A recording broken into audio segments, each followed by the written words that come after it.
A twin disaster. The dead don't sing, the living do all the mourning. Eragon stepped over a broken Urgal body, trying not to notice the face, while women keened as they pulled loved ones from the mud of Farthen Dûr.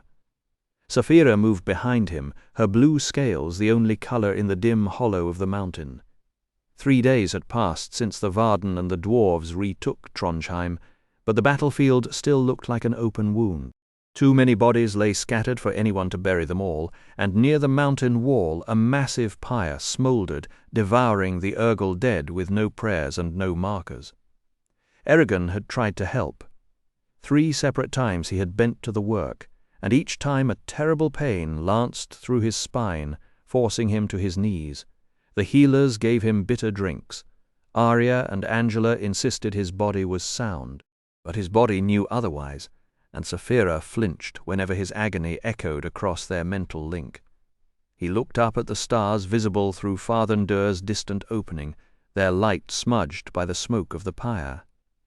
3 days since he had killed Durza. 3 days since men began calling him Shadeslayer. 3 days since the dying sorcerer's mind tried to tear his apart, and a strange figure named Togira Ikonoka had pulled him back from the edge. He had shared that secret with nobody except Saphira.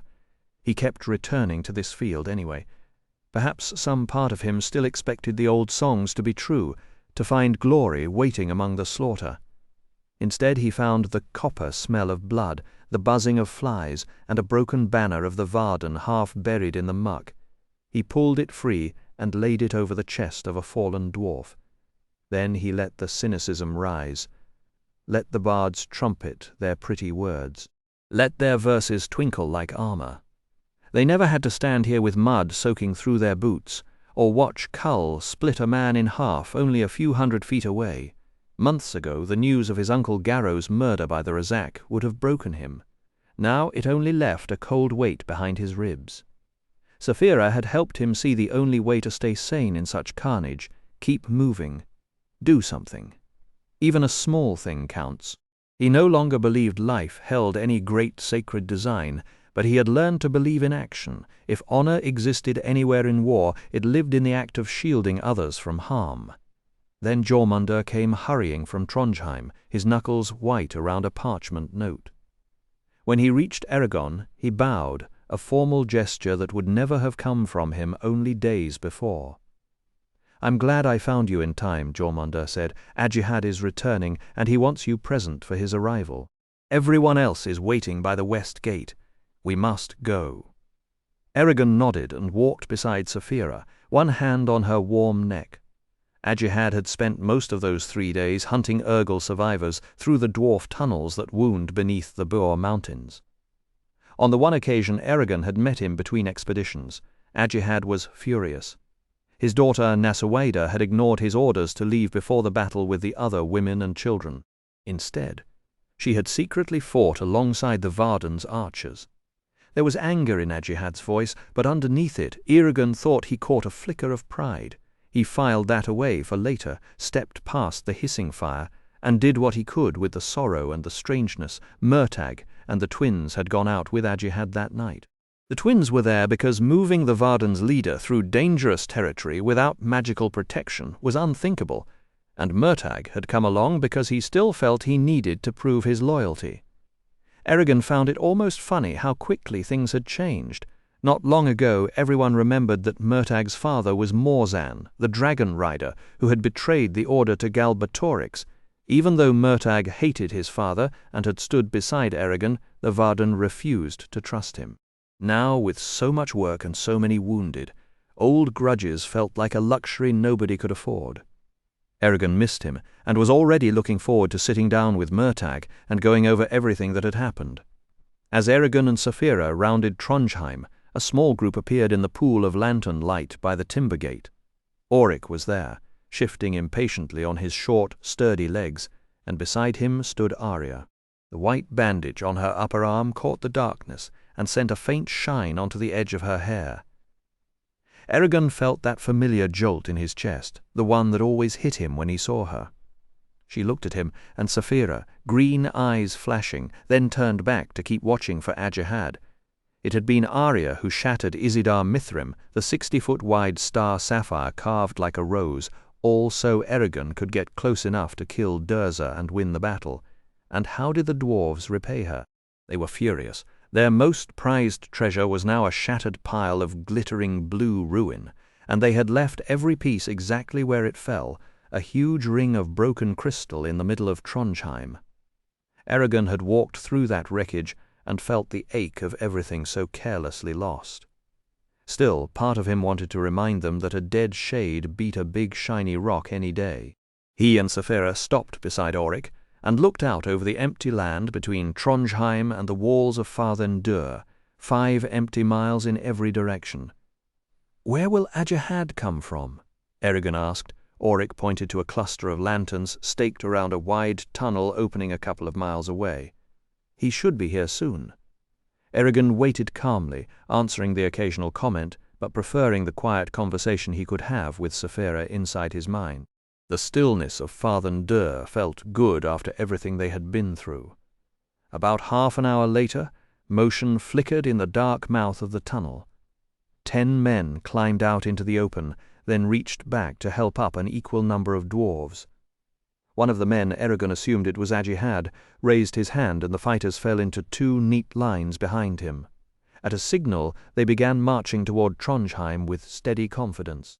But they had barely covered 5 yards when the tunnel behind them exploded into frantic movement and more figures poured out into the open. Eragon squinted, unable to make out details from so far away. Saphira saw clearly, and her body tensed like a pulled bowstring. "Those are Urgles." She didn't need to say it twice. "Urgles," Eragon shouted, leaping onto her back. Zarok, his sword, was still in his room, perfect timing. Nobody had expected an attack now that the Urgle army had been driven off. His old wound stung as Saphira spread her blue wings and launched herself upward, gaining speed with every beat. Down below, Arya was sprinting toward the tunnel, moving almost as fast as Saphira. Auric followed her with several men, and Jormungandr broke away toward the barracks. Eragon could do nothing but watch as the Urgles slammed into the rear of Ajahad's warriors. He was too far away to cast any spell. The attackers had surprise on their side, and before anyone could react, 4 defenders lay dead. The rest crowded around Ajahad in a desperate circle, men and dwarves crammed together to shield their leader. Steel clashed against steel as the 2 sides slammed into each other. A flash of light burst from one of the twins, and an Urgle toppled over clutching the stump of his severed arm. For a moment it looked as if the defenders might actually hold. Then a strange swirl of motion twisted through the fight, like a thin ribbon of mist curling around the combatants. And Eragon knew the night was far from over. When the dust finally settled, only 4 figures remained on their feet. Ajahad, the twins, and Murtar. The Urgles closed in on them, and Eragon's heart plummeted as a wall of brutish bodies blocked his view. No, no, no, no. Before Saphira could reach the fight, the pack of enemies surged back into the tunnel and fled underground, leaving only crumpled shapes on the stone. The instant Saphira touched down, Eragon vaulted off, then stopped, overcome by a grief that hit like a physical blow. "I can't do this. Not again." It was too much like the day he'd returned to the farm to find Uncle Garrow dying. He made himself move, checking the fallen with dread thickening in his chest. The scene looked like the battlefield from earlier, but here the blood was fresh and the air stank of iron. In the center of the carnage lay Ajahad, his breastplate shredded by countless gashes, 5 dead Urgles piled around him in testimony to his final stand. His breath came in ragged, wet gasps. Eragon knelt beside him, tilting his face away so his tears wouldn't fall on the ruined chest. There would be no saving him, no healing, no miracle. Just this. Arya ran up and halted, her face twisting in sorrow as she saw what Eragon already knew. "Eragon," Ajahad whispered, "no more than a breath. I'm here. Listen, I have one last command." Eragon leaned close, straining to catch the words. "Promise me you won't let the Varden fall into chaos. They're the only hope for resisting the Empire. Keep them strong. Promise me." "I promise." "Then peace be with you, Eragon Shadeslayer." With a final exhale, Ajahad closed his eyes, his face settling into stillness, and died. Eragon bowed his head, his throat so tight he could barely breathe. Arya spoke a soft blessing in the ancient language, then said in her melodic voice, "His death will cause much strife. He was right. You must do everything you can to prevent a struggle for power. I'll help wherever I can." Eragon couldn't bring himself to speak.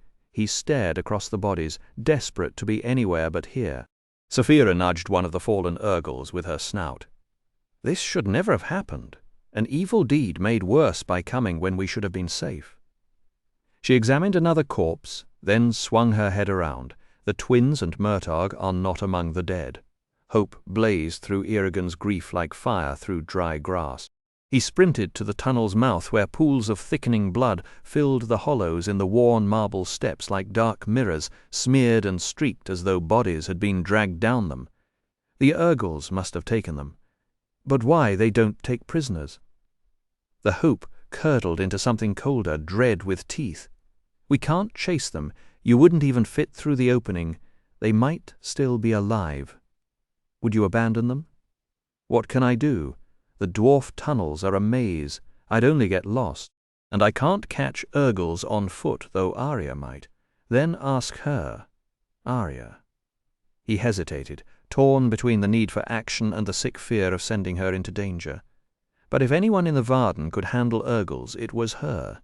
He explained what they'd found, and Arya's slanted brows drew into a frown. "It makes no sense. Will you pursue them?" She held his gaze for a heavy moment. "Wiel ono for you." Then she was gone, sword flashing as she dove into the earth's dark throat. Burning with frustration, Eragon settled cross-legged beside Ajihad's body to keep watch, his hands trembling with an anger that had nowhere to go. The weight of the promise pressed on him like a stone in his chest.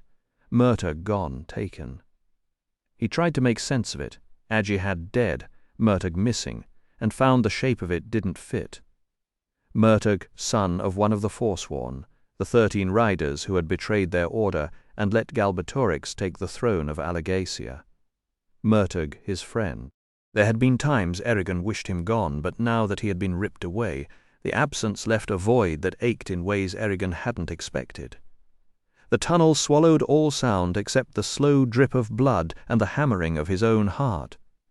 Eragon sat rigid as Auric and his soldiers closed in. The instant Auric saw Ajihad, he stamped his boot into the dust, spat a venomous curse in Dwarvish, and drove his axe into the ribs of a fallen Urgle. The men behind him just stared, too stunned to speak. Auric rubbed gritty dirt between his calloused hands and muttered, "Well, there goes the peace. The Varden won't know a quiet moment after this. Barzoln, what a tangle. Did you hear his last words?" Eragon exchanged a look with Saphira. "I'll repeat them only when the right person comes forward." "I see. And where's Arya?" Eragon pointed toward the tunnel. Auric swore again, shook his head, and dropped onto his heels. Soon after, Jormungandr arrived with 12 rows of 6 fighters behind him. He signaled for them to wait outside the circle of bodies and walked forward alone. Kneeling, he touched Ajihad's shoulder. "Fate is cruel, old friend. If not for this absurdly vast mountain, I might have reached you in time. Instead, we are struck down at the height of our victory." Eragon quietly told him about Arya, the missing twins, and Murtagh. "She shouldn't have gone alone," Jormungandr said, straightening. "But there's no undoing it now. I'll post guards here, though finding dwarf guides for another expedition will take at least an hour." "I can lead it," Auric offered. Jormungandr's gaze drifted to Trondheim. "No. Hrothgar will need you at his side. Someone else will have to take the tunnels." "I'm sorry, Eragon, but everyone who matters must remain until a successor is chosen. Arya will have to look after herself." A grim smile tugged at his mouth. "She always does." Eragon nodded, swallowing the truth of it. Then Jormungandr raised his voice for all to hear. "Ajihad has fallen as a warrior should. Look at him. He cut down 5 Urgles where most men would have been finished by one. We will honor him as he deserves and hope the gods welcome his spirit. Raise him and our fallen brothers onto your shields and bear them back to Trondheim. Do not hide your tears. This is a grief we all share. May we soon bury our blades in the monsters who stole our leader from us." At once the warriors knelt and bared their heads in tribute. Then they rose and lifted Ajihad onto their shields, his body resting just above their shoulders. Many were weeping openly, tears carving lines through dust-caked beards, yet no one faltered, and Ajihad never slipped. With heavy, deliberate steps the procession made its way back to Trondheim, Saphira and Eragon in the center of the column. The dwarves had given them an old guard-room at the mountain's base. It was a large space, but the ceiling hung low and the walls were dark with soot, and a draught moved through it that never seemed to find its way out. Eragon sat on the edge of the bed and watched Saphira sleep. Her rib-cage swelled and fell in a deep, steady rhythm, pushing air through her nostrils like the great bellows of a forge. And here was the thing, she could now breathe fire hot enough to turn steel into slag, roaring right past her own ivory teeth without leaving so much as a singe. She had been absolutely impossible since her first blaze during his fight with Durza, when she'd come plunging from the top of Trondheim and lit up the entire night. Now she torched whatever caught her eye, a chair, a curtain, an entire rack of spears, and Eragon had taken to stashing anything flammable in the far corner whenever she got that gleam. With Isidar Mithrim shattered, the dragon hold had become unfit for them, so this cramped, draughty room was their consolation prize. Somewhere in the dark, water dripped like a slow, mocking clock. Then the weight of yesterday slammed into him, and the dry humor vanished. His eyes burned, tears spilled hot over his cheeks, and he caught one on his hand. They had heard nothing from Arya until late that night, when she finally stumbled out of the tunnel, footsore, hollow-eyed, her clothes streaked with grime. For all her efforts, for all her magic, the Urgles had slipped through her fingers. "I found these," she said, her voice barely a whisper.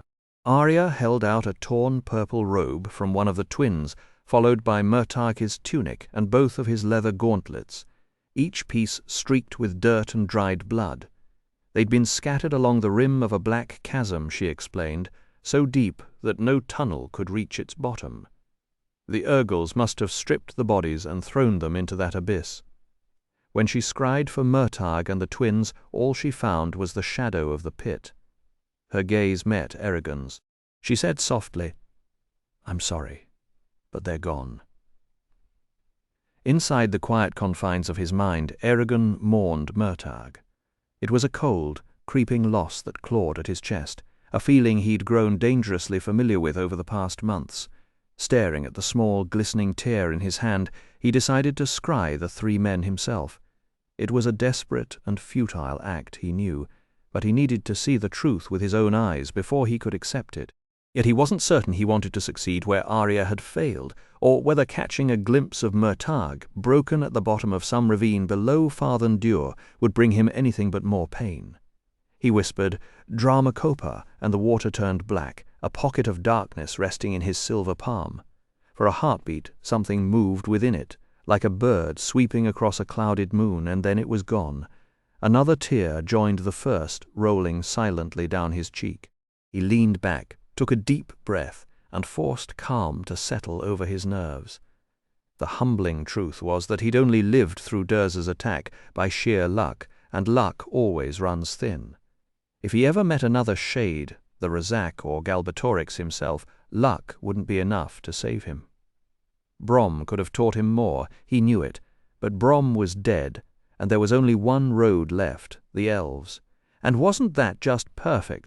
The one group who might actually train him had about as much patience for humans as he had for the Urgles who'd butchered his friend. Saphira stirred, her breathing quickening as she opened her eyes and yawned wide. "Good morning, little one," she said. He answered dryly. "Is it?" Leaning on his hands, he pressed the mattress beneath him. "It's terrible," he went on. "Murtag, Ajihad, all of it. Why didn't the sentries in the tunnels warn us? There's no way the Urgles could have trailed Ajihad's group without being spotted. Arya was right. None of this adds up." "We may never know the truth," Saphira said gently as she rose, her wings brushing the ceiling, "but you need to eat, and we need to learn what the Varden are planning. A new leader could be chosen within hours." Eragon agreed, remembering how they'd left everyone the day before, Auric rushing away to bring King Hrothgar the news, Jormundur carrying Ajihad's body to its resting place, and Arya standing alone, watching it all with hollow eyes. He rose and strapped on Zarok and his bow, then bent to heft Snowfire's saddle. A line of fire sliced through his torso, forcing him to the floor, where he writhed and clawed at his back as if he could dig the pain out. Saphira growled as the ripping sensation reached her, her tail lifting to fight an enemy she couldn't see. She tried to comfort him through their bond, but couldn't dull the agony. Minutes crawled past before the fit finally released him, leaving Eragon gasping, his face drenched in sweat, hair plastered to his forehead and stinging his eyes.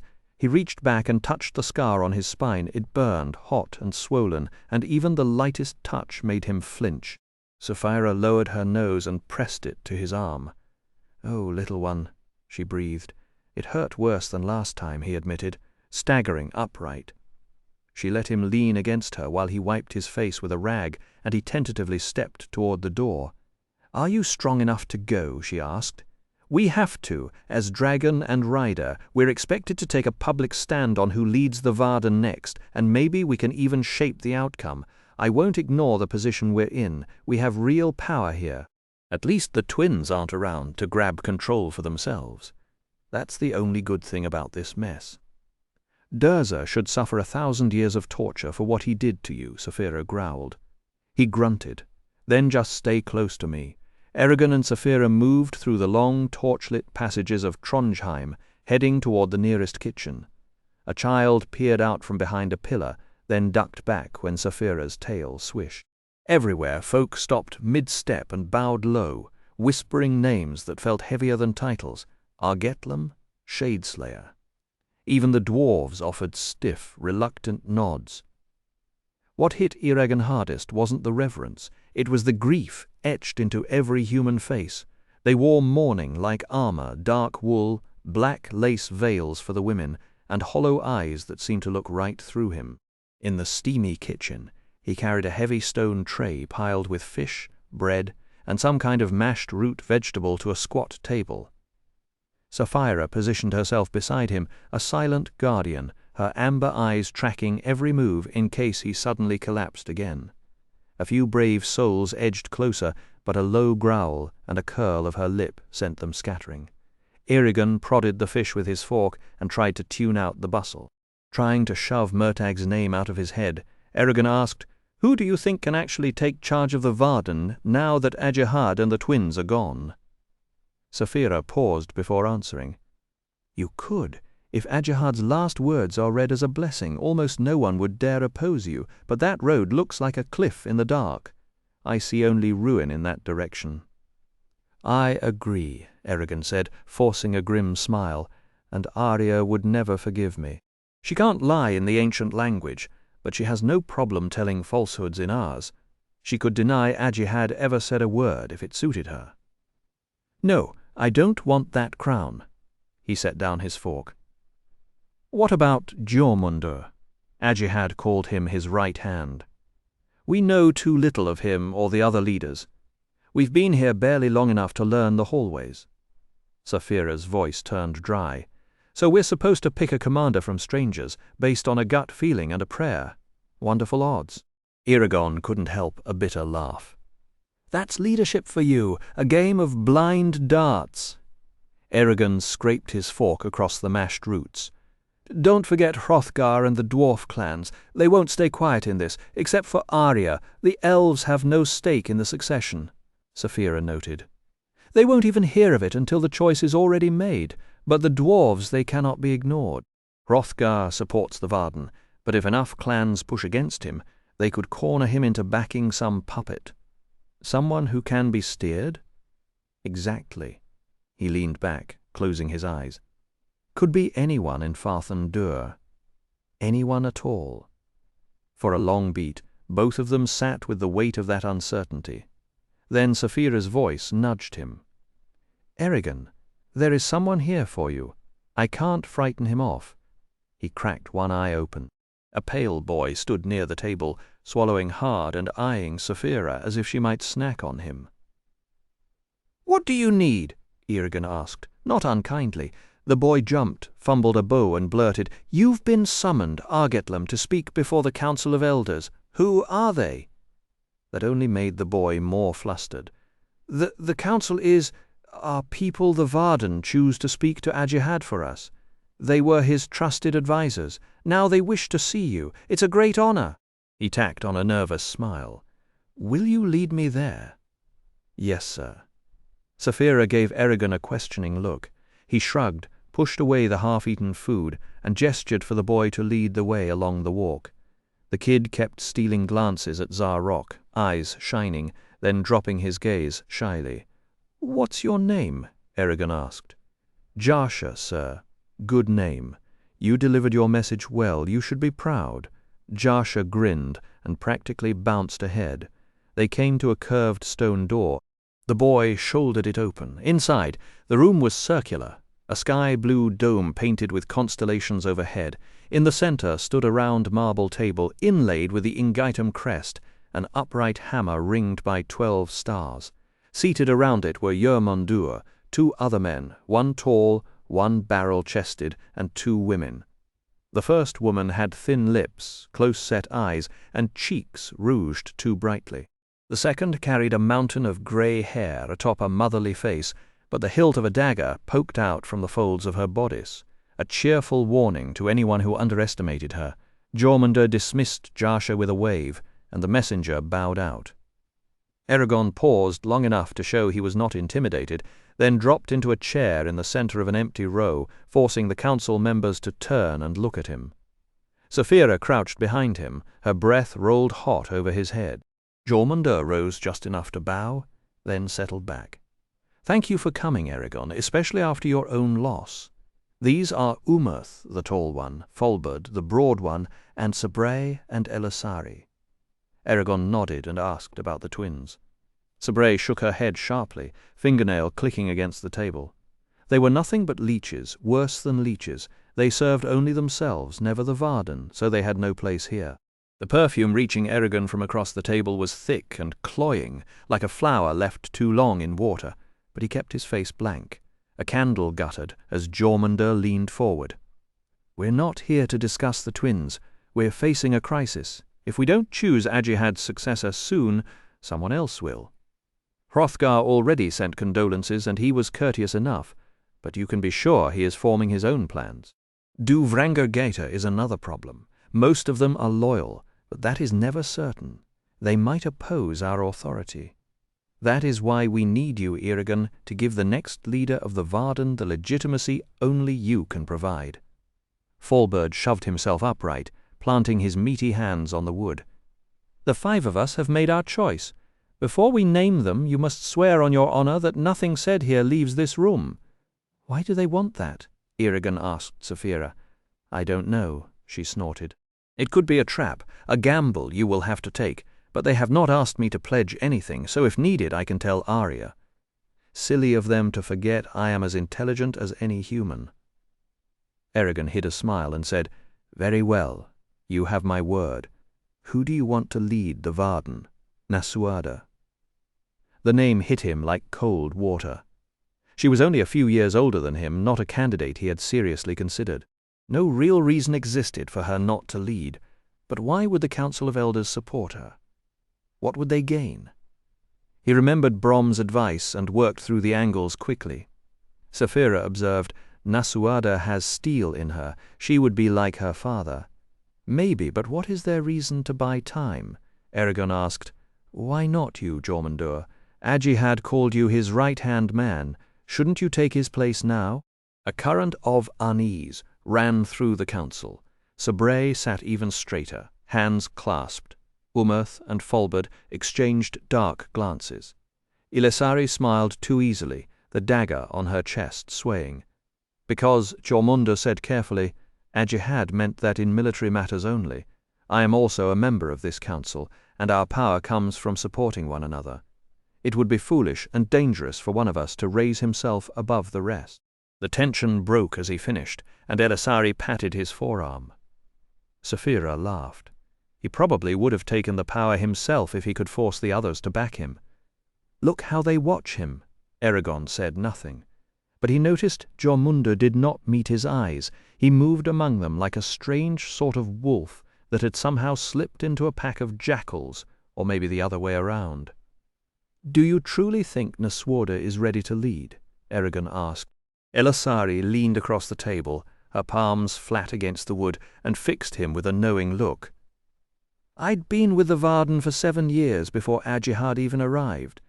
I watched Naswada grow up from a bright-eyed girl into the woman she is now. Yes, she can get a little dizzy when the big decisions land on her plate, but she has the right bearing. The people will love her. And she won't be alone," she added, patting her chest. "Since my friends and I will be there to guide her through these rough waters, she will never lack for direction. Her lack of experience shouldn't stand in the way of her rightful place."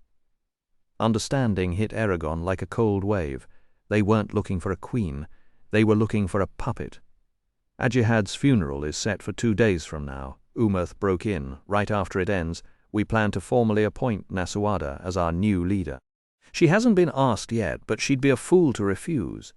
We want you standing there during the ceremony so that no one, not even Hrothgar, can cry foul, and then we'll ask you to swear fealty to the Varden.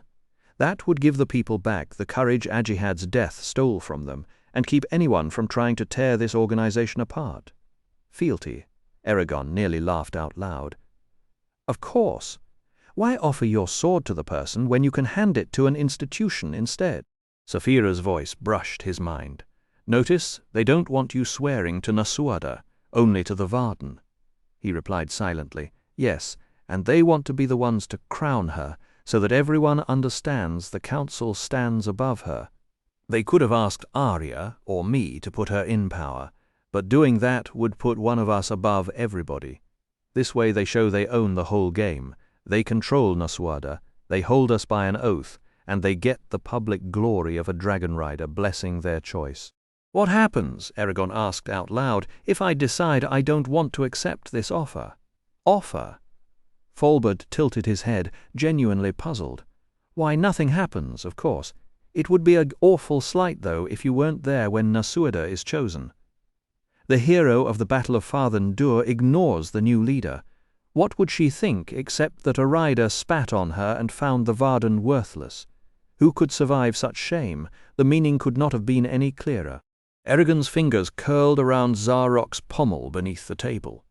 He wanted to shout that they had no need to pressure him, that he would have supported the Varden on his own without all these strings. But the moment they tried to tie him down, his entire spirit rebelled. He wanted to slip the trap. "Since riders are so well respected," he said slowly, "maybe I should decide that the best thing I can do is guide the Varden myself." The air in the room sickened with tension. "That would be very unwise," Sabrai said. Eragon searched his mind for an escape route. Saphira was calm, but practical. "With Ajihad gone," she said, "we cannot stay independent of every group the way he wanted. We must not make the Varden our enemy. If this council will have control after Naswada is chosen, then we have to keep them satisfied. Remember, they are acting out of self-preservation, just like us," he asked her. "But once we are in their grip, what will they force us to do? Will they honor the pact with the elves and let us go to Elesmera for training, or will they send us on their own errands?" "Jormungandr is an honest man," Saphira answered, "but the others are harder to read. Agree to be at the ceremony with Naswada. That much we must do. As for swearing fealty, do your best to avoid it. Something might change between now and then. Perhaps Arya will have an answer." Without warning, Eragon nodded at the council. "Very well, I'll attend Naswada's appointment." Jormungandr let out a breath. "Good, good. Then we have one more matter before you go, Naswada's acceptance. There's no point in waiting while we're all here. I'll call for her at once, and for Arya as well. We need the elves' approval before we announce this to the Varden. It should be easy enough. Arya can hardly oppose the council, you and Eragon all at once." "She will have to accept our decision," said Elisari, her eyes hardening like chips of steel. "But your word, Ryder. Are you prepared to swear fealty at the ceremony?" "Absolutely, you must," Folbert chimed in. "The Varden would lose all honor if we failed to shield you from every danger." Saphira's mental voice dripped with sarcasm. "That's one way to put it. Worth a shot. I'm afraid you're stuck now. They wouldn't dare hurt me if I refuse. No. But they could make life miserable for us. I'm not saying this for my own benefit, but for yours. There are threats I can't guard you against, Eragon. With Galbatorix hunting us, you need allies, not enemies.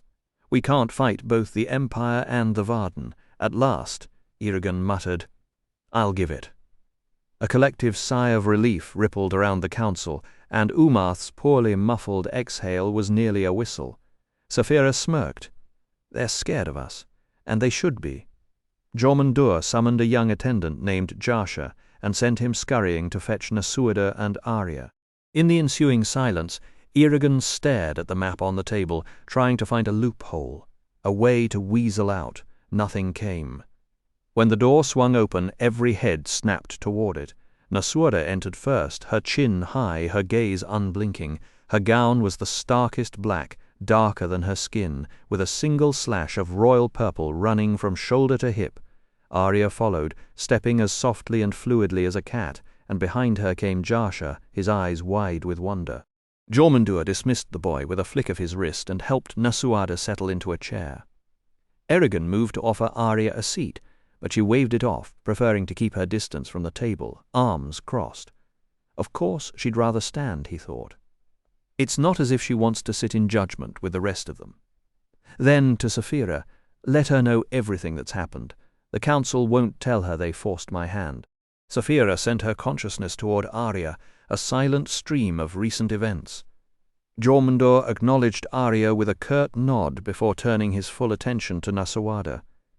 "Nasuada, daughter of Ajihad, the Council of Elders wishes to offer its most sincere condolences for the loss you, above all others, have endured." His voice dropped. "And you have our personal grief as well. We know the pain of losing family to the Empire." Nasuada lowered her almond-shaped eyes and whispered, "Thank you." Seated, she seemed fragile, almost shy, a far cry from the vibrant woman who had come to Eragon and Saphira in the Dragonhold before the battle.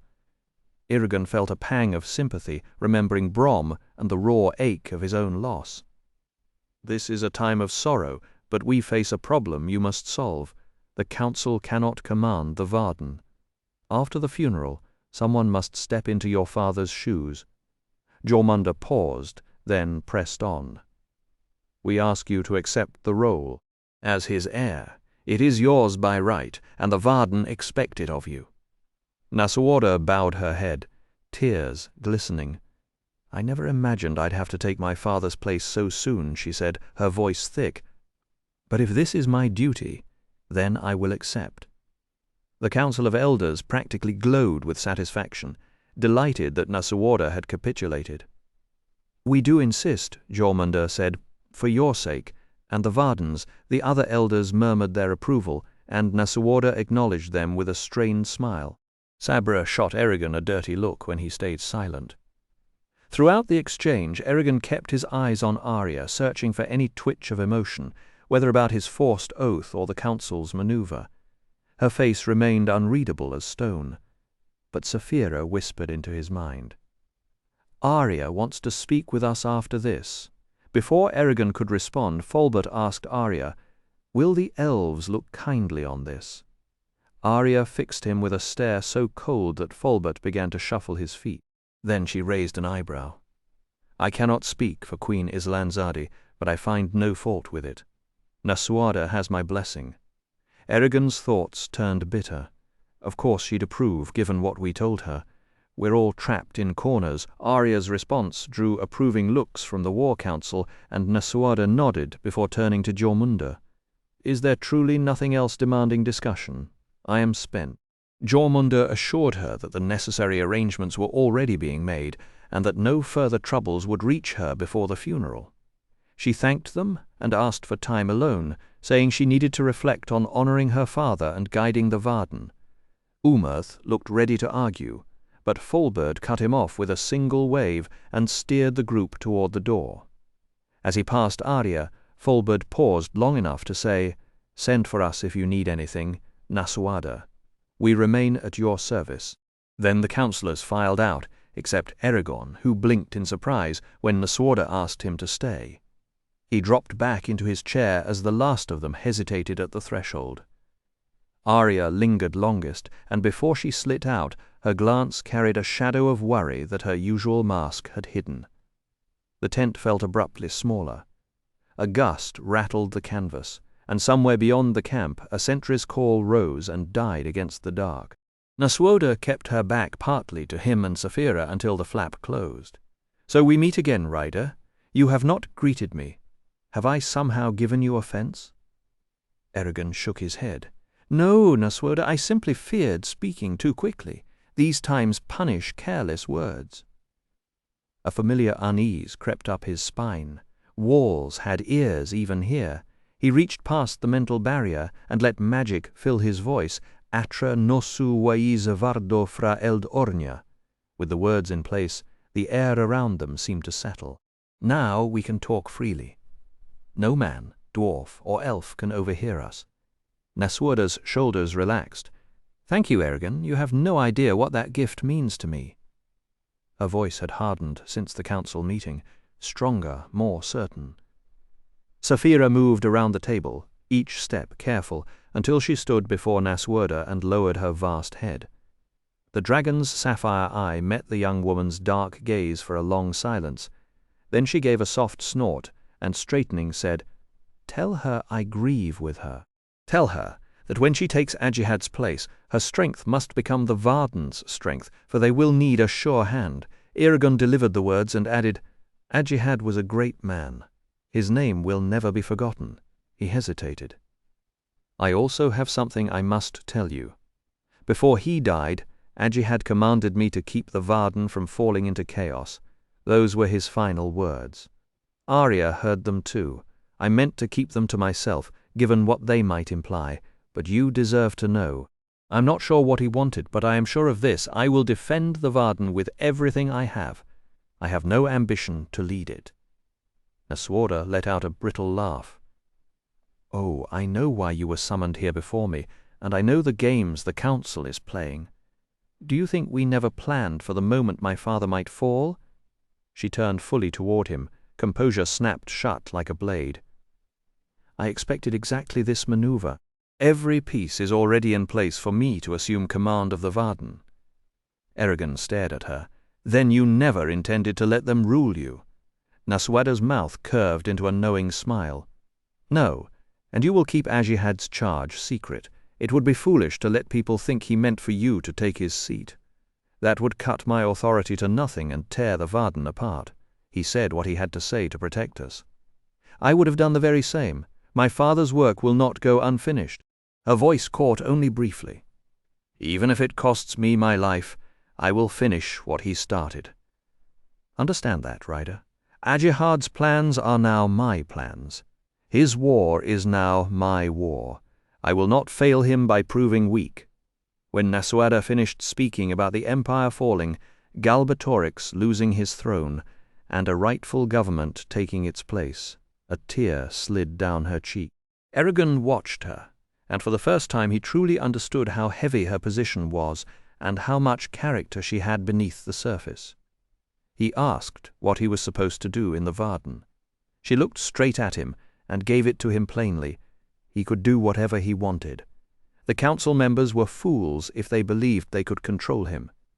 He was a hero to the Varden and the dwarves, and even the elves would talk about his defeat of Durza for years to come. If he pushed back against either the council or her, they would have no choice but to back down, because the people would follow him without hesitation. Right then, he was the most powerful person in the Varden. But if he accepted her leadership, she would continue what Ajihad had started. He would go with Arya to the elves, train there, and then return. Eragon wondered why she was being so open with them. If she was telling the truth, could they have refused the council's demands? Saphira mulled it over and said that it didn't matter. They had already agreed. She thought Naswada was honest partly because the spell allowed her to be, and partly because she wanted to win their loyalty away from the elders. Eragon asked if they could really trust her. Saphira said yes, she had spoken from her heart. So Eragon drew Zarok and walked over to Naswada. A flicker of fear crossed her face, her eyes darted to the door, and her hand slipped into the folds of her dress to grip something hidden there. But Eragon knelt and held the blade flat in his hands. He told her that he and Saphira hadn't been with the Varden long, but they had come to respect Ajihad, and now they respected her too. She had fought at Farthen Dûr when others fled, including the 2 council women, and she had treated them openly instead of with tricks. So he offered her his sword and his fealty as a rider. The words felt strange coming out of his mouth, heavier than he expected, but he meant them. Before the battle, he never would have said such a thing. Watching so many men die had changed something inside him. Resisting the Empire was no longer just about his own survival. It was for the Varden and everyone trapped under Galbatorix's rule. And honestly, politics was a mess. He'd rather serve a straightforward leader than get tangled in a dozen schemes. Still, swearing to Nasuada carried real risk. The council couldn't object because he hadn't named the person he'd pledged to, but that also meant he and Saphira had no guarantee she would lead well. Better an honest fool than a lying scholar, he decided. Surprise flickered across Nasuada's face. She took Zarok by the hilt, lifted the crimson blade, and placed the tip on Eragon's head. She accepted his fealty with honor, reminded him of the responsibilities that came with it, and told him to rise as her vassal. Eragon stood, then revealed the trick.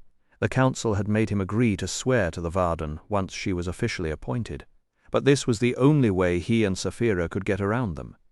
Nasuada laughed, genuinely amused. She asked if he would give his fealty again in public when the council expected it. He said of course. Then she told him to leave her to her planning and the funeral. But before he went, she reminded him that the bond worked both ways. She was as responsible for his actions as he was bound to serve her. "Don't bring shame upon me, nor will I bring it upon you." Nasuada paused briefly, meeting his gaze, then her voice softened. "You have my sincerest condolences, Eragon. I know grief isn't mine alone today. I lost my father. You lost a friend. I thought the world of Murtagh, and it hurts to know he's truly gone. Goodbye, Eragon." Eragon nodded silently, a bitter taste spreading across his tongue, then turned and left with Saphira. The hallway beyond stretched out, empty and grey. He set his hands on his hips, lifted his head, and let out a long, slow breath. Dawn had barely broken, yet the emotional weight of the morning had already drained him completely. Saphira pressed her muzzle against his arm and murmured, "This way." Without offering any more explanation, she padded down the right-hand corridor, her claws clicking sharply against the stone. Eragon frowned and hurried after her. "What were we doing?" She didn't answer. "Saphira, come on." A dismissive flick of her tail was all she gave him. He sighed and gave up pressing the question. "Everything's changed for us. I can't guess what tomorrow holds, only that it'll bring more pain." "Don't be so grim," she said. "We won a great victory today. That deserves joy, not tears. Easy to say when you're not the one getting cornered into impossible promises."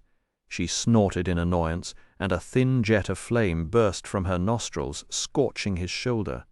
Eragon yelped and recoiled, biting down on a string of curses.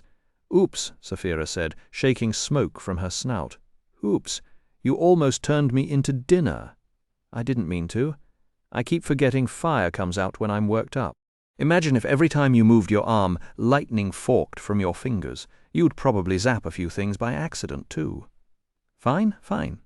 Sorry for snapping at you." She blinked a wink with her bony eyelid. "It's forgotten. What I meant was, even Nasuada can't compel you to act. But I swore an oath as a rider. Swear or not, if I have to break it to protect you or to do what's right, I will, and I won't lose sleep over it. My honor is bound up in yours because we're connected, but I'm still my own creature. If it comes down to it, I'll carry you off myself. Then your disobedience wouldn't be your fault at all. It shouldn't come to that. If we need tricks like that to do the right thing, then Nasuada and the Varden have already lost their integrity." Saphira stopped walking. They stood in front of the carved archway leading to Trondheim's library. The enormous space was hushed and still, though the rows of back-to-back shelves and thick columns could easily hide a crowd. Warm lantern light spilled over walls lined with scrolls and picked out the small reading alcoves nestled at their bases. The scent of old parchment filled the air. Saphira wound between the bookcases and led Eragon toward a far alcove where Arya sat waiting. Eragon slowed as he studied her. She looked more unsettled than he'd ever seen her, not in any obvious way, but in the rigid set of her shoulders and the careful stillness of her hands. Today she wore her sword, the graceful crossguard visible, and her right hand rested on its hilt, fingers taut. Eragon took a seat across the marble table. Saphira planted herself between them, watching both. "What have you done?" Arya asked, her voice unexpectedly sharp. "How do you mean?" She lifted her chin. "What did you promise the Varden? What have you done?" The final words struck Eragon's mind as well as his ears. He realized with a jolt how close the elf was to losing her composure. A cold thread of fear wound through him. "We only did what we had to. I don't know the elves' customs, so if we caused offense, I apologize. There's no reason to be angry." "Fool, you know nothing about me. I've spent 70 years representing my queen in this place, 15 of them carrying Saphira's egg between the Varden and the elves. All that time, I worked to make sure the Varden had wise and powerful leaders who could defy Galbatorix and honor our agreements. Brom aided me in crafting the compact that created the new rider, you, and Ajihad was determined that you would remain independent, so that no one could tip the balance of power." Arya's emerald eyes narrowed into hard slits.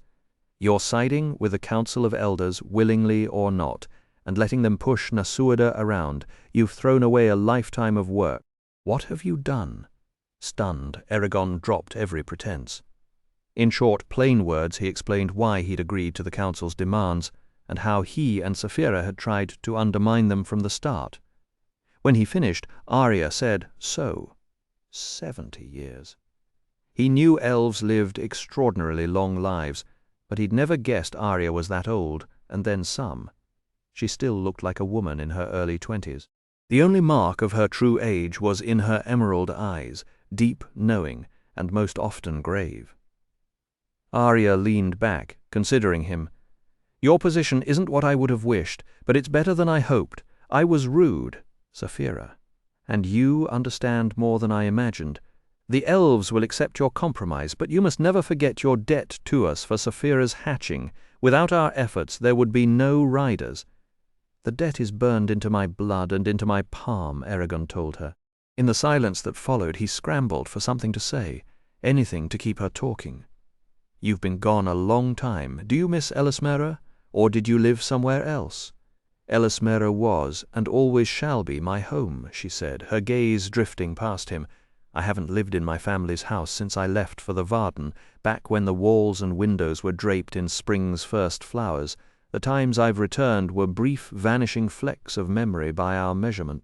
He caught that scent again, crushed pine needles, faint, spicy, clearing his head. So the grumpy elf princess smelled like a winter forest. That was something, at least. It must be hard to live among all these dwarves and humans without any of your kind. She cocked her head. "You speak of humans as if you weren't one. Perhaps." He hesitated. "Perhaps I'm something else now, a mixture of two races. Saphira lives inside me as much as I live in her. We share feelings, senses, thoughts, even to the point where we're more one mind than two." Saphira dipped her head in agreement, her snout nearly bumping the table. "Then that is how it should be," said Arya. "A pact older and more powerful than you can imagine binds you. You won't truly understand what it means to be a rider until your training is complete, but that must wait until after the funeral. In the meantime, may the stars watch over you." With that, she was gone, slipping into the library's shadows. Eragon blinked.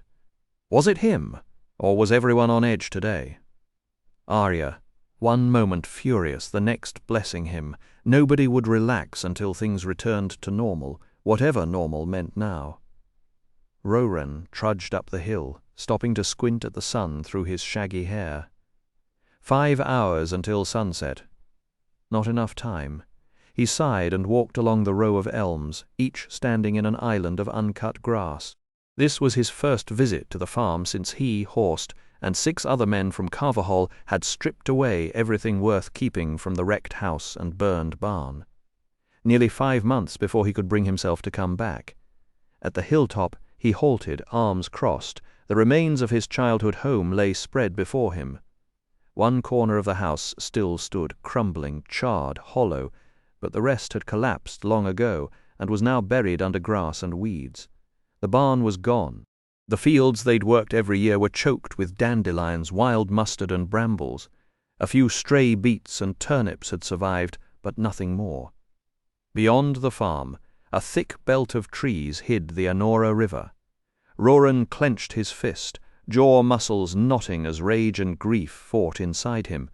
He stood motionless for a long time, trembling whenever a memory surfaced. This place had been his entire life, his past and his future. But the past was ash and weed now, and he'd be damned if he let the future follow the same road. His father Garrow used to say that the land was a special thing. Tend to it, and it would tend to you, and not many things in life could make that promise. Roran had meant to honor that promise for the rest of his days, right up until Baldur delivered a quiet message that tore everything apart. Groaning, he turned his back on the fields and started toward the road, the weight of that moment still pressing hard on his chest. Losing everyone he loved in a single stroke had reshaped him in ways he could not undo, and the change had seeped into every decision he made. It made him think constantly, painfully, as though tight bands around his mind had snapped and left him with questions he never would have dared to ask before. Could he be something other than a farmer? Was justice, the thing every song and legend leaned on, actually worth nothing in real life? Some mornings those thoughts sat so heavy on him that he could barely drag himself out of bed, and today was one of those mornings. Turning north, he followed the road through Palanca Valley, back toward Carverhall, with snow-crusted peaks rising on both sides. Spring had painted the valley floor green, but the mountains still wore their winter mantles, and the scent of wood smoke from Carverhall drifted down to meet him. A single grey cloud hung overhead. He rubbed the stubble on his chin and thought, Eragon did this. Eragon and his blasted curiosity bringing that stone out of the spine. It had taken weeks for Roran to admit that, but after listening to every account and having Gertrude read Brom's letter aloud more than once, no other explanation fit. That stone must have drawn the strangers. There was no other way to make sense of it. He did not blame Eragon in anger, exactly, because he knew his cousin meant no harm. What made his blood boil was that Eragon had left Garrow unburied and slipped away from Palancar Valley, abandoning his own family to chase adventure with an old storyteller. How could Eragon have so little regard for the people he left behind? Was it guilt, fear, or had Brom filled his head with wild tales until running away seemed like a reasonable choice? Roran did not even know if Eragon was dead or alive. He scowled and rolled his shoulders, trying to shake the thought loose. Then there was Brom's letter. Honestly, he had never heard such a ridiculous pile of vague warnings and theatrical hints. The only solid advice it offered was to avoid the strangers, which anyone with common sense already knew. The old man was crazy. That was the only conclusion left. A crow scolded him from a pine, and Roran turned to see 12 deer slipping into the trees, including a young buck with velvet-covered antlers. He marked the spot, planning to return at dawn, and felt a small flicker of pride that he could take care of himself in Horst's house, even if he would never match Eragon's skill. Walking on, he tried to order his thoughts. After Garrow's death, Roran had quit his job at Dempton's mill in Terrinsford and returned to Carverhall, where Horst gave him a bed and work in the forge. Grief had frozen his plans for the future until 2 days ago, when he finally made a decision. He wanted to marry Katrina, the butcher's daughter. That had been the whole reason he went to Terrinsford in the first place, to save money, so they could start a life together. But now he had no farm, no home, and no way to support her. He could not ask for her hand with his pride intact, and he doubted her father Sloane would welcome a suitor with nothing to offer. Even in the best of times, Roran had expected a fight to win Sloane's approval. The two of them had never gotten along, and a man with no prospects would only make that harder. He kept walking north, the grey cloud drifting toward the peaks, and wondered what he would even say to Katrina when he saw her next. Roran knew there was no way around it. Without Sloane's blessing, marrying Katrina was out of the question. Defying tradition would split her family apart, stir up the whole village, and almost certainly turn Sloane into a lifelong enemy. So the only real option was to rebuild his farm from the ground up, even if he had to hammer every nail and raise every beam himself. It would be rough, starting over with nothing, but once he had something solid to show for it, he could walk up to Sloane with his head high. Next spring, he figured, maybe. The thought made him wince, but he kept walking. By the time evening rolled in, Carver Hall came into view. Laundry hung between houses on lines stretched from window to window, and men were filtering back from fields thick with young winter wheat. Behind the village, Igualda Falls caught the last light of the sun as it poured down the spine into the Anora. The ordinary sight gave Roran a strange sense of calm. If everything could stay exactly where it was supposed to be, maybe nothing else had to fall apart. He left the road and headed up the rise toward Horst's place, which sat with a wide view of the mountains. The door was open, as usual. He tromped inside, following voices into the kitchen. Horst leaned against the rough table in the corner, sleeves rolled to his elbows, while his wife Elaine sat beside him, 5 months along and looking quietly content. Their sons, Albriec and Baldur, were across from them. As Roran walked in, Albriec was mid-rant. And I still hadn't even left the forge. Thane swears he saw me, but I was on the other side of town. "What's going on?" Roran asked, dropping his pack. Elaine glanced at Horst, then pushed a bowl of cold stew and some bread in front of him. "Here, eat first." She studied his face for a second. "How was it?" Roran shrugged. "The wood is all burned or rotting, nothing worth saving. The well's still good, so I guess that's something. I'll need to cut timber fast if I want a roof before planting season." He picked up the bread and took a bite. "Now, what happened here?" Horst laughed. "Oh, there's been a proper fuss. Thane lost his scythe and thinks Albriec took it. He probably dropped it in the grass and forgot where he left it," Albriec muttered. "Probably," Horst said with a grin. Roran swallowed a piece of bread. "That doesn't even make sense. If you needed a scythe, you'd just forge one yourself." "That's what I said," Albriec replied, dropping into a chair. "But instead of looking for it, he's going on about seeing someone leave his field who looked like me. And since nobody else in this town has my exact build and hair, apparently I'm the only suspect." True enough. Albriec had inherited Horst's bulky frame and Elaine's honey-blonde hair, making him stand out in a village where brown was the default. Baldur, by contrast, was lean, dark-haired, and always the peacemaker. "It'll turn up," Baldur said quietly. "Try not to let it get under your skin." "Easy for you to say." Roran finished the bread and moved on to the stew, then asked Horst, "Need me for anything tomorrow?" "Not really. I'm stuck on Quimby's wagon. The frame still won't sit square no matter what I do." Roran nodded, satisfied. "Good. I'll take the day and go hunting. I spotted a few deer farther down the valley that don't look half bad. Their ribs weren't showing anyway." Baldur's face lit up. "Mind if I join you?" "Sure. We'll leave at dawn after eating." Roran scrubbed his face and hands, then stepped outside to clear his head. He stretched, rolled his shoulders, and strolled toward the center of town. The evening air carried the smell of wood smoke and fresh bread, and a loose dog trotted past him, too busy chasing its tail to pay him any mind. Halfway to the square, a burst of excited voices from outside the Seven Sheaves caught his attention. Curiosity got the better of Roran, and he made his way over to the tavern where a strange sight waited. A middle-aged stranger sat on the porch, wrapped in a patchwork leather coat, with a pack beside him that bristled with the steel jaws of the trapper's trade.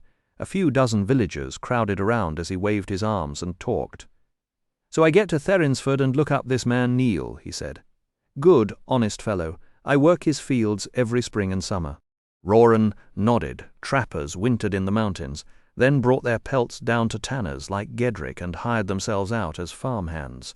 Since Carver Hall was the northernmost town in the Spine, it saw plenty of those men, which was why it had its own tavern, blacksmith, and tannery.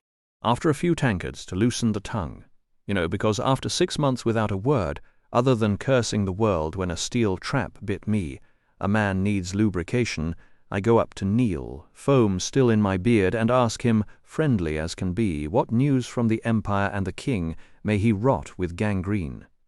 Anyone born, died, or exiled? Then Neil leans in, all serious, and says rumours are drifting out of Dras Leona and Gilead, strange doings all over Alagasia. The Urgles have vanished from the settled lands, and good riddance, but nobody knows why or where. Half the Empire's trade has dried up because of raids, and these aren't ordinary outlaws. The attacks are too spread out and too carefully timed. They don't take goods, they burn them or ruin them. But there's more. He shook his head, took a sip from his wineskin, and went on. There's talk of a shade lurking in the northern territories, seen along the edge of Duweldenvarden and near Gilead. They say his teeth are filed sharp, his eyes red as wine, and his hair the colour of the blood he drinks. Worse, our fine mad king has got his dander up. 5 days back a juggler heading alone to Sunon stopped in Therinsford, and he told me troops were on the move everywhere, mustering in numbers, though he couldn't say why. He shrugged. As my pap used to say, where there's smoke, there's fire. Maybe it's the Varden. They've poked old iron bones in the rear for years. Or maybe Galbatorix has finally had enough of Surda.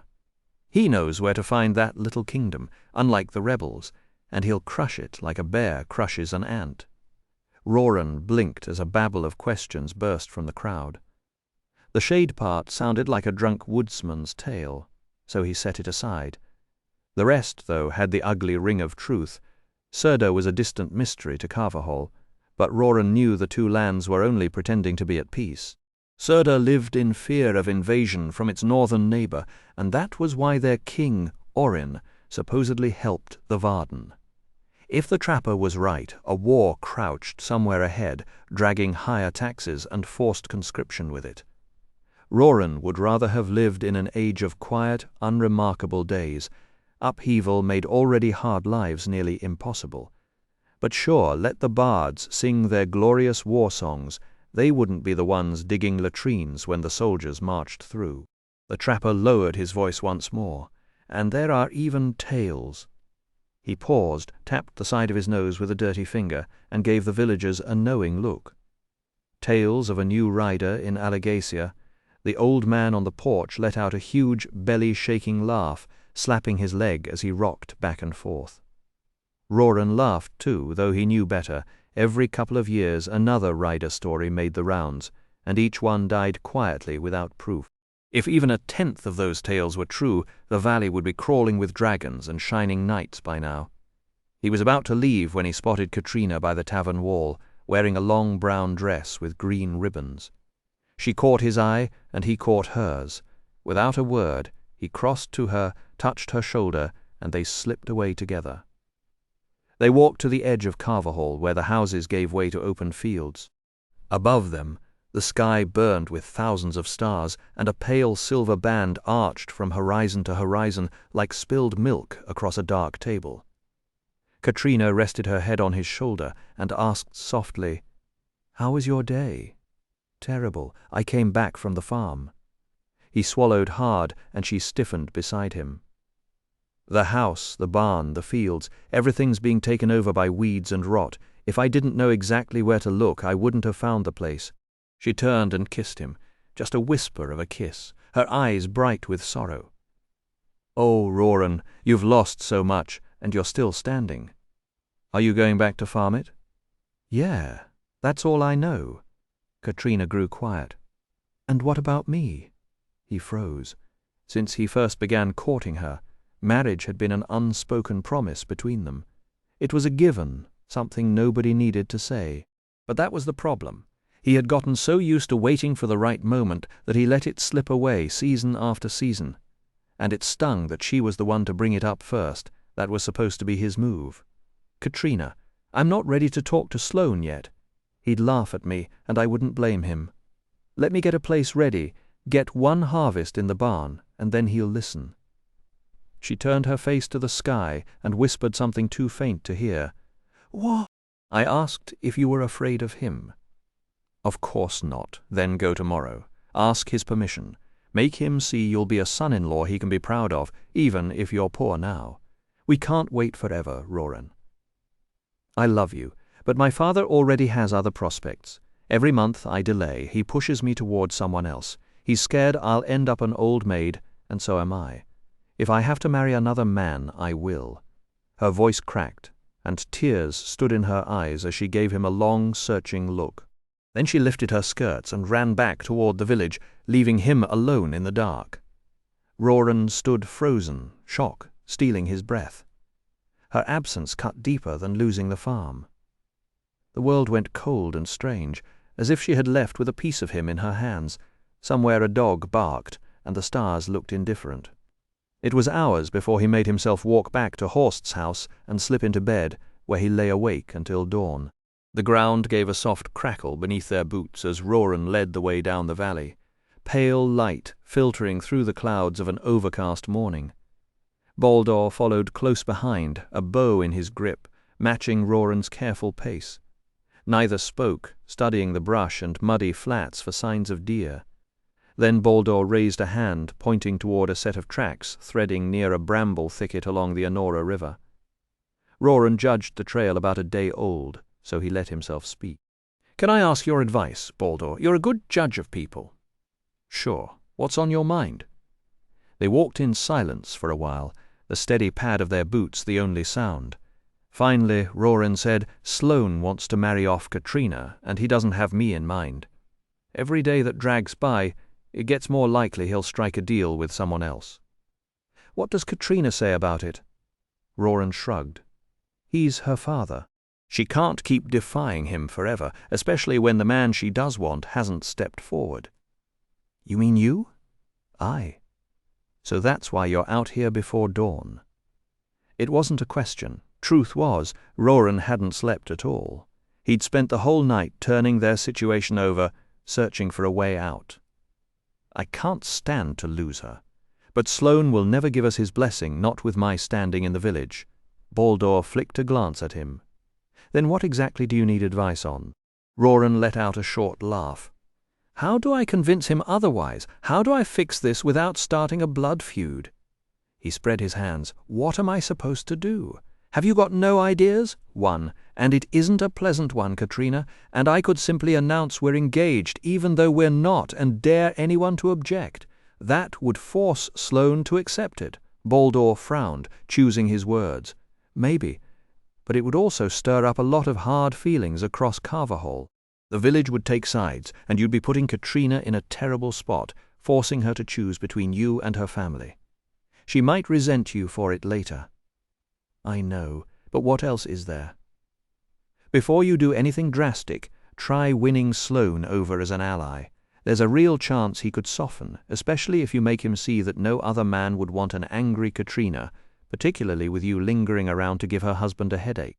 Roran grimaced and kept his eyes on the ground. Baldur chuckled. "If that fails, then you can make your move with a clean conscience, knowing you tried every route. People will be less likely to blame you for breaking tradition and more likely to say Sloane's stubbornness brought it down on him. Neither path feels good." "Did you expect easy?" Baldur's humor faded. "There will be harsh words if you challenge him, but things will settle eventually, maybe not comfortable, but bearable. The only folk you'd truly offend are the stiff-minded types like Quimby. How a man who brews such a hearty ale can be so sour and starched himself is beyond me."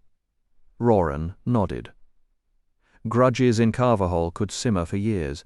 I'm glad we had this talk. It's been—" He trailed off, thinking of Eragon. They had been brothers in all but blood, and there had been a deep comfort in knowing someone would always listen, day or night, and would always help, no matter the cost. That bond was gone now, and the emptiness pressed on his chest. Baldur didn't push him to finish. He stopped to drink from his waterskin while Roran walked on a few paces, then halted, caught by a strange smell. Heavy and wrong, seared meat and charred pine boughs. Who else would be out here? He turned in a slow circle, trying to pinpoint the source of the fire. A warm gust rolled down the road, carrying smoke and the heavy smell of cooking meat. Roran's stomach turned a hopeful flip. He waved Baldur over, and when the big man reached him, he asked, "You catching that?"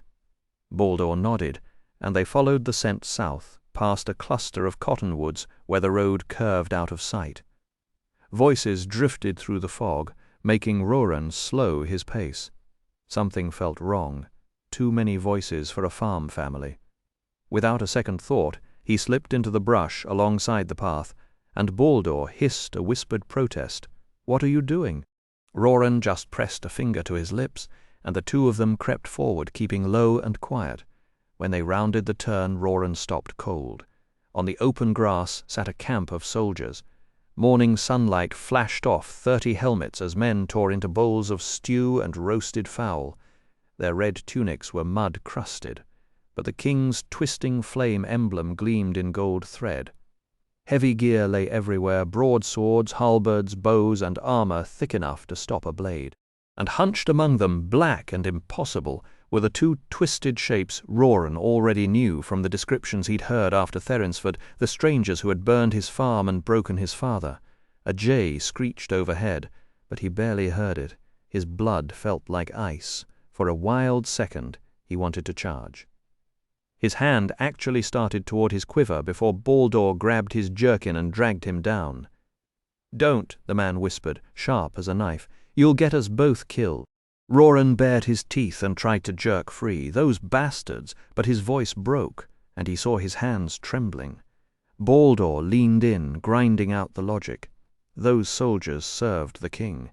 Even if Roran escaped, he'd be an outlaw, and every soul in Carverhall would suffer for it. A bitter half-laugh caught in Roran's throat. Right. Because charging a full squad with a hunting bow was exactly the kind of plan that ended well. He squeezed his eyes shut and swallowed the rage. Baldur kept talking, steady and low. Garrow had given the strangers nothing. Eragon had fled with Brom, that left only Roran. So they had to warn the village, and Roran had to hide. The strangers had horses. Roran and Baldur had legs. They could make it home first if they ran. Roran stared through the leaves at the camp one last time, letting the revenge fantasy burn hot in his chest. He could picture it, arrows punching through those black shapes, the soldiers shouting, his pain buried in violence. Then Katrina's face rose in his mind, and that was the chain that held him. I can't leave her. With a choked breath, he pushed himself back from the brush. Home, then.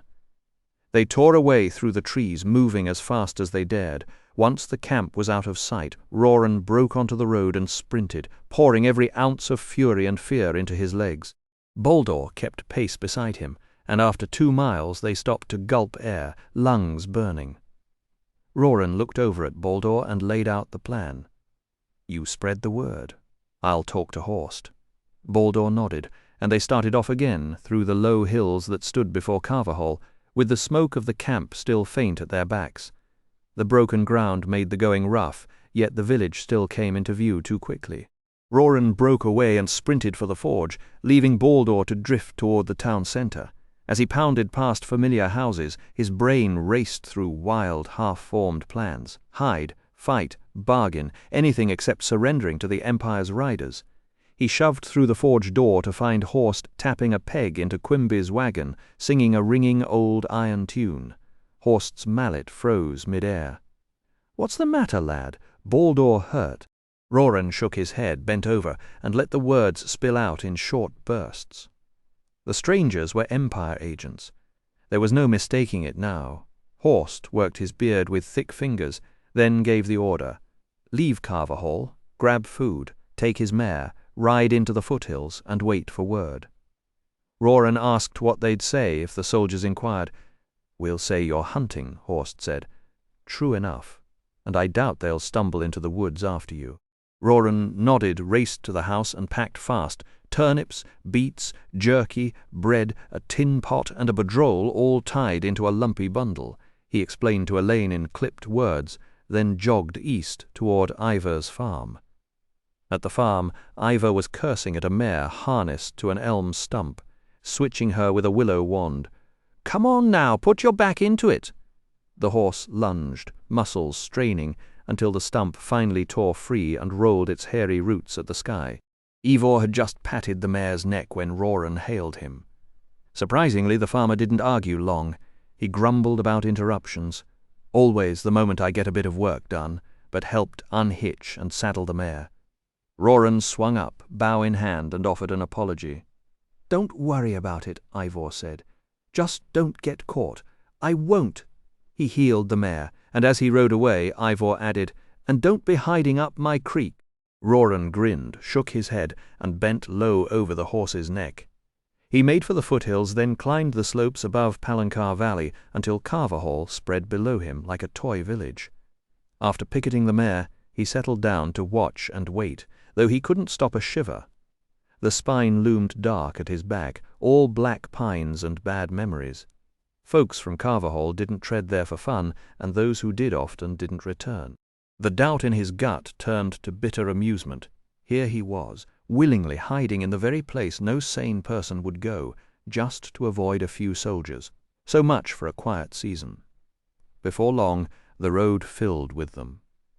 A double line of soldiers marched in step, and at the head 2 black-clad figures moved with an easy menace. A ragged group of village men stopped them at the edge of town, some still holding picks.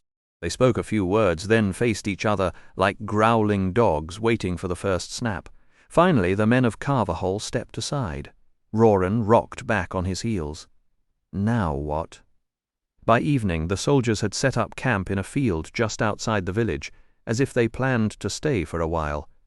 Below the ridge, the enemy tents formed a packed grey block, torchlight throwing long flickers as guards walked to their posts. In the centre, a fat fire pushed smoke into the sky. Roran had settled his own camp behind a crumbled log, and he spent the night watching, thinking. He'd always assumed the raiders who'd burned his house had taken what they came for, the stone Eragon had dragged back from the spine. Obviously, they hadn't found it. Maybe Eragon had run off with it to keep it away from them, which could explain why he'd left so suddenly. Still, Roran found that hard to swallow. A rock that mattered enough to make a king send soldiers across the countryside. Must be magic, because plain gold couldn't possibly be worth all this. He let out a short laugh, then caught a flicker of movement among the trees below. The cool air smelled of pine sap, and an owl hooted somewhere. He dropped behind a boulder, arrow nocked, and waited. When the figure got close enough, he recognized Albric and let out a soft whistle. "Blast! I thought I'd never find you." Albric puffed as he dumped his heavy pack. "Honestly, I didn't expect you to. Can't say I had a good time hiking through these woods at night. Kept thinking a bear would jump out, or worse. The spine isn't for sensible folk, that's for sure." Roran turned back to look at Carverhall. "So what brought them here? Your arrest? They're happy to wait until you come home from hunting." Roran sat down heavily, stomach knotting. "Did they give any reason?" "Mention the stone." Albric shook his head. "They just said it was the king's business. They spent all day asking questions about you and Eragon. Nothing else seems to interest them." He paused. "I'd stay, but they'll notice if I'm gone tomorrow. I brought food, blankets, and some of Gertrude's salves just in case. Should be enough." Roran gathered himself and smiled. "I appreciate it." "It's nothing. Anyone would do the same," Albric said with a quick, embarrassed shrug. He turned to go, then looked back. "Oh, and those strangers, they call themselves the Razak." The morning after his meeting with the Council of Elders, Eragon was oiling Saphira's saddle with slow, careful strokes, trying not to strain himself, when Auric came to call. The dwarf politely waited until Eragon had finished a strap, then asked, "Are you feeling better today?" "A little." "Good. We all need to keep our strength up. I came partly to look in on you, and partly because Hrothgar wants to speak to you, if you have a moment." Eragon smiled wryly. "I always have time for him. He knows that." Auric laughed. "Ah, but it's polite to ask." As Eragon set the saddle down, Saphira stretched out from her corner and gave Auric a friendly growl. "Morning to you too," he said, bowing. Auric led them along one of Trondheim's main corridors, toward the central hall and its twin staircases curving down to the dwarf king's throne room, but before reaching it, he took a smaller flight of stairs. Auric's boots made soft echoes in the stone corridor. It took Eragon a moment to realize that Auric had chosen a side passage just to avoid the ruined Isidar Mithrim. They stopped before a granite door carved with a 7-pointed crown. 14 armored dwarves, 7 aside, thumped the floor with their mattock hafts at once. With an echoing boom, the doors opened. Eragon nodded to Auric and walked into the dim chamber with Saphira. They passed the rigid statues of ancient dwarf kings and came to a stop before the massive black throne. Eragon bowed low at its foot. The dwarf king inclined his silver-maned head in response, the rubies set into his golden helm catching the dim torchlight like dying embers. Volund the warhammer rested across his mail-clad legs. When Hrothgar spoke, his deep voice filled the hall. "Shadeslayer, welcome to my home. You've accomplished much since our paths last crossed, and it seems I was wrong about Zarok. Morzen's blade will be honored in Trondheim as long as it's in your hands." Eragon rose and dipped his head. "Thank you," the dwarf continued. "We also want you to keep the armor you wore during the Battle of Farthen Dür. Our finest smiths are already working on repairs.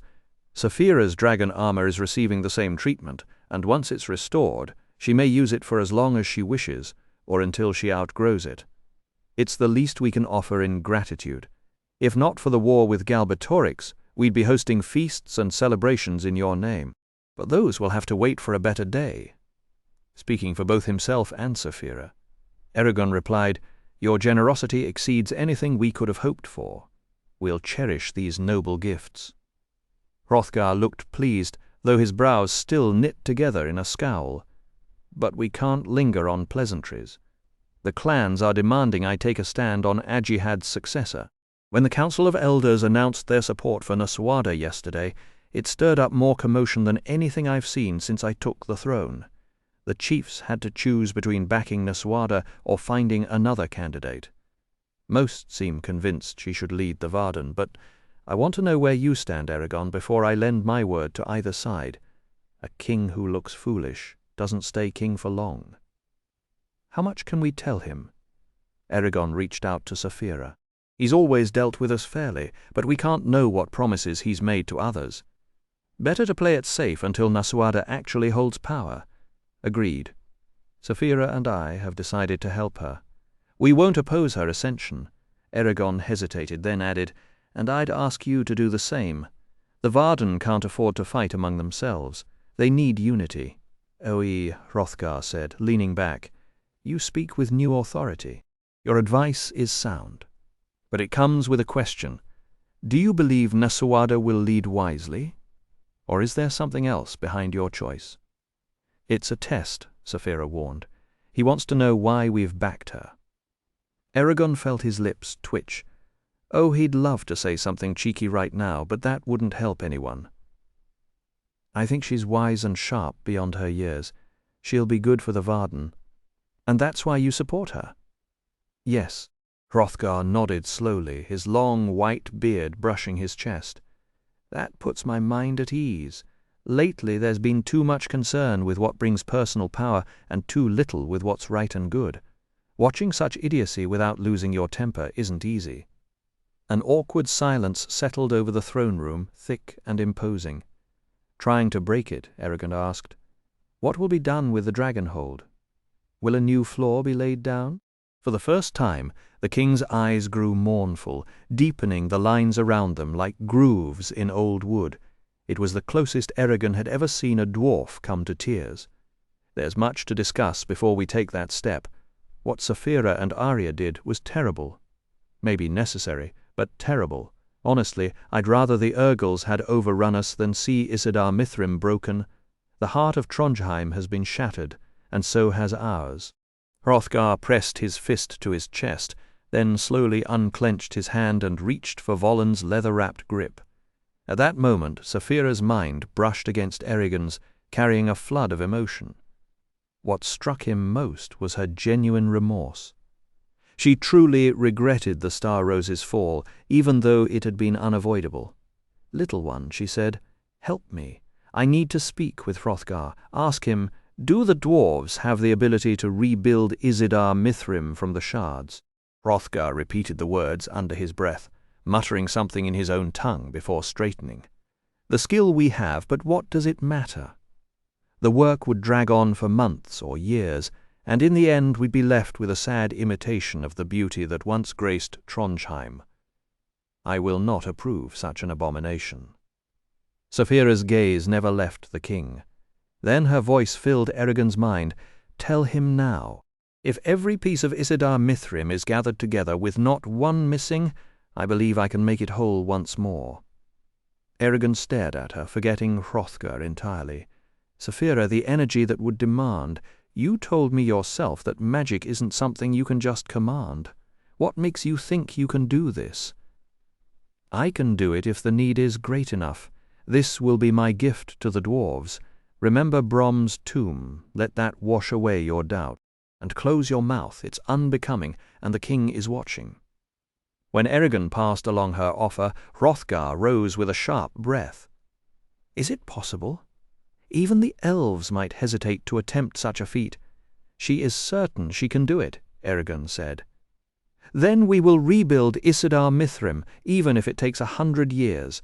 We'll construct a frame for the gem and set every shard into its original place. Not a single chip will be forgotten. If we must break the larger pieces to move them, we'll do it with all the skill we have in working stone, losing no dust or flecks. And when it is finished, you will come and heal the Star Rose. We will come, Eragon agreed, bowing. Hrothgar's smile cracked across his face like a fissure in granite. What joy you've given me, Saphira. I feel like I have a reason to rule again.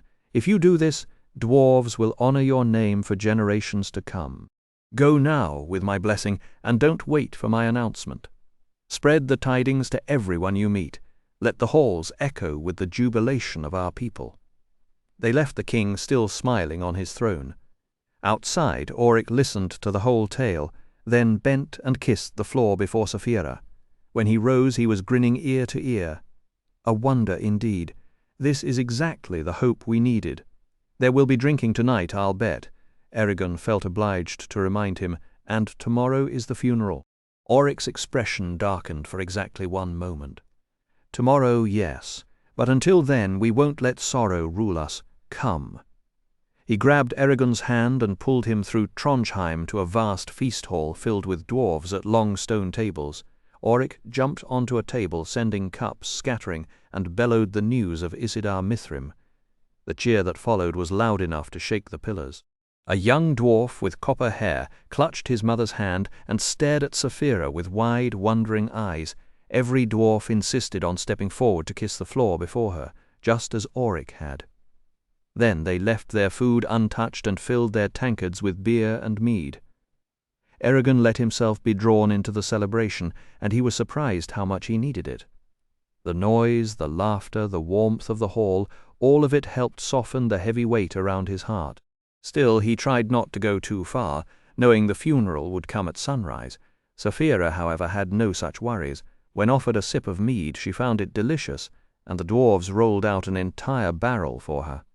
She lowered her jaws into the cask, drained it in 3 long pulls, then tilted her head to the ceiling and belched a column of flame. It took Eragon several minutes to convince the dwarves she was safe to approach again.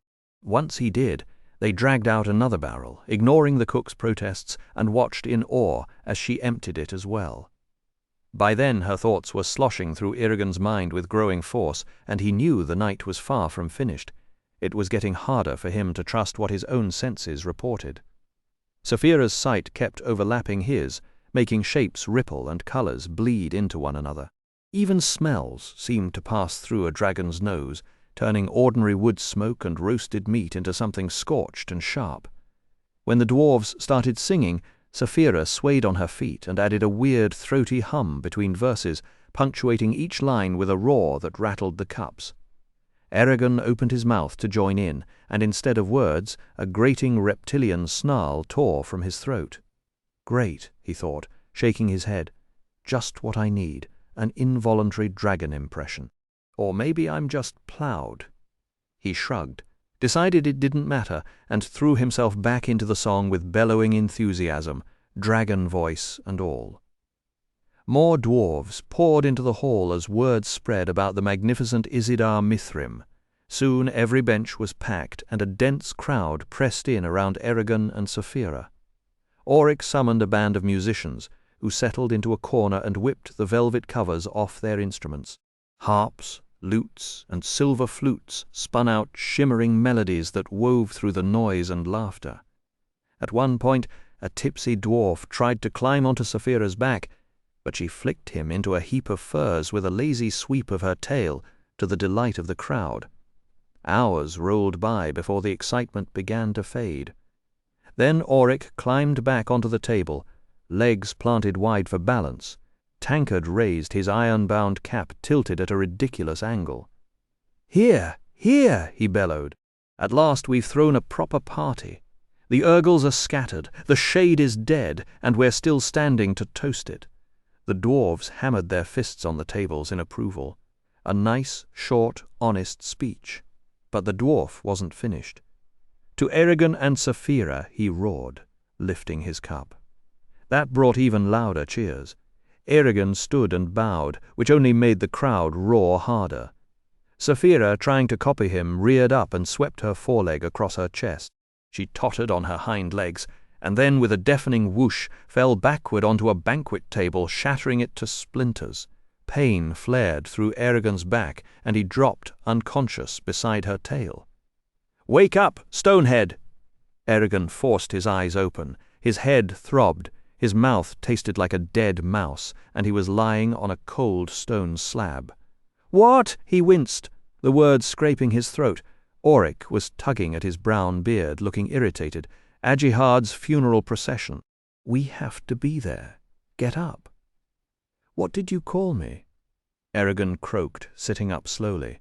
They were alone in the banquet hall, save for Saphira, who was sprawled on her side between two tables. She stirred, lifted her head, and blinked around, as if wondering where the world had gone. "Stonehead," Auric said, "I've been trying to wake you for the better part of an hour. Now move." Eragon slid off the table, bracing himself against a pillar. Fragments of the night rushed back. "Saphira, are you all right?" he asked, stumbling over to her. She turned her head and ran her tongue in and out over her teeth, like a cat that had swallowed a wasp. "Whole, I think." Her mental voice was fuzzy. "My left wing is a little odd. I think I landed on it, and my head feels like it's full of flaming arrows." Eragon couldn't help but think, "And you had the nerve to lecture me about drinking. If I'd drunk 4 barrels it would kill me," he muttered. "Good thing you're not a dragon," Saphira shot back, and he felt her dry amusement despite the pounding headache. Eragon, ignoring her, asked Auric, "Was anyone hurt when she fell?" The dwarf let out a hearty laugh from deep in his chest. "Only those who fell off their stools from laughing so hard. A dragon getting drunk and bowing like a lord, I'm sure songs will tell that for decades." Saphira shuffled her wings and looked away, offended. "We left you two here because we couldn't move her," Auric went on. "The head cook is still furious. He thought she'd polish off half his cellar before you two sobered up." For once, Eragon couldn't blame the cook. He'd never seen a dragon drink, but apparently it wasn't pretty. "Here," Auric said, shoving a bundle of dark cloth into his arms. "Put these on, suitable for a funeral, unlike that party outfit." Eragon looked down at the clothes, formal, dark, and heavy. He sighed and began to change, while Saphira let out a low, grumbling moan from her corner. "Hurry, there's no time to spare."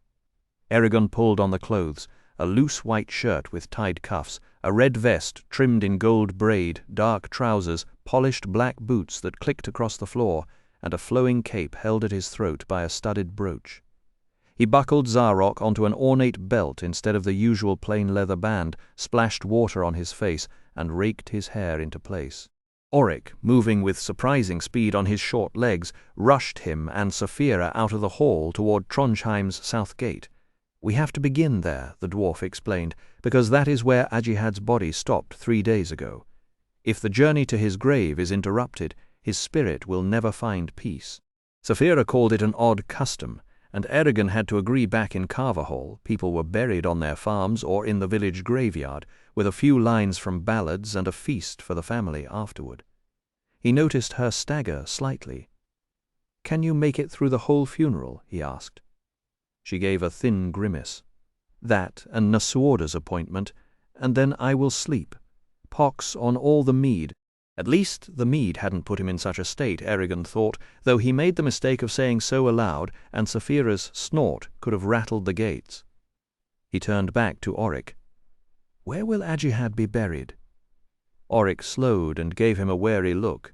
That has caused no small argument among the clans. When a dwarf dies, he must be sealed in stone, or he will never join his ancestors. There is more to it, but I cannot tell an outsider. We go to great lengths to make sure it happens. Beneath Farthen Deur, he went on, there lies a chamber that is home to every Nerlin, every dwarf who has died here. Ajihad is human, so he cannot share the sacred tombs, but a hallowed alcove has been set aside for him. The Varden may visit him there without disturbing the dwarves' holy grottos, and he will be given the honor he deserves.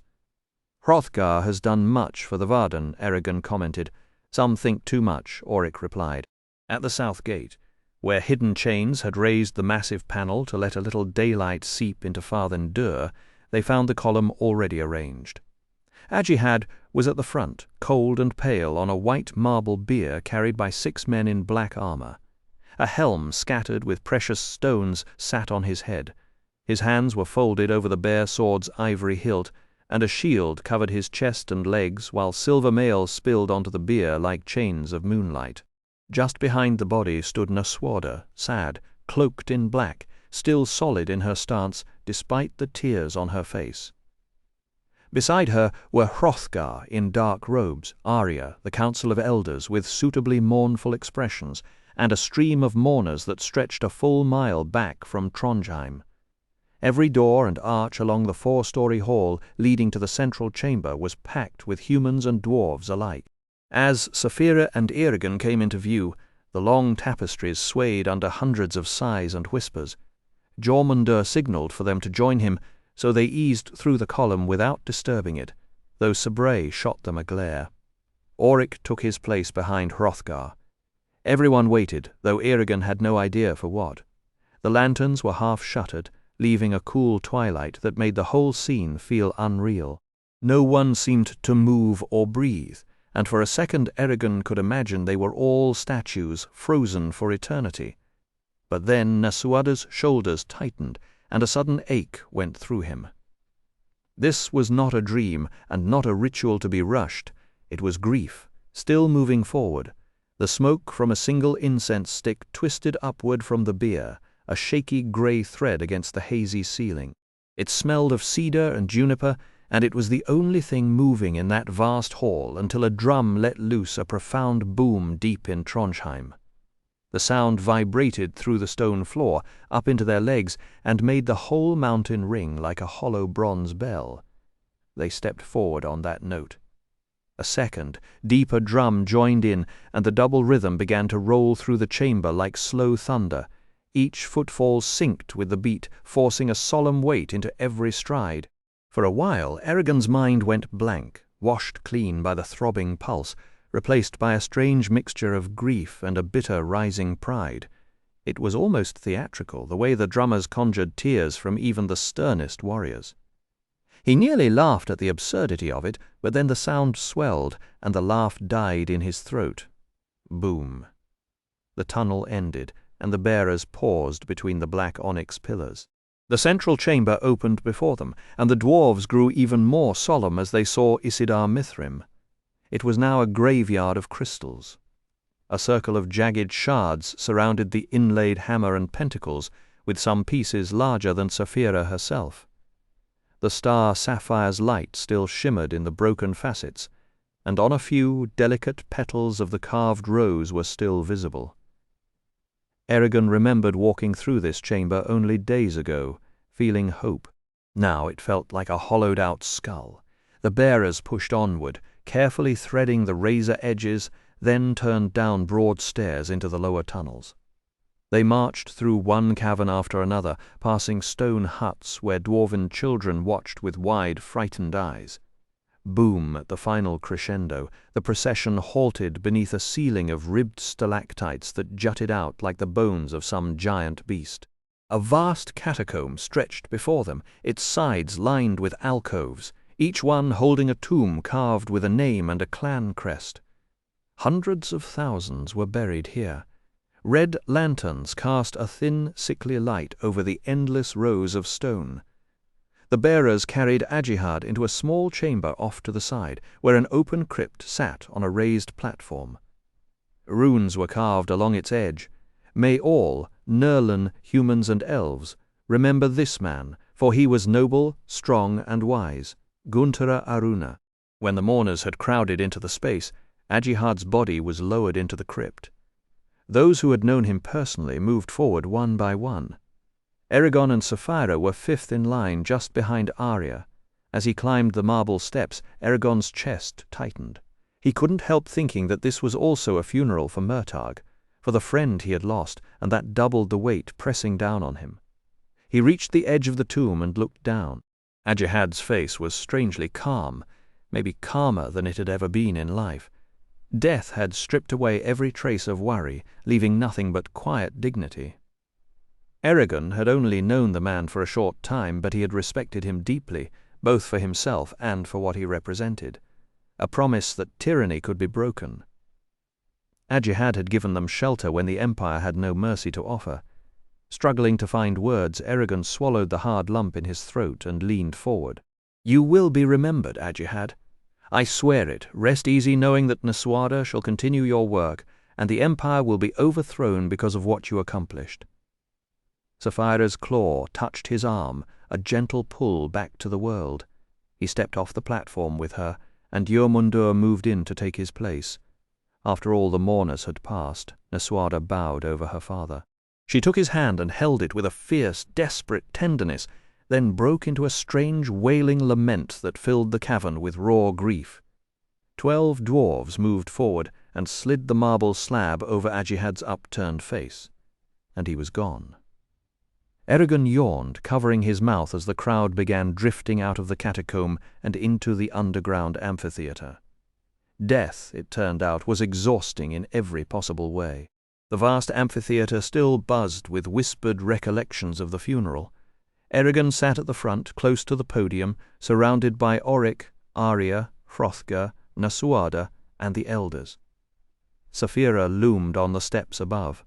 Oric leaned in and remarked that this hall had crowned every dwarf king since Korgan, so it was only fitting the Varden made their choice here. Whether the change of leadership would stay peaceful was, in Eragon's mind, far from certain. He wiped a tear from his eye, still raw from the memorial. Grief had melded into a knot of anxiety in his stomach.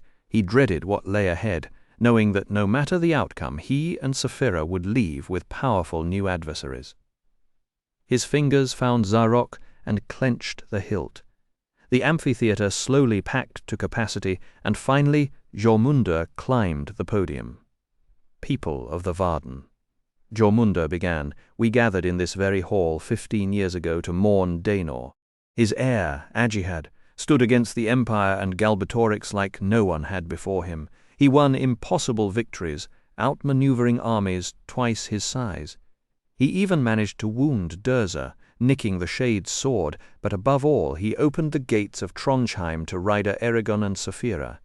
Now we must choose someone to carry his banner and lead us to still greater triumphs." A voice from the highest seats yelled, "Shadeslayer!" Eragon kept his face still, and he could see Jormundur didn't so much as flinch. "Maybe someday," Jormundur replied, "but Eragon has his own path to walk. The Council of Elders has deliberated at length. We need someone who knows our struggles firsthand, who has bled with us and never ran from a fight." Eragon almost smiled at the theatre of it, as if the vote had not been scripted days ago. A wave of understanding swept through the crowd, and the name bubbled up as 1,000 whispers before Jormundur spoke it aloud. "Naswada." He bowed and moved away. Arya stepped forward next. She looked over the silent hall and declared, "The elves paid tribute to Ajihad tonight, and in the name of Queen Islanzadi I acknowledge Naswada's rise. She will have our friendship and support, just as her father did. May the stars keep her." Hrothgar stepped up and grunted. "The clans and I stand with Naswada as well." Then Eragon took his place. Facing the thousands with Saphira at his back, he said simply, "We support Nasuada." Saphira let out a low growl of agreement. After the oaths, the Council of Elders arranged themselves on both sides of the stage, with Jormungandr in front. Nasuada walked forward with dignity and knelt, her dark dress pooling around her like ink. Jormungandr lifted his voice. "By right of blood and succession, we have chosen Nasuada. By her father's deeds and the consent of her people, we have chosen Nasuada. I ask you now, have we chosen well?" The response shook the walls. Yes, Jormungandr nodded. Then this council transfers to Ajihad's only daughter all the powers and duties he carried. He set a silver circlet on her brow, raised her to her feet, and announced, "I give you our new leader." For 10 straight minutes, the Varden and the dwarves roared their approval until the amphitheatre echoed with it. When the cheers faded, a councilwoman named Selden caught Eragon's eye and whispered, "Now is the time to keep your promise." All sound seemed to drain from the world. Eragon's nerves vanished, replaced by a strange calm. He breathed in, and he and Saphira walked toward Jormungandr and Nasuada, each step feeling like an hour. He glanced at the elders, Selden, Orin, Vara, and Milne, and caught their smug smiles, one sneer barely hidden. Behind them, Arya stood and inclined her head in support. Saphira's voice resonated in his mind. "We are about to alter the course of history. We were leaping off a cliff without knowing how deep the water below might be, but oh, what a glorious fall it promised to be." Eragon took one quick breath to study Nasuada's calm face, then bowed low and dropped to a knee. Drawing Zarok from its sheath, he laid the blade flat across his upturned palms and lifted it, a silent offering aimed at Jormungandr. For a heartbeat, the sword seemed to hover between Jormungandr and Nasuada, balanced on the razor-thin edge of 2 possible futures. Eragon's chest tightened. Such a small gesture, yet so much depended on it, not just one life, but a dragon, a kingdom, an entire empire. Then air rushed back into his lungs and he turned toward Nasuada. "Out of deep respect and appreciation for the trials ahead, I, Eragon, First Rider of the Varden, Shadeslayer, and Argetlam, offer you my blade and my fealty, Nasuada." The Varden and the dwarves stared as if turned to stone. The Council of Elders, smug, gloating, curdled into rage in an instant. You would have thought Eragon had just announced a tax hike, the way their faces twisted with betrayal. Even Elisari let her gracious mask slip and allowed raw anger to flash through. Only Jormungandr, after a brief jolt of surprise, seemed to accept the new turn with unruffled calm. Nasuada smiled, reached for Zarok, and touched its tip to Eragon's forehead, just as she had done before. "I am honored that you choose to serve me, Rider Eragon. I accept, along with every duty that comes with this station. Rise, my vassal, and take your sword." Eragon rose and stepped back beside Saphira. The amphitheatre erupted into cheers, human warriors hammered blades against shields, while dwarves stomped their iron-tipped boots in a rolling rhythm. Nasuada gripped the podium and looked out across the crowd, her joy shining as bright as torchlight. "People of the Varden," silence dropped like a curtain. "Like my father before me, I give my life to you and to our cause. I will not rest until the Urgals are defeated, Galbatorix is dead, and Alagaezia is free once again." Another wave of cheering crashed over her. "So I tell you, now is the time to prepare. Here in Farthen-Dur, after endless skirmishes, we won our greatest battle. Now it is our turn to strike back. Galbatorix is weakened after losing so many of his forces. There will never be a better opening. Therefore, I say again, prepare, so that we may once more stand victorious." More speeches followed from various leaders, though Falberd still looked like he had swallowed a wasp. As Eragon turned to leave, Auric grabbed his arm, eyes wide. "Eragon, did you plan all that beforehand?" Eragon weighed whether honesty was wise, then nodded. "Yes." Auric let out a low whistle and shook his head. "A bold stroke, that. You've given Nasuada a strong place to stand, but dangerous too, judging by the council's faces. Did Arya approve of this?" She agreed it was necessary. The dwarf studied him for a long moment. I'm sure it was. You've just shifted the balance of power, Eragon. No one will underestimate you again because of it. But beware the rotten stone. You've made powerful enemies today. He clapped Eragon on the shoulder and moved on. Saphira watched him go. We should leave Farthen-Dur soon. The council will be thirsty for revenge. The sooner we're out of their reach, the better. That evening after his bath, Eragon found all three waiting outside his door, a sorceress, a snake coiled gold around her wrist, and a scroll tucked into her belt. She was tall, dark-haired, with startling blue eyes and a crooked smile. Eragon hoped she wasn't another Varden soldier looking for advice. Ah, Gethlem. She curtsied with easy grace. He inclined his head. Can I help you? I hope so. I'm Triana, sorceress of Duvrangar Gata. Really? A sorceress? He asked, intrigued. A faint drumbeat pulsed from the dwarven forges below, threading through the stone as Triana explained the tangled state of the Varden's magic core. Between battlefield sorcery, reconnaissance, and whatever else they need, there just aren't enough of us. So each of us juggles a half-dozen jobs. She flashed a bright, even smile. That's actually why I came to find you. Duvrangar Gata would be honored to have you lead us. You're the only one who could truly replace the twins. Before he could think, Eragon smiled back. It was hard to say no to someone who radiated so much warmth. I can't, I'm afraid. Saphira and I are leaving Trondheim soon, and I'd need to clear it with Nasura anyway. Internally, he recoiled. He had no intention of diving back into Varden politics, least of all into a position once held by the twins. Triana chewed her lip. Oh, that's too bad. She moved a step closer. Then perhaps we could spend a little time together before you go. I could teach you how to summon and control spirits, an education for both of us. Heat touched Eragon's cheeks. I appreciate that, but I'm really overburdened at the moment. For a split second, anger flared in her eyes, but it disappeared so quickly he wondered if he had imagined it. She gave a graceful sigh. I understand.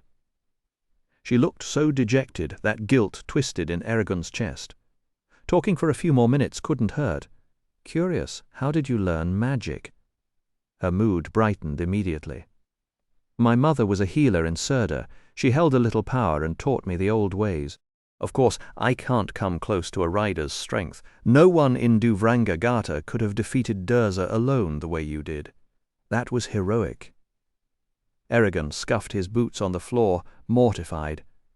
I would have died without Arya's help. Triana tilted her head and scolded him gently. You're too modest, Argitlam. You struck the final blow. Take pride in that. It's a feat worthy of Vrail himself. She drifted nearer, and his heart quickened as a heavy, musky perfume with a strange edge of spice reached him. A bundle of dried herbs hanging from a nearby beam released its own sharp scent into the air. Have you heard the songs about you? The Varden whisper them by every fire. They say you've come to take the throne from Galbatorix. Eragon fought the urge to roll his eyes. No, they might sing that, but I don't.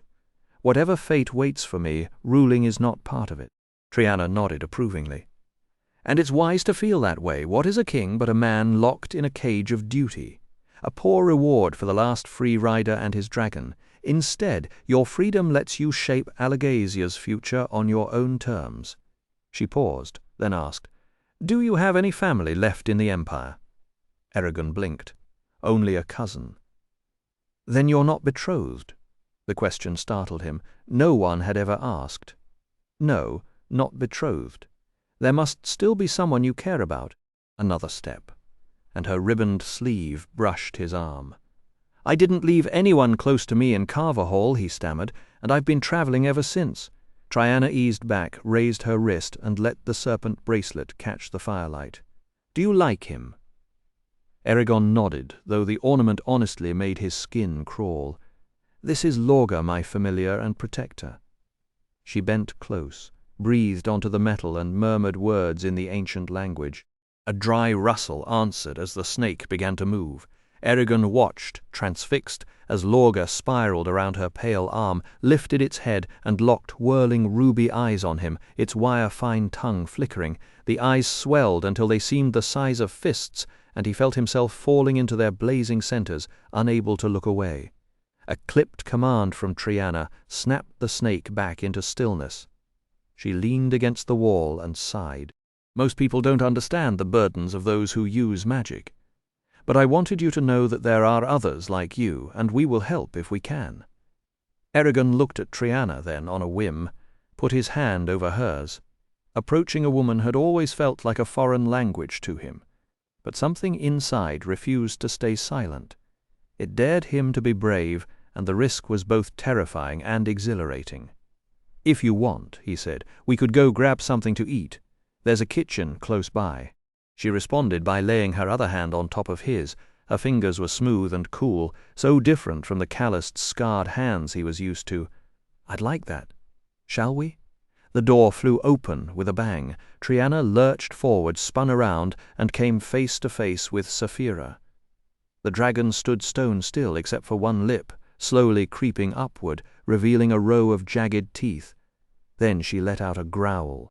Not a casual growl, but a long, rolling roar packed with scorn and menace that echoed through the hall for more than a minute.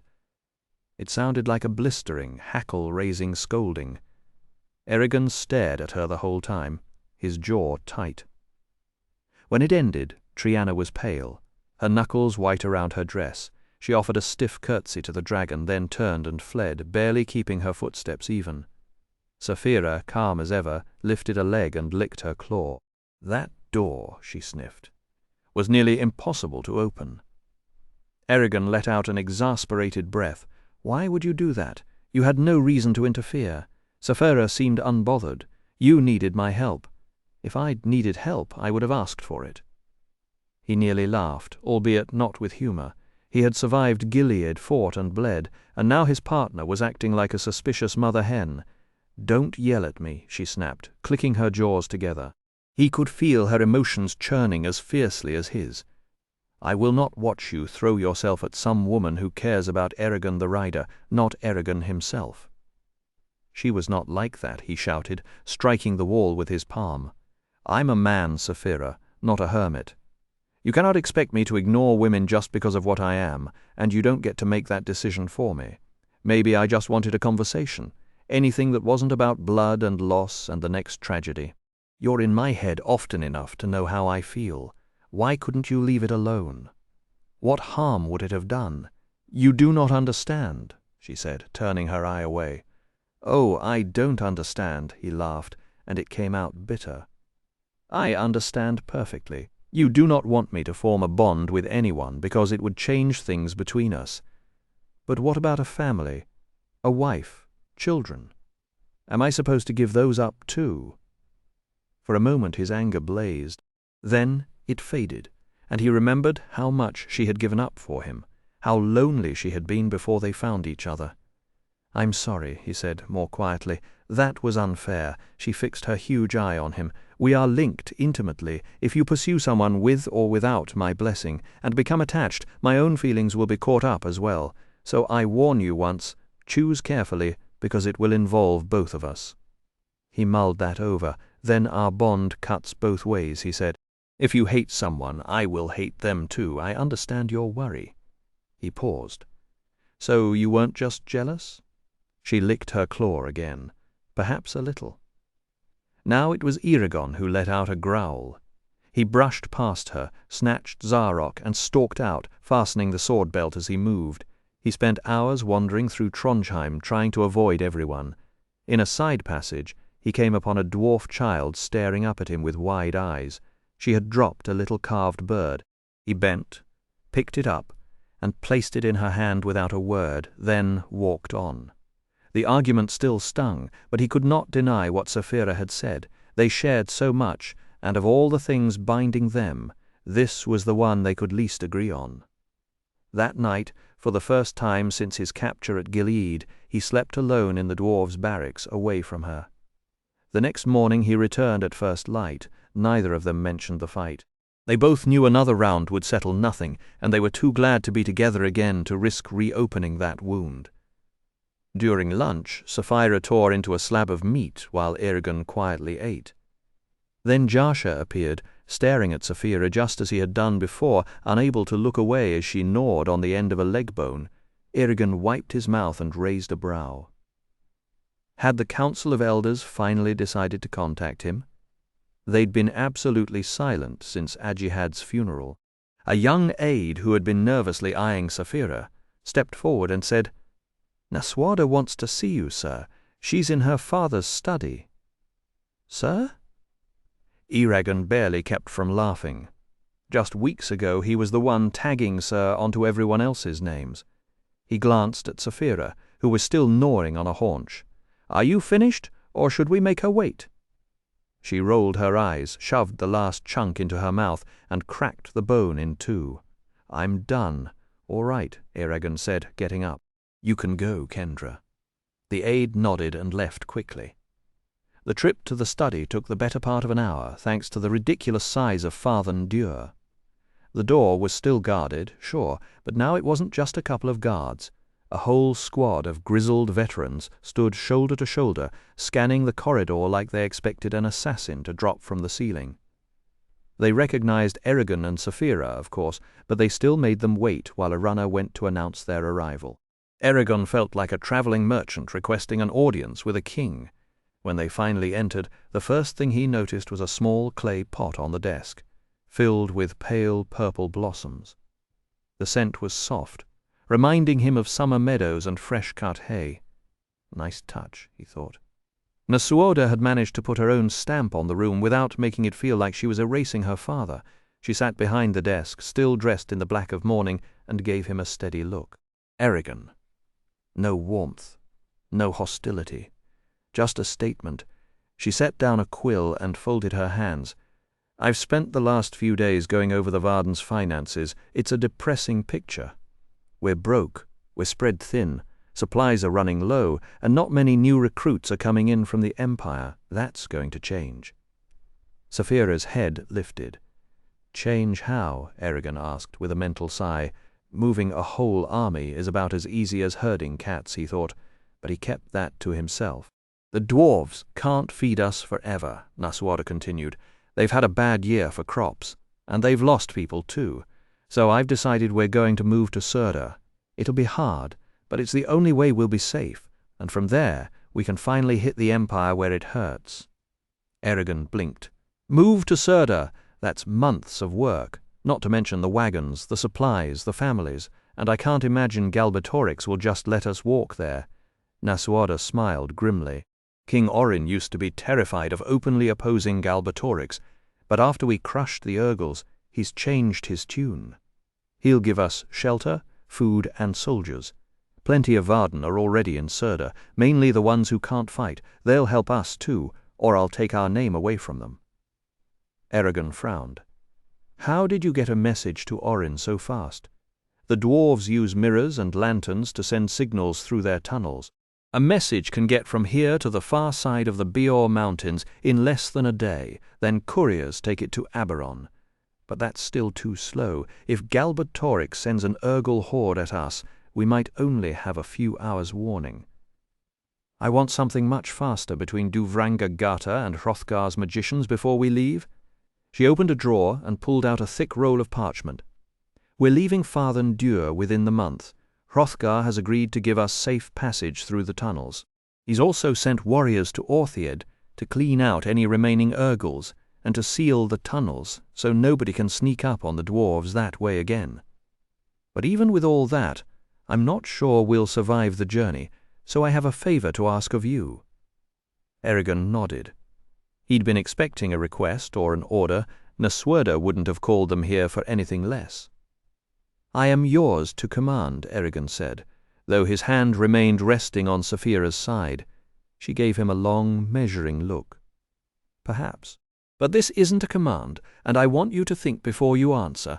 I intend to spread word across the Empire that a new rider, Eragon Shadeslayer, and his dragon, Saphira, have joined the Varden. I want your permission first. Saphira's tail lashed once before her voice rang in Eragon's mind. It's too risky. He frowned. Word will leak out anyway. The Varden won't keep quiet about killing Durza or their victory. Since it'll happen with or without our blessing, we might as well agree, she huffed. I'm worried about Galbatorix so far. We haven't publicly picked a side. Our actions have spoken loudly enough, yes, but when Dursa fought you in Trondheim, he held back. If we're openly defiant, Galbatorix won't be so forgiving. Who knows what traps or plots he's saved for the day we walk into his trap. If we stay vague, he'll stay confused. Eragon's jaw tightened.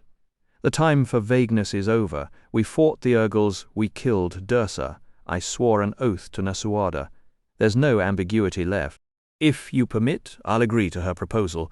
For a long moment, Saphira was silent. Then she dipped her head. As you wish. He stroked her warm scales and turned back to Nasuada. Do what you think is best. If this is how we can truly help the Varden, then so be it. A faint smile crossed her face. Thank you, I know it's a heavy burden, she paused, then added, Now, as we spoke before the funeral, I expect you to travel to Eldermark and finish your training. With Arya? Of course. The elves have refused all contact with humans and dwarves since her capture. Arya is the only one who might draw them out of hiding. Couldn't she just send a message with magic? Sadly, no. When the elves retreated into Weldenvarden after the fall of the Riders, they enchanted the forest so no thought, object, or person could cross its border by magical means. Leaving is permitted, but entering requires a physical path. So Arya must walk through their wards herself before Queen Islanzadi can learn that Arya is alive, that you and Saphira exist, and everything else that's happened to the Varden these last months. Nasuada held out a scroll sealed with wax. This is a letter for Queen Islanzadi. It explains our situation and my intentions. Guard it with your life in the wrong hands. It could do tremendous damage. I hope that after all we've endured, Islanzadi will be willing to reopen diplomatic ties. Her support could decide whether we win or lose. Arya has agreed to champion our cause, but I wanted you to understand the stakes as well, so you can seize any opportunity that comes along. Eragon tucked the scroll into his leather jerkin. When do we leave? Tomorrow morning, unless you have other plans. No. She clasped her hands together. Good, and you should know, you won't be travelling alone. He raised an eyebrow. King Hrothgar insists that, to keep things fair, a dwarf representative should accompany your training, since it concerns their people too. He's sending Auric. For a moment, irritation flared in Eragon's chest. Saphira could have carried Arya and him to Weldenvarden in days, saving weeks of slogging across the countryside. But 3 passengers on Saphira's back were out of the question.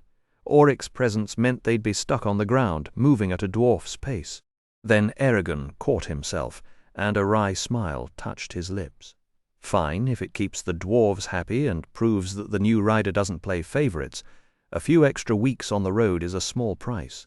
He nodded. Then I'll look forward to Auric's company.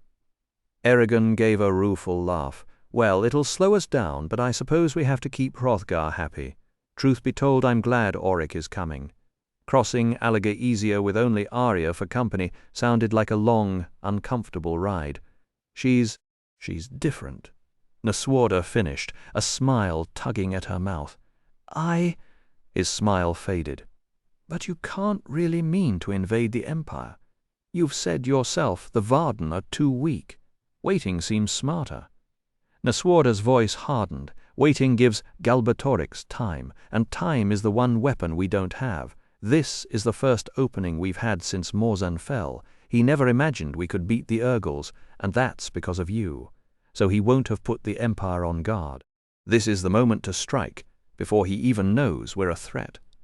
Saphira's thought cut through Eragon's mind like a blade. Invasion?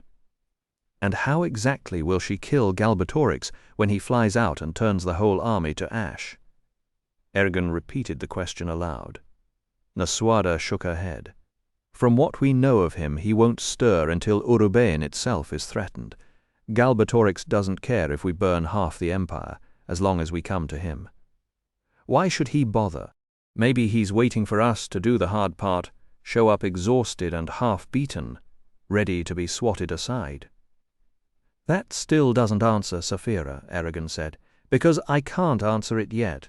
This will be a long campaign. By the end you might be strong enough to challenge him, or the elves might join us, and their spellcasters have no equals anywhere. But we can't afford to wait for either miracle.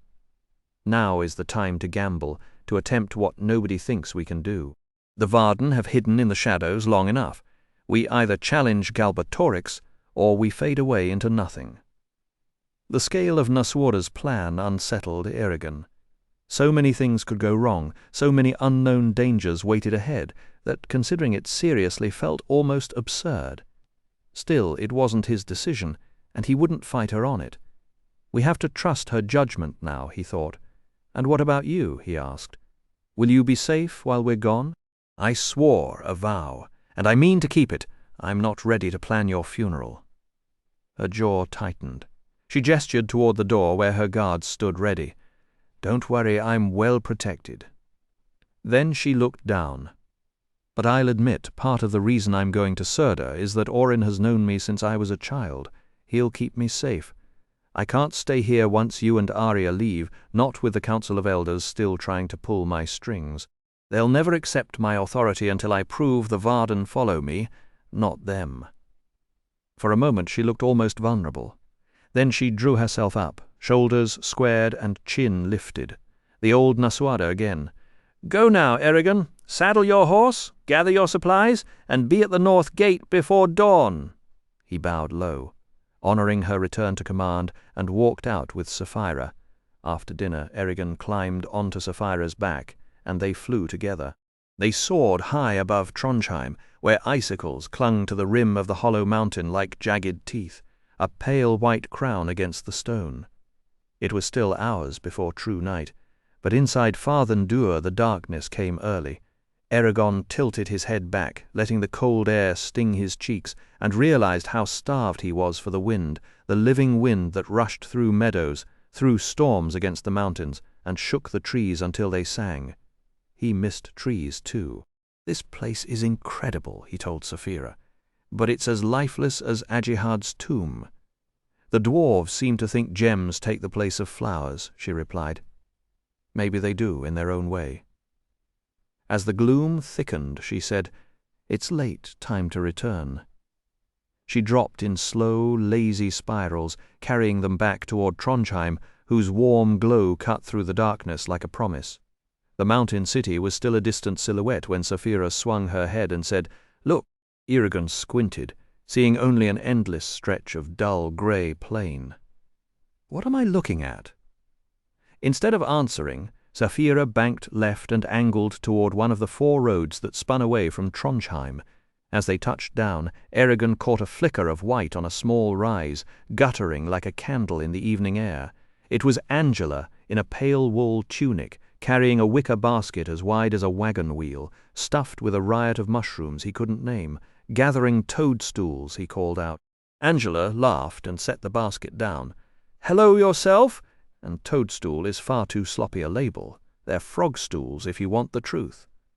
She gestured over the collection. "We've got sulphur tuft, ink cap, naval cap, dwarf shield, russet, tough shank, blood ring, and that one there is a spotted deceiver. Lovely family, isn't it?" She pointed out each in turn, finishing on a cap splashed in rivulets of pink, lavender, and yellow. Eragon's eye caught a different one, a stalk like frozen lightning, molten orange gills, and a glossy, 2-tiered black cap. "And that?" he asked. Angela smiled. "Frikai Andlat, the elves call it. Stem kills you in an instant. Cap cures most poisons. It's where Tuniva's nectar comes from. It grows only in Duweldenvarden and Farthendur, and it wouldn't last a season here if the dwarves hauled their dung somewhere else." Eragon looked at the mound of earth and saw that it was exactly that, a dung heap. "Hello, Saphira," Angela said, reaching out to stroke the dragon's nose. Saphira blinked with pleasure and flicked her tail. At the same time Solimbum padded up, a limp rat in his mouth, and settled onto the ground to gnaw it, ignoring everyone. "So," Angela said, pushing back a strand of her enormous hair, Off to Elismera. Irigan nodded, long past asking how she always knew. His silence made her scowl. Come on, don't look so grim. It's not like you're on the scaffold. I know. Then smile. If you're not about to die, you have no excuse. You're as flaccid as that rat. Flaccid, isn't that just a beautiful word? He couldn't help but grin, and Saphira gave a low chuckle. Not the word I'd choose, but I get your point. Understanding is good, Angela said brightly, flipping over a mushroom with her fingernail. Luckily we met tonight, since you're leaving and I'll be travelling with the Varden to Surda. I like to be where things are happening, and that's the place. Irigan's grin widened. Well, that means our trip will be safe, otherwise you'd be coming with us. Angela shrugged and her voice dropped into seriousness. Be careful in Duwelden Varden. Elves may hide their emotions, but they burn with anger and desire just like anyone else. What makes them lethal is how they bottle it up, for years if needed. You've been there. Once upon a time. A long pause stretched. Then Erigan asked, What do you think of Nasuada's plans? Angela's face snapped into a theatrical mask. She's doomed. You're doomed. They're all doomed. She screamed with laughter, folding over, then straightened. But note, I didn't say what kind of doom, so no matter what occurs, I'll claim I saw it coming. Truly, I'm a genius. She lifted the basket onto her hip, and a night wind stirred her wild hair. Stay alive, Dragon Boy. Angela gave a farewell speech that was pure Angela. I suppose this is goodbye for now. Good luck, avoid roasted cabbage, never eat earwax, and look on the bright side of life. With a wink she was gone, leaving Erigan standing there, utterly baffled. Solembum, after a deliberate pause, gathered up his dinner and followed her with all the dignity of a cat who refused to be rushed. Erigan shook his head and turned back to more pressing matters. Dawn was still half an hour away when he and Saphira slipped under the raised north gate of Trondheim. They waited in the recessed area beyond, where red jasper pillars rose like frozen flame and carved beasts bared stone fangs between the columns. At the very edge of the city mountain, 2 30-foot golden griffins stood guard, identical pairs watching every approach. No one else was around. Erigan held Snowfire's reins. The stallion had been brushed, reshod, saddled, and fitted with bulging saddlebags, and he stamped his hooves, restless after being cooped up too long. Then Auric appeared, carrying a heavy pack and a bundle in his arms. No horse? Erigan asked. Auric grunted. We're heading to Tarnag first, just north. From there we take rafts along the As Ragni to Hedarth, an elf trading post. No need for horses before then, so I'll use my own legs. With a clang, Auric set down the bundle and unwrapped it, Erigan's armor. The shield had been repainted, the oak tree now bold in the center, every ding and scrape smoothed away.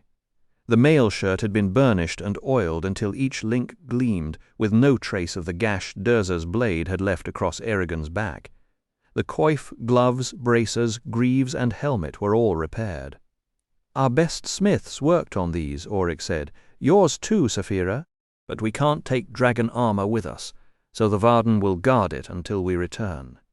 Please thank him, Saphira said. Erigan passed on the thanks, then buckled on the greaves and bracers, stowing the rest in his saddlebags. Finally he reached for his helmet, but Auric held it back. The dwarf turned the helm over in his hands, his expression caught somewhere between pride and worry, and then said in a formal voice, Not so fast, Erigan. You have a choice to make. Erigan looked at the polished brow and saw the change, the hammer and stars of Hrothgar's clan, the ingaitum, etched into the steel. My king, Hrothgar, asks me to present this helm as a token of the friendship he bears you, Auric continued, and with it he offers to adopt you into Durgrimst ingaitum as a member of his own family. Erigan stared at the crest, stunned. Another allegiance? Another oath to weigh him down? If he kept accepting loyalties and ties at this rate, he'd be so tangled in promises he'd be useless, afraid to make a move without betraying someone. You don't have to put it on, Saphira pointed out, and risk insulting Hrothgar, he asked. We're trapped either way. But maybe it's not a trap. Maybe it's Otho, a gift, a thank you for his offer to repair Isidar Mithrim. Erigan hadn't considered that. He'd been so focused on what Hrothgar might gain that he'd missed the possibility of simple gratitude. Now, he saw it more clearly. "Of course," Saphira added, "it's also politics. The dwarves weren't pleased when I swore fealty to Nasuada. This balances the scales." Eragon looked back at Auric, who was waiting nervously. "Has this ever been offered to a human?" "Never," Auric said. "Hrothgar argued with the Ingaitum families for a day and a night before they agreed to take you. If you accept our crest, you'll have full rights as a clan member. You'll sit in our councils, speak on every issue, and have kin who will fight beside you." Eragon took the helmet. He didn't put it on, he just held it, feeling the weight of the metal and the weight of all it promised. He'd come to Trondheim as an outsider, and now he was being pulled deeper into a world of oaths and obligations. But maybe that was the price of having people willing to stand with him. Maybe, he thought, it wasn't a chain at all. Maybe it was a hand reaching out. He looked up at Auric and answered, though his voice was quiet. "Tell Hrothgar I am honored." Then Hrothgar leaned in closer, his voice dropping to a grave murmur. If Eragon chose, he could one day be buried among the dwarves' honored dead, an offer so immense it left the young rider momentarily breathless. No higher tribute existed in the clans. Eragon did not hesitate. He swept the helm from Auric's hands, settled its weight onto his brow, and declared, "I am privileged to join Djurgrimst Ingaitum." Auric nodded with satisfaction, and handed him the Nirlnien, the heart of stone. A quick cut opened a vein in Eragon's wrist, and a few drops of blood stained the ancient rock. Then came the long oath in the dwarf's tongue, with Auric translating every few sentences. When it was over, Eragon whispered a spell and watched the gash close. Auric clapped his shoulder. "Whatever the clans say, you've acted with integrity. They can't ignore that, and now we're clan brothers." A grand ceremony would have to wait until they returned to Farthen Dure. Events were moving too fast. But there would be feasting, dancing, and, as Auric put it, enough paperwork to drown a mule. Auric sat against a pillar and began spinning his axe between his palms, grumbling about Arya's lateness. Saphira laid her tail flat, watching him with a lazy eye. "Basil Nurla!" She said she'd be right here. Elves, he muttered, only had two concepts of time, late and even later. Eragon crouched, curious. "Have you dealt with them much?" "Only Arya," Auric laughed. 7 decades, and I've learned one thing. You can't rush an elf. Hammer on a file all you want. It'll break, not bend. Aren't dwarves just as stubborn?" "Aye, but stone gives way under pressure given time," Auric said with a sigh. "Elves don't change. That's why I'm not eager to go." Eragon tried to lighten the mood. "We'll meet Queen Islanza and see Elesmera. When has a dwarf ever been invited in to do Weldenvarden?" Auric frowned. "Scenery means nothing. I have urgent work in Trondheim, but instead I'll be tramping across Alagasia while you study. This could take years." That sobered Eragon. But Saphira's voice slipped into his mind. "I doubt Nasuada will let us stay long. With what she told us, we'll be needed soon. Some comfort." At last, Auric pushed himself upright as 3 figures approached. Nasuada, with slippers flashing beneath her dress like mice darting from a hole, Jormungandr behind her, and Arya, carrying a pack and wearing her black leather. Eragon's stomach twisted. He should have consulted Nasuada before accepting the clan, and Arya would remember how he had bungled his first meeting with the Council of Elders. He couldn't look up, yet Nasuada's voice, when it came, was gentle. "You accepted?" He nodded, staring at the floor. "I wondered if you would," she said. "Now, once again, all 3 races have a hold on you. The dwarves of Djurgrimst Ingaitum can claim your service. The elves will mold you with their training, and their magic ties you and Saphira together in ways none of us fully understand, and you've given your word to me, a human. Maybe sharing your loyalty is the wisest choice." Her smile held a strange warmth as she dropped a small bag of coins into his hand and stepped back. Jormungandr took his hand in a firm grip. "Safe travels, Eragon. "Stay sharp. Come," Arya said, already moving into the shadows of Farthen Dûr. "Adale has dipped below the horizon. We have miles to cover." Auric grunted in agreement, fishing a red lantern from his pack. Naswada's gaze swept over them one final time. "Eregan, Saphira, you carry our hopes and blessings. May the road treat you well. Remember, honor is the armor you can't take off." "We'll do our best," Eregan said, tightening his grip on Snowfire's reins. He followed Arya, Auric beside him, Saphira's claws clicking on the stone. As she passed Naswada, the dragon paused, gave her cheek a gentle lick, then lengthened her stride to catch up. Behind them, the gate shrank to a tiny gleam of light, two dark silhouettes still watching. At Farthen Dûr's base, 30-foot-tall doors swung open, 3 dwarf guards bowing as they stepped aside. Inside lay a tunnel lined with columns and lanterns for the first 50 feet, then nothing but black silence. Eregan knew this passage didn't just cut through the mountain, it ran beneath peak after peak, all the way to Tarnag. "This is our way," Auric said, raising the lantern. Arya stepped through without looking back. Eregan paused at the threshold. The dark itself didn't bother him. It was what the tunnel represented, the end of one chapter, the start of a journey with no map. "Having second thoughts?" Saphira's voice rippled through his mind. "Always," he admitted, stepping into the mountain's waiting throat. Hammer and tongs, 3 days after the Razak's arrival, Roran had worn a visible path into the ridge top. No news from Albrecht, nothing to do but watch the distant tents and wonder. He practiced archery on a rotting log until an arrow splintered against a buried rock, then resumed his restless pacing. At midday he choked down a dry lunch, one eye on Carverhall's rooftops below, then footsteps. Roran grabbed his bow, dropped low and waited. Relief hit him like a wave when Baldor's face emerged from the trees. "What took so long?" Roran asked as they sat down.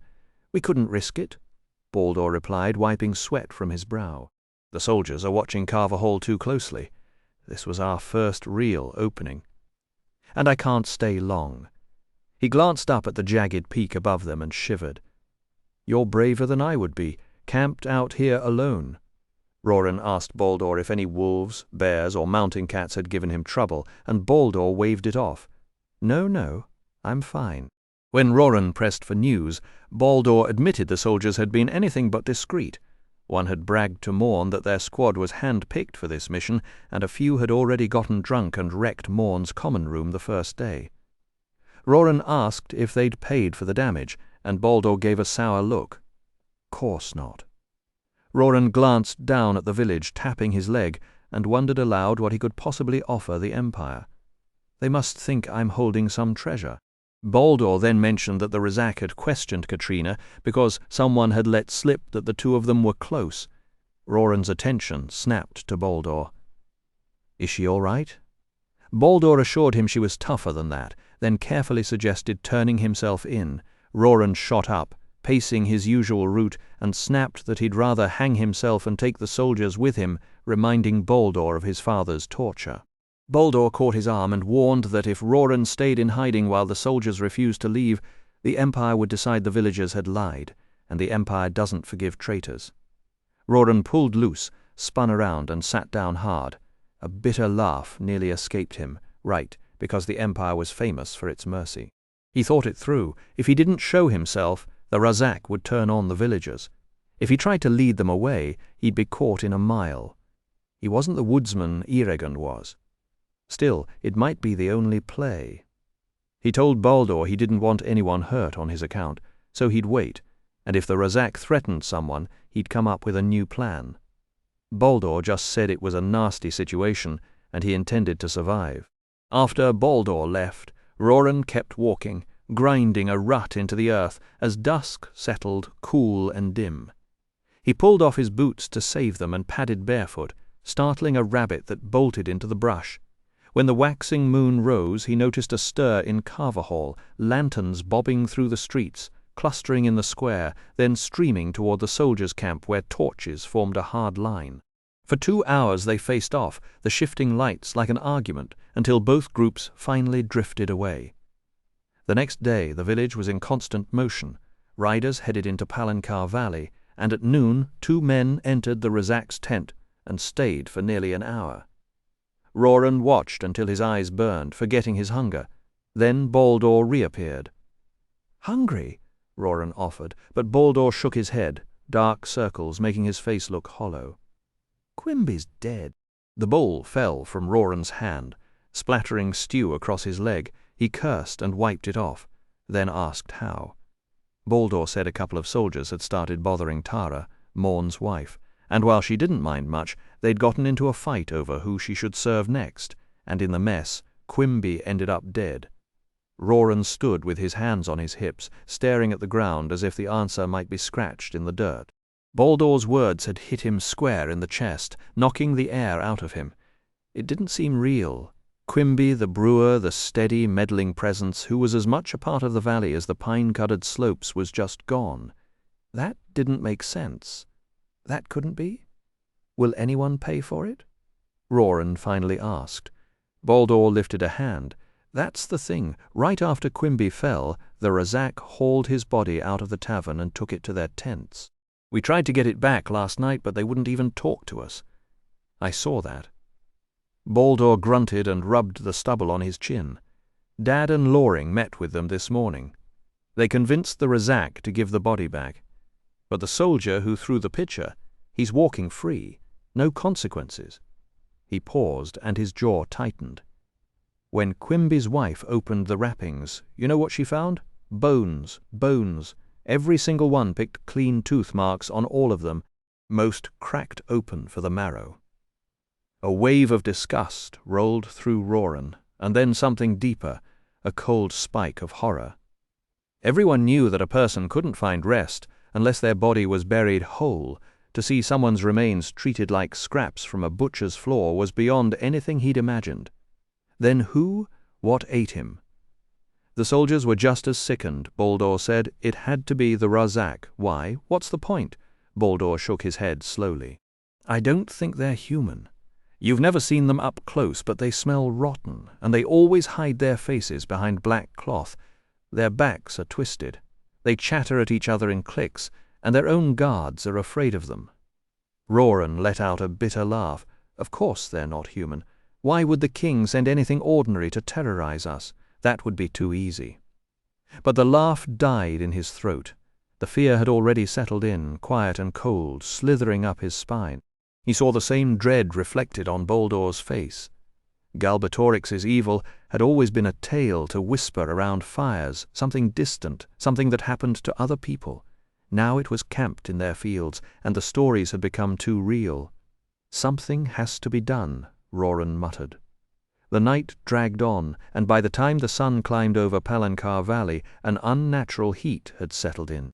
Carvahall looked peaceful under the wide blue sky, but the air was thick with resentment, a sour tension that clung to every house and doorway. Roran spent most of the day trying to keep his hands busy, currying Horst's mare until her coat gleamed. He overheard 2 women arguing near the well about whether the soldiers should have been held accountable, and the argument only made the knot in his stomach tighter. That evening, exhausted but restless, he lay down and looked up at the stars through the pines. They felt so close that he almost believed he was falling into them, spinning into a dark, endless void. Then the smoke hit him. He woke coughing, his throat raw and his eyes burning. For a split second, Roran thought the Razak had set the forest ablaze to drive them out. He grabbed his blankets, saddled the trembling mare, and urged her up the slope. The smoke followed him, so he cut sideways through the trees until he broke onto a wind-swept ledge. Gasping for clean air, he looked down. Carvahall's hay barn was a white-hot cyclone of flames. The precious feed for the village animals was turning into glowing sparks, drifting into the night like a swarm of angry fireflies. Roran trembled, not from the cold, but from the sick realization that this was no accident. Someone or something wanted them to suffer. He wanted to scream, to tear through the trees and join the bucket brigade, but his feet were rooted. He couldn't force himself to leave his own hiding spot and risk his neck. Then a glowing spark touched Delwyn's house, and in seconds the thatch roof burst into a wall of fire. Roran yanked at his hair and cursed. tears streaking down his face. He understood now why Carverhall made careless fire handling a hanging offence. Was it an accident, or had the soldiers done this? Were the Razak punishing the village for sheltering him? Was he somehow the reason his neighbours' homes were burning? He couldn't shake the guilt. Fisk's house went up next. Roran turned his face away, hating himself for his cowardice, for not being brave enough to help. By dawn, the fires had either died out or been beaten down. Only luck and a still, windless night kept the whole village from being devoured. Roran waited until he was certain the danger had passed, then slipped back to his old camp and collapsed. He slept through the next day and into the evening, lost in troubled dreams. When he finally woke, he knew someone would come for him. This time it was Albric, arriving at dusk with a tired, hollow face. "Come with me," he said. Roran tensed. Why? Have they decided to give me up? If he had caused the fire, he could hardly blame them for wanting him gone. Maybe they were right to choose the village over him. But that didn't mean he would walk quietly into the Razak's hands. After what those creatures had done to Quimby, he would rather die fighting than be taken prisoner. Let them try, he thought, his fear hardening into a bitter, stubborn resolve. Albric clenched his jaw. Because it was the soldiers who started the fire, Morn banned them from the 7 sheaves, but they kept drinking their own beer. One of them stumbled into the hay barn on his way to bed and dropped a torch. "Was anyone hurt?" Roran asked. "A few burns. Gertrude took care of them. We tried to negotiate with the Razak, but they spat on our demands. They wouldn't replace what was lost, and they refused to keep the soldiers confined." "Then why should I come back?" Albric let out a hollow chuckle. "For hammer and tongs. We need your help to get rid of the Razak." Roran blinked. "You'd do that for me?" "We're not doing it just for you. This affects everyone now. At least come talk to Father and the others. I'd think you'd be glad to get out of these cursed mountains." A strange warmth stirred in Roran's chest. Not hope exactly, but something close. He had expected betrayal, not an invitation to fight back. He weighed Albric's offer for a long moment. It was this or run, and he could always run later. He fetched the mare, tied his bags to the saddle, and followed Albric down toward the valley floor. Their advance slowed as they neared Carverhall, keeping to the cover of trees and brush. Behind a rain barrel, Albric checked the abandoned street, then waved Roran forward. They crept from shadow to shadow, always watching for the Empire's servants, the smell of smoke clinging to their clothes. At Horst's forge, Albric eased one of the double doors open just wide enough for Roran and the mare to slip inside. A single candle cast a trembling glow over a ring of faces in the darkness. Horst was there, his thick beard jutting out like a ledge, flanked by Delwyn, Gedrick, and Loring. The rest were younger men, Baldur, Loring's 3 sons, Parr, and Quimby's boy Nolfavrel, who was only 13. They all turned as Roran entered. Horst said, "Ah, you made it. You escaped trouble in the spine?" "I was lucky." "Then we can proceed." "With what exactly?" Roran hitched the mare to an anvil. Loring answered, his shoemaker's face a maze of lines and grooves. "We have tried reason with these Razak, these invaders." He paused, his lean frame trembling as a hoarse, grating cough rattled deep in his chest. "They've turned their backs on every shred of reason. They've put all of us in danger, and not once have they shown a hint of shame or regret." He swallowed hard, then forced out each word with slow, deadly precision. "They need to go creatures like—" "No," Roran cut in, "not creatures. Desecrators." The men scowled and bobbed their heads in the firelight. Delwyn picked up the thread, his voice low and urgent. "Look, we're talking about everyone's survival here. That fire could have jumped halfway across Carverhall, and then we'd be digging graves instead of arguing. So we've agreed we're driving the Razak out of this valley for good. Are you with us or not?" Roran hesitated, weighing the odds. What if they send word back to the Empire? Or worse, come riding in with a full garrison? We can't beat the entire royal army in a fair fight. Horst answered, grave and unyielding. "No, we can't, but we sure as hell can't sit here and let them butcher us in our own beds. A man has a breaking point." When the bull keeps charging, sooner or later you grab the horns."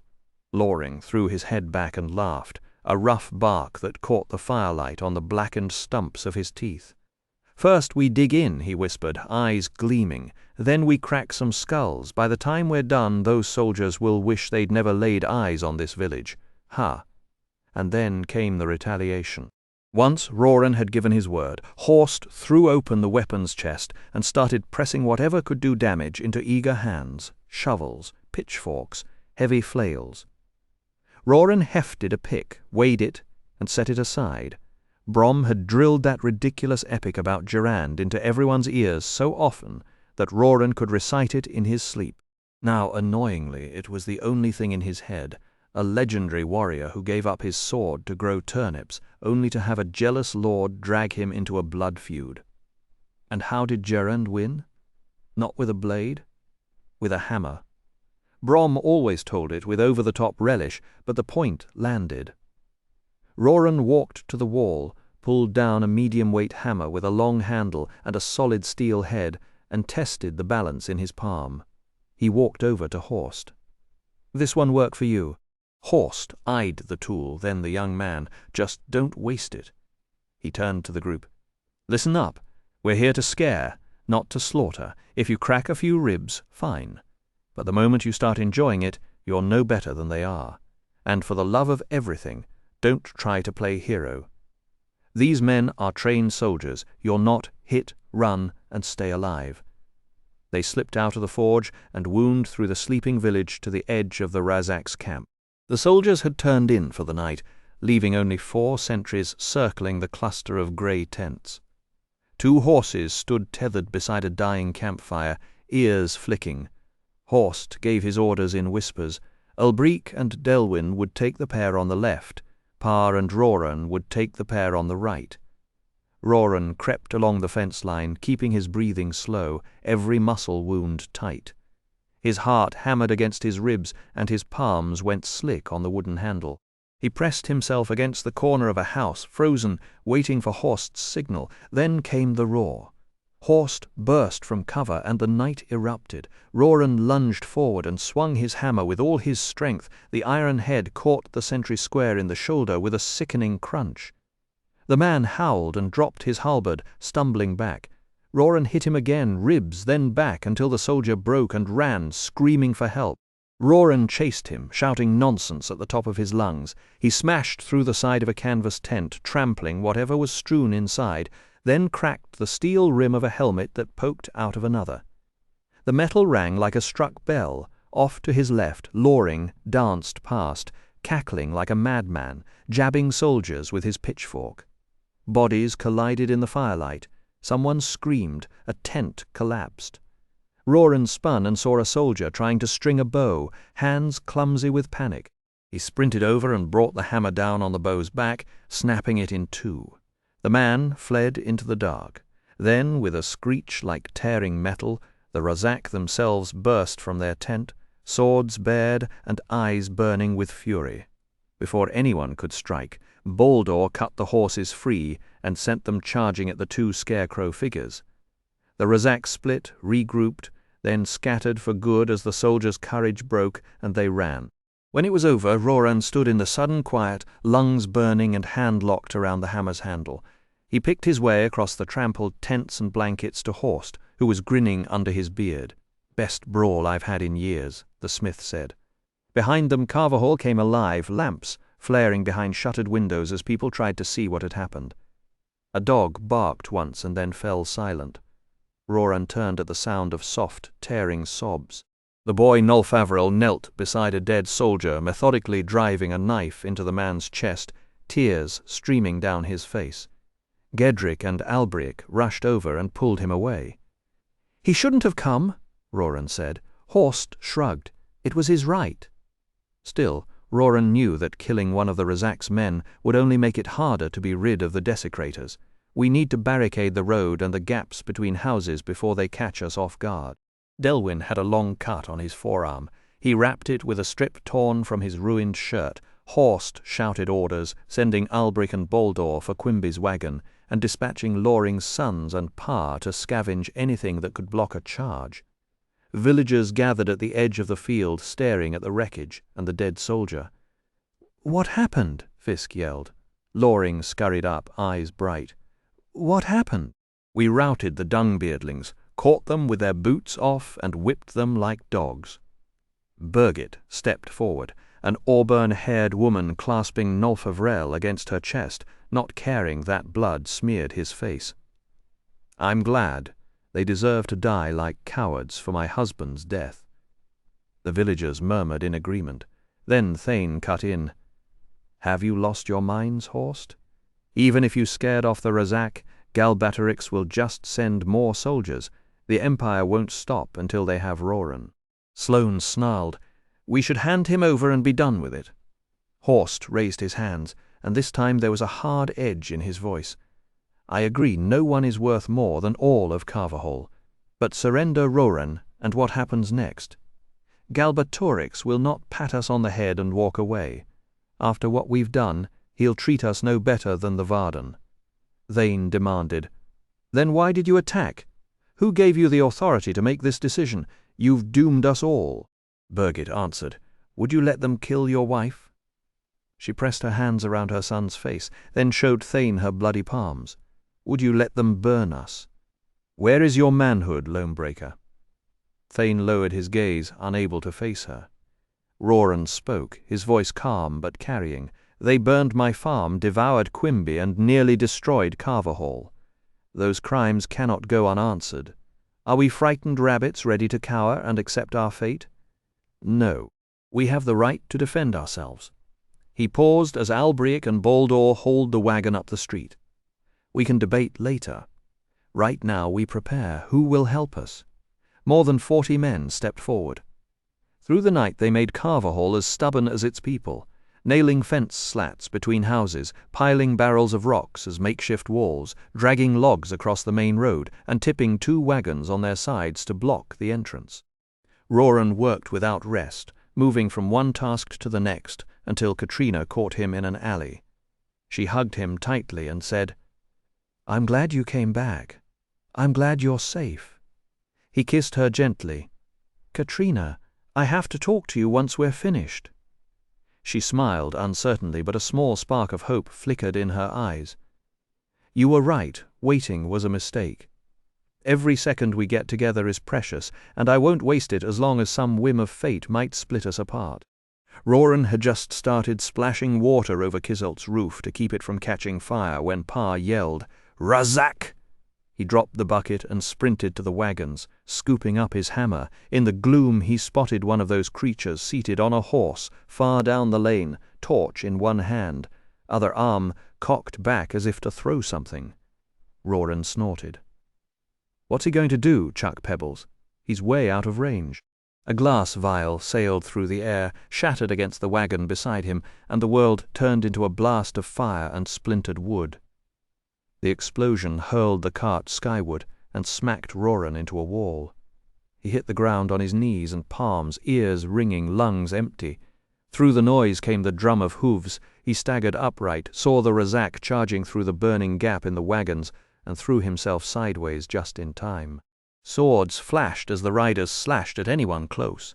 3 men dropped before Horst and Loring shoved in with pitchforks and drove the creatures back. Then the soldiers came through the breach, slashing in the dark, and Roran knew if they didn't stop them, Carvahall would fall.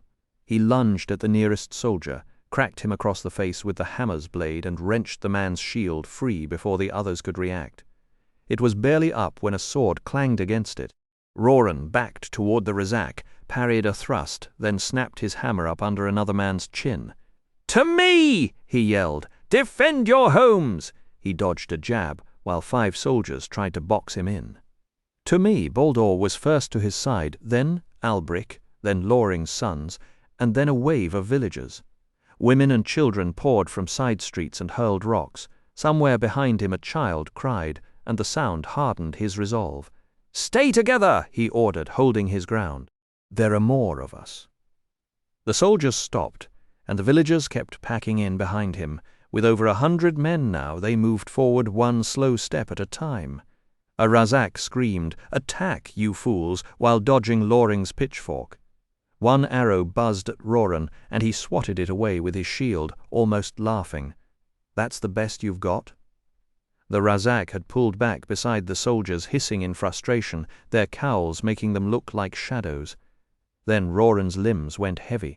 His thoughts turned to mud, and he couldn't lift the shield if his life depended on it. He heard Birgit's raw shout from deeper in the village, and a rock flew over his head, forcing the lead Razak to jerk aside with unnatural speed. That tiny crack broke the spell. Was that magic? The thought snapped him awake. He dropped the shield, grabbed his hammer in both hands, and raised it high over his head, just like Horst did when he swung a sledgehammer on hot iron. Roran rose on his toes, arched back, and then whipped his arms down with a grunt. The hammer spun through the air and smacked into the Razak's shield, leaving a deep dent. That was enough. The strange pressure vanished, and the Razak chattered at each other, spun their horses, and yelled, "Retreat!" as they pushed past the soldiers. The crimson-coated warriors backed out of Carver Hall, still stabbing at anyone who got close. The burning wagons were far behind by the time Roran finally let himself look back. He limped toward his hammer, wincing at the bruises blossoming across his ribs and spine from slamming into the stone wall. Then he saw Pa lying face down in the shadows, and the world went quiet. 9 more men had fallen. Already the night was filled with the sharp cries of wives and mothers, each voice cutting through the dark like a blade. How could their home, their safe little corner of the world, have turned into this? Baldur called for everyone to gather, and Roran forced himself to stumble into the middle of the road. There, 20 yards away, a Razak sat motionless on horseback, its dark shape hunched and beetle-like in the torchlight. The creature crooked a finger at him. You smell like your cousin? We never forget a smell. What do you want?" Roran shouted, raising his hammer. "Why are you here?" The Razak laughed, a dry chittering sound that made Roran's skin crawl. "We want information." It glanced over its shoulder to where the rest of its kind had vanished, then called out, "Release Roran, and you shall be sold as slaves. Protect him, and we will eat you all. We shall have your answer when next we come. Be sure it is the right one." Then it wheeled its horse and disappeared into the darkness. Roran stood there, chest heaving, trying to remember how to breathe. The only image in his mind was Pa's wife pressing fresh bread into her husband's hands that morning, and he had to look away. Hours and miles away, light poured into the long tunnel as the stone doors ground open. Eragon blinked hard, his eyes aching after 2 days underground. Saphira stretched her neck and hissed low, scanning the bright world outside. The group had spoken barely a handful of words during the entire journey through the dark. Eragon had hoped to learn something real about Arya, but all he got was a quiet, frustrating wall of calm. One thing stood out. She carried her own provisions and ate no meat. When he asked why, she said, "Once you have been trained, you will never consume an animal's flesh again, or only on the rarest occasions." "Why in the world would I give up meat?" he scoffed. "I cannot explain with words. You will understand when we reach Eldermark." He almost made a joke about secret elf diets, but the way she said it made him close his mouth. Then the landscape stole every thought from his head. Standing on a granite ledge more than 100 feet above a violet lake, he could see the water stretching from mountain to mountain under the morning sun. The Azragni flowed north from the far edge, winding through the peaks before spilling onto the eastern plains. To his left, the dwarf city of Tarnag rose in stone terraces, farms and solid halls near the water, then crowded tiers of buildings climbing toward a white and gold dome that gleamed like polished moonstone. Auric spoke before Eragon could ask. "That's Selbedale, the greatest temple of dwarfdom, home of Djurgrimst Quan. They serve the gods as messengers and caretakers." "Do they rule Tarnag?" Saphira asked, and Eragon repeated the question. "No," Arya said, stepping past them. "The Quan are strong, but their numbers are small. The Ragni Hefthin, the River Guard, hold power in Tarnag. We will stay with their chief, Zundin." Eragon followed her down a narrow path through the gnarled trees, and Auric leaned close, muttering, "Mind her. She's been feuding with the Quan for years. Best to let it be. Every time Arya visits Tarnag and talks with a priest, the argument gets loud enough to scare a cull, Auric said with a grim nod. Arya? Eragon asked. I don't know the whole story, but she disagrees with a lot of what the Quan practice. Elves, it seems, do not believe in muttering into the air for help. Eragon watched Arya's back as the trail sloped downward, wondering if Auric's words held any truth, and if so, what Arya herself truly believed. He took a deep breath and pushed the question aside. It felt wonderful to be outside again. The forest smelled of moss, ferns and sun-warmed leaves, and bees drifted lazily among clusters of pale blue wildflowers. Somewhere deeper in the trees, a bird called out in a series of sharp, musical notes. The path ran along the lake's edge before rising again toward Tarnag, where curls of smoke rose from unseen chimneys. How have you hidden this place from Galbatorix? Eragon asked. I can understand Fathendur, but this, I've never seen anything like it. Auric laughed quietly. Hide it? That would be impossible. After the riders fell, we had to abandon every city above ground and retreat into our tunnels just to survive. Galbatorix and the Forsworn used to fly across the bears, killing anyone they found. But I thought dwarves always lived underground. Auric's thick eyebrows drew together. Why would we? We love stone, but we enjoy the open air as much as any elf or human. It's only been about 15 years, since Morzan died, that we've dared return to Tarnag and our other ancient homes. Galbatorix may be unnaturally strong, but even he wouldn't attack a whole city alone, of course. He and his dragon could cause us endless trouble if they wanted. But these days they rarely leave Uruben, even for quick trips, and he couldn't bring an army here without first defeating Burag or Fathendur, which he nearly did. Saphira pointed out. Eragon crested a small rise and jumped as a creature crashed through the underbrush onto the path. It looked like a mountain goat from the spine, but a third larger with thick, ribbed horns curling around its cheeks, making an Urgel's horns seem no bigger than a swallow's nest. Even stranger was the saddle strapped across its back, and the dwarf mounted on it, bow half drawn, shouting a challenge in a language Eragon didn't recognize. Auric answered in the same formal-sounding tongue, and the dwarf relaxed, though the goat kept a wary eye on Saphira.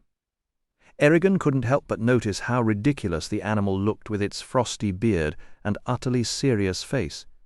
It reminded him of a grumpy old lord, or maybe Hrothgar, and he had to bite the inside of his cheek to keep from laughing at how very dwarfish it seemed. Then, without any command, Eragon could see the goat sprang forward, covering an enormous distance in one bound, as if it had briefly taken flight. A heartbeat later, rider and mount vanished into the trees. What was that? Eragon asked, amazed. Auric resumed walking, a Feldunost. One of the 5 animals found only in these mountains. A clan is named after each one. But Djurgrimst Feldunost is perhaps the bravest and most honored of them all. Why? We depend on Feldunost for milk, wool, and meat. Without those herds, we couldn't survive in the Biars. When Galbatorix and his traitorous riders were terrorizing us, Djurgrimst Feldunost took the risk, and they still do, to tend the animals and fields. We all owe them a debt we can never fully repay. Do all dwarves ride Feldunost? Eragon stumbled slightly over the strange word. Only in the mountains. They're tough and sure-footed, but they're built for cliffs, not open plains. Saphira nudged Eragon with her nose, making Snowfire sidestep. Now those would make good hunting better than anything I found in the spine, if I get some time in Tarnag. No, he said firmly. We can't afford to offend the dwarves. She gave an irritated snort. I could ask permission first. The trail that had hidden them for so long under dark boughs finally opened into the broad clearing around Tarnag. People were already gathering in the fields when 7 Feldunost with gem-studded harnesses burst from the city gates. Their riders held lances with pennants that cracked like whips in the breeze. The leading dwarf pulled up his strange mount and spoke in a rough, rasping voice. You are welcome to Tarnag. By the oath of Undin and Ganel, I, Thorv, son of Brock, offer you peace and shelter in our halls.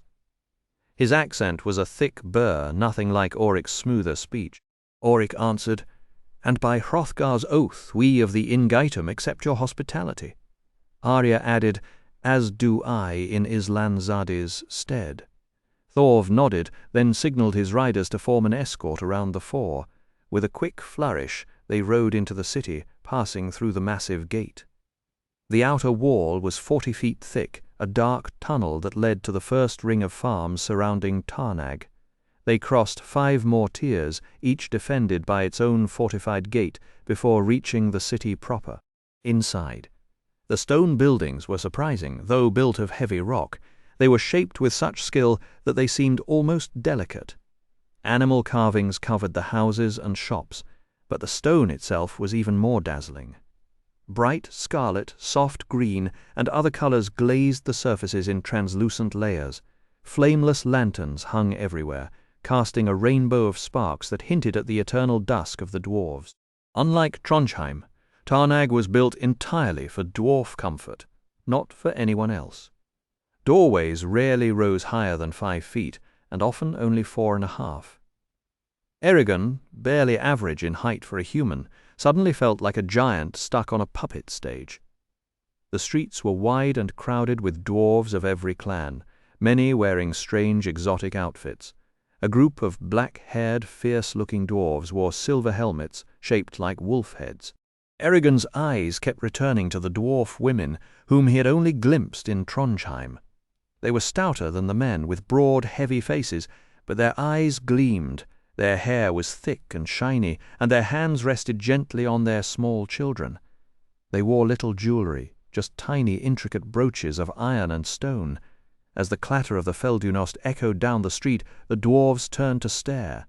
They didn't cheer, instead they bowed and murmured, "Shadeslayer." But when they spotted the hammer and stars on Eragon's helm, their admiration curdled into shock, and for many fury. A cluster of angry dwarves pressed in, glaring between the mounts at Eragon and spewing insults. The back of his neck prickled. "Well, at least I'm not boring them," he thought dryly. Saphira agreed. "He may have strengthened his bond with you, but he's losing his own people because of it. We'd better get out of sight before this turns bloody." Thorv and the rest of the guards rode straight through the crowd, ignoring the hostility, pushing on through 7 more tiers until only one gate remained before the mass of Selberdale. Then Thorv turned left, heading toward a great hall nestled against the mountain, guarded by a barbican with 2 tower turrets. Just as they neared the hall, a group of armed dwarves streamed out from between the houses, forming a solid line and blocking the road. Long purple veils covered their faces and fell over their shoulders like mail coifs. The guards reined in their Feldunost abruptly, their faces hardening. "What are they saying?" Eragon asked Auric, but the dwarf didn't answer. He just kept walking, one hand firm on his axe. A veiled ritual with a raised fist began shouting in the dwarven tongue, his voice rising with each word spit flecking his beard. Thorv gave a sharp command, cutting him off, and the 2 of them plunged into a fierce argument. Eragon could tell that beneath the harsh words, Thorv actually respected the other dwarf. When Eragon shifted to see past Thorv's Feldunost, the veiled dwarf went silent mid-rant. His face twisted in horror as he jabbed a finger at Eragon's helm, screaming something about Djurgrimst, Ingatum, and Hrothgar. Auric spoke quietly, drawing his axe, and the stranger fell into a tense stare. Eragon's pulse quickened. He snuck a look at Arya, but her eyes were fixed on the confrontation. His hand crept down and curled around Zarok's wire-wrapped grip. The veiled dwarf glared at Auric, then pulled an iron ring from his pocket, yanked 3 coarse hairs from his own beard, and wound them tightly around the metal. He tossed the ring onto the street, a hard, clear clink, and spat after it. Without a word, the purple-robed dwarves filed away, leaving only the ring bouncing across the granite. The reaction was worse than the shouting. Thorv and the other warriors flinched. Even Arya seemed shaken. 2 of the younger dwarves reached for their blades, then froze when Thorv barked "Eater." Their hands dropped like stones. Eragon felt a cold knot in his chest. These were fighters who wouldn't bat an eye charging a pack of cull. Yet a scrap of iron had just drained the color from their faces. A ring. 3 beard hairs. In some cultures, jewelry was just jewelry. Here it apparently functioned as a formal declaration of bad intentions. Auric walked forward alone, scooped up the ring, and slipped it into a pouch. "What does it mean?" Eragon asked. "It means," said Thorv, "that you have enemies." They moved through the barbican into a wide courtyard, where 3 banquet tables stood beneath lanterns and hanging banners. A cluster of dwarves awaited them. At the front stood a grey-bearded dwarf, wrapped in wolfskin. He spread his arms in welcome. "Welcome to Tarnag, the hold of Duogrimst Ragni Hefthin," he said. "I am Nindin, son of Derunt, clan chief." Another dwarf stepped up, built like a warrior, with dark hooded eyes that never left Eragon. "Ganel, son of Orm Blood Axe, clan chief of Duogrimst Quan." Eragon inclined his head. "It's an honor to be here." He felt Saphira's irritation buzz at the back of his mind. She didn't like being ignored. "Patience," he sent toward her. She snorted in response. The chiefs turned to Arya and Auric, but Auric skipped the pleasantries. He simply extended his hand, the iron ring resting on his palm. Undin's eyes went wide. He lifted the ring with 2 fingers, handling it like a venomous snake. "Who gave this to you?" "As Swelden Rak Anhuin," Auric answered, "and not to me, to Eragon." Alarm rippled through the dwarven leaders. A serving girl near the tables dropped a pitcher, shattering it, and hurried away without looking back. Eragon's earlier worry returned, doubled. He had seen dwarves face down entire packs of Kull without flinching, so the ring had to mean something truly terrible to break their composure. Sundin listened to his advisers mutter among themselves, then said, "We must consult on this, Shadeslayer. A feast is prepared in your honor. Allow my servants to show you to your quarters, refresh yourself, and then we may speak, of course." Eragon handed Snowfire's reins to a waiting dwarf and followed a guide inside. As he ducked through the low, dwarf-sized corridors, he glanced back and spotted Arya and Auric already deep in quiet conversation with the clan chiefs. "I won't be long," he promised Saphira. When his guide opened the door to his quarters, he was relieved to find the ceiling high enough to stand up straight, a rare luxury in Tarnag. The servant bowed and promised to return once Grimst Borith Hundin was ready. Alone in the hall, Eragon exhaled slowly, savouring the quiet. The memory of those veiled dwarves still gnawed at him, and he couldn't quite shake the feeling that their eyes were following him. At least, he thought, we won't be in Tarnag long enough for them to make real trouble. Pulling off his gloves, he crossed to a marble basin beside the low bed. When he plunged his hands into the water, he yanked them back with a yelp. It was nearly boiling. "Must be a dwarf custom," he muttered, "or else they're trying to cook me alive." He waited, blowing on his fingers until the water cooled enough to use, then splashed his face and neck, scrubbing away the grime as steam curled off his skin. Feeling more himself, he stripped out of his travel clothes and pulled on the set he'd worn to Ajihad's funeral. His hand drifted toward Zarok, but he decided the blade would only seem like a threat at Undin's table, so he belted on his hunting knife instead. From his pack, he took the scroll Nasuada had given him for Islan Zadi, turning it over in his hands. It was far too important to leave where anyone could read it, so he slipped it up his sleeve. If it came to a fight, he figured hiding a letter would be the least of his worries. When the servant finally returned for Eragon, the sun had already disappeared behind the towering peaks, even though it was barely past noon. The city had been plunged into an early dusk, and as he stepped outside, he stopped short. The dwarf lanterns, usually dim during the day, now blazed with fierce, unshakable light, filling the streets and washing the entire valley in a warm glow. It felt less like twilight, and more like a stage being set. A few dwarves watched from upper balconies, and one with a scarred cheek whispered something to his companion as Eragon passed.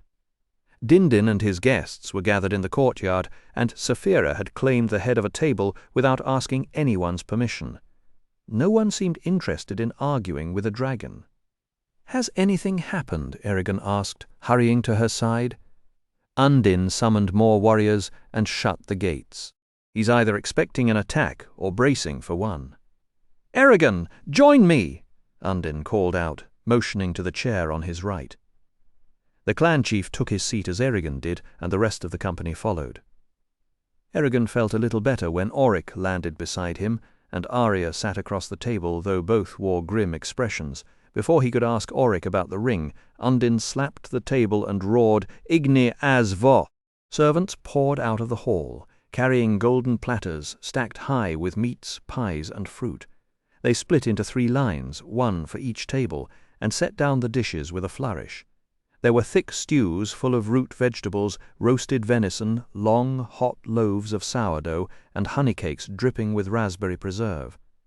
A trout lay on a bed of greens with parsley, while pickled eel stared mournfully at an urn of cheese, as if hoping to escape back into a river. Each table held a swan, surrounded by stuffed partridges, geese, and ducks. Mushrooms were everywhere, broiled in juicy strips, perched on a bird's head like a tiny bonnet, or carved into little castles with moats of gravy. Some were pale and puffy, as big as Eragon's fist. Others looked like gnarled bark. Still more were delicate toadstools, split open to reveal blue flesh. A serving girl dropped a spoon, and the clatter echoed through the courtyard before everyone burst into laughter. Then the main course arrived, a gigantic roasted boar glistening with sauce. Eragon almost didn't believe it was a boar, because the carcass was nearly the size of his horse and took 6 dwarves to carry. Its tusks were longer than his forearms, and its snout was as wide as his head. The smell rolled over him in powerful waves, making his eyes water. "Nagra," Auric whispered. "Giant boar. Undine truly honors you tonight, Eragon. Only the boldest dwarven hunters ever dare to stalk a Nagran, and the beast's meat is served only to those whose courage has been proven." Auric gave Eragon a subtle nudge, and murmured that Undine seemed ready to back him against Durgrimst Nagra.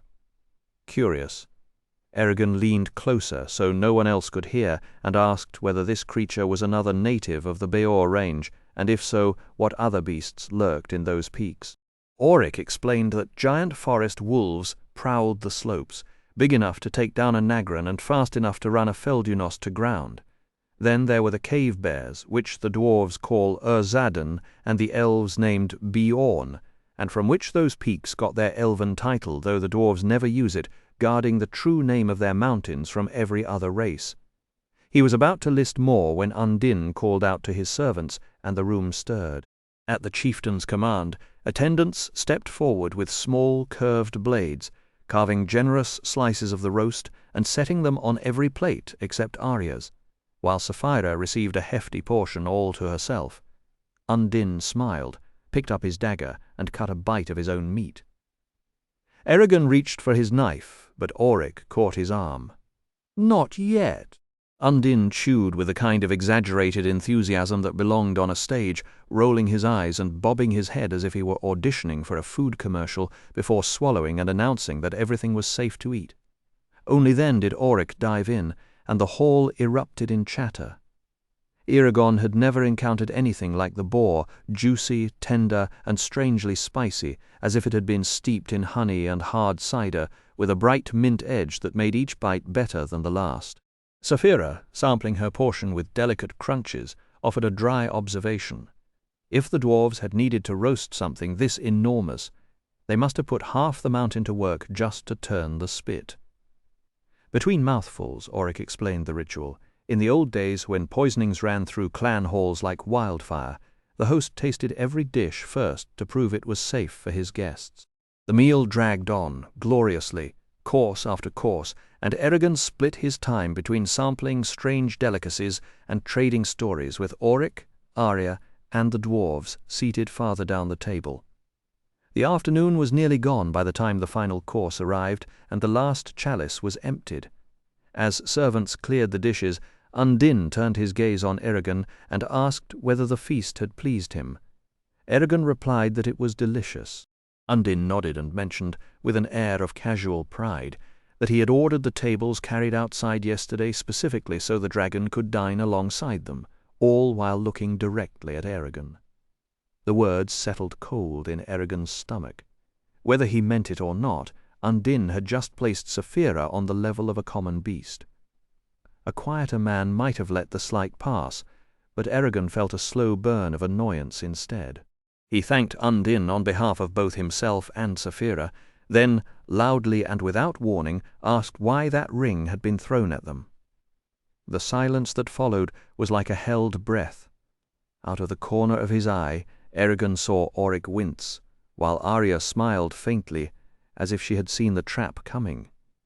At the far edge of the courtyard, the veiled dwarves shifted, and Eragon felt the weight of their hidden stares pressing against him. Undine set down his dagger with a scowl. He told Eragon that the masked ones belonged to a clan steeped in tragedy, once among the oldest and wealthiest families in the kingdom, long before the riders fell. Their fate had been sealed by 2 decisions: settling on the western edge of the Bior Mountains, and offering their greatest warriors to serve Vrael. When Galbatorix and his cursed forsworn descended, they slaughtered the clan's finest in Urubayan, then turned on the dwarves themselves, killing without mercy. Only their leader, Anhuin, and her personal guards survived the bloodshed. Anhuin died of grief not long after, and her remaining warriors renamed themselves as Swelden Rak Anhuin, the tears of Anhuin veiling their faces as a permanent reminder of their loss and their burning need for vengeance. Eragon's cheeks burned with shame even as he kept his expression carefully blank. Undine picked up a pastry, glared at it, and continued in a voice thick with bitterness. For decades the clan had rebuilt itself in silence, waiting and hunting for the moment of recompense. And now Eragon arrives, bearing the mark of Hrothgar, to them an unbearable insult, regardless of his deeds at Farthendur. That ring was their answer, a declaration of war in miniature. It signified that Durgrimst as Swelden Rak Anwin would oppose Eragon with every resource they possessed in every matter, great or small. "They've made their choice, and they're calling you a blood enemy," Indin said flatly. Eragon's jaw tightened. "Do they actually mean to hurt me?" Indin's gaze flicked to Ganel before he let out a rough laugh, louder, Eragon thought, than the moment required. "No, Shadeslayer, even they wouldn't dare harm a guest. That's forbidden. They want you gone, gone, gone, gone." Eragon still had his doubts, but Indin pressed on. "Please, let's not dwell on unpleasant matters. Ganel and I have offered food and mead in friendship." "Isn't that what counts?" The priest murmured in agreement. "It's appreciated." Eragon relented. Saphira regarded him with solemn eyes. "They're afraid, Eragon, afraid and resentful because they've had to accept a rider's help. They may fight with us, but they don't fight for us." The next morning was grey and sunless. Eragon found Indin in the main hall deep in dwarvish conversation with Auric. The clan chief paused as Eragon approached. "Ah, Shadeslayer, you slept well, yes." "Good," he indicated Auric. "We've been discussing your departure. I'd hoped you'd stay longer, but under the circumstances it's best if you leave early tomorrow when the streets are quiet. Supplies and transport are being arranged. Hrothgar ordered guards to see you to Ceres. I've increased their number from 3 to 7, and until then—" Undin shrugged his fur-lined shoulders. "I meant to show you the wonders of Tarnag, but you wandering the city would be foolish now. However, Grimstborith Ganel has invited you to Selbadile for the day. Go if you wish, you'll be safe with him." He seemed to have forgotten his earlier claim that as Swelden Rak Anhuin wouldn't harm a guest. "Thank you, I might at that." Outside the hall, Eragon pulled Auric aside. "How serious is this feud, really? I want the truth." Auric spoke reluctantly. Blood feuds used to last generations. Entire families were wiped out because of them. As Swelden Rak Anhuin was rash to invoke the old ways. Nothing like it has been done since the clan wars. He paused, his voice dropping. "Until they rescind their oath, you must guard against their treachery, a year or a century. I'm sorry your friendship with Hrothgar brought this on you, Eragon, but you're not alone. Durgrimst Ingatum stands with you. So this was the price of royal friendship," Eragon thought dryly. He thanked Auric and made his way out. Saphira had spent the night coiled in the courtyard. "Do you mind if I visit Selbadile?" "Go if you must, but take Zarok." He followed her advice and tucked Nasuada's scroll into his tunic at the gates. 5 dwarves pushed the heavy timbers aside and closed in around him, hands on weapons as they scanned the street. They stayed close while he retraced yesterday's route to the barred entrance of Tarnag's highest tier. The city felt hollow. Doors were shut, windows shuttered, and the few people in sight hurried down alleys rather than cross his path. They're scared to be seen near me, he realized. They know As Swelden Rak an Huin will come after anyone who helps me. Eager to escape the street, he raised his hand to knock, but the door grated open first, and a black-robed dwarf beckoned him inside. Eragon tightened his sword belt and entered, leaving his guards behind. His first impression was colour. A vivid green lawn spread around the pillared mass of Selberdale like a cloak dropped over the symmetrical hill supporting the temple. Ivy wrapped the ancient walls in hairy ropes, dew sparkling on its pointed leaves. Above everything except the mountains rose the grand cupola, its white surface ribbed with carved gold. Eragon's next awareness was scent. Flowers and incense blended into something so airy he thought he could feed on it. Sound came last, despite clusters of priests drifting along the mosaic walkways. The only thing he heard was the soft thump of a rook's wings overhead. The dwarf beckoned, and Eragon followed him down the main avenue to Selberdale, marvelling at the sheer wealth around him. Gems of every shade and cut dotted the stone, veins of red gold laced the ceilings, walls, and floor, with pearls and silver for accents. Jade screen partitions appeared now and then, but no cloth anywhere. Instead, dwarves had carved countless statues, many showing monsters and gods locked in furious battles. Eragon found the extravagance a little much. If these holy men put half as much effort into their prayers as into their decor, they could probably move mountains. After climbing several flights, they passed through a green-stained copper door embossed with patterns into a bare, wood-floored room. Armor hung on the walls, and racks held staff swords identical to the one Angela had used in Farthen Dur. Ganel was there, sparring with 3 younger dwarves.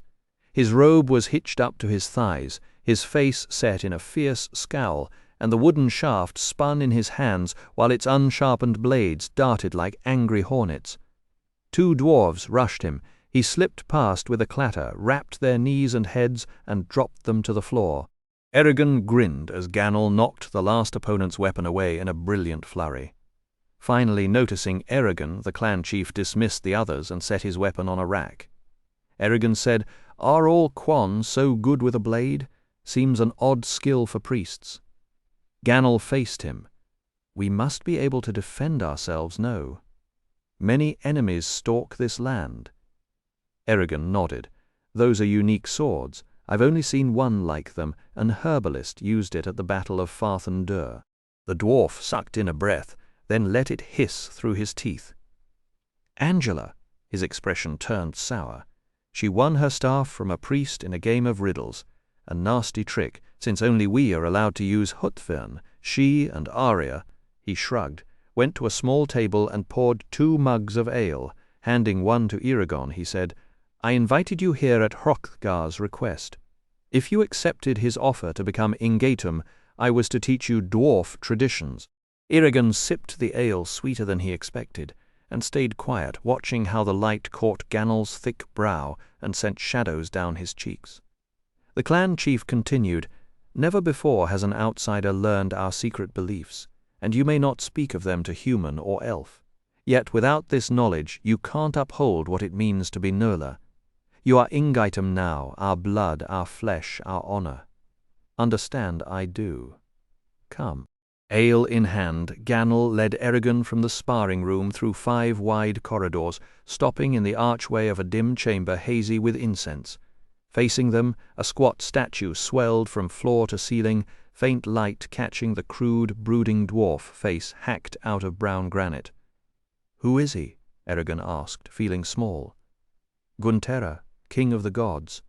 A warrior and a scholar, though fickle in his moods, so we burn offerings to ensure his favor at solstices, before sowing at deaths and births." Ganel twisted his hand in a strange gesture and bowed. The temple smelled of old incense and cold stone as Ganel led Eragon from one shrine to the next. "Before we march to war," the clan chief said, "we pray to Gunterra, for he molded this land from a giant's bones and keeps the world in order. All realms answer to him. Then Gannel taught Eragon the proper signs of veneration, the words to murmur, and the meaning of the incense, life and happiness, rising to the heavens. He told how Guntera was born fully grown to a she-wolf at the dawn of stars, how he fought monsters and giants to secure a homeland for his kin in Alagasia, and how he married Kilf, goddess of rivers and the sea. Next they stopped before Kilf's statue, carved from pale blue marble. Her hair streamed in frozen waves, framing playful amethyst eyes. In her hands she held a water lily and a porous red stone. Eragon asked what it was. "Coral," Gannel answered. Taken from the deep sea just beyond the biers, he took a long drink of ale. Our diverse found it while looking for pearls. In brine some stones grow like plants. Eragon stared. He had never imagined rocks as living things, but here was proof that water and salt could make them flourish. It explained why stones kept appearing in the fields of Palancar Valley. No matter how many times the earth was cleared, they were growing. They passed on to Urur, master of air and sky, and his brother Morgothol, god of fire. Gannel explained that the two loved each other so completely that neither could exist alone. Morgothol's burning palace lit the day, and at night the sparks from his forge filled the sky, fed always by Urur, so his brother would not fade. Only Sindri, mother of the earth, and Heltzvog remained. Heltzvog's statue was different. A nude figure bent over a dwarf-sized lump of grey flint, the muscles of his back knotted with effort. Yet his face was infinitely tender, as if he were gazing upon a newborn child. Gannel lowered his voice to a rasp. "Guntera may be king of the gods, but Heltzvog holds our hearts. It was he who decided the land should be peopled after the giants were conquered. The other gods disagreed, but Heltzvog ignored them and secretly formed the first dwarf from the roots of a mountain. When the others discovered it, jealousy spread. Guntera created elves to rule Alagasia, Sindri molded humans from soil, and Urur and Morgothal combined their knowledge to bring dragons into the world. Only Kilf held back, and so the first races entered the land." Eragon listened, accepting the sincerity in Gannel's voice, but a small voice in his head asked, "How does he know?" He suspected it would be an awkward question, so he bit his tongue. Gannel finished his ale and straightened. "This brings us to the most important rite, the one Ulrich already told you about. Every dwarf must be buried in stone, or our spirits can never join Heltzvog in his hall. We are not of earth, air, or fire, we are of stone. As Ingaitum, you are responsible for giving any dwarf who dies in your company a proper resting place. If you fail and no injury or enemy prevented you, Hrothgar will banish you, and no dwarf will acknowledge you until you are dead." He met Eragon's eyes. "You have much to learn, but keep these customs and you will do well." "I won't forget," Eragon said. Satisfied, Gannel led him past the statues and up a winding staircase. As they climbed through the temple's winding stairwell, the mountain air turned sharp and thin, and Gannel pulled a simple necklace from inside his robe, a worn leather cord strung through the eye of a miniature silver hammer. "Another favor Hrothgar asked of me," he explained. "He's worried that Galbatorix may have stolen your face from Durza's memories. From the Razak, or from any soldier who laid eyes on you out in the Empire." Eragon frowned. "Why should that bother me?" "Because if he has your image, he can scry you." He might have already. A cold snake of dread slithered along Eragon's spine, and he silently cursed himself for not foreseeing such an obvious danger. "This necklace will shut that door," Gannel went on. "As long as you wear it, no spell can spy on you or your dragon. I placed the charm myself, so it should hold against even a very powerful mind. But be warned, once the magic activates, it will feed on your strength until the threat goes away or you take it off." Eragon imagined himself waking up as a withered husk. "What if I'm asleep? Could it drain every drop of energy before I notice?" Gannel chuckled. "No, you'll wake. It won't let you sleep through a crisis." Wonderful, Eragon thought. A magical security system powered by my own life force. What could possibly go wrong? He rolled the hammer between his fingers, admiring the fine engraving, and caught a line of faded runes along the haft. Astim Hefthin. The stairs ended, and he asked, "Why do dwarves write with the same letters as humans?" For the first time since their meeting, Gannel burst into laughter, his voice booming off the stone walls and echoing down the stairwell as his broad shoulders shook. "It's the other way around, lad. Humans write with our letters. When your ancestors first came to Alagaesia, they couldn't read a thing like rabbits in a snowstorm. They took our alphabet and shaped it to fit their tongue. Half your words are ours, like father, which we originally called Farthen." Eragon slipped the necklace over his head, tucked it beneath his tunic, and gave the hammer a tap through the fabric. "So Farthen Dur means, our father." Gannel nodded and led him through a door into a curved gallery directly under the cupola. The passage wrapped around Selbadale, its open archways revealing the rugged peaks behind Tarnag and the terraced city far below. Eragon barely spared the landscape a glance, because the inner wall was covered in a single massive mural, a continuous ribbon of history that started with Heltzvog moulding the first dwarves from raw stone.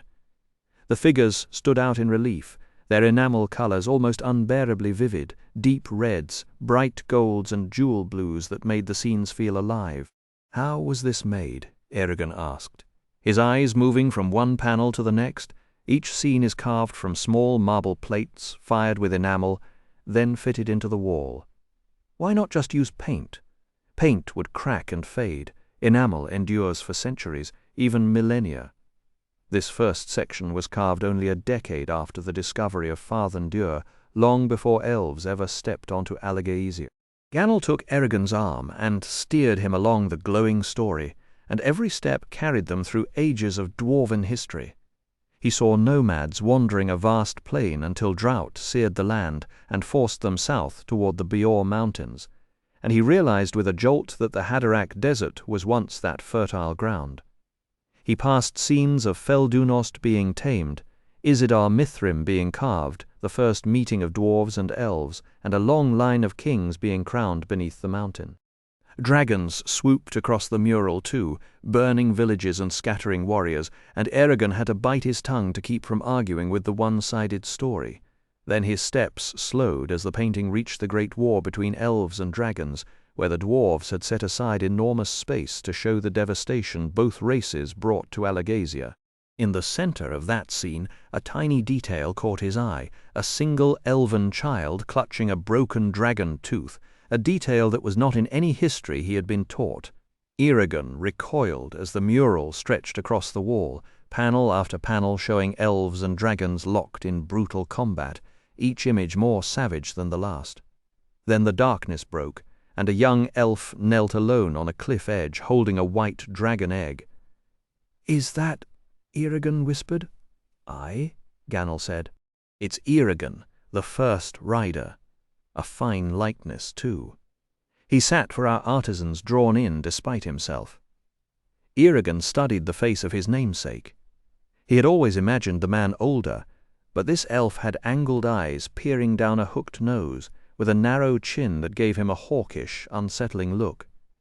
It was an alien face, nothing like his own, and yet the high, strained set of those shoulders felt deeply familiar. It was exactly how Eragon had felt when he first found Saphira's egg. "We're not so different, you and I," he thought, touching the cool enamel. "And once my ears match yours, we'll truly be brothers across time. Would you approve of what I've done?" He knew they had made at least one identical choice. Both had kept the egg. A door clicked, open and shut, and he turned to see Arya walking toward him from the far end of the gallery. Her face had that same blank, unreadable look she'd used on the Council of Elders, and Eragon could sense her distaste in the air like a cold draught. "Grimstburith?" she said with a slight bow of her head. "Arya? You have been teaching Eragon your mythology."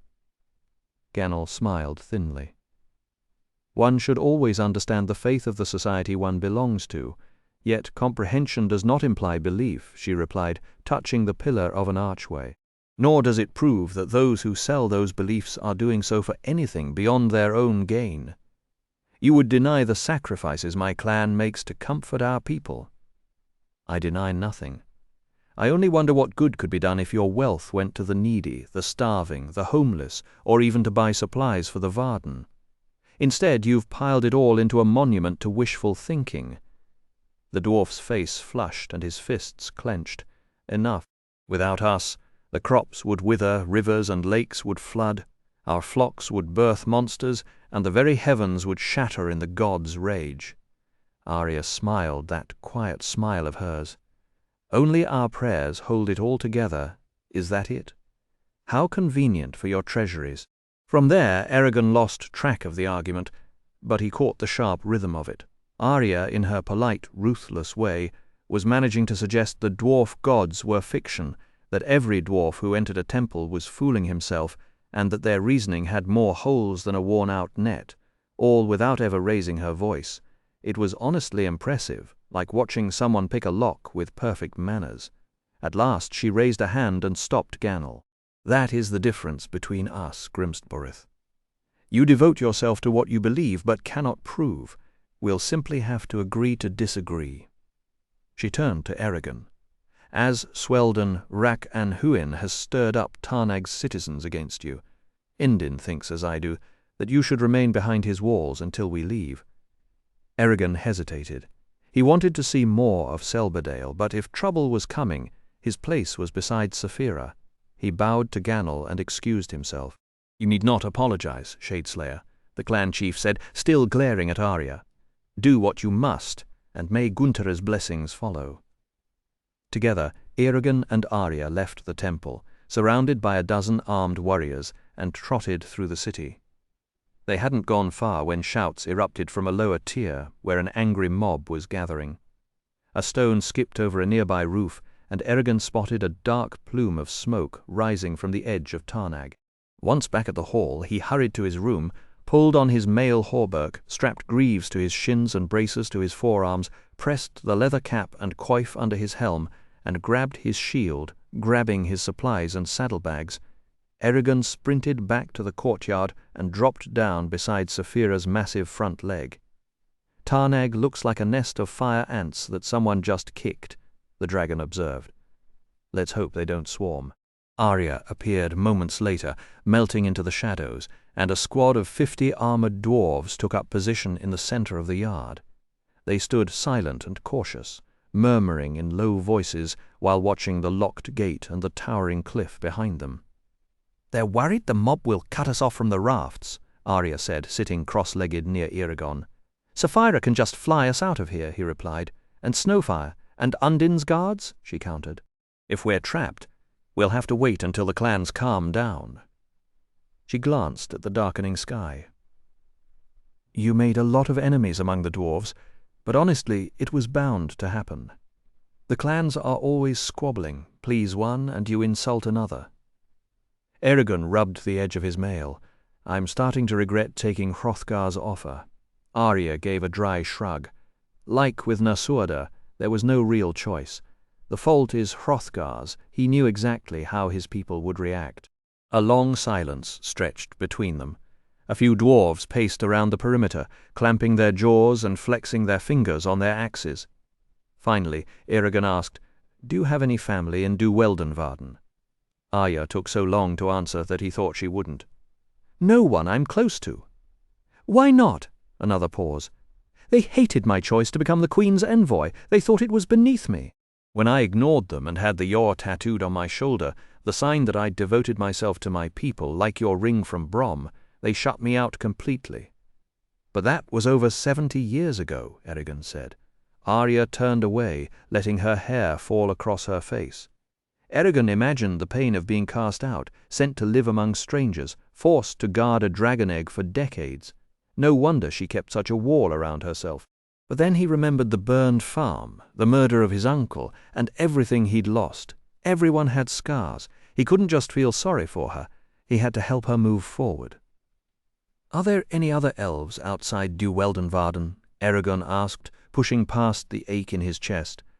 Arya kept her gaze averted. "3 of us were sent out from Ellesmere. Feolin and Glenwing always travelled with me when we carried Saphira's egg between Duweldenvarden and Trondheim. I was the only one who escaped Durza's ambush. What were they like? Proud warriors. A faint smile touched her lips. Glenwing had a strange talent. He could speak to birds with his mind. He would stand in a clearing surrounded by a choir of sparrows and thrushes and listen to their songs for hours. Afterward he might sing the prettiest melodies for us. And Feolin? She didn't answer, but her knuckles turned white on her bow. Undeterred, Eragon tried another question. Why do you dislike Gannel so much? Arya looked up, and before he could react, she touched his cheek with cool fingers. Eragon flinched. That, she said softly, is a conversation for another day. Then she rose and calmly walked to the other side of the courtyard. Confused and a little flustered, he stared after her.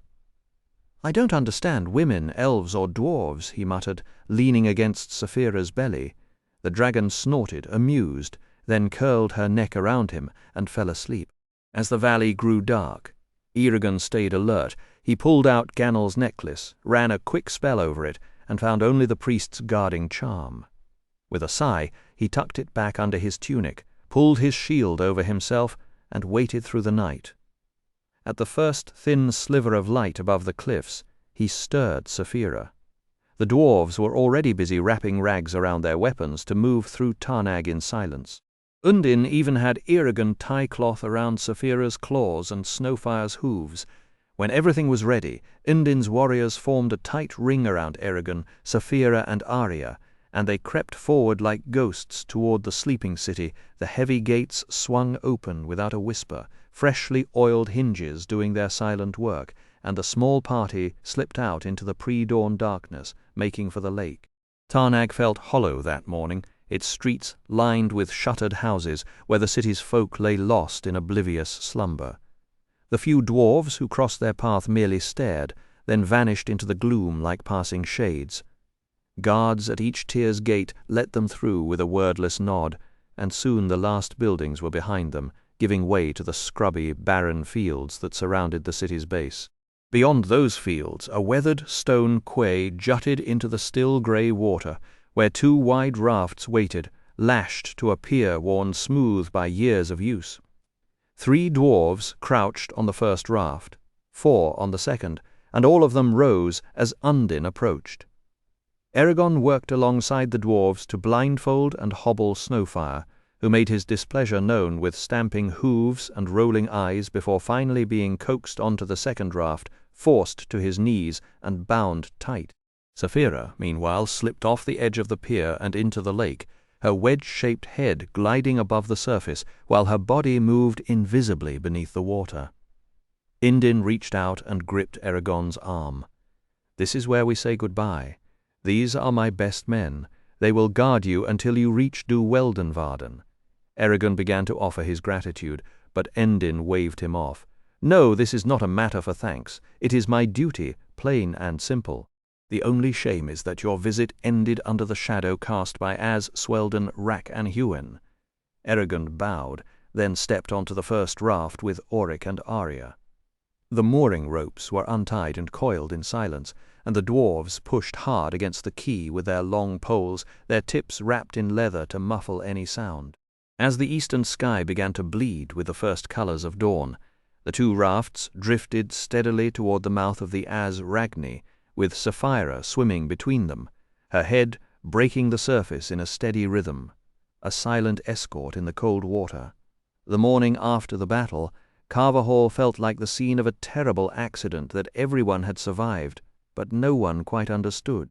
The Empire had violated his home, and Roran stood listening to the anguished groans of the wounded men, victims of the night's clash with the Rezak and their soldiers, trembling with that strange mixture of fear and fury that left his cheeks flaming and his breath short. He was also weighed down by a profound sadness, a grief for the lost innocence of the places he had roamed as a boy.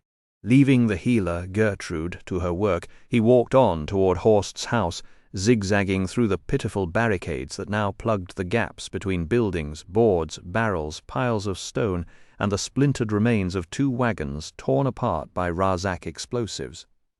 It all looked laughably fragile. The few villagers who wandered the streets wore hollow, glassy-eyed expressions, shell-shocked and drained. Roran recognized the feeling, his bones aching with an exhaustion he had never known was possible, his arms and back burning from the night of fighting. He stepped through Horst's door, and Elaine motioned him over from the dining-room entrance, where she was half listening to the low, steady murmur of debate inside.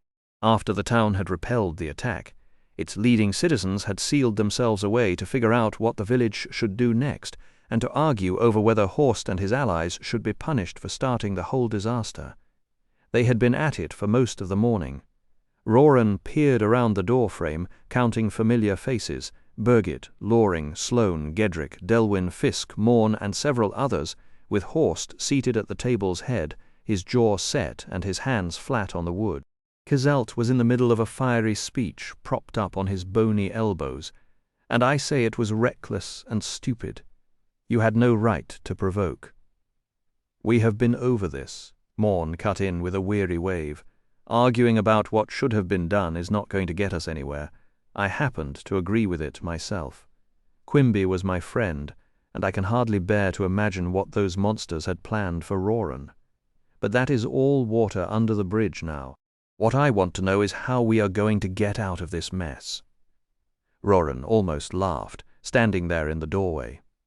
Here they were, debating blame and punishment, as if the village still had a future worth protecting, as if any of these fine arguments would matter once the Empire's fist came down. The fear was still there in his chest, but something else was hardening beneath it, a cold certainty that the time for rules and grudges was over. "Easy," Sloane barked, breaking the silence. "Kill the soldiers." "And then what?" Morn shot back. "More men will come, then more, until we are drowning in a sea of crimson tunics. Even if we hand Roran over, it will do us no good. The Razak told us exactly where we stand. They will kill us if we protect him, and they will enslave us if we do not. Every way you slice it, we are in the dark with no lamp. You're free to think otherwise, but personally I'd take death over a lifetime in chains." Morn gave a slow shake of his head, his jaw tight and lips pressed into a thin, grim seam. "That doesn't mean we'll make it." Fisk hunched over the table. "Then we run," Kizelt snapped back. "Run where?" "The spine is at our backs. The road is bottled up by Imperial soldiers, and past them lies the whole Empire." Thane shot to his feet, jabbing a trembling finger at Horst. "This is on you! They'll burn our homes and butcher our kids because of you! Horst shoved his chair back so hard it slammed onto the floor. "Where's your backbone, Thane? Are you going to let them swallow us whole and not lift a finger? If fighting means dying, then yes." Thane swept a furious glare across the room and shoved past Roran on his way out, his face a mask of raw terror.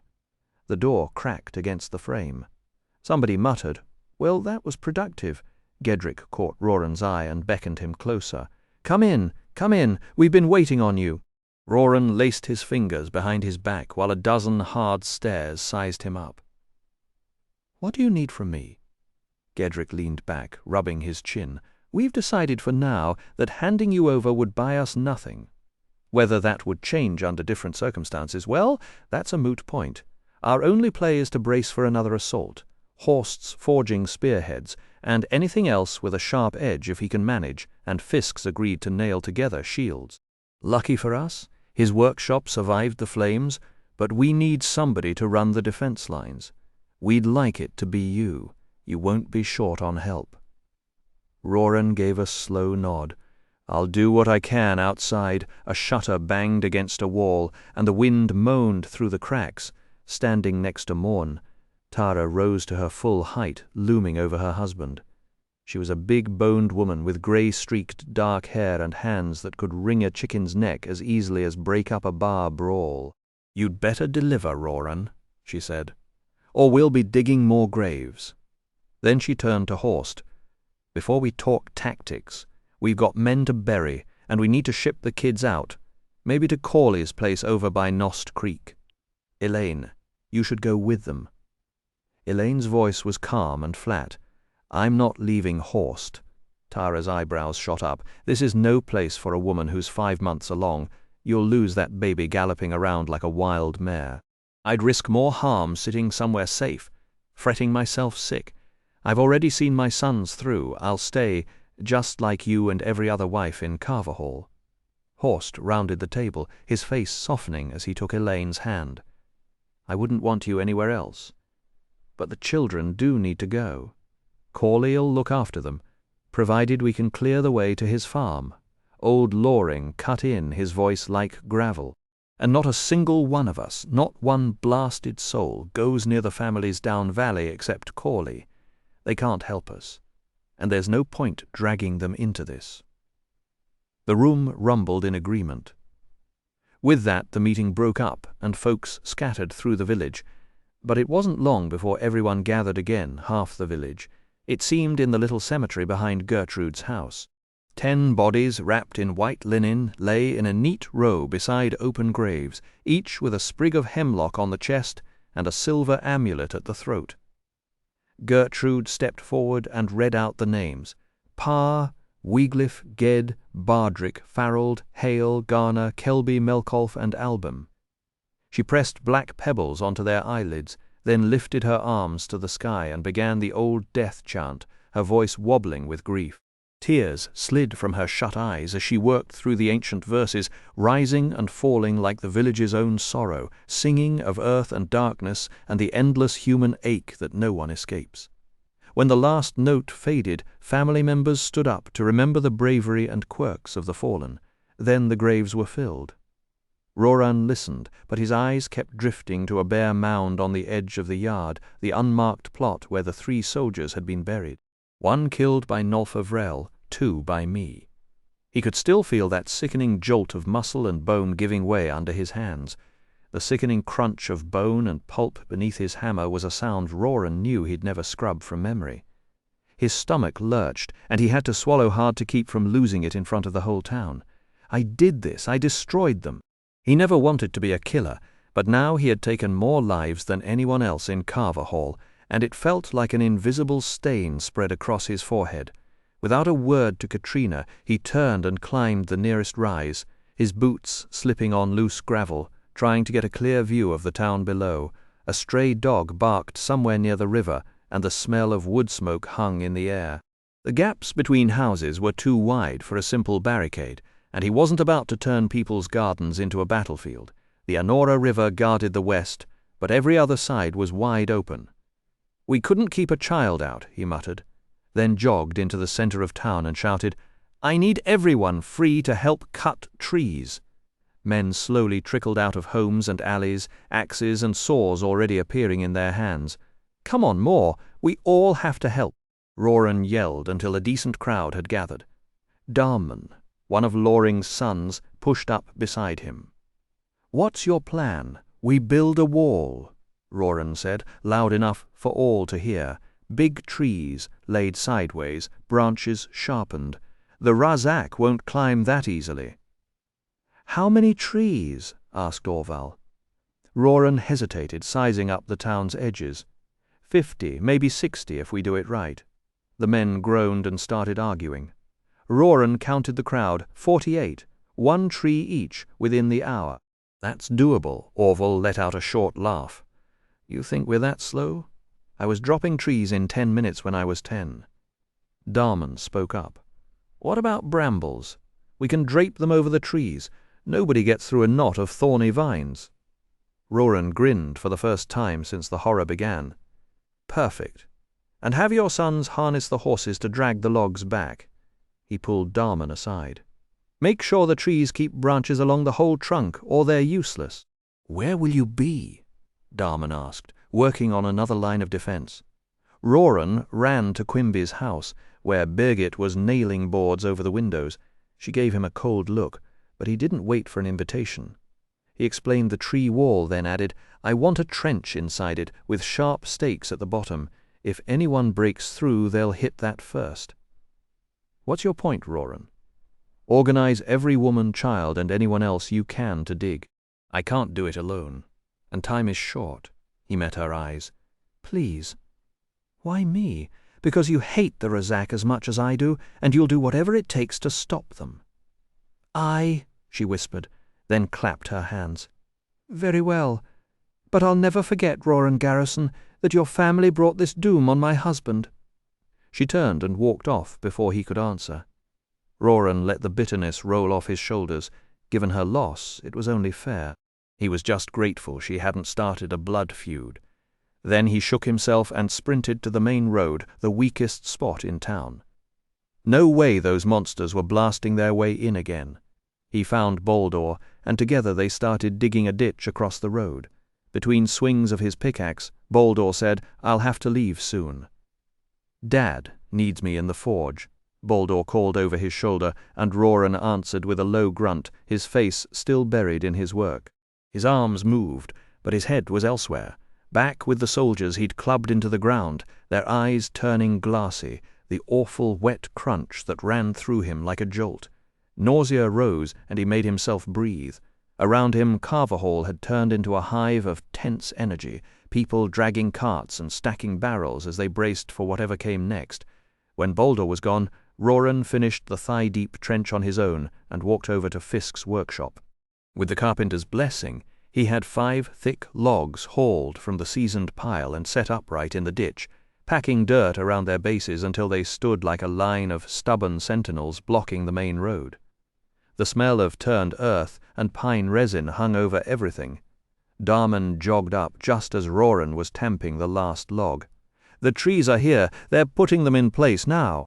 Roran followed him to the village's northern edge, where a dozen men wrestled 4 big pines into alignment, while a boy with a whip drove a team of draft horses back toward the foothills. Half the village is hauling timber. The other half looked so worked up, I figured they'd chop down the whole forest before dark. Good. Extra wood won't hurt. Darman pointed to a heap of brambles at the edge of Kisselt's fields. "I cut those along the Anora.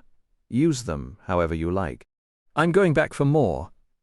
Roran clapped him on the arm and turned toward the east side, where a long, curved line of men, women, and kids were already digging. Birgit stood at the heart of it all, handing out water and barking orders like a career general. The trench had grown to 5 feet across and 2 feet deep. Roran let out a low whistle. "I'm impressed." She pushed a strand of hair off her face, not looking at him. "We plowed the ground first, made it easier." He asked for a shovel, and she pointed to a pile of tools on his way over. He caught a flash of copper among the bent backs. Katrina, and beside her, Sloane was carving into the soil with a frantic hatred, as if he wanted to peel the earth open and yank out its guts. His eyes were bloodshot, teeth bared through smears of mud. Roran looked away and hurried past. He grabbed a shovel and buried it in the dirt, letting the burn in his shoulders drown out the noise in his head. For a man who'd spent the morning sick with fear and doubt, he found a grim, bitter comfort in the rhythm of the work. The day dissolved into a blur of sweat and shouts. Nobody stopped to eat. Nobody stopped for anything. The ditch wrapped around 2/3 of the village and curled all the way to the Anora River, and every bit of excavated dirt was piled on the inner lip so no attacker could leap it easily, and once in, they'd have a hell of a time climbing out.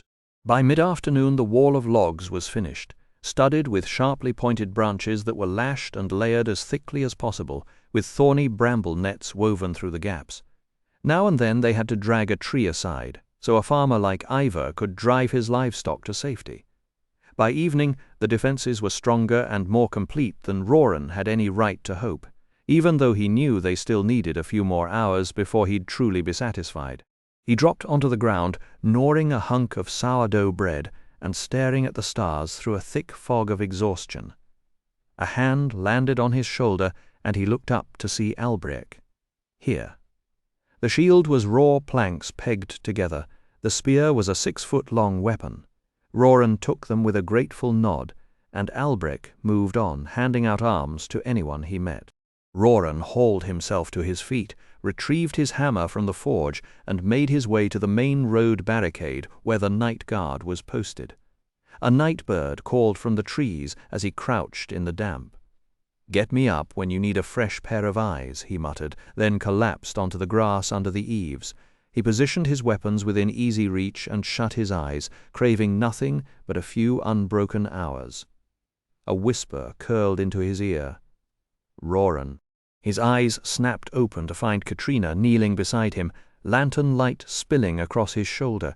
"What are you doing out here?" "I had to see you." She guided him to a porch far from the watch, cupped his face and kissed him. He didn't respond. She pulled back, worried. "What's wrong?" He let out a laugh that had no amusement in it. "What's wrong? The whole world is tilted off its hinges." He pressed a fist into his stomach. "Every time I close my eyes, I see those soldiers before I hit them. Men I killed, Katrina, their eyes. They knew death was coming, and there was not a thing they could do about it."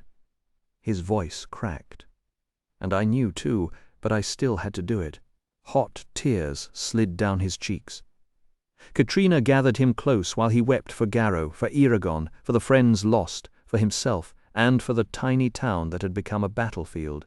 When the grief finally emptied him, he looked at Katrina and saw that she was crying too. He wiped her tears away with his thumb. "Katrina, I don't have a thing to give you except my love, so tell me now. Will you marry me?" Her face brightened with pure joy. Then a flicker of doubt crossed it. Sloane's permission. Roran didn't care any more. He needed to know. "Yes," she breathed, "I will." That night the sky opened up. Fat rain clouds rolled over Palancar Valley, hunkered against the peaks, and dumped their load on Carverhall. A loose shutter somewhere down the lane banged in the wind. Water streamed from eaves, filled the ditches, and beat the leaves into a froth. By mid-morning the worst had passed, but a fine drizzle lingered. Roran stood his watch at the barricade, hood pulled low and cloak clinging to his shoulders. Cold? Sure. Didn't matter. He was engaged.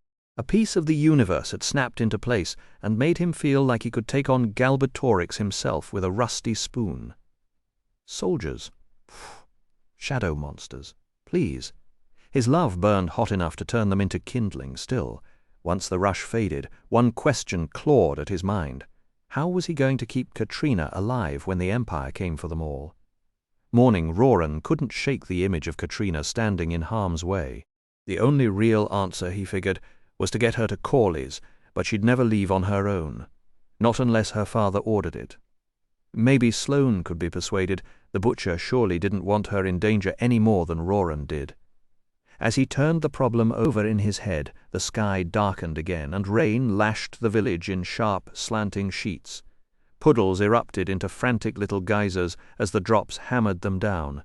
A loose shutter banged against a wall as he passed. His stomach finally won out over his worry, so he handed the watch to Larn, Loring's youngest kid, and made a dash for something to eat, ducking under eaves between bursts. Skidding around a wet corner, he nearly ran into a crowd on the porch. Albric was in the middle of a shouting match with Ridley and a few others. Ridley was pushing for a route along the cottonwoods, insisting the leaves would hide them. Albric called it a suicide run. "Take that path, and they'll pick you off like targets at a carnival." He shot back. "Your blind faith in a few leaves is going to get somebody's family killed." Thane piped up. "Maybe not all of us are as clumsy as you." Albric laughed in his face. "And maybe your mouth is as slow as your legs."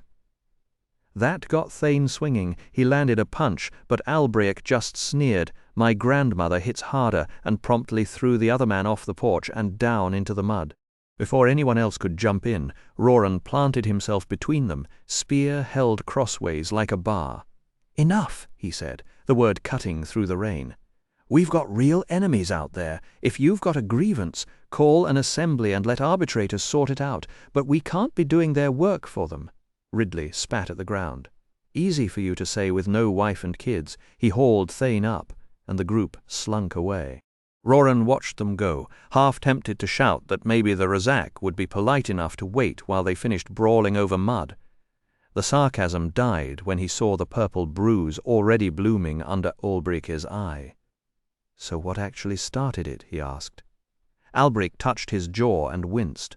"Darman and I scouted ahead. The Razak have posted soldiers on the heights in 3 places now. They've got clear sight lines across the Anora and the whole valley. 2 of us might be able to slip through, but we won't get the kids to Corley without a fight, and the moment we fight, they'll know exactly where we're headed." Dread wrapped around Roran's chest like a wet rope. What now? He forced his voice steady and reached for Albrecht's shoulder. "Let Gertrude look at that." Albrecht pulled away. "She's got worse cases than me." He took a deep breath, as if steeling himself to jump into freezing water, then tramped off through the rain toward the forge.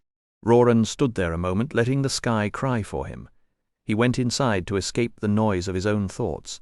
Elaine was on the floor, surrounded by a row of kids, all sharpening spearheads with files and whetstones. Roran pulled her aside and described the argument, and what Albrecht had learned.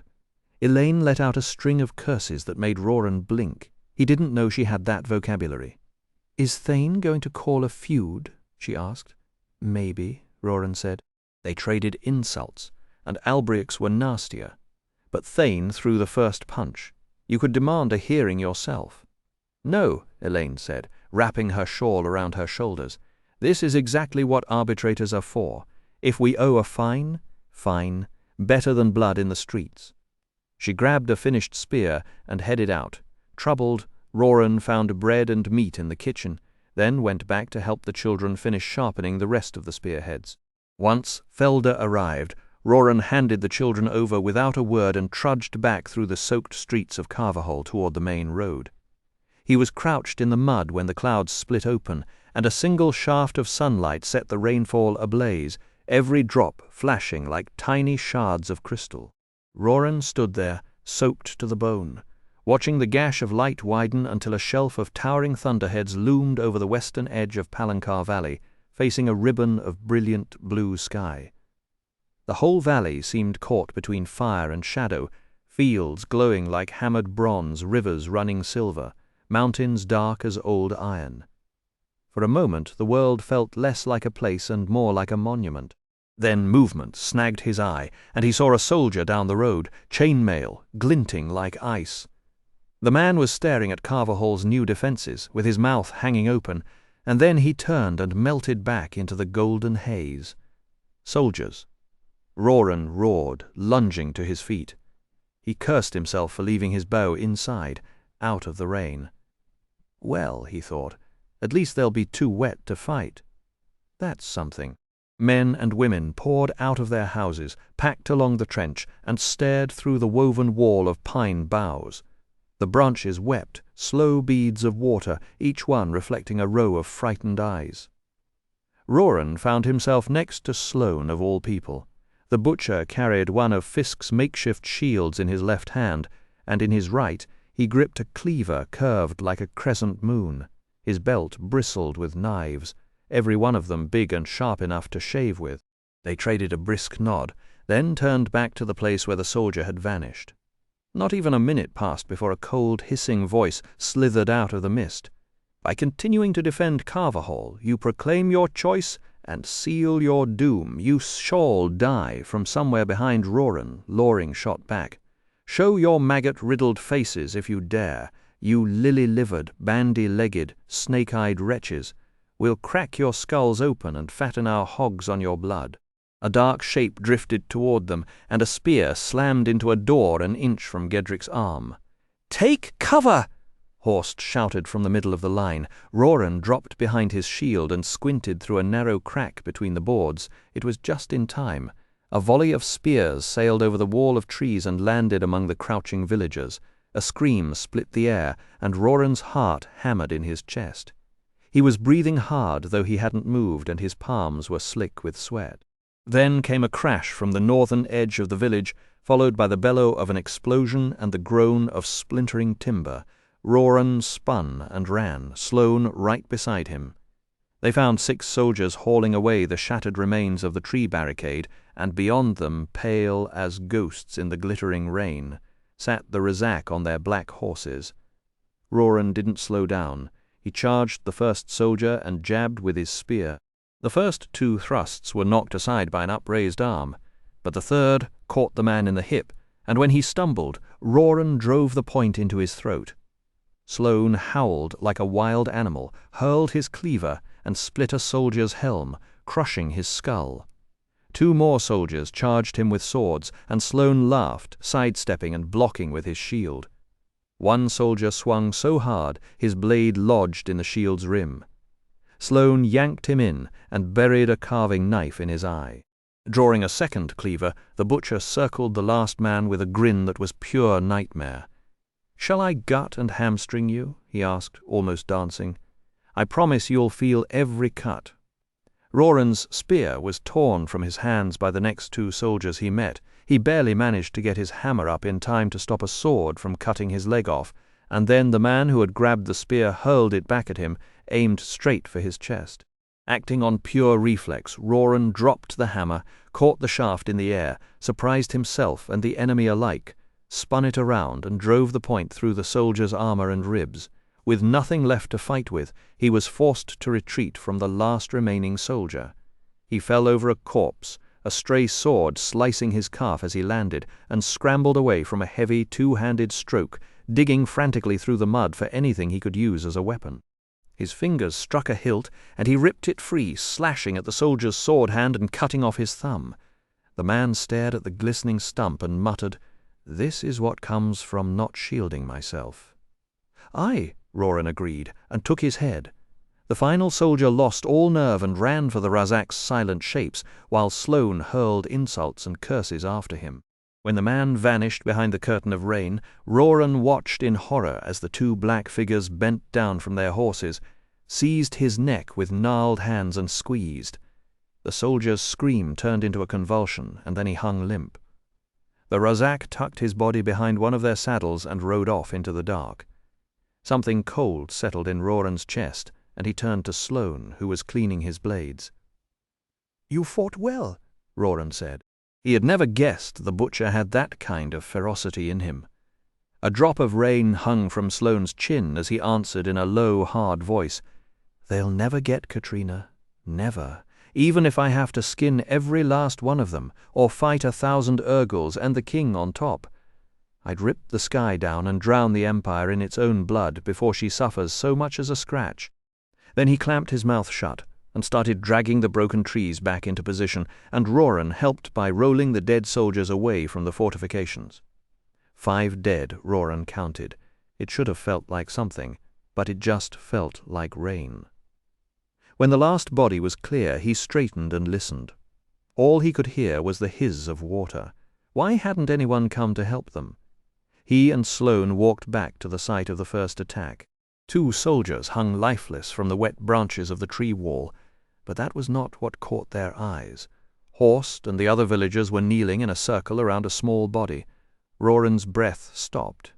It was Elmund, Delwyn's son, with a spear wound in his side. The boy's parents sat in the mud beside him, their faces blank as stone.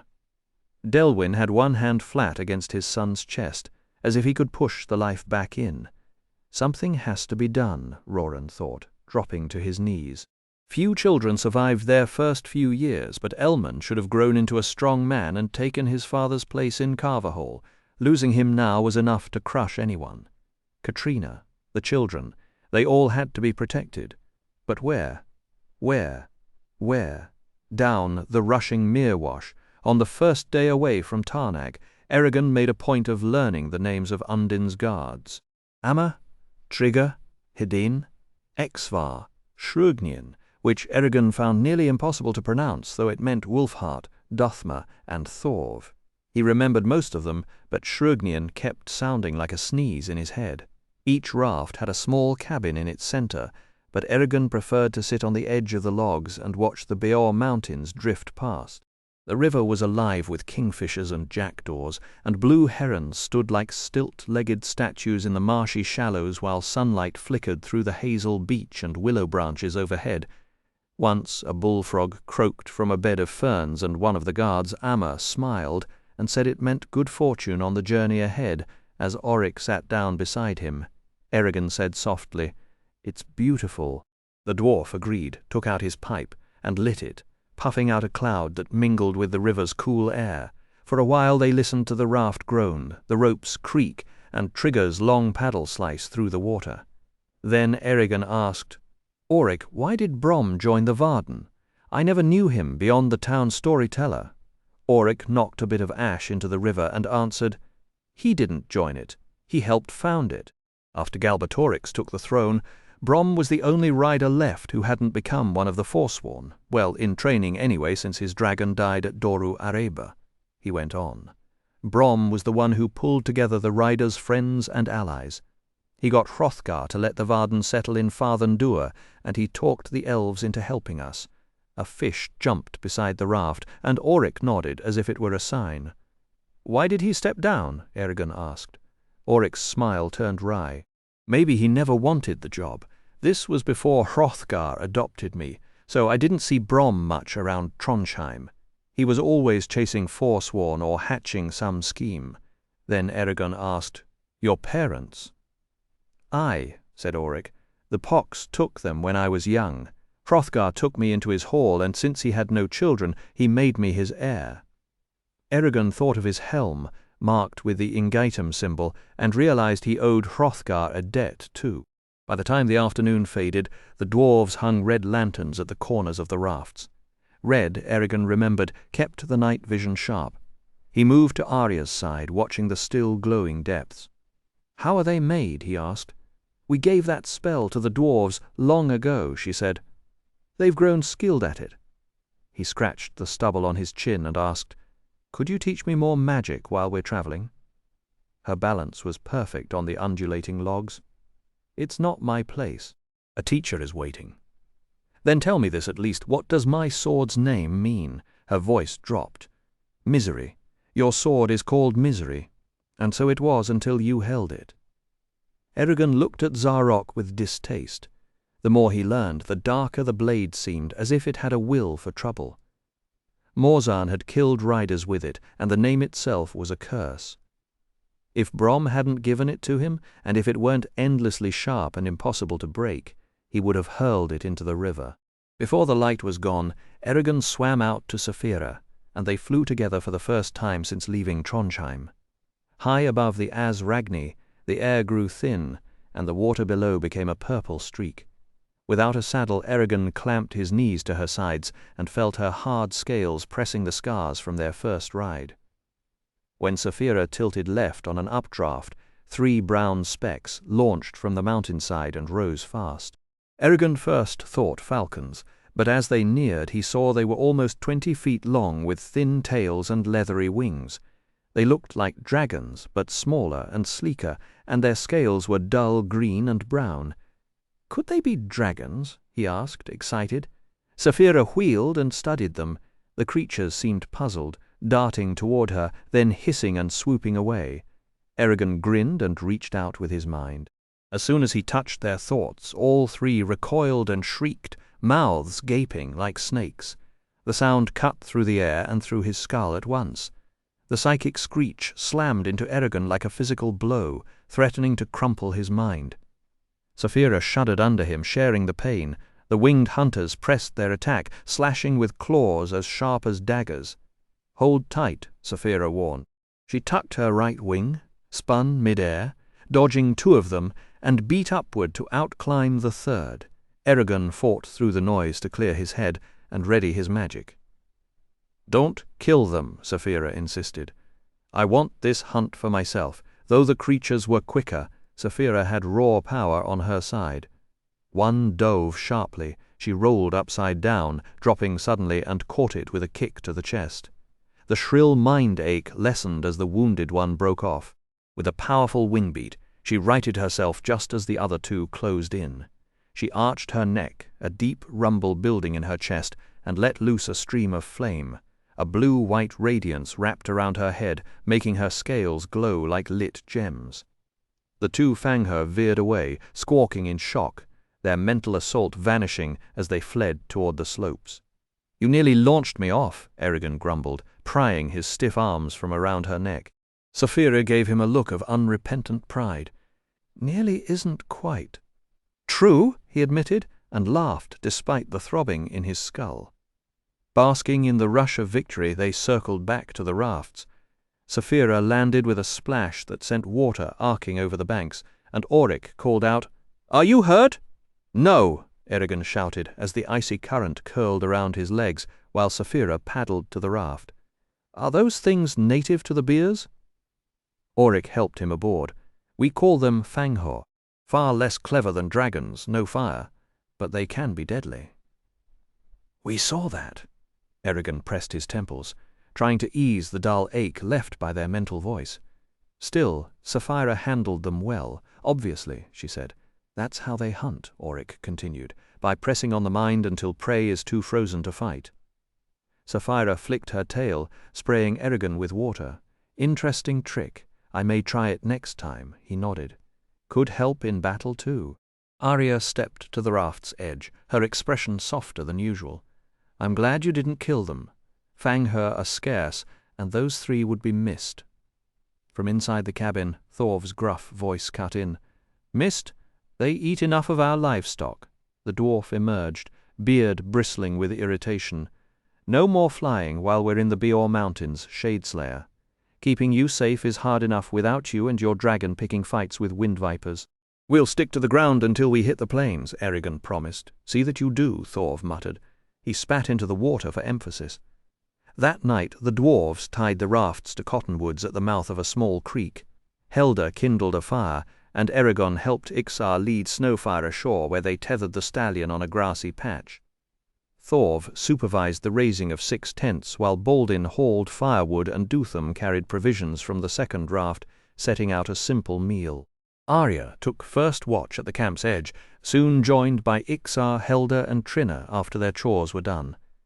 Finding himself with nothing to do, Eragon crouched by the fire beside Auric and Throck.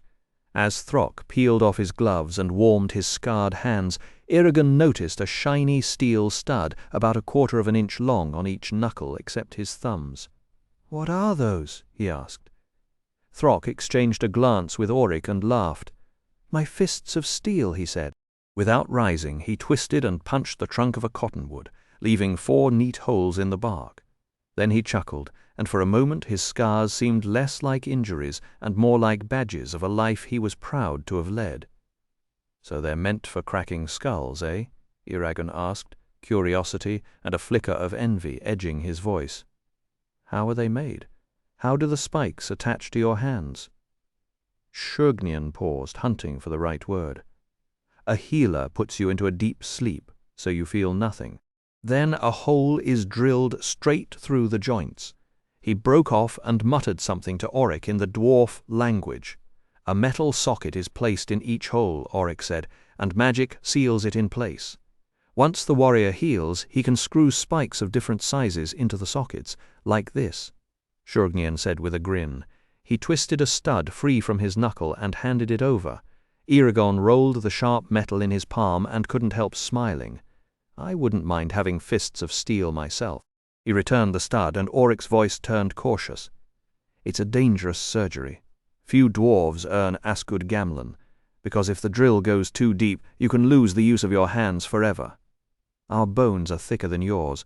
It might not work for a human." Eragon nodded, but his thoughts were already on armored Urgles and the pleasure of striking them without flinching. The image was deeply satisfying until a dry voice in his head pointed out that the price of admission was possibly waking up with no hands. He'd pass, thanks. After supper, he retreated to his tent. The camp had quieted to the occasional clink of metal and murmur of voices. Firelight painted Saphira's outline against the canvas like a shadow torn from black paper. Eragon sat with the blankets over his legs, drowsy yet restless. Homesickness rose in him unbidden. He wondered how Roran and Horst were managing, whether the spring thaw in Palancar Valley had let farmers start their planting. A lump grew in his throat. He pulled out a wooden bowl, filled it from his water skin, and whispered, "Drom Kopa," while fixing an image of his cousin in his mind. The water darkened, then cleared. There was Roran alone in a candlelit room at Horst's house, sitting with his hands clasped and his gaze locked on the far wall. He must have given up his job in Therinsford. Eragon knew that expression. His cousin was wrestling with something heavy. Roran looked thin but unharmed, and that eased the tightness in Eragon's chest. He ended the spell, poured out the water, and lay down, pulling the blankets under his chin. Sleep came, but it was not restful. Right before dawn, a vision ripped through the haze of ordinary dreams. A tortured sky, black and crimson with smoke. Crows and eagles wheeled above flights of arrows arcing across a great battle. A man lay sprawled in clotted mud, his dented helm and bloody mail barely visible behind an upthrown arm. Then an armored hand filled Eragon's view, so close that polished steel blotted out half the world. Like an inescapable machine, the thumb and 3 fingers curled into a fist, while the index finger pointed at the downed man with the weight of fate itself. The vision was still burning in his mind when Eragon crawled out of the tent. He found Saphira a short distance away, gnawing on a furry lump. He told her what he had seen. She stopped mid-bite, jerked her neck, and swallowed a strip of meat. Her golden eyes met his, and she said nothing, which was answer enough. The last time such a vision struck her, she said it had turned out to be a true forecast of events unfolding elsewhere. Eragon kicked a wayward branch and wondered aloud if a battle was underway in Allegoricia at that very moment. He wasn't certain. Brom had always taught him that scrying only worked on people, places, and things he had already seen with his own eyes. Yet this strange location was completely new to him, and he'd never laid eyes on Arya before dreaming about her in term either. Maybe Togira Ikonoka would finally offer some explanations. As the company got ready to depart, the dwarves seemed far more at ease now that Tarnag was safely behind them. Once they began poling down the Azragni, Exvar, who was steering the raft carrying Snowfire, broke into a low, rough chant that rolled across the water. Down the mere wash rushing with Kilf's blood, we ride the twisting timbers for hearth, clan, and honour. Through the Ernez sky vat, past the ice wolves' forest bowls, we ride the gory wood for iron, gold, and diamond. Let the handringer and bearded gaper fill my grip, let battle leaf guard my stone, as I leave my father's halls for the empty land beyond. The other dwarves picked up the verses, their voices sliding into dwarvish as the song deepened. The low rumble of their singing stayed with Eragon as he carefully made his way to the head of the raft, where Arya sat cross-legged. He told her he'd had a vision during his sleep, and she fixed him with a look of keen interest while he laid out every image he'd seen. He started to say, if it's scrying, then... She cut him off. It wasn't scrying. She spoke with a measured, deliberate cadence, each word carefully placed. She had thought for a long time about how he'd managed to see her imprisoned in Gilead, and she'd concluded that while she lay unconscious, her spirit had been searching for help anywhere it could find it. Then why did it come to me? He asked. Arya gestured towards Saphira, who was gliding through the water nearby. After 15 years guarding her egg, she had grown accustomed to the dragon's presence, and when her spirit went reaching for anything that felt familiar, it had brushed against his dreams. Eragon pressed further. Could she really reach across that much distance from Gilead all the way to Tyrm, especially while drugged? A ghost of a smile crossed her lips. She claimed she could stand at the very gates of Vroingard and still speak with him as clearly as she was speaking now. If he hadn't scryed her back then, she reasoned, then he couldn't be scrying this new dream either. That left one explanation, a premonition. Such things had been documented among all the sentient races, but especially among those who worked with magic. The raft lurched, and Eragon grabbed the netting around a bundle of supplies to keep his footing. The whole subject made him deeply uneasy. If what he saw was destined to come to pass, then did their choices even matter? He threw out a half-serious challenge. What if he hurled himself off the raft right then and drowned? Arya answered without missing a beat, but he wouldn't. Her tone was almost teasing, a strange lightness cutting through the gravity of the discussion. She dipped her left forefinger into the river and studied the single drop clinging to her skin like a quivering lens. Long ago, she said, the elf Merazadi had a premonition that he would accidentally kill his own son in battle. Rather than live to see that day, he took his own life first, saving his son and proving that the future wasn't set in stone. Short of suicide, though, there was little a person could do to alter destiny, since you never knew which choices would steer you toward the very moment you'd glimpsed. She flicked her hand, and the drop splattered against the log between them. Fortune nettlers could sometimes sense the possible paths a life might take, but no one had managed to refine that ability enough to choose what, where, or when to look. Eragon found the entire concept of funneling knowledge through time profoundly disturbing. It raised too many uncomfortable questions about the nature of reality. He told himself that if fate and destiny truly existed, the only sensible path was to live in the present and act with as much honor as he could muster. Still, a nagging thought clawed at him. What would stop him from scrying his own memories? He had seen everything in them, so the magic should apply just as well. Arya's gaze locked onto his with sudden intensity. If you value your life, never attempt it ages ago. A handful of our spell weavers became convinced they could crack time's vault. They tried to summon the past, but their mirrors only delivered a blurred, sickly image, and then the magic swallowed their strength and their lives. After that, we shelved the experiments for good. Some still whisper that a circle of mages working together could pull it off, but nobody is willing to risk a death like that, so the theory stays untested. And suppose you did glimpse yesterday, what would you truly gain? Peering into tomorrow is just as foolish. You would have to know exactly what to look for, and where and when, before you even began. So the notion collapses under its own weight. Yet here's the riddle. A farmer's sleeping mind can stumble into a true premonition, while our wisest sages can't manage it awake. Perhaps dreams ride the same fabric as magic.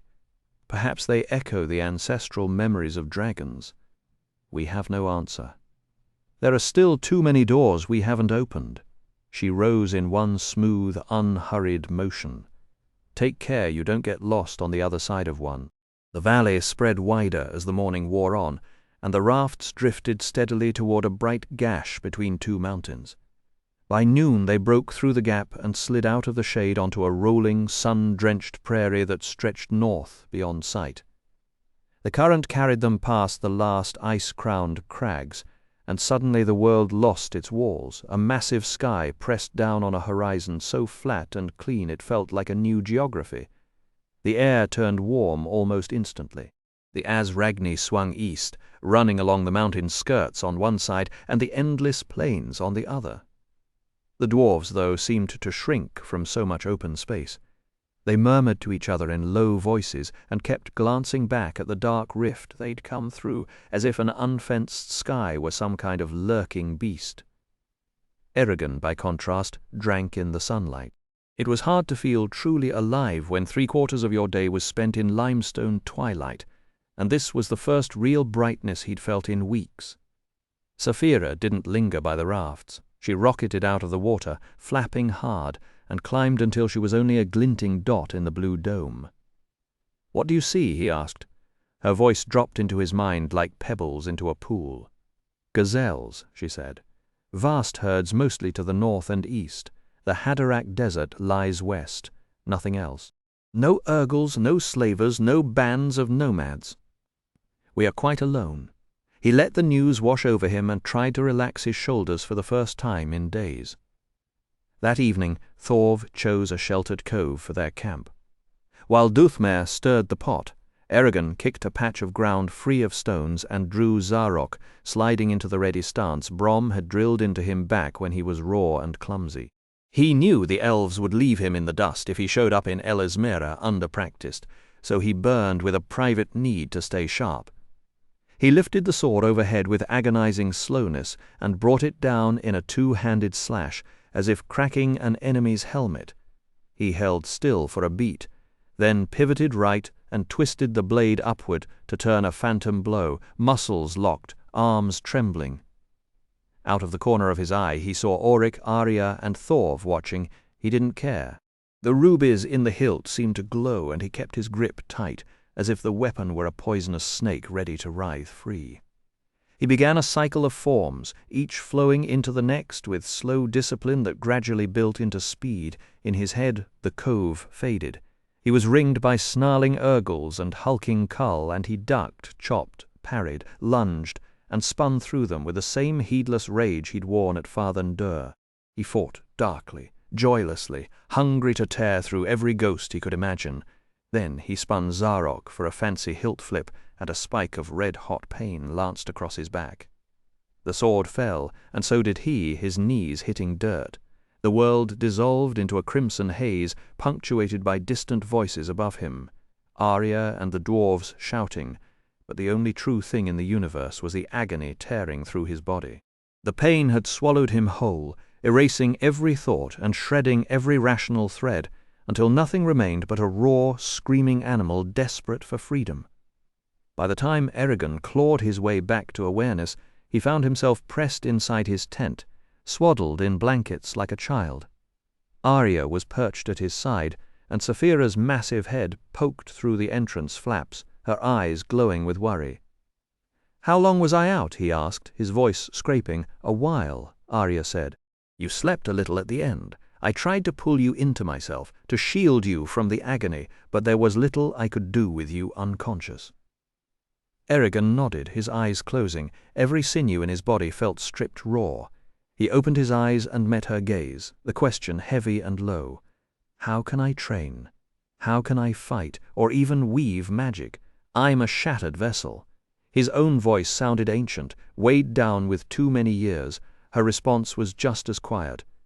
"You can sit and watch. You can listen. You can read. And you can learn." But he caught the tiny hitch in her breath, a note of doubt slicing through her composure. He rolled away, unwilling to let her see his shame. "How did the shade do this to me?" Arya was silent for a long moment. "I have no answers, Eragon. I am neither the wisest nor the strongest elf. We all stumble forward as best we can, and you cannot blame yourself for that. Perhaps time will mend what magic cannot." Her fingers pressed cool against his brow as she murmured a soft blessing. Then she slipped out of the tent. Eragon sat up with a wince, feeling his cramped back protest. He stared at his hands but didn't see them. "I wonder if Murtagh's scar ever burned like this," he thought. "I don't know," came Saphira's voice, heavy in his mind. A long silence stretched, broken only by the distant crackle of the campfire. "I'm afraid," he admitted. "Why?" she asked gently. "Because nothing I do will stop it from happening again. I can't predict when or where, but it's coming, I know that. So I sit here waiting, terrified that if I lift a cup the wrong way or stretch too far, the pain will sink its teeth into me again. My own body has become the enemy." Saphira's throat hummed low and mournful. "I have no answers either. Life is both pain and pleasure. If this is the price for the hours you enjoy, is it too much?" And that snapped something in him. "Yes," he bit out, a sarcastic edge slipping through his exhaustion. "Funny how the universe keeps sending the bill with no warning." He threw off the blankets and shoved past her, stumbling into the heart of the camp where Arya and the dwarves sat warming themselves by the flames. "Is there any food left?" Eragon called, more gruffly than he intended. Dúthmer silently filled a bowl and passed it over. Thorv, his eyes wide with something close to reverence, asked, "Are you better now, Shadeslayer?" The dwarves were all staring at him as though he had wrestled a god and barely lost. "I'm fine," Eragon muttered. "You carry a heavy burden, Shadeslayer." Eragon's jaw tightened, and he turned sharply, walking to the edge of the tent line where the darkness swallowed him. He sat down in the cold grass, the stew growing lukewarm in his hands. A new detail surfaced in his mind, the river beyond the camp, its black surface sliding by without a pause, and a silly memory of him trying to teach Saphira to catch fish, a useless lesson they had both laughed through. That image faded quickly, replaced by a dull anger. He swore under his breath and jabbed at the stew with the slice of bread. Just as he raised the spoon, Auric appeared beside him, his short frame settling onto a nearby rock.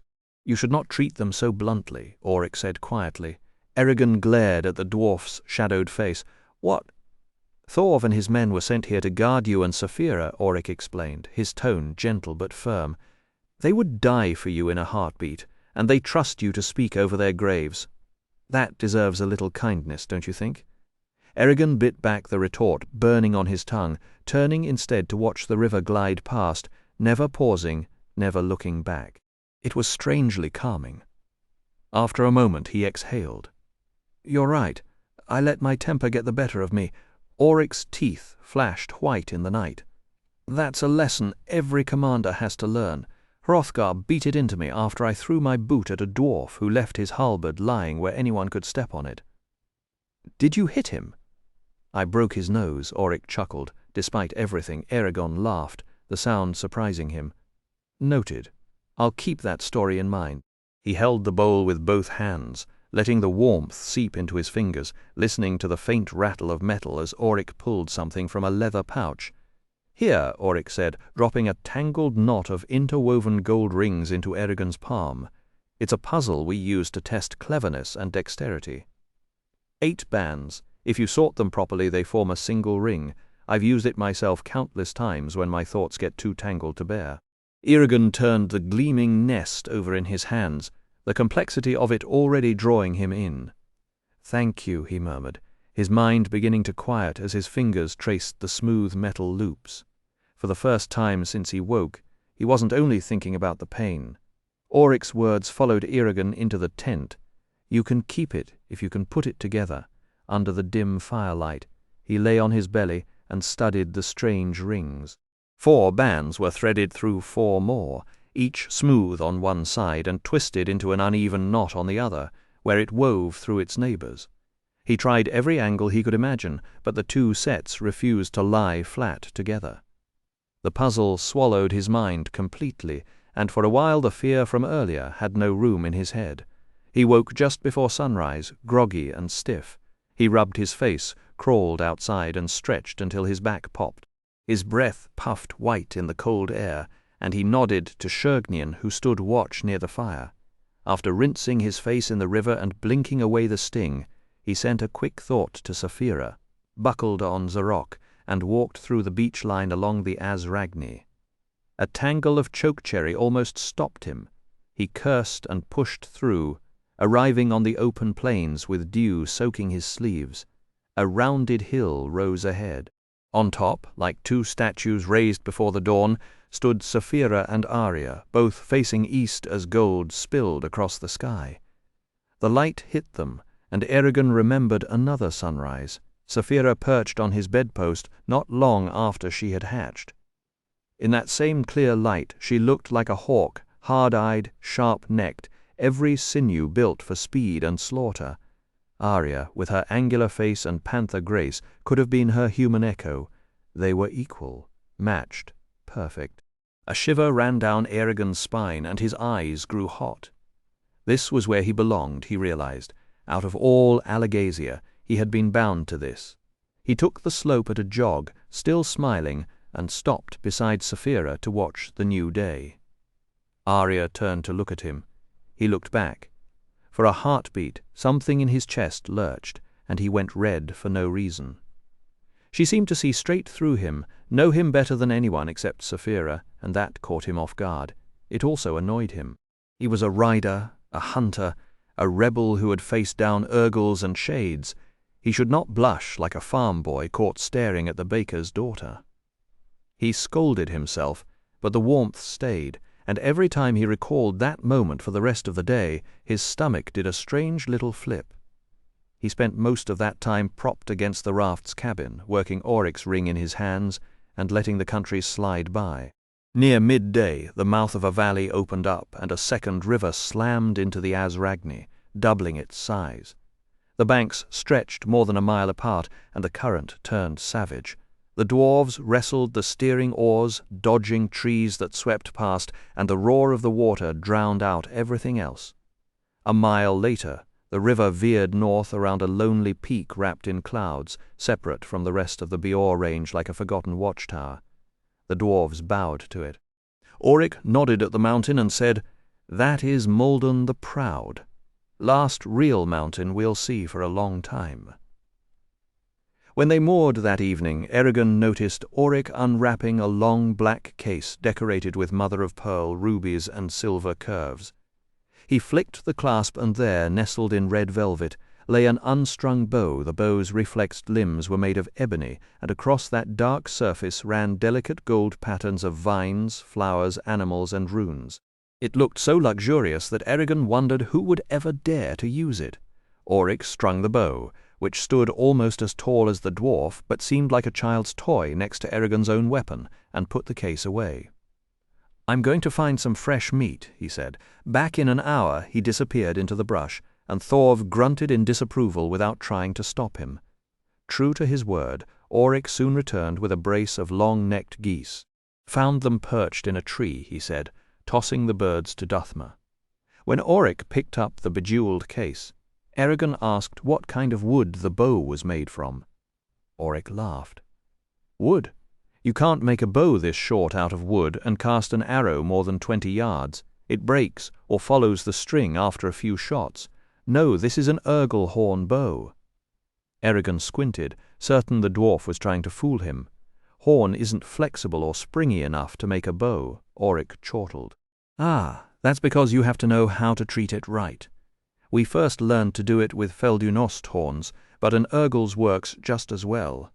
You cut the horn in half lengthwise, trim the outside coil until it's the right thickness, boil the strip flat and sand it into its final shape.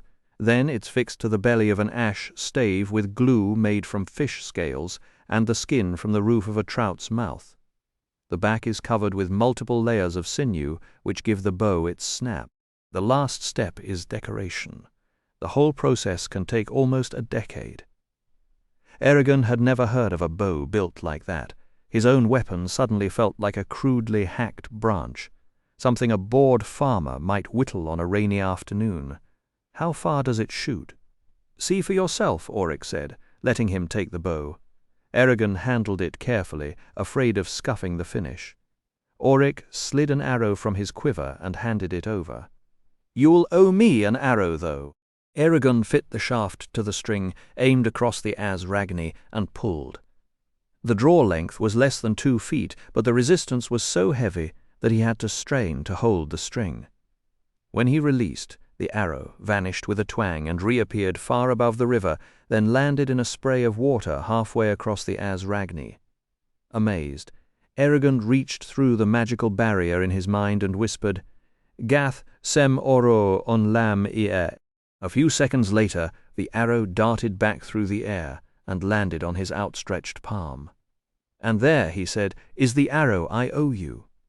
Auric clapped his fist to his chest and then embraced the bow and arrow with obvious delight. "Wonderful. Now I still have an even 24, otherwise I would have had to wait until Heddarth to replenish my stock." He deftly unstrung the bow and stored it away, wrapping the case in soft rags to protect it. Eragon noticed Arya watching. "Do elves use horn bows as well?" he asked. "You're so strong, a wood bow would shatter if it was made heavy enough for you." Arya answered, "We sing our bows from trees that do not grow." Then she walked away, leaving Eragon to wonder if she was mocking him or telling the truth. For days they drifted through fields of spring grass, while the Beor Mountains faded into a hazy white wall behind them. The banks were often covered with vast herds of gazelles and small red deer that watched them with liquid eyes. Now that the Fangher were no longer a threat, Eragon spent almost all his time flying with Saphira. It was their first chance since before Gilead to be together in the air, and they made the most of it.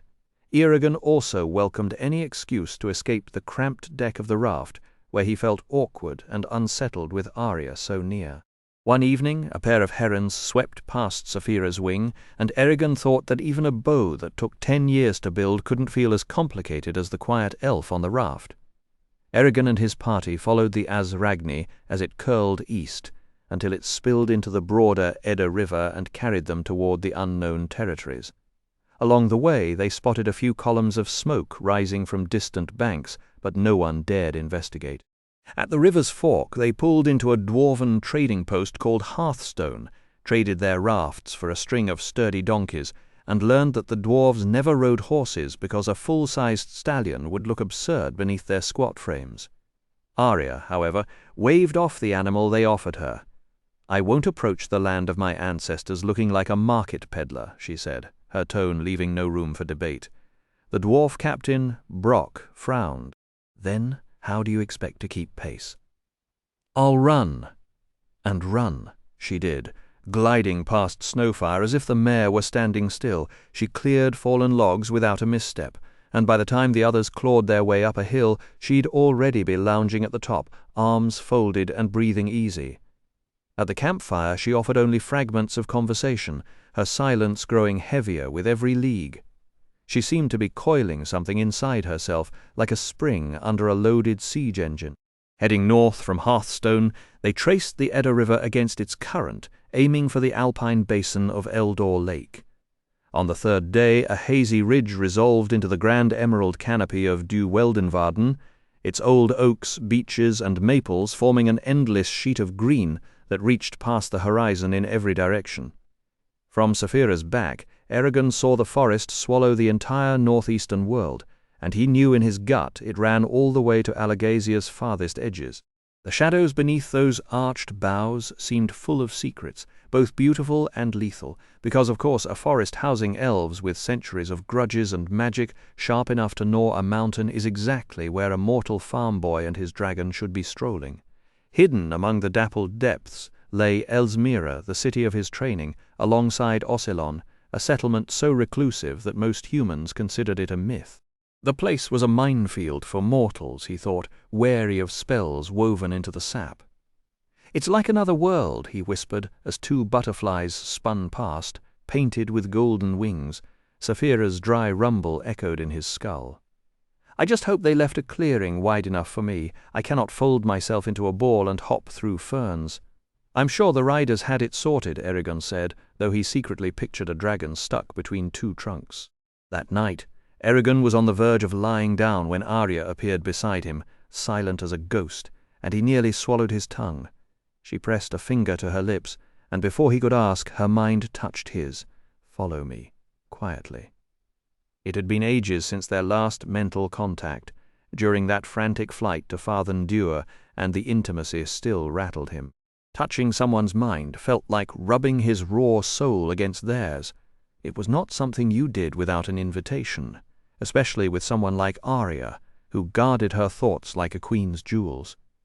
He also had a terrible fear that she would glimpse the tangled, embarrassing feelings he was nursing for her. Still he followed, slipping after her between tent ropes, past the first watch, a dwarf named Orin who sat snoring softly against a spear, and soon they stood alone under the leaves far from the dwarf's ears. Arya crouched on a moss-covered log and wrapped her arms around her knees, eyes fixed on the ground. "Before we reach Tsunon or Elismera," she said, "there are things you must understand, or you'll shame us both through your ignorance." "Such as?" He lowered himself to his haunches. She hesitated, then said, "During my years as Islanzadi's ambassador, I noticed that humans and dwarves are cut from the same cloth. You share the same passions, the same stubbornness. More than one human has settled among the dwarves because they can read each other's signals, their quiet rituals, their humor without a single word." Eragon waited as Arya stopped abruptly on the forest path, her green robes catching the late afternoon light. "You and Auric love and lust, hate and fight, create and destroy in exactly the same rhythm," she said, turning to face him. "Your friendship with him and the way Durgrimst Ingaitum accepted you are proof enough." Eragon nodded slowly, though privately he felt their differences towered over any likeness. "But elves," Arya continued, "are nothing like other races. You speak as though you weren't one of them," he said, echoing her own words from Farthen Dure. "I've spent enough years with the Varden to pick up their ways," she replied, her tone sharp and brittle. Eragon frowned. "So are you saying elves don't have the same emotions as dwarves and humans? That's hard to believe. Every living thing wants the same basics: shelter, love, a reason to get up in the morning." "That is not what I mean," Arya snapped, and Eragon recoiled. She pressed her fingers to her temples and breathed deeply. When she spoke again, her voice was calmer. "Elves live for centuries. That means a grudge can outlast a mountain, so we treat courtesy as the highest virtue. You cannot afford to insult someone when that slight might echo through 100 years. Our rituals are armor. They keep hostility from building into bloodshed. And we don't have children nearly as often as humans or dwarves. If we shared your crime rates, we would vanish within a few generations." She let a bitter smile cross her face.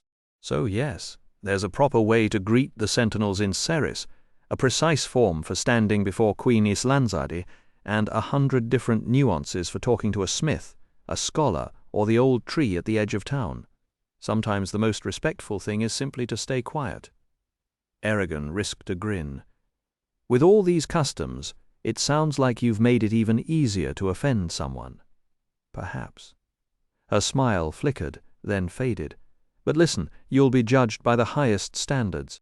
If you make a mistake, they'll assume it was deliberate, and if they discover it came from ignorance, they'll lose respect for you entirely.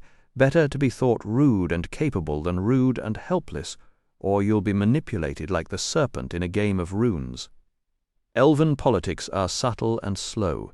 What you see today might be one move in a strategy that started 1,000 years ago and means nothing tomorrow.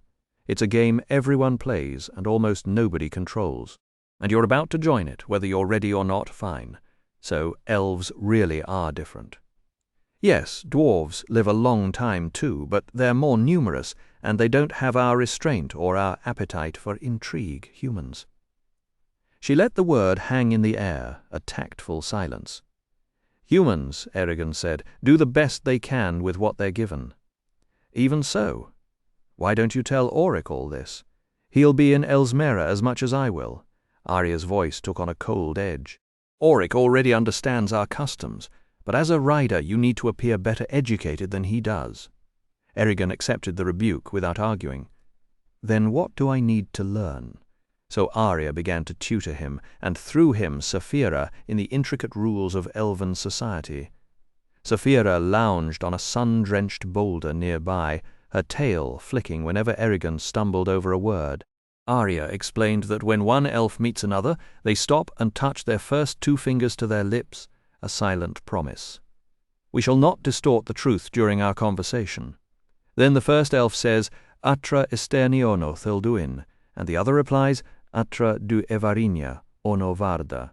And if you're being especially formal, Arya added, you add a third line, Un atra morana lifa unin hjarta honor, which means, and may peace live in your heart. These words were adapted from a blessing spoken by a dragon when our pact with them was sealed. It goes, Atra esterni, or no thilduin, morunra lifa unin harta on ondu evarinia or no varda. By the time the sun dipped behind the spires of Ellismera, Eragon's head was spinning, and Saphira had given up on listening entirely. Another version, May good fortune rule over you, peace live in your heart, and the stars watch over you. Eragon frowned at Arya. But how do you know which one of you is supposed to speak first? She picked up a dry leaf and ground it to bits between her fingers, while behind her the dwarves banked the campfire with a layer of dirt, keeping the embers alive until dawn. If you're greeting someone above your own station, she said, or if you want to honor someone beneath you, then you speak first. If the other person has less status, you speak last. When you aren't certain, let them go first, and if they stay silent, then you speak. That's the rule. Saphira's thoughts cut in, does that rule apply to me? Arya let the leaf crumbs fall. As a dragon, no one ranks above you in our culture. Not even the queen would try to claim authority over you. You may say and do as you please, Saphira. We don't expect dragons to be bound by our laws. Next, she showed Eragon a strange little gesture. Turn the right hand, press it to the center of the chest. Use this when you meet Queen Islanzadi, she explained. It tells her you offer loyalty and obedience. Is it a binding oath, like the one I made to Nasuada? No, just a courtesy, and a minor one at that. Then came the hard part, memorizing the endless forms of address. The proper greeting changed, depending on whether you were speaking to a man or woman, adult or child, boy or girl, and on rank and prestige. The list was overwhelming, but Eragon knew he had to get it exactly right. A moth kept flitting around the coals, throwing a tiny shadow against the ground, as he drilled the phrases over and over. When his head could hold no more, Arya stood and dusted her hands. As long as you don't forget, you'll do well enough. She started to leave. Wait, Eragon said, and he reached out, then snatched his hand back before she could see him reaching. Arya looked over her shoulder, dark eyes questioning, and his stomach tightened. He had a dozen better ways to say what he meant, but what came out was, Are you well, Arya? You've seemed distracted ever since Heddarth. Her face went blank, and he immediately knew he'd fumbled. "When we're in Du Weldenvarden," she said, "I expect you not to speak to me in such a familiar way unless you purposely intend an insult." She stalked off. Great, he thought. Ask one polite question and you become a master of offensive etiquette. Saphira's voice rang in his mind. Run after her. "We can't afford to have her angry with you." "Go apologize." He refused. It was her fault, after all. "Go apologize, Eragon, or I'll fill your tent with carrion." She wasn't joking. When he asked how, Saphira told him what to say. He jumped up, darted around Arya and made her stop. She looked down her nose at him. He touched his fingers to his lips. "Arya Svitkona," he said, using the honorific he'd just learned for a woman of great wisdom. "I spoke badly, and I ask your pardon. Saphira and I were concerned for you. After all you've done for us, it seemed the least we could do was offer help in return if you need it." Arya softened at last. "Your concern is appreciated," she said, "and I spoke badly as well." She looked down, and in the darkness the lines of her body were stiff and unyielding. "You ask what troubles me, Eragon. Do you truly want to know? Then I'll tell you." Her voice came like wind carrying thistledown. I'm afraid Eragon had no answer. She stepped around him and disappeared into the night, leaving him alone by the fading glow. On the fourth morning, riding beside the dwarf Shagnian, the conversation took a different turn. "So tell me," Shagnian said, "is it true that men really have 10 toes? I've never traveled outside our borders, so I couldn't say." "Of course we have 10 toes," Eragon laughed. He lifted his foot out of Snowfire's stirrup, pulled off his boot and sock, and wiggled his bare toes right under the dwarf's astonished gaze. Shurgnian leaned closer, his beard nearly brushing Eragon's ankle, inspecting the toes as if he expected a trick. "Don't you?" Shurgnian shook his head. "Not at all. We've got 7 on each foot. That's how Helsvog shaped us. 5's too few, 6 is off, but 7 just works." He shot another glance at Eragon's booted foot, then nudged his donkey forward and struck up a rapid conversation with Aemma and Hidin, who eventually handed him several silver coins. "Guess I just bankrolled somebody's bet," Eragon thought as he pulled his boot back on. Saphira found the entire situation hilarious, sending a pulse of warm amusement through their bond. By the time dusk settled and the full moon climbed past the treetops, the Edda River had brought them to the very edge of Du Weldenvarden. They followed a winding trail hemmed in by dogwood and rose bushes heavy with blossoms, the evening air rich with their sweet perfume. Eragon's chest tightened as he stared into the darkening forest. They were inside the elves' territory now, close to Ceres. He leaned forward in his saddle, gripping Snowfire's reins so hard his knuckles went white. Saphira's restlessness matched his own. She circled overhead, tail flicking sharply with impatience. "This doesn't feel real," he admitted, "like wandering into a dream." "Then maybe we're dreaming together," Saphira replied. "Here the old legends still walk the earth." They came upon a small clearing tucked between the river and the tree line. "Stop here," Arya said quietly, and she walked to the center of the tall grass. Standing alone in the moonlight, she called out in the ancient language, her voice ringing clear and bright. "Come forth, my kin. You have nothing to fear. It is I, Arya of Elsmera. These are friends and allies. They mean no harm." She added more words after that, phrases strange to Eragon, flowing and melodic. For a long stretch the only sound was the river's steady murmur. Then, from beneath the still leaves, came a swift line of Elvish, too quick and fleeting for Eragon to catch its meaning. Arya answered simply, "I do." A rustle ran through the undergrowth. 2 elves stepped out from the forest's edge, and 2 more dropped lightly onto the boughs of a gnarled oak overhead. Those on the ground carried long spears with pale white blades. The others held bows with arrows already nocked. All wore tunics colored like moss and bark beneath flowing cloaks fastened at the shoulder with ivory brooches. One had hair as black as Arya's, the other 3 wore tresses like woven starlight. Then, as if a spell had broken, the elves lowered their weapons, rushed to Arya and embraced her, laughing in bright, crystalline voices. They joined hands and spun her in a circle, singing as they danced through the grass like children. Eragon watched, amazed. He'd never had reason to believe elves could laugh, let alone that they'd do it while dancing in a clearing under a full moon. The sound was gorgeous, like flutes and harps delighting in their own music, and he found himself wishing it would never end. Though if the dwarves' sour expressions were anything to go by, not everyone shared his appreciation for elven merriment. Then Sapphira drifted over the river and settled beside him. The elves cried out in alarm, weapons snapping up toward her. Arya spoke quickly, her tone soothing, motioning from Sapphira to Eragon. When she paused for breath, Eragon drew back the glove on his right hand and tilted his palm so the Gedwi Ignazia caught the moonlight. Eka frikai und shortugel, he said, the words feeling familiar now. I am a rider and friend, and recalling yesterday's lesson he touched his lips. Atra esterni ono thilduin. The elves lowered their weapons, their angular faces glowing with joy. They pressed forefingers to their lips, bowed to Sapphira and Eragon, and murmured soft replies in the ancient language. Then they rose, glanced at the dwarves, and laughed as if at some secret joke which, Eragon suspected, had plenty to do with those silver coins. Waving them forward, they slipped into the trees, calling, "Come, come." Eragon followed Arya, Sapphira gliding beside him and the dwarves grumbling behind. Beneath the canopy, the darkness swallowed them whole, broken only where scattered beams of moonlight slipped through gaps in the overlapping leaves. He could hear the elves whispering and laughing all around, though he couldn't see them. Whenever he or the dwarves blundered off course, a light voice would call out directions from the unseen dark.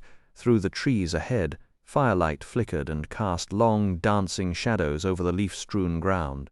Eragon stepped into the warm glow and found 3 small cottages tucked around the base of an enormous oak, with a thatched lookout platform perched high in its branches, keeping watch over the river and the forest. A rope strung between 2 of the huts held bundles of drying herbs and blossoms, and from one low branch hung a tiny carved dragon figurine that swayed in the breeze. The 4 elves darted into their homes and came back with their arms piled with fruits and vegetables, but no meat, and set about making a meal, humming and switching tunes as the mood struck them. When Auric asked their names, the dark-haired elf touched his chest and said, "I'm Lifa-en of House Rilvanar. These are Iduna, Seldin, and Nari." Eragon sat beside Sapphira, grateful for the chance to rest, and watched them with growing fascination. They all had Arya's sharp, delicate features, slender noses, slanting eyes, narrow shoulders, and each moved with a grace that made even chopping vegetables look like a courtly dance. Who would have believed I would end up dining in the elves' homeland? He thought, grinning as he leaned against the corner of a hut. Sapphira's sapphire eyes followed the elves with unwavering attention. "There is more magic in this race," she said to him, "than in all the humans and dwarves I know. They do not feel born of stone or earth, but as if they come from another world half visible, like reflections on deep water." Eragon let out a soft laugh. "They certainly are graceful," he replied, "though if they got any more graceful they would probably soar straight off the ground." He remembered Brom's warning about the rudeness of entering a rider's dragon's mind without permission, and he noticed the elves carefully speaking to Sapphira aloud, waiting for her to answer, a courtesy they clearly considered natural. Sapphira rarely touched humans or dwarves with her thoughts, both because they lacked the training to shield their minds, and because such intimacy felt like a violation for casual talk. She usually let Eragon relay her words. But the elves held no such reservations. They welcomed Sapphira into their thoughts, delighted by her presence, and she swam through their minds as if they were sunlit pools. At last the meal was ready, served on carved plates that felt like dense bone, but showed the delicate grain of wood with vines and flowers etched around the rims. Eragon's flagon of gooseberry wine was made from the same strange material, a sculpted dragon coiling around its stem. As they ate, Lifain brought out a set of reed pipes and played a flowing melody that twisted through the air like a winding river. Then the tall, silver-haired Nari rose and sang a song about a forest child lost to strife, a sylvan daughter freed from fear and flame, and dragons rising to avenge the suffering of their kind, the verse ending with a call for vengeance against a king. His voice was so pure that Eragon forgot to chew, feeling as though the elf had opened his chest and revealed every secret inside. When the song ended, Eragon exhaled. "That was beautiful, Nari Vodar, a rough composition, Argetlam," Nari said with a humble bow. "But I thank you," Thorv snorted. "Very pretty, Master Elf, but we have bloodier matters to discuss. Are we to keep escorting Eragon?" "No," Arya said at once, and the other elves traded uneasy glances. The elves assured Eragon he could head home in the morning, promising they'd personally see to it that he reached Elsmira. Thorv dipped his head in acknowledgement. "Then our work here is finished." As Eragon lay on the bedding the elves had prepared, he couldn't help eavesdropping on Arya's hushed words drifting from one of the huts. Though she used many phrases of the ancient language he didn't fully grasp, he pieced together the story, how the egg had been lost, the capture, everything that followed. A long quiet settled after she stopped. Then an elf spoke warmly. "It is good to have you back, Arya. Ilan-Zadi carried a heavy wound of grief when you were taken and the egg stolen, and by Urgles of all creatures. She was, and still is, sick at heart." Another voice broke in with a sharp hush. "Quiet, Illuda. Dwarves may be small, but their ears are sharp, and I've no doubt every word of this will make its way back to Hrothgar." At that, Eragon nearly smiled. Here were immortal beings, ancient and mighty, and they still worried about court gossip. He filed that thought away as the voices faded into a murmur, blending with the rustle of leaves until sleep wrapped around him. Through his dreams, the elf song played on, endless and strange. When he woke, sunlight was pouring through Deweldenvarden, turning the canopy into a shifting mosaic of gold and green. The forest floor was surprisingly open, only patches of moss, a few stubborn ferns, and scattered shrubs survived in the deep shade. A squirrel chattered somewhere nearby, scolding the quiet morning, and Eragon found that small, ordinary sound oddly comforting. He rolled to his feet and saw Thorv and the guards already packed, along with Oric's donkey tied behind one of the horses. Eragon walked over and offered his thanks. "I'm grateful to all of you for protecting me and Saphira." "Please carry that same gratitude to Undine." Thorv pressed a fist to his chest. "I will deliver your words." He paused, looking back at the huts, and when he spoke again, his voice had a hard edge. "Elves are a queer race, full of light and dark. In the morning they'll toast your health. By evenfall they may be deciding where to plant the blade.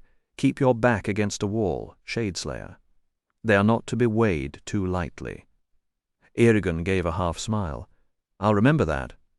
Thorv gestured toward the river. "They mean to travel up Eldor Lake in boats. What will you do with your horse? We can take him back to Tarnag, and from there to Trondheim." Eragon's good cheer evaporated. Boats? He hadn't even considered that possibility. Snowfire was his constant companion whenever Saphira was elsewhere, or in spaces too narrow for her bulk. He ran a hand along his jaw, feeling the new bristles. "That's a kind offer. Just promise me he'll be looked after. I couldn't bear to lose him." Thorv nodded solemnly. "On my honor you'll come back to find him fat and sleek." Eragon fetched the stallion, handing over Snowfire along with his saddle and grooming gear. He said a quiet farewell to each warrior, then stood between Saphira and Oric as the dwarves rode away down the trail. A small pang tightened his chest. The horse had been with him before dragons, before destiny, before any of this strangeness. Back at the huts, Eragon and the rest of the party followed the elves to a thicket along the Edda River. There, drawn up against a boulder, sat 2 white canoes with vines carved into their sides. Eragon climbed into the nearest boat and stowed his pack beneath his feet. He was stunned by how light it was. He could have lifted it with a single hand. The hull appeared to be made of birch bark, yet it was seamless, like a single sheet of parchment stretched tight. He rapped it with a knuckle, and the shell let out a low, muffled drum note. "Are all your boats built this way?" he asked.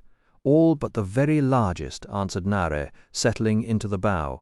"For those we sing the finest cedar and oak into shape." Before Eragon could ask what he meant by that, Auric climbed in beside him, while Arya and Leon took the second canoe. A dragonfly skimmed across the water nearby, leaving a tiny trail of ripples, and Eragon watched it until the current carried their boat into the heart of the forest. Arya turned to Iduna and Seldin, who had stayed on the bank, and told them to guard that route so no one could follow. They were to keep quiet about the landing until she had spoken to the Queen. She promised reinforcements as soon as she reached Silthrim. She gave the usual blessing, then bent forward as Nari and Lefean retrieved long, iron-shod poles from the boats and dug them into the current to push the vessels upstream. Saphira slipped into the water behind them, dragging herself along the riverbed, and when she submerged completely, the river bunched into a high ridge above her dark back. The elves laughed and praised her size and power. Inside an hour they reached Lake Eldor, whose surface was filigreed with small, piercing waves. On the western bank, swarms of flies and birds hovered near a ribbon of trees, while the eastern side rose gently into grassy plains dotted with deer.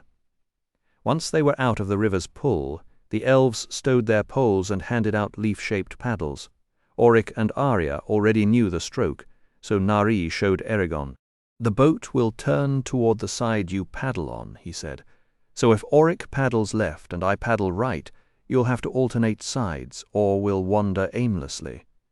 In the open daylight, Nari's hair shone like red gold thread. Eragon soon got the hang of it, and once the motion became seamless, his thoughts wandered into daydreams. He drifted across the cool lake, seeing whole new worlds in his mind. When his arms grew sore, he reached for Auric's puzzle ring and began twisting the stubborn gold bands, trying to coax them into a perfect shape. Nari caught him at it. "May I try?" Eragon passed the ring over, and the elf turned away from them. As Eragon and Auric steered the canoe together, Nari picked at the bands, and with a short, pleased sound he raised his fist. The completed ring gleamed on his middle finger. "A lovely riddle," Nari said. He slipped it off, shook it, and handed it back, still tangled. "How did you do that?" Eragon asked, caught between envy and embarrassment. "Wait, don't tell me. I want to work it out myself." Nari nodded, smiling back in Carverhall. 3.5 days of frantic meetings had worn everyone's nerves down to the quick. The newest raid, the loss of young Elmond, and the constant threat of another attack had split the village into bitter cliques. Namers snarled over every suggestion. Husbands and wives argued until they made up only to argue again. Some voices demanded a final revenge on the Razak and the soldiers while there was still a chance. Others insisted that surrender to the king was the only sane option, though they rarely finished that sentence without adding that it meant torture and slavery for Roran and a life in chains for everyone else. A few simply went silent and turned their anger on the whole calamity, muttering curses at the world that had put them in this position. Many tried to wash their fears away with ale. The Razak themselves had pulled back down the road, raising what looked like a lazy watch along Palancar Valley, maybe waiting for troops from Shunon or Gilead. At one meeting, old Loring grumbled exactly that. Roran listened to all of it, said nothing, and quietly calculated the odds for every scheme he heard. Every path before them felt like a gamble with no safe outcome. Roran still hadn't told Sloane that he and Katrina were engaged. He knew the delay was stupid, but he dreaded the moment the butcher learned they'd broken with tradition, and in doing so undercut his authority over Katrina. Meanwhile there was always work, hauling timber, stacking stone, checking the barricade lines. He told himself that protecting Carverhall was the only thing that mattered, and for a while he almost believed it.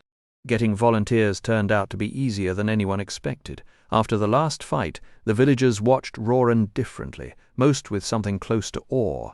A few with anger, blaming him for drawing the Empire's attention, but the ones who listened did so genuinely, and he was mystified until it clicked.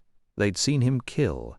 They'd seen the hammer in his hands and the enemies falling. That earned him names. Stronghammer, Roran Stronghammer. He liked it more than he'd ever let on. Night settled over the valley as the village leaders crowded around Horst's table. Roran leaned against the wall, eyes shut, letting their voices blur into a formless roar. Kisselt was running through the supply report. "We aren't starving yet," he said. But if our fields and flocks stay neglected, we might as well slit our own throats before next winter, a far kinder fate." Horst scoffed. "Balderdash." Gertrude ignored him. "We outnumbered them 10-1 when they came," she said. "We lost 12. They lost 11. I'm still tending 9 wounded. Now tell me, Horst, what happens when it's them 10 times our number?"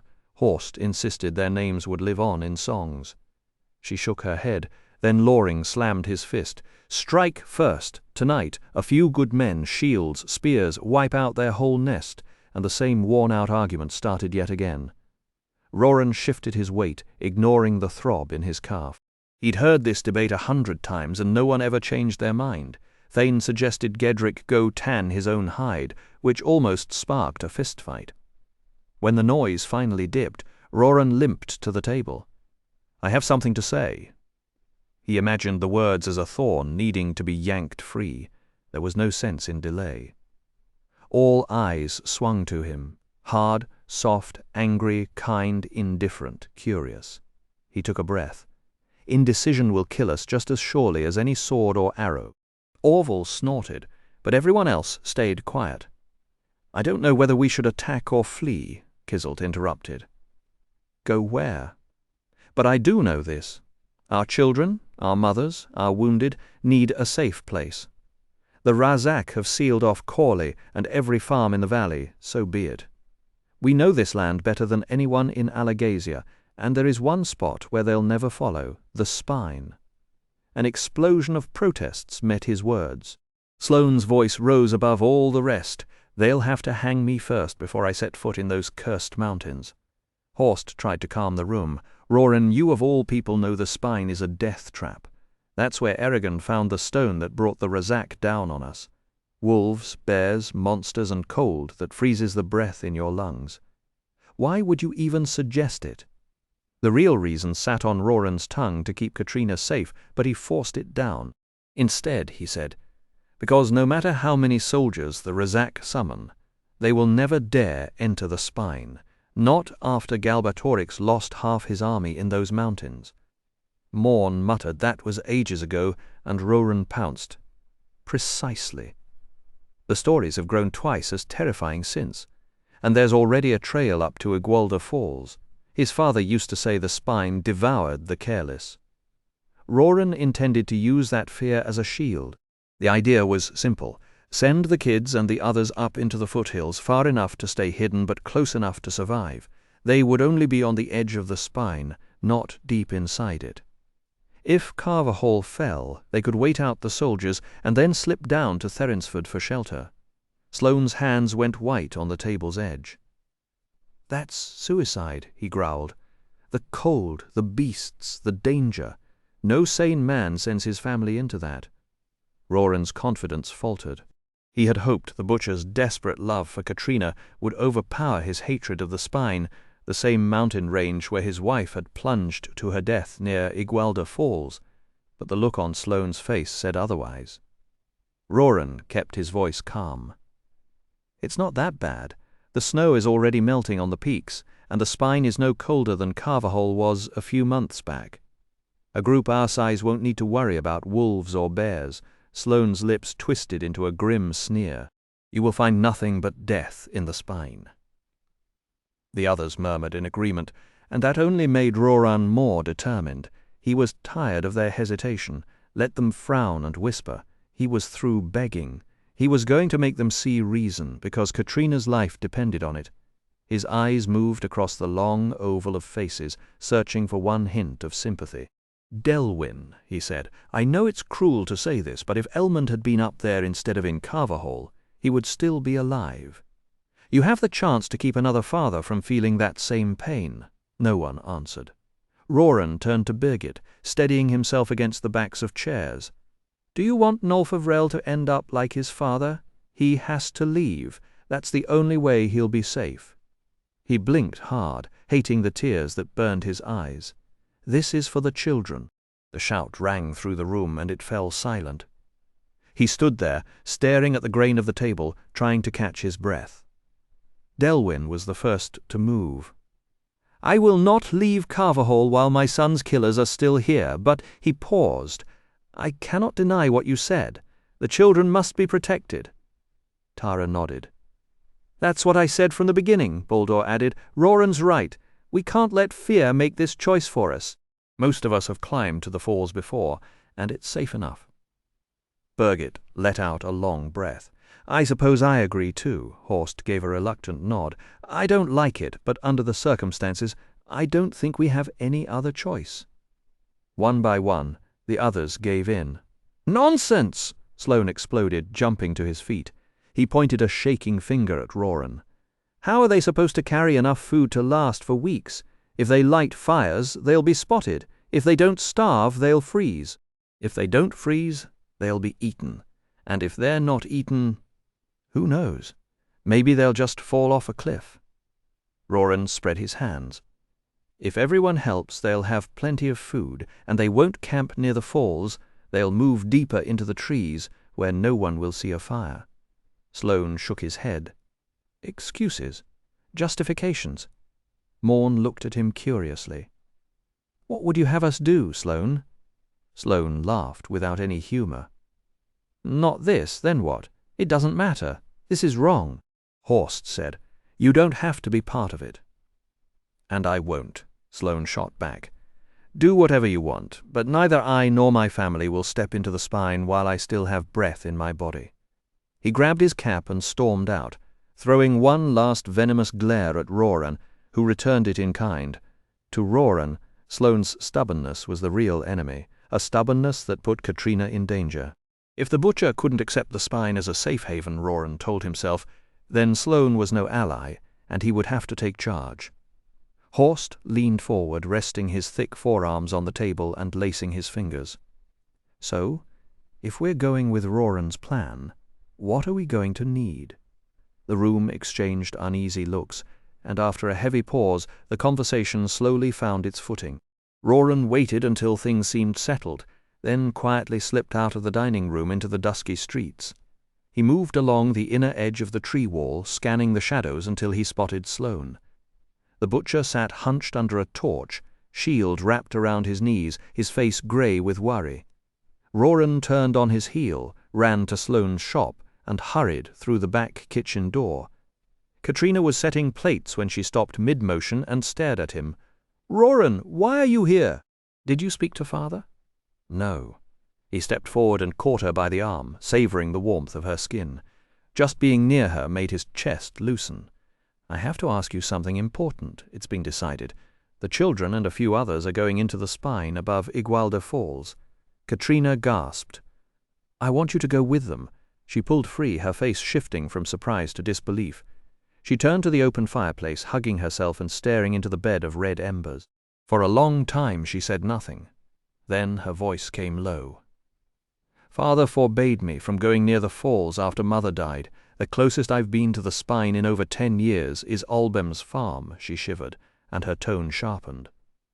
"How can you ask me to leave you and my father? This is my home just as much as yours.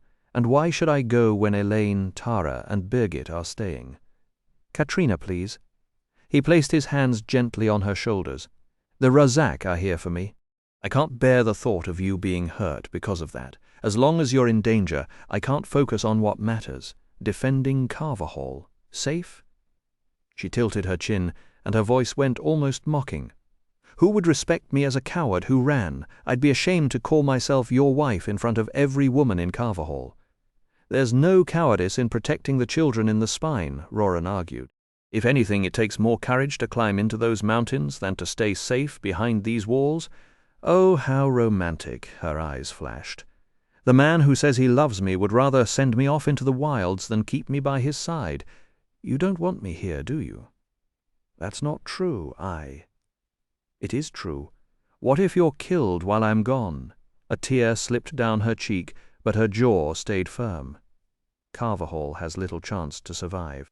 If we're going to die, I'd rather die together than wait in the spine, empty and heartless. Let the ones with children tend to their own. I'll tend to mine." Roran felt a swell of gratitude and wonder at the strength of her love. He looked deep into her eyes.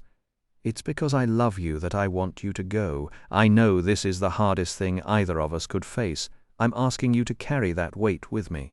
Katrina shuddered, her whole body stiff, her white-knuckled hands clenched around her muslin sash.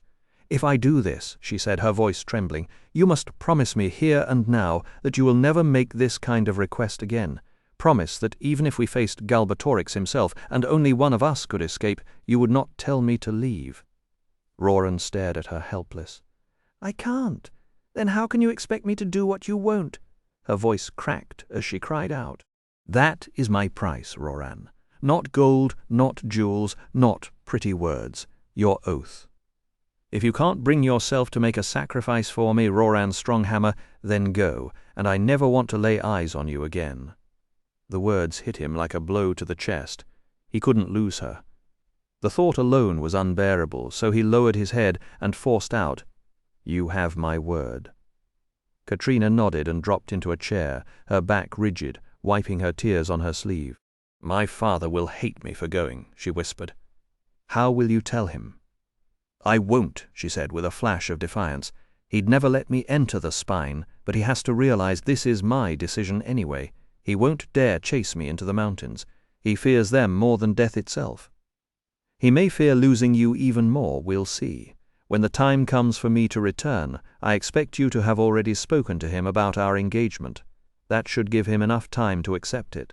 Roran nodded, though deep down he knew they would be lucky if things went that smoothly. The morning arrived with its own quiet aches. At dawn, Roran lay awake, staring at the whitewashed ceiling, listening to the slow rasp of his own breathing. After a long minute, he swung out of bed, dressed, and went to the kitchen. He grabbed a piece of bread, spread it with soft cheese, and stepped onto the front porch to eat as the sun crept upward. A scrawny rooster burst across the yard, clucking in protest, with an angry hen close behind. The peaceful moment lasted barely a minute.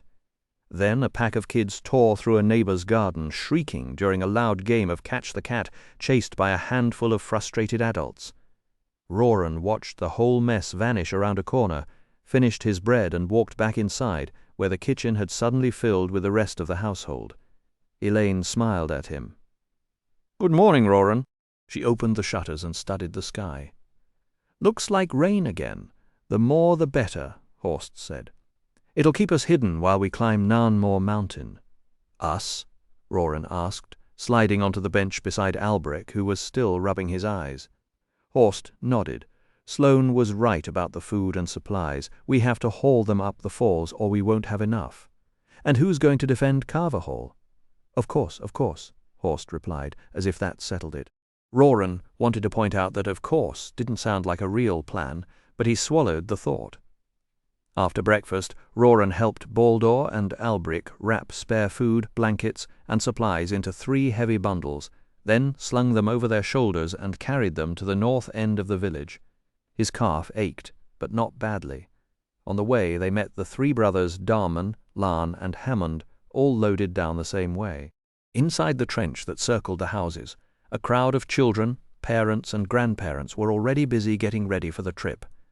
Several families had loaned their donkeys to carry gear and the youngest kids, and the animals stood in an impatient, braying line that made everything noisier. Roran set down his bundle and scanned the group.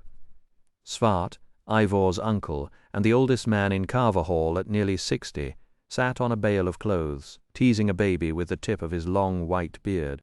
Nolfarel stayed close to Birgit. Felder, Nolla, Kalitha, and other mothers wore worried faces, and plenty of men and women looked reluctant to go. Then Roran spotted Katrina. She glanced up from a pack she was tying, gave him a quick smile, and went back to work. That small smile settled something in his chest. Since nobody seemed to be in charge, Roran took over as best he could, sorting supplies and directing people. He noticed they were short on water skins, so he asked for a few more. Somehow he ended up with 13 too many. That was exactly the kind of morning it was. The delays ate up the early hours, and the day only grew more chaotic from there, while Roran and Loring were debating whether extra boots were worth the added weight. Something caught Roran's eye. Sloane stood half hidden in the mouth of a narrow alley, watching the chaos of market day churn past. The butcher's face was tight with scorn, but when he spotted Katrina, pack already on her shoulders, clearly not just there to lend a hand, his sneer twisted into raw, disbelieving anger. A vein throbbed down the middle of his forehead like a rope about to snap. Roran rushed forward, but Sloane reached her first. He seized the top of her pack and shook it violently, shouting, "Who told you to do this?" Katrina tried to speak, tried to explain that the children needed her help, but Sloane would not listen. He yanked the pack hard, wrenching the straps off her shoulders and spinning her arms painfully, then hurled it to the ground so that everything tumbled into the dust. Still yelling, he grabbed her arm and began to drag her down the street. She fought, digging in her heels, her copper hair whipping across her face like a dust storm. Roran threw himself between them, ripping Sloane's hands away and shoving the butcher hard enough to make him stumble backward several yards. "Stop! She's here because I wanted her to come." He looked at the ring of villagers who had gathered, then announced in a voice that carried over the heads of the crowd, "Katrina and I are engaged to be married, and I will not stand by while my future wife is handled like livestock." The square fell absolutely silent. Even a goat tied to a nearby cart stopped its bleating. For a moment Roran nearly laughed at the absurdity of it all, standing in the middle of a dusty street, facing down a furious butcher in front of half the village. Then Sloane's face crumpled, and for a flash Roran saw something vulnerable and wounded in his eyes, a glint of tears, but it vanished just as quickly, replaced by a deep red flush of rage. "You lying, two-faced coward," Sloane snarled. "How dare you look me in the eye and pretend to be an honest man while you were sneaking behind my back with my daughter? I trusted you, and here you are robbing my house the moment I turn away." Roran kept his posture steady. "I had planned to ask you properly," he said, "but everything happened faster than I expected. My intention was never to cause you pain. Even after all this, I would still like your blessing if you could find it in your heart." Sloane spat his answer. "I would sooner welcome a worm-ridden goat as a son than you. You have no land, no family, and no future. You will have none of my daughter, and she will have none of that cursed spine." He lunged for Katrina, but Roran blocked him, face like stone, fists clenched. The two men stood barely a hand's width apart, trembling with the force of their anger. Sloane's eyes were red-rimmed and wild. "Katrina," he commanded, "come here this instant." Roran stepped back, making a triangle with Sloane and Katrina, and let the moment stretch. Tears were streaming down Katrina's face as she looked from one man to the other. She took a halting step toward her father, then stopped with a long, strangled cry. She yanked at her hair in a frenzy of indecision. "Katrina!" Sloane barked, his voice cracking with fear. "Katrina!" Roran said softly, like a prayer. At the sound of his voice, her tears stopped. She stood up straight, wiped her cheeks with the back of her hand, and said, "I'm sorry, father, but I've already made my choice." Then she walked to Roran's side. Sloane went bone white. He bit his lips so hard that a single drop of blood appeared. "You can't leave me," he whispered, his voice breaking. "You're all I have left." He lunged at her with crooked fingers, and in that instant Roran roared and threw a punch that caught the butcher square in the jaw, sending him sprawling into the dirt in front of the whole village. Sloane rose slowly, his face burning with humiliation. When he looked at Katrina again, his body seemed to fold inward, shrinking until he looked like a ghost of the man who had stormed across the square. In a low, hollow whisper he said, "It is always so. The ones closest to the heart are the ones who wound us deepest. You will get no dowry from me, you snake, not a coin of your mother's inheritance either." Tears streaming, Sloane spun on his heel and hurried back to his shop. Katrina slumped into Roran, and he wrapped an arm around her. They held each other tight while villagers pressed in with condolences, advice, congratulations, and sideways looks. Roran barely noticed the swarm. All he could feel was the shiver running through her body. Then Elaine came waddling over as fast as her belly would let her. "Oh, you poor thing!" she cried, pulling Katrina into a hug and out of Roran's arms. "Are you really engaged?" Katrina nodded, let out a shaky smile, and then burst into a fresh round of sobs against Elaine's shoulder. "There, there, let it out." Elaine stroked her back and murmured soothing words, but every time Roran thought Katrina was settling down, the tears started up again. Finally, Elaine peered over the girl's trembling shoulder and said, "I'm taking her back to the house." Roran was left standing there, fists loose at his sides, feeling hollow. A stray dog barked somewhere near the mill, and a small boy tugged at his sleeve, asking why the butcher was yelling. Roran couldn't find any words. What have we done, he thought. He was angry at himself for not telling Sloane earlier, frustrated that the two of them couldn't stand together against the Empire, and sad that Katrina had lost her only family over a marriage that should have been a joy. He sighed and clenched his fist, wincing at his bruised knuckles. Then he kicked a stone and let out a dry laugh. No dowry and no blessing, fine.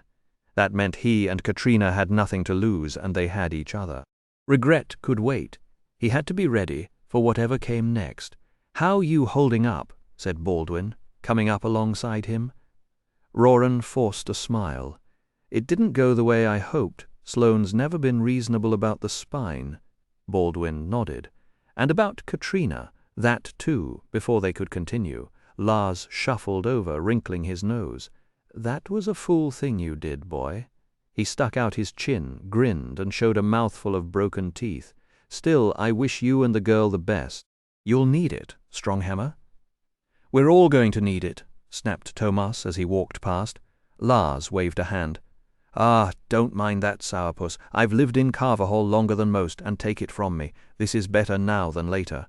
Normally you two would be gossip for months, but with all the chaos outside town, you'll be old news by next week. That might even give you some peace." Roran frowned. "I'd rather have folks talking than have those desecrators camped on our road." Lars cackled. "We all would, boy, but we all need something to count on, especially once you're married." He pointed at Roran's reddening face. "You're turning purple, son." Roran grunted and began gathering Katrina's scattered belongings from the dirt. Every passerby had a comment, and none of them helped. "Rot gut," he muttered after one especially snide remark. By the time he finished, the caravan was ready. Despite the drama, the trek into the spine got underway just after mid-morning, with villagers and donkeys picking their way up the steep track carved into Mount Norwood toward the crest of Falcon Falls. It was a slow climb, carefully measured because of the children and the heavy loads everyone carried, but at least the ascent gave Roran something to think about besides the hole in his chest. To the east a hawk circled above the ridge, and for one small moment he let himself believe they would get through this. For most of the climb, Roran found himself stuck at the rear of the line, trudging behind Calitha and her 5 children. He didn't complain. The slow pace let him favor his injured calf, and it gave his mind room to wander over everything that had happened, especially that ugly moment with Sloane. The memory still chafed, but he held on to a simple comfort. Katrina wouldn't be in Carverhall much longer. Deep down, Roran knew the village was doomed, and that cold truth weighed heavier than any pack. Still, it was something he had to accept, so he did. He stopped about 3/4 of the way up the mountain and leaned against a pine, taking in the sweeping view of Palancar Valley below. Somewhere to the left of the Anora River and the South Road, the Razak had made their camp, but he couldn't spot even a wisp of smoke. Off in the distance, a lone hawk rode the thermals above the tree line, and Roran watched it for a moment before moving on. The roar of Igualda Falls reached him long before the falls themselves came into view. When they did, they looked like a great snowy mane spilling off Narnmoor's craggy face and plunging 1/2 mile to the valley floor, the massive stream twisting this way and that as the winds caught it, past the slate ledge where the Anora River launched into the air, through a glen thick with thimbleberries, and into a clearing guarded by a pile of boulders. The front of the procession had already started setting up camp. The forest echoed with children shouting and crying, a chaotic soundtrack that somehow felt normal. Roran slipped off his pack, pulled free an axe, and joined the men clearing underbrush. Once the ground was ready, they felled enough trees to ring the camp with rough logs. Pine sap hung thick in the air, and wood chips flew with every swing. Working up a sweat felt almost good, better than brooding. By the time the fortifications were done, 17 wool tents stood in orderly rows, and 4 small cook fires crackled between them. Around those fires, people and donkeys alike wore the same glum expression. Nobody wanted to leave, and nobody wanted to stay. Roran looked over the ragtag circle of old men and boys clutching spears, and thought too much experience and too little. The grandfathers know how to handle a bear or a wolf, but can the grandsons actually finish the job? Then he caught the hard glint in the women's eyes. One held a baby to her shoulder. Another was cleaning a scraped knee, but their shields and spears sat close by, never out of reach. Roran smiled. Maybe there was hope after all. He spotted Nolfavrel sitting by himself on a fallen log, staring back toward Palancar Valley. Roran walked over and took a seat beside him. The boy turned, eyes serious. "Are you leaving soon?" Roran nodded, impressed by the kid's composure. "You'll do your best, won't you? To kill the Razak and avenge my father?" "I'd go myself, but Mama says I have to watch my brothers and sisters." Roran met his gaze and promised, "If I can, I'll bring you their heads myself." The boy's chin trembled, but his voice stayed steady. "That is good," searching for words. Roran paused, then said, "Nolfavrel, you're the only one here besides me who has killed a man. That doesn't make us better than anyone else. It just means I know I can trust you to fight if you're attacked. When Katrina gets here tomorrow, will you make sure she's well protected?" The boy's chest puffed with pride. "I'll guard her wherever she goes." Then, a little deflated, he added, "That is, when I don't have to look after." Roran waved it off. "Your family comes first. Maybe Katrina can stay in the tent with your brothers and sisters." Nolfavrel nodded slowly, thinking it over. "Yes, I think that would work. You can rely on me." Roran clapped him on the shoulder. He could have chosen an older, more experienced defender, but the adults were all too wrapped up in their own duties to give Katrina the focused care she needed. Nolfavrel would have both the time and the will to keep her safe. He can hold my place while I'm gone. With that thought settling, Roran rose as Birgit approached. Ellen gave Roran a flat look and told him it was time to go. She hugged her son, then continued toward the falls with Roran and the other villagers who were making their way back to Carverhall. Behind them the people left in the small camp clustered against the felled trees and stared through the wooden bars, their faces hollow and stunned. All afternoon, as Roran patched a fence on the south side of the village, he felt Carverhall's emptiness like a raw place inside him. Some part of himself had been torn away and hidden in the spine, and he could not reach it. With the children gone, the village had turned into an armed camp. People spoke in low voices, and even the sound of a hammer against iron seemed heavier than before. When the sun finally disappeared behind the jagged peaks, he climbed the hill to Horst's house. He put his hand on the front door, but could not make himself turn it. Why does walking through this door scare me as much as drawing a sword? Instead of forcing the issue, he went around to the side and slipped into the kitchen. The smell of wood smoke and fresh bread caught him off guard. To his dismay, Elaine sat at the table, knitting and talking with Katrina on the other side. They both looked up. Are you all right?" he blurted. Katrina came to him and said she was fine, though her voice broke a little when she said the word father. She looked down, then explained that Elaine had been wonderfully kind and offered her Baldor's room for the night. Roran hugged her and tried to put all his love into that single embrace. Elaine set down her knitting and said it was time for bed.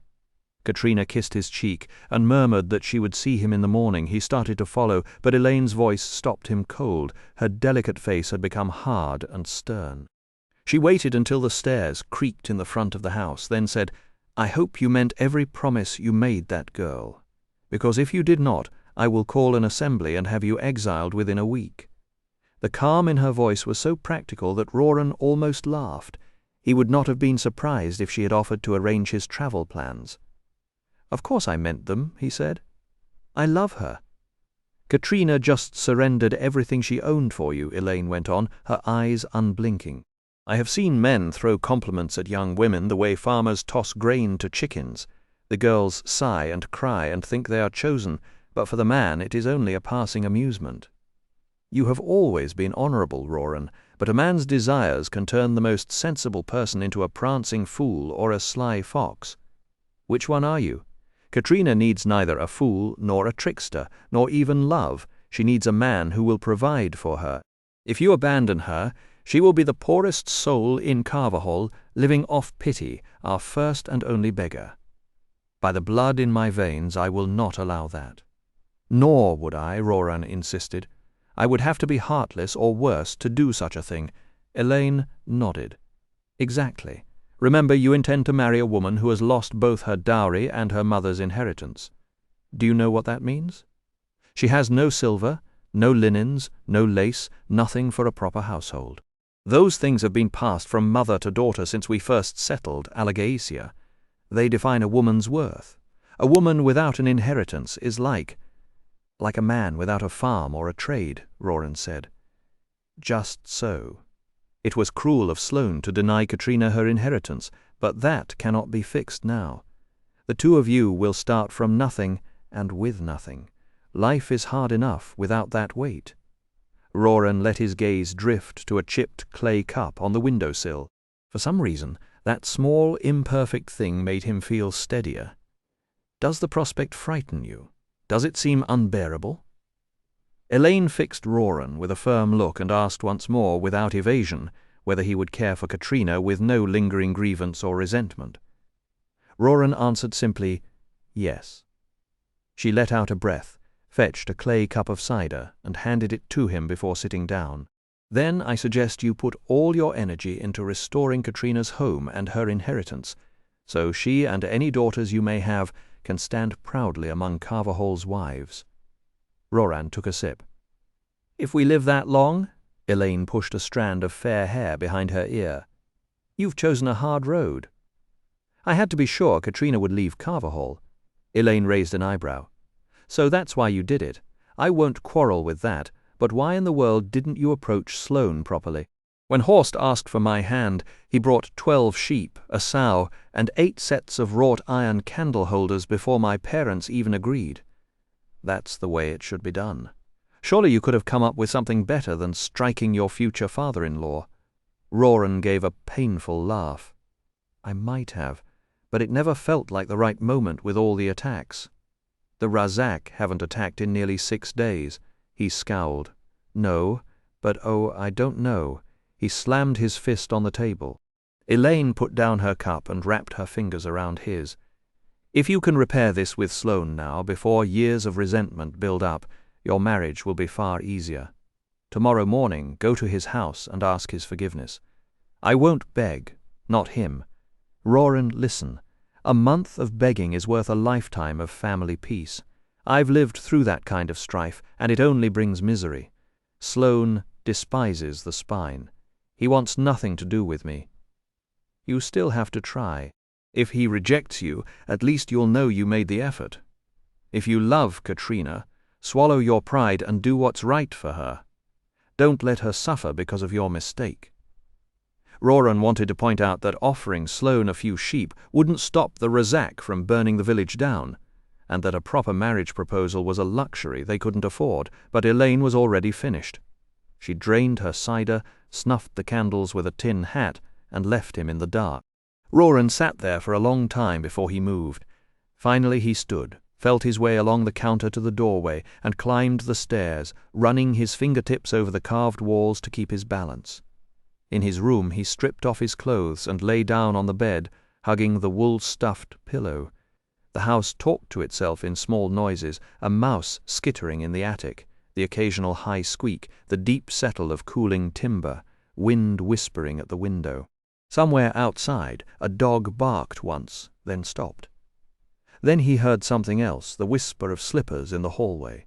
The latch lifted with a soft click, the door pressed open, and a shadow slipped in.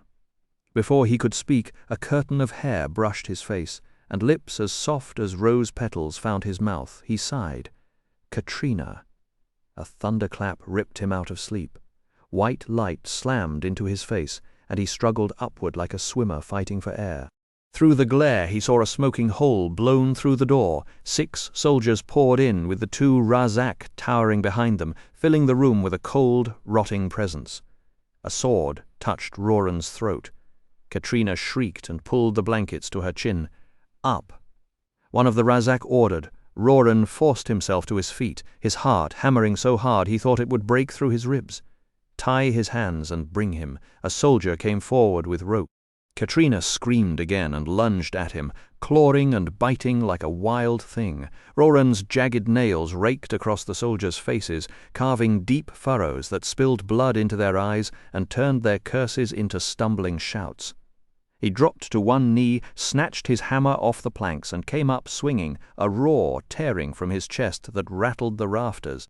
They pressed at him from every side, trying to bury him in numbers, but Katrina's scream had set a fire inside him that no amount of swords could extinguish. Shields buckled like dry twigs, mail rings scattered across the floor. Helmets caved in beneath the falling iron. 2 men collapsed with wounds, and 3 more went down and didn't stir again. The ruckus had woken the whole household. Through the ringing in his ears, Roran heard Horst's bellow and the heavy boots of his sons pounding down the hall. The Razak exchanged a swift, hissing murmur, then surged forward, seizing Katrina with a strength that did not belong to anything human. They lifted her off her feet and hauled her out of the room. "Roran!" she shrieked, and that single sound cut through him like a hook. He bowled past the 2 remaining soldiers, shoulders low, and stumbled into the hall just in time to see the creatures climbing through a window. He charged and swung at the last one as it started to drop below the sill. The Razak jerked upward, caught his wrist mid-air, and let out a wet chitter of delight, its fetid breath washing over his face. "Yes, you are the one we want." Roran twisted, yanked, tried to tear his hand free, but the grip might as well have been forged in stone. With his free hand he pounded the creature's head and shoulders, and each blow felt like striking an iron post. Desperation took over. He seized the edge of its hood and ripped it back, exposing the face beneath. What he saw made his stomach drop. The skin was black and shiny like a beetle's shell. The skull was bald, and 2 enormous eyes, each the size of a fist, gleamed without lid, iris, or pupil, like polished hematite glinting with malice. Instead of a mouth and chin, a thick, hooked beak clacked open over a barbed purple tongue. A scream crawled up Roran's throat. But fear, no, not tonight. Not while Katrina was still out there fighting for her life. He jammed his heels against the window frame and wrenched back with everything he had, but the Razak only pulled harder, dragging him inch by inch toward the open night. He saw Katrina on the ground below, still screaming and struggling. His knees began to buckle, and then Horst was there, a thick, knotted arm wrapped around his chest, anchoring him to the house. "Someone get a spear," the smith roared, veins bulging along his neck. "It'll take more than this demon spawn to best us." The Razak gave one final savage yank, and when it couldn't dislodge Roran, it cocked its head and hissed, "You are Ers." Then it lunged with blinding speed, and Roran howled as the creature's beak closed on his right shoulder, shearing clean through the front of the muscle. His wrist cracked in the same instant. With a malicious cackle, the Razak let go and dropped backward into the darkness. Horst and Roran sprawled against each other in the hallway. "They have Katrina," Roran groaned, his voice already going thin. His vision flickered, black creeping in at the edges. He forced himself upright with his left arm, while his right hung loose and useless. Albriac and Baldur emerged from the room, splattered with gore, the bodies of the soldiers lying still behind them. "Now I have killed 8. Roran picked up his hammer and staggered down the hall, only to find Elaine blocking his path in her white sleeping shift. Her eyes went wide, but she steadied herself, took his arm, and pressed him down onto a wooden chest against the wall. "You have to see Gertrude." "But—" he started. "You'll pass out if this bleeding isn't stopped." He looked at his right side, soaked crimson. "We have to rescue Katrina before—" He gritted his teeth as pain surged through him. "Before they do anything to her." "He's right. We can't wait," Horst said, looming over them. "Bind him up as best you can, then we go." Elaine pressed her lips together and hurried to the linen closet. Returning with handfuls of rags, she wrapped them tight around his torn shoulder and fractured wrist, working quick and sure. Meanwhile, Albric and Baldur stripped armor and swords from the dead soldiers, while Horst tested the weight of a spear in his scarred hands. The house smelled of smoke, blood, and old wood, and somewhere beyond the walls the night held its breath. Elaine pressed her palms against Horst's chest and said, "Be careful." She looked at her sons, one by one, and added, "All of you." Albric gave her a faint smile and promised they would be fine. She kissed each of them on the cheek and let them go. A dog barked once in Carverhall and then fell silent. They ran through the dark streets until the houses thinned and the forest wall came into view.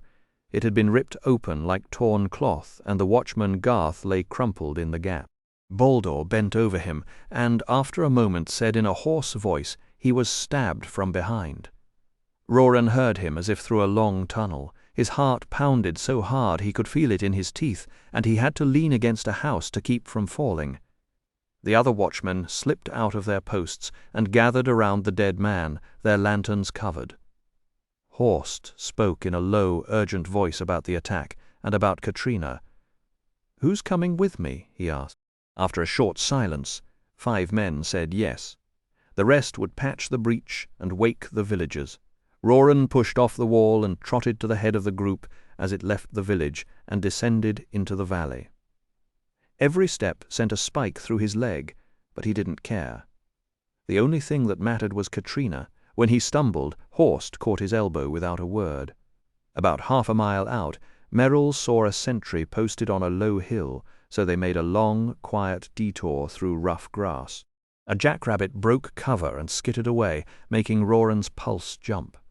Then the ruddy glow of torches appeared ahead. Roran raised his good arm, dropped to his belly, and crawled to a clump of cattails. He parted the stalks and counted 13 soldiers gathered around a small fire facing the 2 hooded Razak.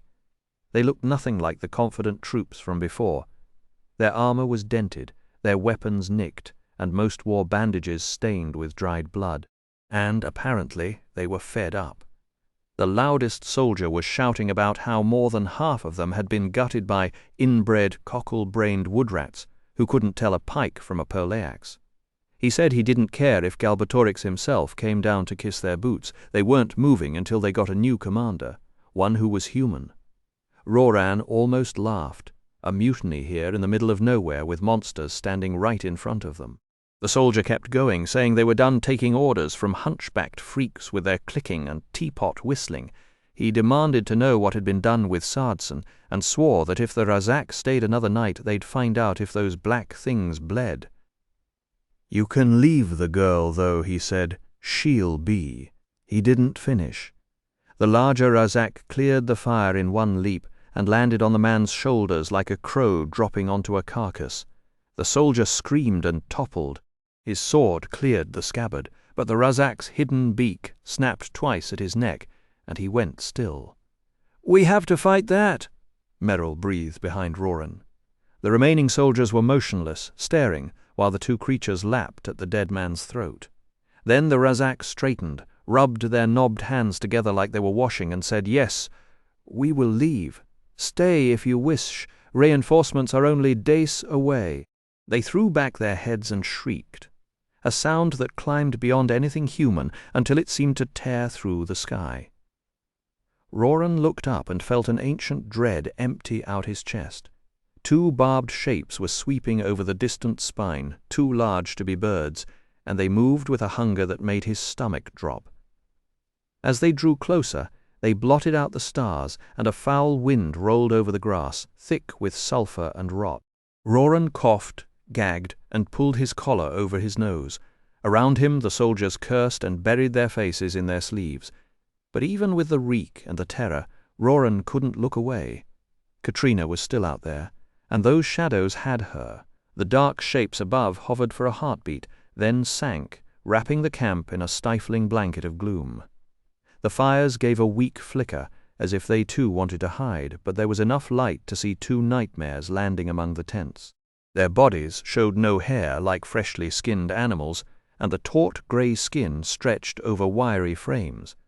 They could have passed for starving wolves, except their hind legs bulged with power enough to break stone.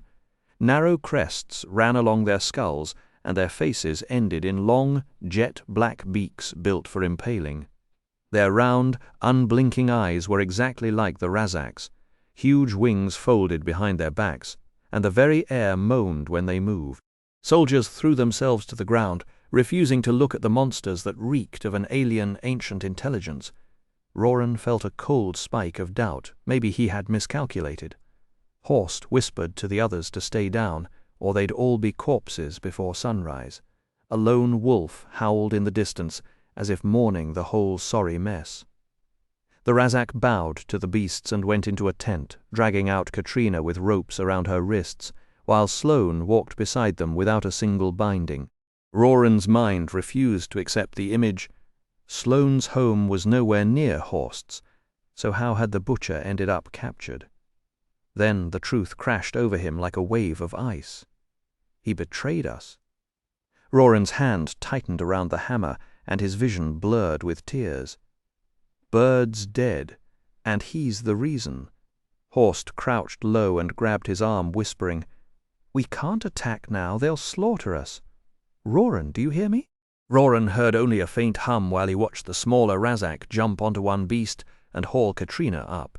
The larger one slung a now frightened, arguing Sloane over its shoulder, then struck him across the face, knocking him out cold. "We'll return when it's safe," the big Razak hissed. "Kill the boy, and your lives are forfeit." The creatures flexed their massive legs and launched upward, becoming shadows against the stars again. Roran had no words left, no emotion, but an empty, burning need to destroy. He lifted his hammer, and oh, the irony, took a single heroic step forward before his wounded shoulder sent fire through his skull, and the world blinked out, some hero ready to charge into death without a plan. Meanwhile, far south, Eragon's own journey unfolded as a lazy dream of warm sunlight and slow paddling up Lake Ethel and into the grey river. Water gurgled through a green tunnel of pines from the wildwood, pulling them deeper and deeper into the endless forest.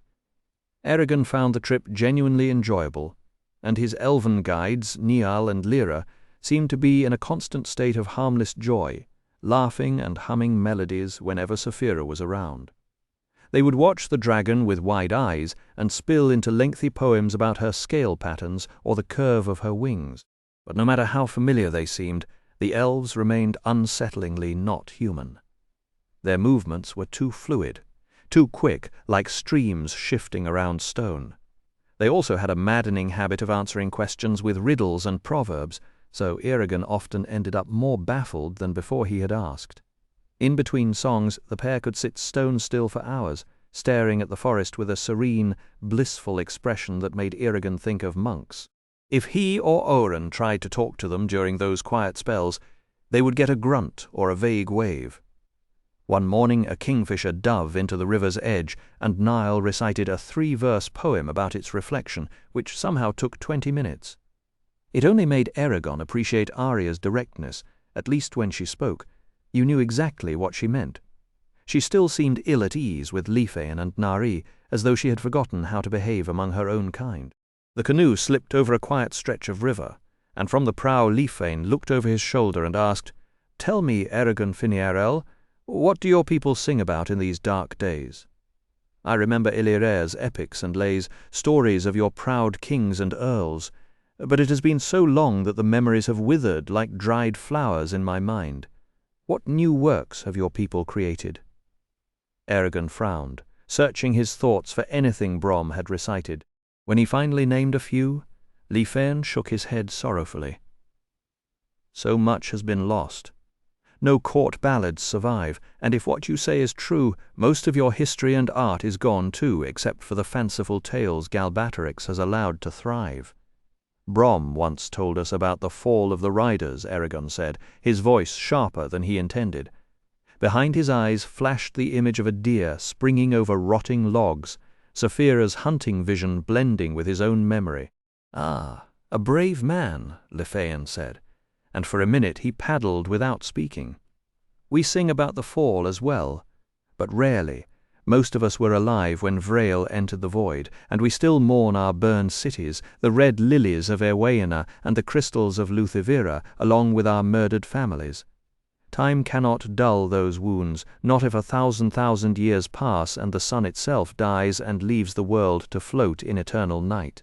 Auric grunted from the back, the sound carrying all the subtlety of a falling hammer.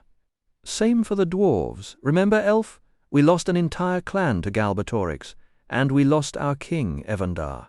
Eragon looked up, startled. I never heard that. Few have, Lifan said, steering them around a submerged rock. Brom could have told you, because he was there when the fatal blow was struck. Before Vrail fell, we made our final stand against Galbatorix on the plains of Illyria, and there Evandar. Where is Illyria? Eragon asked. Urubain, boy, Auric interrupted, used to be an elf city. Lifean seemed unbothered by the interruption. Illyria was one of our cities. We abandoned it during the war with the dragons, and centuries later humans made it their capital after King Palancar was exiled. Eragon said, King Palancar? Who was he? Is that how Palancar Valley got its name? The elf turned and studied him with amusement. You ask as many questions as leaves on a tree, Argetlam. Brom thought the same. Lifean smiled, then paused as if to gather his words. Your ancestors came to Alagaesia 800 years ago and roamed far and wide looking for a place to live. They settled in Palancar Valley, though it was not called that yet, because it was one of the few defensible spots neither we nor the dwarves had claimed. There your king, Palancar, began to build a mighty state. In an attempt to expand his borders, he declared war on us, even though we had offered no provocation. 3 times he attacked, and 3 times we drove him back. His nobles grew so frightened that they begged him to make peace. He ignored their counsel, so the lords came to us with a treaty, and we signed it without the king's knowledge. With our help they seized him and banished him, but he, his family, and their vassals refused to leave the valley. Since we had no wish to kill them, the riders raised the tower of Ristvak Bane to watch over Palancar and ensure he would never again rise to power or threaten anyone in Alagaesia. Before long, one of his sons killed him because he was unwilling to wait for nature to take its course. After that, his household fell into assassination, betrayal, and other cruelties, and his house became a shadow of its former strength. But his descendants never left, and the blood of kings still runs in Therinsford and Carverhall. Eragon said, I see. Lifean lifted one dark eyebrow. Do you? It means more than you might think. That episode was what finally pushed Anurin, the rider chief before Vrail, to open the order to humans. He figured that if other races had a stake in maintaining peace, they'd be less likely to tear each other apart over petty jealousies. Auric snorted with laughter. I'm sure that caused a riot. Lifean admitted it. Hadn't gone over well at all. The decision so enraged Queen Delanir that Anurin broke with the monarchy completely and moved the riders to Vroengard, making them an independent force. Eragon frowned, trying to work out the logic. If the riders were no longer part of the kingdom, how could they enforce anything? Lifean said they couldn't, not at first. Delanir only relented when she saw the benefit of having a group bound to no single lord or crown, and she restored their access to Du Weldenvarden. Even so, she resented the idea that anyone's authority could outweigh her own. Eragon asked if that wasn't the entire point. Lifean gave a rueful smile. Yes and no, he said. The riders were meant to watch over the flaws of every race and kingdom, but who was watching them? That was the poison that brought about the fall. No one could see the cracks inside the riders' own system, because no one had the right to look. And so they broke apart. Eragon's paddle traced a slow line across the water while he worked through Lifean's words. A fish jumped nearby, silver against the deepening sky, and he let his gaze follow the ripples until they vanished. Who took the throne after Delanir? He asked. Lifean said Evandar had inherited the knot and held it for 5 centuries, after Delanir stepped down to lose herself in the mysteries of magic. He ruled until the day he died, and now his mate, Elanzadi, wore the crown. Eragon nearly blurted out that it was impossible, but he stopped, realizing how foolish that would sound. Instead, he asked if elves were immortal. Leafain's voice became soft, almost wistful. Once they were like men, bright, brief, and gone as quickly as morning dew. Now their years stretched out like endless dusty roads. Yes, they were immortal, though still able to be wounded and killed. But how did you become immortal? Eragon pressed, but Leafain would not explain. So Eragon tried a different question. How old is Arya? The elf's glittering eyes turned on him, sharp and unsettling.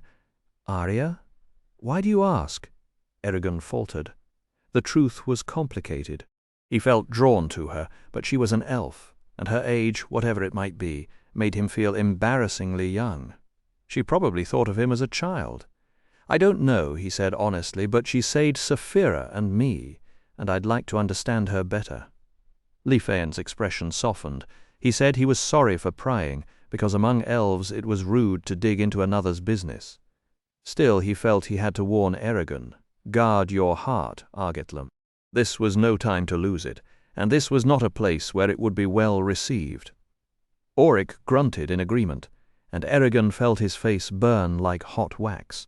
Just as he was about to fire back a retort, Saphira's voice slipped into his mind. Now is the time to hold your tongue. They mean you no harm, he forced himself to take a breath, letting the embarrassment drain away. Do you actually agree with them? He asked her. I believe you're full of love, Eragon, she said, and you're searching for someone who will return it. There is no shame in that. He was still digesting her words when he remembered where they were. Will you be back soon? He felt her presence brighten. I'm already on my way. Returning his attention to the others, he found both the elf and the dwarf watching him expectantly. I understand your concern, he said, but I'd still like my question answered. Leafain paused, then said that Arya was quite young, born a year before the rider's destruction. 100, Eragon thought. He had expected something like that, but the shock still struck him like a stone to the chest. He kept his face blank, but the thought rattled him. Arya could have great-grandchildren older than he was. To distract himself, he turned the conversation to history. You said humans found Alagasia 800 years ago, yet Brom once told me we arrived 3 centuries after the riders were formed, which was thousands of years back. Auric nodded and stroked his beard. 2,704 years by our reckoning.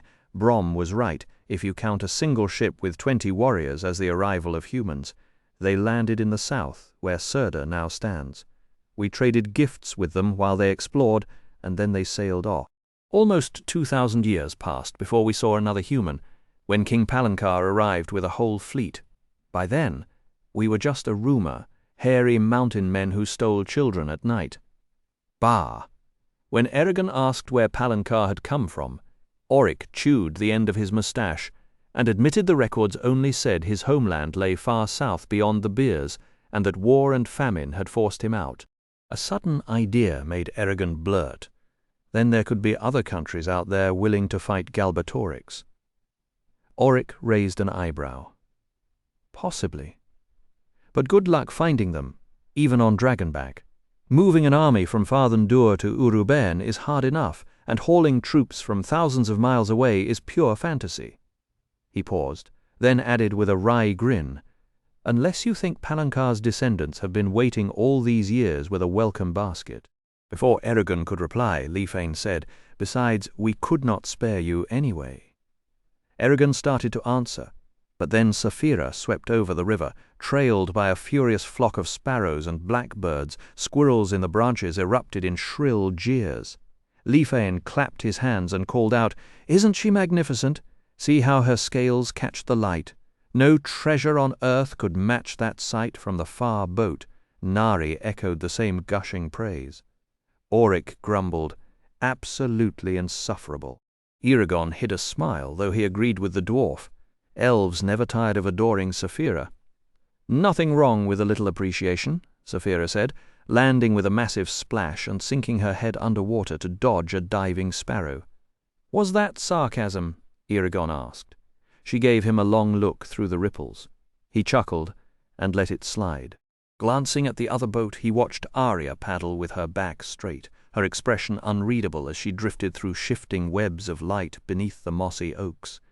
The somber stillness around her made him ache to say something reassuring, softly.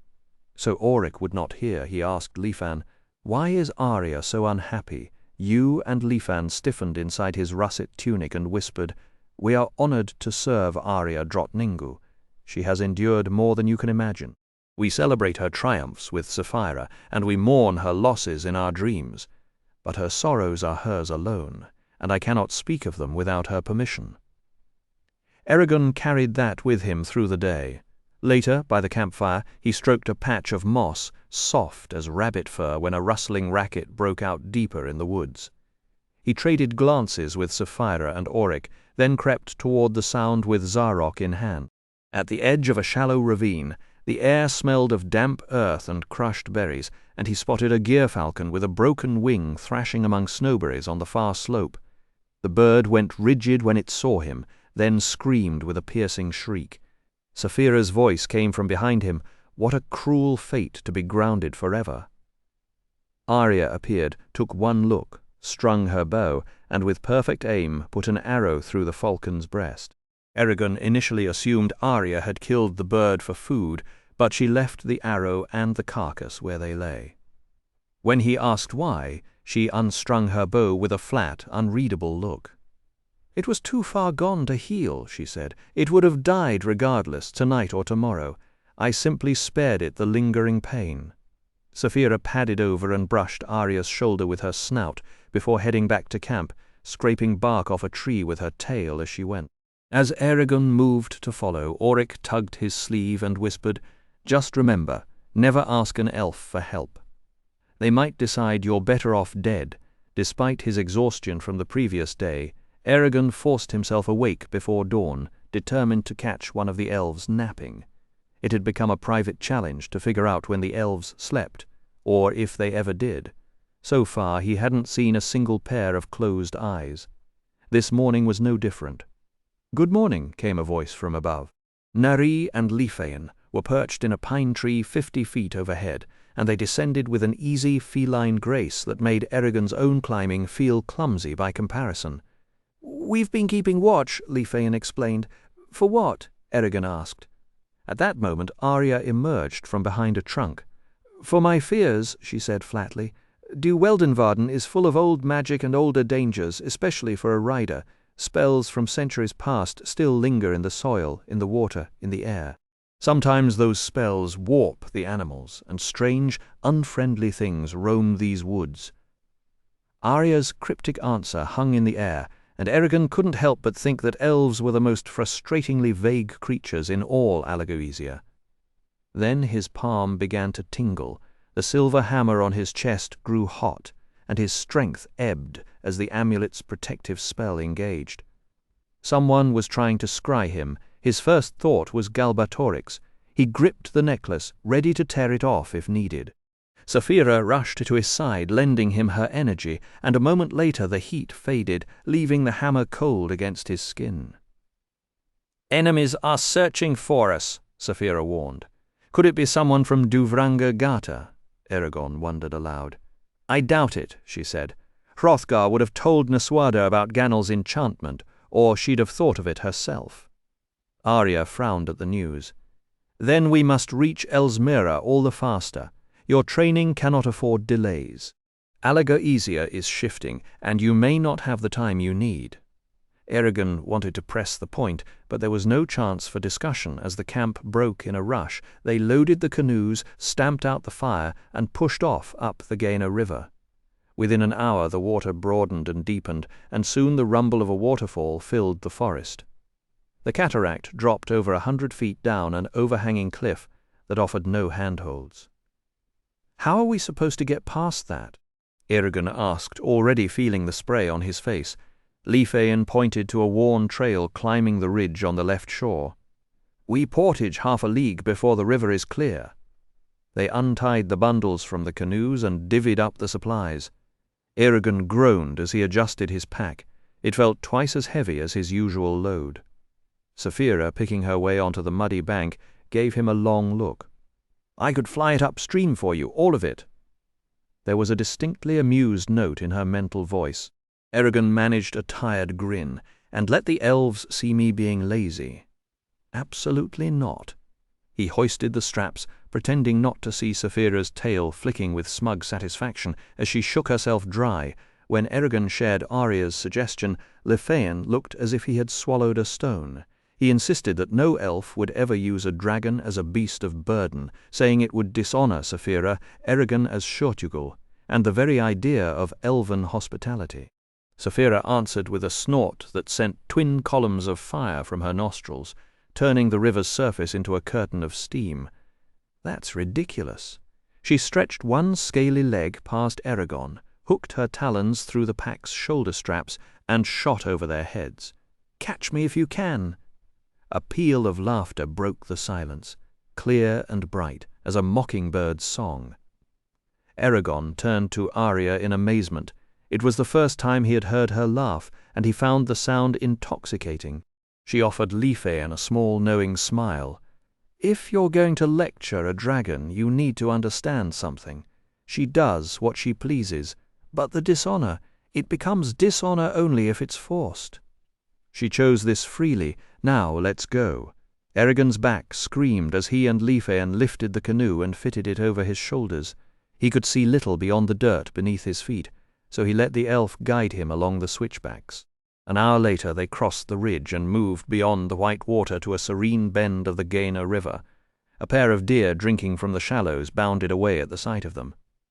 Saphira was already there, her sapphire head plunging into the water like a heron's coming up with silver fish.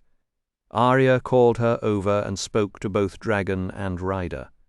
Past the next curve lies Ardwin Lake. On its western shore stands Silthrim, one of the greatest cities our race has ever built. Beyond that, a deep wilderness leads to Elsmera. Near Silthrim, we will cross paths with many elves. For now I need you both to stay out of sight. Queen Islanzadi must be the first to meet you." Saphira echoed Eragon's thought. "Why?" Arya's voice took on its musical cadence. "Your presence is a great and terrible shift for our kingdom, and shifts are dangerous when they happen in the open. The Queen alone has the wisdom to handle this." "You really believe in her?" Eragon said. Nari and Lefean exchanged wary glances, watching Arya. For a moment her face went blank, and then she straightened with unmistakable pride. "She has led us well." Arya asked Eragon to wear the hooded cape from Trondheim until they were beyond possible observers, and she reminded Saphira that she had hidden by day during her escape from the Empire. "In fact," Arya added, her tone shifting to something almost dry, "you seemed to have made quite an art of it. You should feel right at home." Saphira only growled, "I hated every moment. It's just for today and tomorrow," Arya promised. "After that we'll be far from Silthrim and all its watchful eyes." Saphira turned her azure eyes on Eragon. "When we escaped the Empire, I swore I'd never let you out of my sight. Every time I leave, something terrible happens. Yazuak, Darret, Drasleona, the slavers," her voice grew raw. "And now your back is broken. You can barely defend yourself." Eragon felt a pang of gratitude and sadness. "I trust Arya and the others to keep me safe, don't you?" Saphira hesitated. "I trust Arya." She twisted and padded up the riverbank, sat for a long minute, then returned. "Fine," she broadcast to Arya. "But if I show up tomorrow night in the middle of Silthrim, don't act surprised." Arya nodded. "Just be careful when you fly after dark. Elves have sharp eyes on all but the blackest nights. If you're spotted, you could be attacked by magic." Saphira made a noise that might have been a laugh. "Wonderful." My favorite kind of challenge. While Auric and the elves repacked the boats, Eragon and Saphira slipped into the shadowy forest to find a hiding place where the dragon could wait for sunset. They picked a dry hollow ringed by crumbling rock ledges, with a thick carpet of pine needles that gave underfoot. Saphira curled up and gave a quiet nod. "Go now, I'll be fine." Eragon hugged her neck, careful of her spines, then headed off with a last look back. At the river, he threw on his cloak before moving on. The air turned dead still as Lake Arden opened before them, the water so glassy that the trees and clouds swam in perfect reverse. Eragon had to shake himself. For a moment he could swear they were skimming over a second sky, and if they kept going, the canoes would plunge into that upside-down world. He shivered at the thought. Out on the lake, white birch canoes skimmed like water striders, propelled by the elves' effortless strength. He tugged his hood low, keeping his face in shadow. His connection to Saphira stretched thinner with every paddle stroke, and by evening even straining to the brink gave no trace of her. The deep woods suddenly felt immense, cold and friendless. Then a cluster of pale lights blinked on a mile ahead, scattered among the branches at every height like a fairy city strung with stars. "That's Sylvana," said Lyphon. A dark canoe slipped past them, and the pilot murmured a soft Cavatha Fricae. Arya pulled her boat alongside. "We'll camp here tonight." They found a dry spot and set camp, but the mosquitoes were absolutely merciless, forcing Arya to mutter a barrier charm just so they could eat dinner without being drained. The 5 of them sat around the fire, hungry and tired. Eragon leaned back against a pine, watching a meteor streak across the sky. His eyes were just starting to shut when a woman's voice wove through the trees, a faint, feathery whisper that tickled his ear. It swelled, faster than he expected, into a wild, ecstatic sound that made the whole forest seem to leap and sway. More voices joined, layering harmonies until the night itself thrummed. Eragon felt his heart race, a strange mix of joy and terror filling him. This was exactly what he needed, a bunch of immortal elves throwing a rave in the middle of nowhere. He stood, ready to charge into the dark and dance until the music consumed him. But Arya grabbed his arm and yanked him around. "Eragon!" "Clear your mind." He struggled, but she held on. "Ida irea una." The world snapped into silence, like someone had clapped a hand over his ears.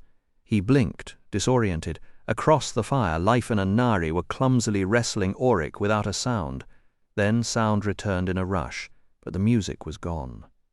"What?" he muttered, dazed. "Get off me," Auric growled, and the elves let him go. Arya stared toward the lights. "I miscounted the days. I didn't want to be near a city during Dagshelgra. Our celebrations, they're perilous for mortals." They lifted their voices in the old tongue, and every word curled through the air like smoke, carrying a spell of longing and desire that even the elves themselves found hard to ignore. Nari fidgeted, turning her head into the darkness. "We should be in a grove by now." Arya didn't look at her. "We should, but we stay and finish our duty." Eragon edged closer to the campfire, rubbing his arms. He wished Saphira were with him. Her mind would have been a wall against the music.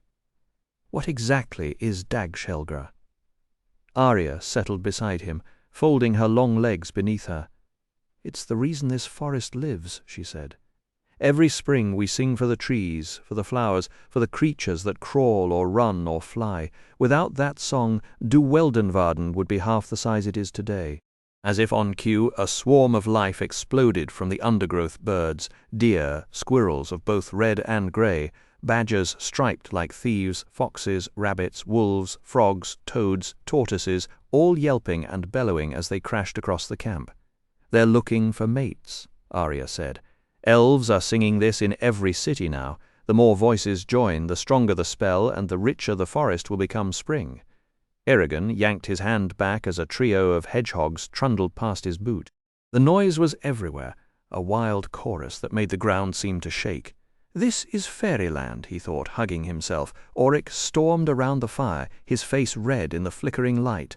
"By my beard and my axe, I will not be turned into some lovesick fool by magic." He jabbed a finger at Arya.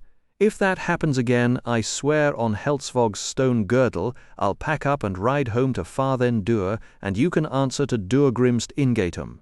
Arya kept her voice even. "It was never my intent to put you through Dagshelgra.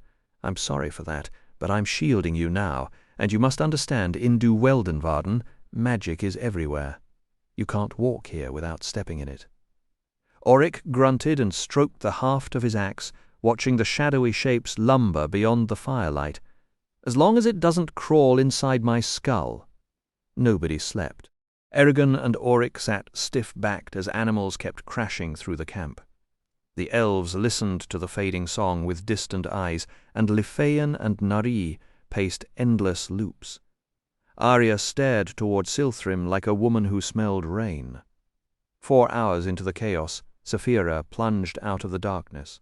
Her eyes glittered with an odd light, and her whole body quivered as she landed. "The forest is alive," she said, her voice trembling in Eragon's mind, "and I am alive! My blood burns the way yours burns when you think of her. Now I understand." He put a hand to her shoulder and felt her muscles ripple and hum beneath the scales. She pressed her ivory claws into the dirt, fighting to stay still. Arya crossed to stand on Saphira's other side and laid her palm on the dragon's neck. The three of them faced the wild, dark, one chain of warmth and bone. By dawn the trees were tipped with fresh green needles.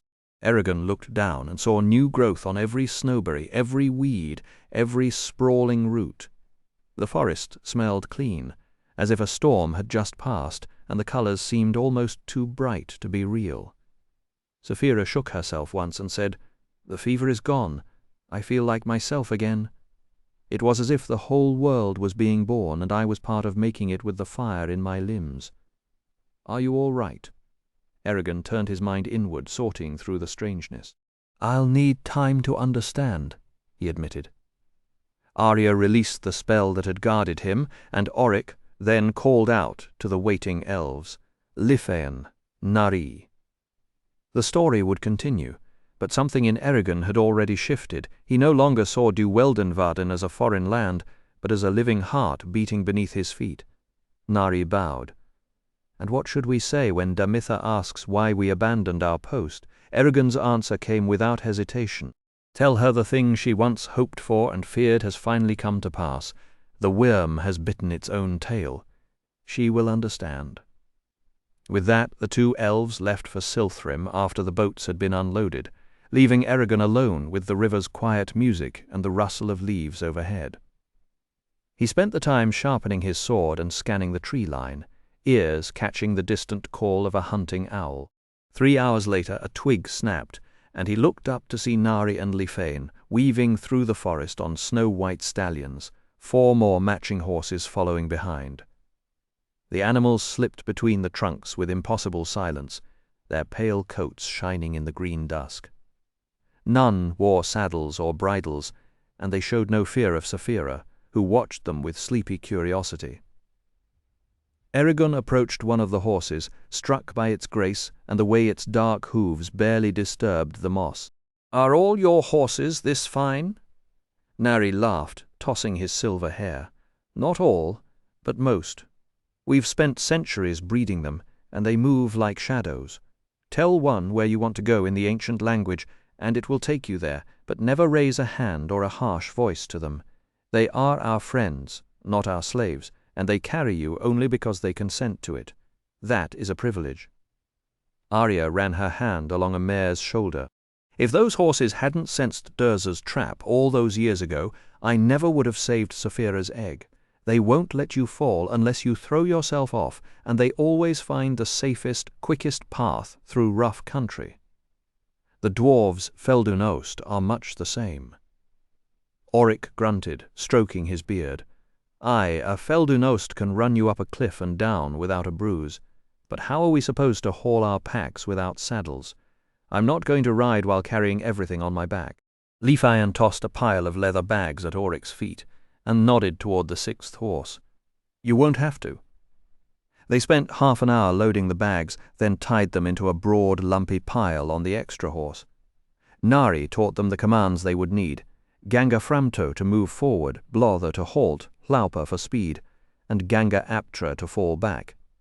"With more knowledge of the ancient language you can direct them even more precisely," he added. He led Eragon to a stallion named Folkvir and told him to offer his hand. Eragon did, and Folkvir snorted, flared his nostrils, then touched his palm with a soft muzzle before letting Eragon stroke his thick neck. Auric repeated the gesture with the next horse, muttering under his breath that at least this one looked sturdy enough to carry a dwarf. As Eragon mounted Folkvir, Saphira came closer, her presence heavy with unease. "One more day," he told her. "Eragon," she began, and then paused. "While I was under the elves' spell, I remembered something I've never given much thought to, but now it sits inside me like a mountain of black dread. Every creature, no matter how pure or monstrous, has a mate of its own kind, yet I have none." She shuddered and closed her eyes. "In that I am completely alone." Her words reminded Eragon that she was still barely more than 8 months old. In most things her ancient instincts hid her youth, but in this she was far more vulnerable than he had ever felt during his own clumsy brushes with romance in Carverhall and Trondheim.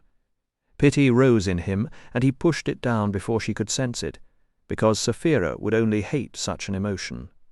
Instead, he showed her a picture of the two of them soaring over vast mountains, searching the world together until no shadow remained. She did not speak again, but he felt her settle into a quiet, stubborn hope, and that was enough for now. He tried another angle. "Galbatorix still has 2 dragon eggs. When we first met Hrothgar, you said you'd like to rescue them, if we could." Saphira snorted bitterly. "Years might pass, and even if we recovered them, there's no guarantee they'd hatch, or that any of them would be male, or that we'd even be right for each other. Fate has turned its back on my entire race." She slammed her tail against a sapling, snapping it clean, and looked perilously close to tears. "What can I say?" Eragon asked, unsettled by her grief. "You can't lose hope. You still have a chance to find a mate, but you have to be patient. Even if Galbatorix's eggs don't work out, dragons must exist somewhere else in the world, just like humans, elves, and Urgles. The second we're free of our obligations, I'll help you look okay." "Okay," she sniffed. She arched her neck and released a puff of white smoke that vanished among the branches overhead. "I ought to know better than to let my feelings rule me." "Don't be silly. Only someone made of stone wouldn't feel this way. It's only natural, but promise me you won't dwell on it while you're alone." She fixed one enormous sapphire eye on him. "I promise." He felt a surge of warmth at her gratitude. Leaning out from Folkvir, he placed a hand on her rough cheek and held it there for a moment. "Go on, little one," she murmured. "I'll see you later." Eragon hated to leave her in that mood. He slipped back into the forest with Auric and the elves, heading west into the heart of Duweldenvarden. After an hour of wrestling with her sadness, he brought it up with Arya. Faint lines creased her forehead. "It is one of Galbatorix's greatest crimes. I don't know if a solution exists, but we can hope. We must hope." There was a quiet fierceness in her words, a refusal to bow to despair. Eragon found that more uplifting than any empty reassurance. The endless forest had worn away at him. He found himself dreaming of clearings, fields, even a bare mountain, anything except the endless trunks and scrubby undergrowth. His flights with Saphira offered no relief, only a rolling green sea that stretched unbroken to the horizon. The canopy above was often so thick that he couldn't tell sunrise from sunset, and no matter how many times Arya or Lefeyen pointed out the compass directions, he stayed hopelessly turned around. Without the elves, he suspected he could wander forever and never find his way free. Storms made it even worse. Rain would gather on the black pine needles overhead before falling in 100 tiny waterfalls down onto their heads. The clouds and the leaf roof plunged everything into darkness like a tomb, and Arya would summon a glowing green orb that hovered above her palm, casting the only light in that cavernous space. They would shelter beneath a tree until the downpour passed, only to be showered with leftover droplets for hours afterward. Still, the deeper they rode, the more Eragon couldn't help but feel awe. The trees grew taller and more widely spaced, their bare trunks rising like columns into a distant canopy smudged with shadow, some reaching over 200 feet into the air, higher than anything he had seen in the Spine or the Beers. One trunk he paced measured 70 feet around. When he mentioned it to Arya, she touched a gnarled root beside her as if greeting an old friend. "It means we're near Elsmera," she said. "These trees are among the oldest living beings in Alagasia. Eragon began to think of this place as a city of pines, ancient, patient, and vast beyond measure. From the moment the elves first laid eyes on Duweldenvarden, they had cherished these woodlands and done everything in their power to see the trees thrive. Sunlight slipped through the dusty green canopy above, brushing Arya's arm and face with a glow like liquid gold, cutting through the deep shade with quiet brilliance. She turned to Eragon and said, "We have come a long way together, but now you are about to step into my world. Walk gently, for this ground and this air are steeped in memory, and nothing here is quite what it appears. Do not take Saphira into the sky today. Certain wards protecting Elesmera have already been stirred, and straying from the path would be unwise." Eragon dipped his head, then made his way back to Saphira, who lay curled on a cushion of moss, lazily blowing ribbons of smoke from her nostrils and watching them unravel into the stillness. Without hesitation, she said, "There is plenty of room for me on the ground now. I will manage just fine." He climbed onto Folkvir and followed Auric and the elves deeper into the silent, empty forest, with Saphira slinking along beside him. The white horses and the dragon gleamed against the dim half-light like pale lanterns drifting through shadow. Eragon found himself slowing, caught up in the solemn beauty around him. Everything wore a coat of wintry age, as if the fallen needles underfoot had not been disturbed in 1,000 years, and never would be again. Time itself seemed to have dozed off into an endless, dreamless sleep. But then, in late afternoon, the gloom shifted, and an elf appeared before them, bathed in a shaft of light that fell straight from the canopy above. He wore flowing robes and a silver circlet, his face old, noble, and completely unreadable. Eragon couldn't help but think the whole scene looked like something out of an old painting. Beautiful, yes, but maybe a little too perfect to be real. Arya leaned in and whispered, "Show him your palm and your ring." Eragon raised his right hand, revealing first Brom's ring and then the pale mark of the Gedwi Ignacia.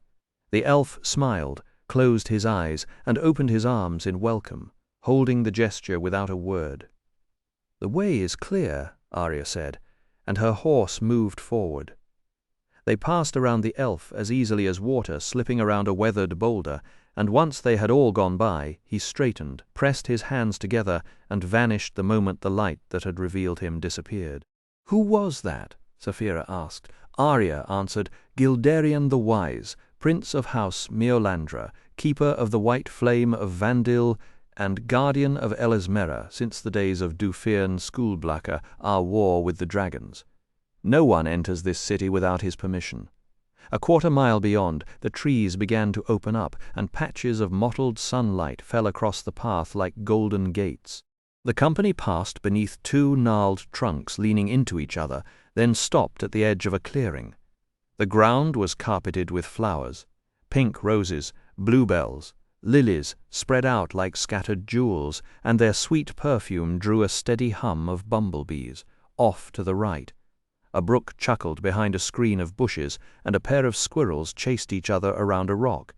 Eragon thought at first that this was simply a peaceful place where deer might rest.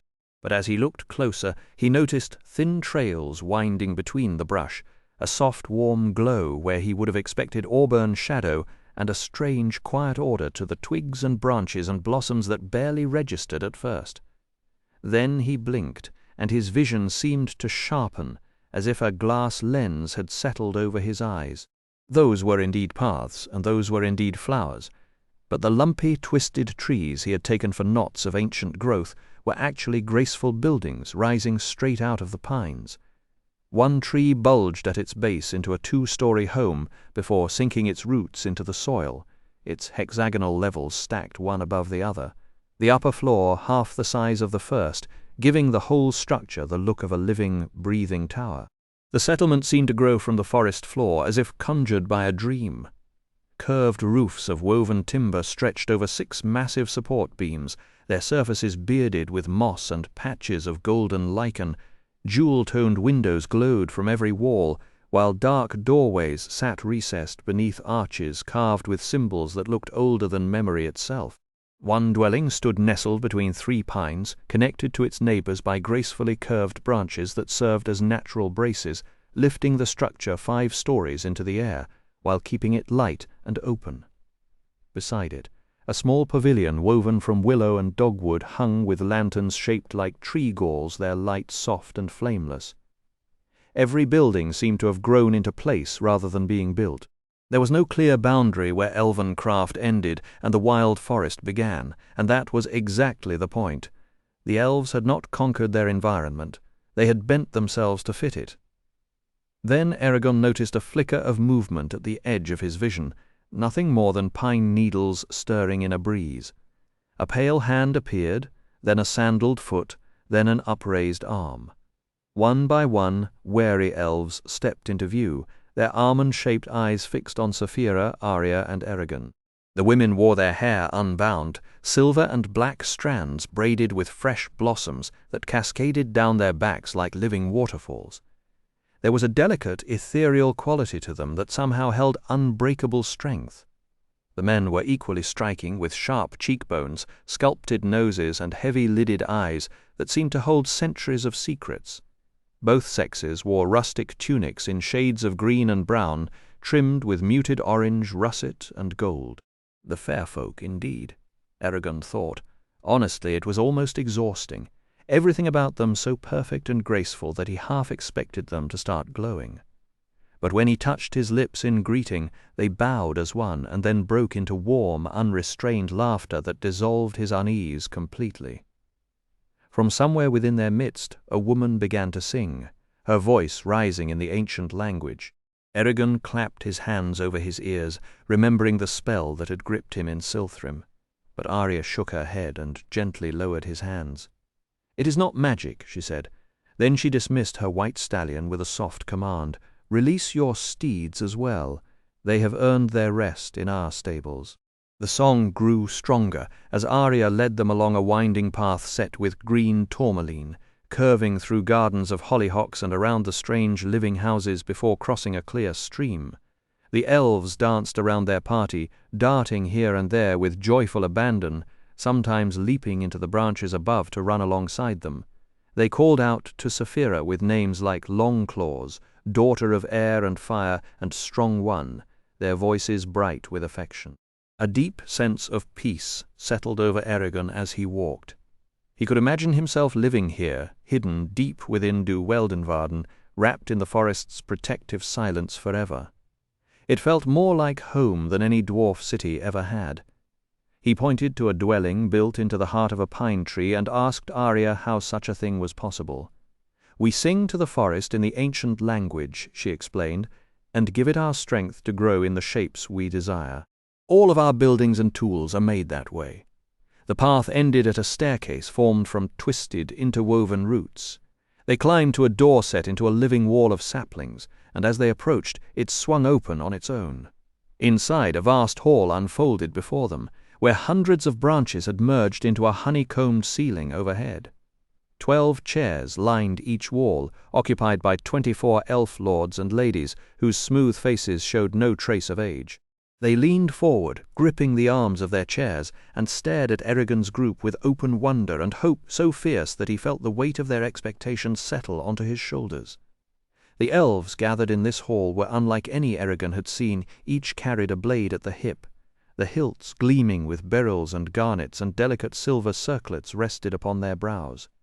Beneath a white canopy at the head of the assembly sat a throne carved from knotted, interwoven roots. Queen Islanzadi sat there, as stunning as the last flare of autumn, proud and unyielding. Her dark brows tilted like wings on the verge of flight, her lips glowed red as holly berries, and her midnight hair was bound under a diamond diadem. She wore a crimson tunic, a belt of braided gold around her waist, and a velvet cloak clasped at the base of her throat that spilled to the floor in heavy folds. Yet, despite her regal bearing, there was a hollowness in her eyes, a grief she carried like a stone. Curled beside her hand was a staff with an intricately chased crosspiece, and perched on it was a raven white as fresh snow shifting from foot to foot with restless energy. It fixed Eragon with a gaze that felt far too knowing, then opened its beak and cried out a single sharp word, "Weirder." The sound cracked through the air and sent an involuntary shiver down his spine.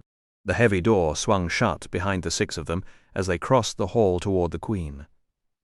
Arya knelt first on the moss-covered ground, bowing low, and Eragon followed suit with Auric, Liran, and Nara beside him. Even Saphira, who had never bowed to anyone, not Ajihad, not Hrothgar, lowered her great head in respect. Islanzadi rose from the throne, her cloak trailing behind her like a shadow. She stopped in front of Arya, placed trembling hands on her shoulders, and said in a voice deep and resonant, "Rise." Arya straightened, and the Queen studied her face with an intensity that made the air feel thick. It was as though Islanzadi were trying to read a forgotten language in her daughter's features.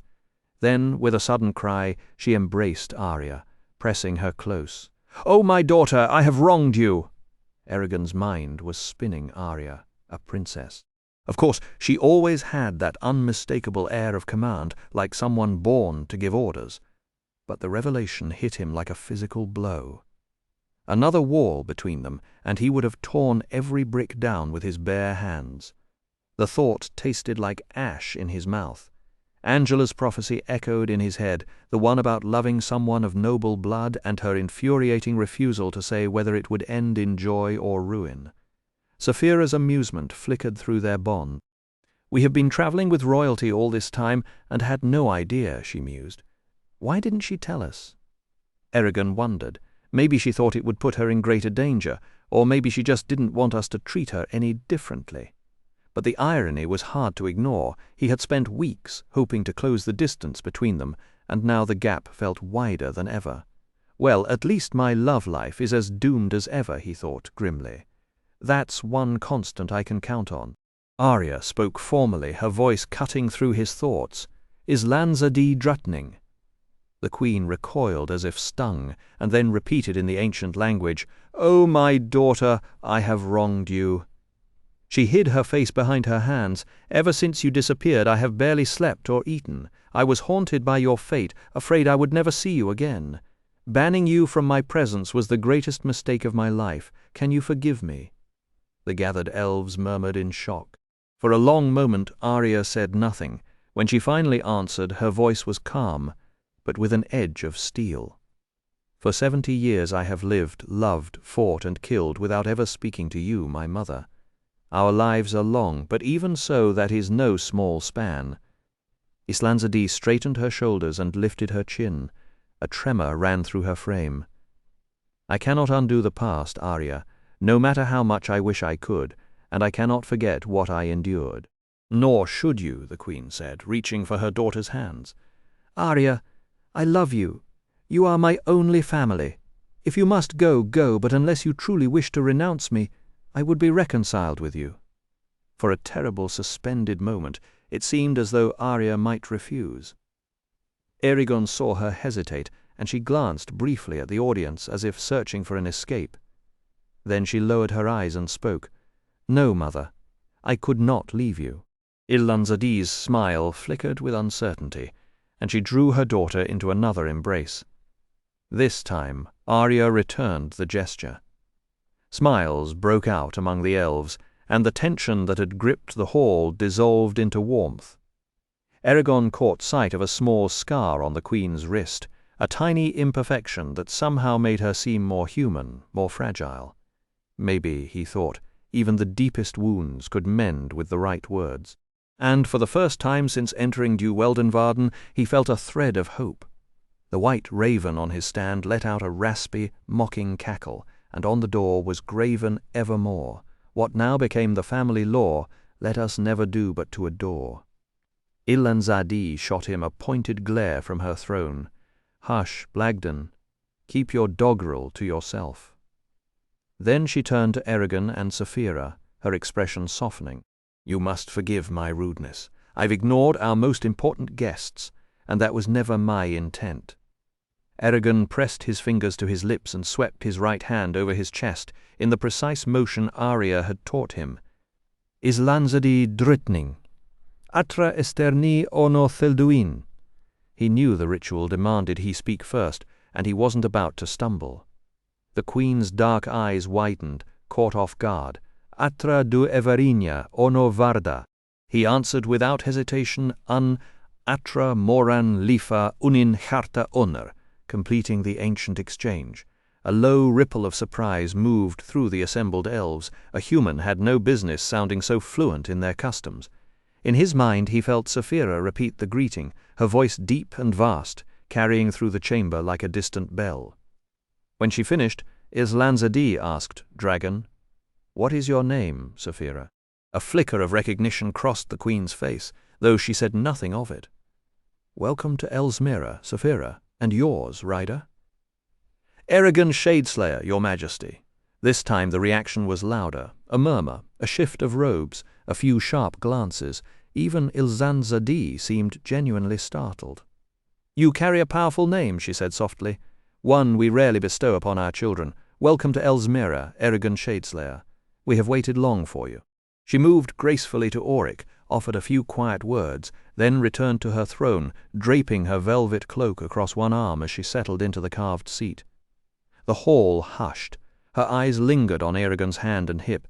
"I assume, given how swiftly you arrived after Saphira's egg was taken, and given that ring and that sword, Brom is dead and your training was left unfinished. I want to hear everything, how Brom fell, how you came to meet my daughter, or how she met you, as fate would have it. Then I'll hear your mission here, dwarf, and your adventures, Arya, since the ambush in Duweldenvarden." Eragon had recited this story enough times that it felt almost rehearsed, so the words came without struggle. When his memory slipped, Saphira supplied the missing pieces with a clarity that surprised even him. A few times he simply let her take over, standing back while the dragon's voice painted the scene in sharp colors. When they finished, he pulled Nasuada's scroll from his pack and presented it to the queen. She broke the red wax seal, read in silence, then sighed and closed her eyes. "I see now the true depth of my folly. If I had not withdrawn our warriors and ignored Ajihad's messengers after learning that Arya had been ambushed, my grief would have ended much sooner. I should never have blamed the Varden for her death. For someone so old, I am still far too foolish." A long silence followed, and Eragon bit the inside of his cheek, wondering if every royal on the continent needed a dramatic pause before answering a simple question. He pushed the thought aside and spoke up. "Since Arya has returned alive, will you agree to help the Varden like before? Nasuada cannot succeed otherwise, and I am pledged to her cause." The queen leaned forward on one arm, and the weight of her gaze pressed against him like a physical force. "My quarrel with the Varden is as dust on the wind. We will assist them as we once did, and more, because of you and their victory over the Urgles." She paused, then added, almost gently, "Will you give me Brom's ring, Eragon?" He pulled it off without hesitation and held it out. She took it with slim fingers, turning it once, twice, before meeting his eyes. "You should not have worn this, Eragon, for it was not meant for you. But because of the aid you have rendered the Varden and my family, I now name you elf friend and bestow this ring aunt upon you, so that all elves wherever you go will know you are to be trusted and helped." Eragon thanked her and slid the ring back onto his finger, all too aware of the queen's unsettling gaze, still studying him, mapping his every breath. He felt like a book with its pages already read. Then she said, "Such tidings as yours we have not heard the like of in Duweldenvarden for many a year. In Elsmere we keep to a gentler rhythm than the rest of Alagaesia," Islanzadi said, "and it troubles me that so much could change so fast without a word reaching my ear." Her voice was even, but Eragon felt the weight behind it. He stole a glance at the seated elves, still wondering if one of them was Togira, Ikanoka. The being who had reached into his mind after Father Dur cleansed him of Durza's foul touch and told him to come here. The canopy overhead turned the evening light into pale green shafts, and a breeze carried the scent of pine needles. "What about my training?" Eragon asked. "Training will begin when the time is right, but what use is a blade if its edge is broken? Your injury still binds you, and until you overcome the Shade's magic, you will be only a figurehead, a shadow of the hope we have tended for over a century." She said it without accusation, yet each word hit like a hammer on an anvil. Eragon knew she spoke the truth. Ilanzadi's expression softened a fraction. "This is not your fault. I am sorry to be so blunt, but you must understand what is at stake." Then she turned to Auric. "It has been long since a dwarf crossed into our lands. Eragon Finierel has explained your presence, but is there anything you wish to add?" Auric bowed his head. "Only my king's greetings, Hrothgar of the dwarves, and a plea no longer needed that you renew your ties with the Varden. I am also here to see that the pact Brom made between our peoples is kept." "We honor our word, whether spoken in the common tongue or the ancient one," Islanzadi replied. "Give Hrothgar my thanks and my own greeting." At last, as Eragon had known she would, the queen looked at Arya. "Now, daughter, tell me what happened to you." Arya spoke in a low, emotionless voice. Her capture, her long imprisonment, the torture in Gilead. Eragon and Saphira had hidden those details from each other, but Arya herself recited them with no hesitation. Her flat words reignited the same fury Eragon had felt when he first saw her wounds. The elves remained frozen, fingers tight on their sword grips, faces turning into cold, hard lines. A single tear rolled down Ilanzadi's cheek. Somewhere beyond the clearing, a waterfall murmured, a sound that seemed to mock the weight of the tale. A lithe elf lord stepped onto the mossy sward between the chairs. "Arya Drottningu, I speak for us all. My heart burns with sorrow for what you suffered. This crime has no equal, and Galbatorix must be punished for it. And we owe you a debt. You hid our cities from the shade. Few of us could have resisted him so long." "Thank you, Dathadvor," Arya said. Islanzadi raised her head, and her voice rang like a bell through the trees. "Enough! Our guests are tired, and we have spoken too long of dark things. I will not let past pain mar this day." A brilliant smile broke across her face. "My daughter has returned a dragon, and her rider are here, and I am determined to celebrate properly." She stood, tall and radiant in her crimson tunic, and clapped her hands. Instantly, hundreds of lilies and roses appeared 20 feet above them and drifted down like vibrant snow, drenching the air with perfume. Eragon couldn't help but feel that he had stumbled into a festival from an old tale. He noticed Islanzadi had not used the ancient language, and the thought made him respect her even more. Raw power, he understood, could be quiet too. While the others watched the falling flowers, Islanzadi touched Arya's shoulder and whispered, so softly that Eragon barely caught it, "If you had followed my counsel, you would never have endured this.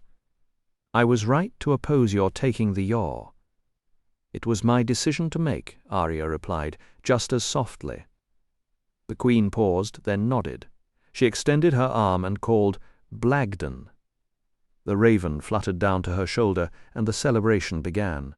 The entire gathering bowed low as Islanzadi swept to the far end of the hall and yanked open the great doors, revealing the hundreds of elves waiting beneath the pines.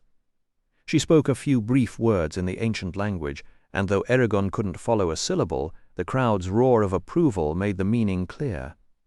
Nari leaned in with a grin. "She just ordered our finest casks opened and the cook fires lit. Tonight, we feast and sing. Come on." He seized Eragon's wrist and towed him after the queen, who wove between shaggy trunks and over beds of cool ferns. By then the sun had sunk low, painting the forest in a syrupy amber glow that clung like oil to every leaf. Eragon felt a sudden nudge from Saphira. "You do know that King Leafane mentioned Evandar has to be Arya's father, right? He nearly tripped over a root. Right? And that means he died at the hands of Galbatorix or the Forsworn. Great. Just great. The universe loved its little circles, apparently. They crested a small hill where a team of elves had set a long trestle table and a scatter of chairs. The forest was humming with last-minute preparations, runners hauling platters, sparks leaping from newly stoked fires, and a bonfire crackling beside the table. Someone pressed a goblet into Eragon's hand, carved from the same strange pale wood he remembered from Ceres. He took a cautious sip, then gasped as the clear liqueur blazed down his throat. It tasted of spiced cider and honeyed mead, and a pleasant tingle spread from his fingertips to his ears, sharpening his thoughts. "What is this?" he asked. "Nari, Nari laughed. Failnerve distilled from crushed elderberries and spun moonbeams. A strong man can live on nothing else for 3 days if he has to." Saphira sniffed the goblet and opened her jaws, so Eragon poured the last drops onto her tongue. Her eyes went wide, and her tail gave an excited twitch. "Now that's something any more." Before he could answer, Auric stomped over, shaking his head. "The Queen's daughter," he muttered. "I almost feel sorry for her. Hrothgar and Nazuada would get a kick out of this." Then Islanzadi clapped her hands from her high-backed chair, and from among the trees came a quartet of elves, 2 with cherrywood harps, 1 with reed pipes, and 1 who simply opened her mouth and sent a playful melody dancing around them. Eragon caught maybe 1 word in 3, but the tale of a stag being tormented by a cheeky magpie at a pond made him grin despite himself. His eyes drifted, and he spotted a small girl lurking behind the Queen's chair. She was no elf. Though she had the same pointed features, her hair was not silver like the others, but bleached white as bone, and her face was a map of wrinkles. When she smiled, he saw rows of sharp, needle-like teeth. Whatever she wasn't human or dwarf, and Eragon felt his skin prickle. Once the song ended and the harps and pipes took over, a stream of elves came by to meet him. They bowed softly, touching their lips with 2 fingers, and Eragon repeated the gesture over and over along with the ancient greeting. They asked polite questions about his adventures, but their eyes kept sliding past him to Saphira, and soon most of the conversation was directed at her. At first Eragon didn't mind. It was the first place anyone really wanted to hear what she had to say. But as the night wore on, he felt the old familiar itch of being ignored. He almost laughed at himself. Was he really so spoiled that he needed a crowd's attention every second? A year ago he would have been glad to hide in a corner. Now he was sulking because a dragon got more love than he did. Shaking his head, he forced a smile, relaxed his shoulders, and decided to enjoy the spectacle and the fact that, for 1 evening at least, the weight of the Varden and the war and the dead kings could wait. The scent of cooking drifted through the clearing long before the first platter arrived. Elves emerged from between the trees, carrying trays stacked high with treats, warm bread, small round honey cakes, and dish after dish of vegetables, fruits, and berries. Blueberries showed up in soup, raspberries in sauce, thimbleberries in jelly. 1 bowl held sliced apples dripping with syrup and scattered with wild strawberries, while a mushroom pie stuffed with spinach, thyme, and currants rested beside it. There wasn't a trace of meat anywhere. No fish, no fowl, nothing. That still got to Eragon. Back in Carver Hall, and everywhere else in the Empire, meat was how you measured importance. The richer you were, the more steaks and roasts you could put on the table. Even minor nobles wouldn't dream of a meal without it. To skip it would practically advertise an empty treasury. Yet here were the elves, wealthy beyond imagining, able to hunt with magic on a whim, and they'd filled the table with fruits and greens instead. The elves dove into the food with a zest that surprised him. Islanzadi took the head of the table, with Blagden perched on her shoulder. Deithra sat to her left, Arya and Eragon to her right, Auric across from them, and the rest of the elves filled in around them, including Nari and Lifaen. No chair sat at the far end, just a giant carved plate for Saphira. A pair of elf children peeked out from behind a nearby tree before an older elf gently shooed them back into the shadows. Before long, Eragon lost himself in the noise and laughter. The harp music kept curling around the edges of his hearing, making his skin prickle with excitement. The Failnerve glowed warmly in his stomach, and he laughed along with the elves, even when he couldn't follow the words. Still, he couldn't shake the lazy, half-lidded stare of the woman-child across the table, who watched him with single-minded focus, even while she ate.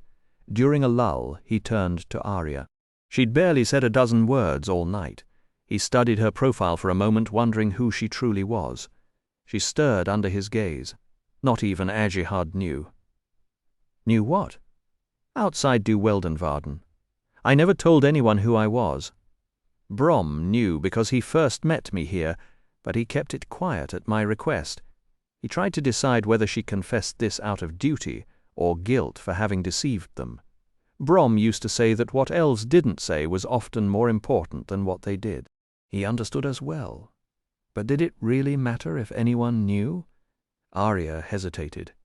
When I left Elsmere, I didn't want to be reminded of my position. It didn't seem relevant to my work with the Varden and the dwarves. It had nothing to do with who I became, with who I am. You could have told Saphira and me, he said, his tone sharper than he intended. Arya's back stiffened. I had no reason to believe my standing with Islanza had improved, and telling you would have changed nothing. My thoughts are my own, Eragon.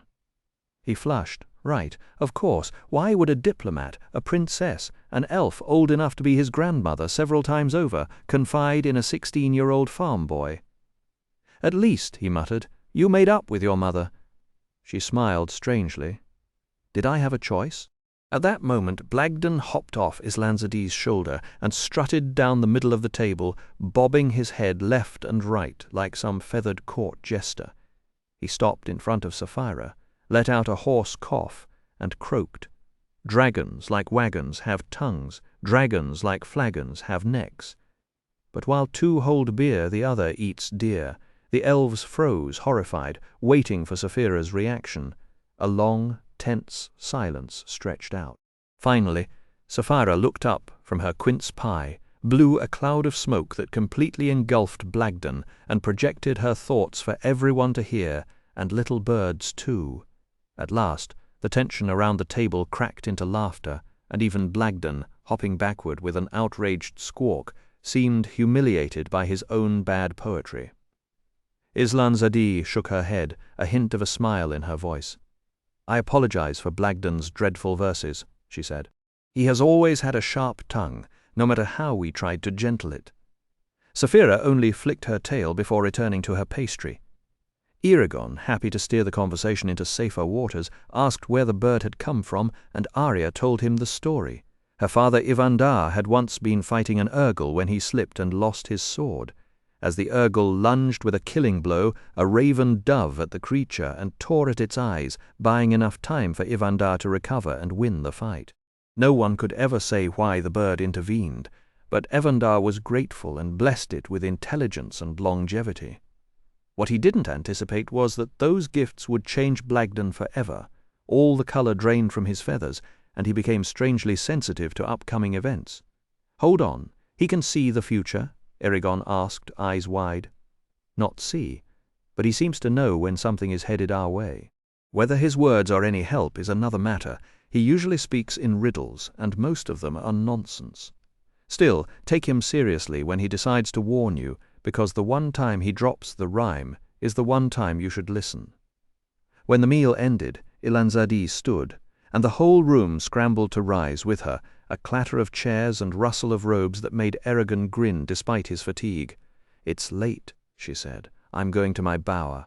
Come with me, both of you, and I'll show you where you'll sleep tonight. She gestured to Arya and swept away. As Eragon and Saphira fell in behind the queen, he found himself blocked by a small figure with wild eyes. The girl looked barely older than a child, but there was nothing childish about the sharp fangs or the way she studied him. A memory clicked into place. You're a Wecat, aren't you? She blinked slowly, then gave a predatory smile. My kin Solembum. I met him in Tierm and Farthen Dure, Eragon said, her grin broadened. Aye, that one's a good soul, though why he wastes his time with the witch, Angela and her boring humans is beyond me. She turned to Saphira and let out a sound that was part growl, part approval. Saphira asked her name. Names are tricky things in the heart of Dew Weldenvarden.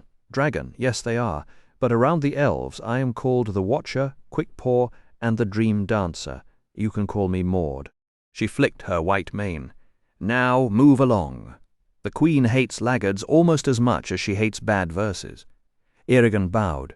Saphira dipped her head, and they hurriedly caught up with Islanzadi at the base of a massive tree. A delicate stair curved up the trunk like ivy, leading to a cluster of bulbous rooms suspended in the crown. You'll have to fly up, Saphira, the queen said, pointing. These stairs weren't built for dragons. Then to Eragon, this was once the residence of the dragon rider leader while in Elsmere. I give it to you as your inheritance. Before he could thank her, she was gone, Arya following close behind, holding his gaze until she vanished into the city. Saphira launched herself into the air, spiraling the trunk at an impossible angle. Eragon put one foot on the first step and felt the living wood press warm against his boot. It was a strange inheritance, but a welcome one. The stairway had been worn smooth by ages of elven feet, the surface pale and slick like old ivory. Banisters rose like frozen strands of spiderweb, and a curved rail slid beneath Eragon's palm as he climbed. But the steps were steep, built for elves who never seemed to winded, and by the time he'd pushed up through the trapdoor, his legs were burning and his breath came in ragged gasps. He bent over, hands on knees, and muttered something unkind about elven architecture. Straightening at last, he found himself in a round vestibule. At its heart stood a pedestal crowned by a strangling spiral of two pale hands and forearms, intertwining without quite touching. 3 screen doors branched off, one to a plain dining room that could fit perhaps 10, one to a closet with an odd empty hollow cut into the floor, for no purpose Eragon could guess, and the last to a bedroom that opened wide onto the endless green of Du Weldenvarden. He unhooked a lantern and stepped inside, and the shadows it cast went skipping across the walls like gleeful dancers. The room itself was starkly beautiful. A teardrop-shaped opening gaped in the outer wall, big enough for a dragon. The bed faced the sky, so a sleeper could watch the moon travel across the dark. A fireplace carved from grey wood felt as cold and hard as iron timber compressed to impossible density, the elves' old songs still living in it. Beside the fire, a wide, shallow basin in the floor was padded with blankets, just right for Saphira. As Eragon watched, she spiraled down to land on the ledge, her scales a constellation of blue stars. Behind her, the last light of the sun bled across the forest, painting ridges and hollows in deep amber, making every pine needle glow like a thread of melted copper. From this height, Elsmere looked like a scattering of clearings in a restless green sea, stretching miles north and west. He had to admit, Vrael knew how to pick a view. "I have more respect for the riders now," Eragon said. "This is a lot simpler than I imagined." Saphira sniffed her nest and sent a dry thought back. "We've yet to see Vreungard," she said, but he felt her approval. He closed the screen and was about to leave when he spotted a corner he'd missed, a narrow spiral staircase hugging a dark wooden chimney.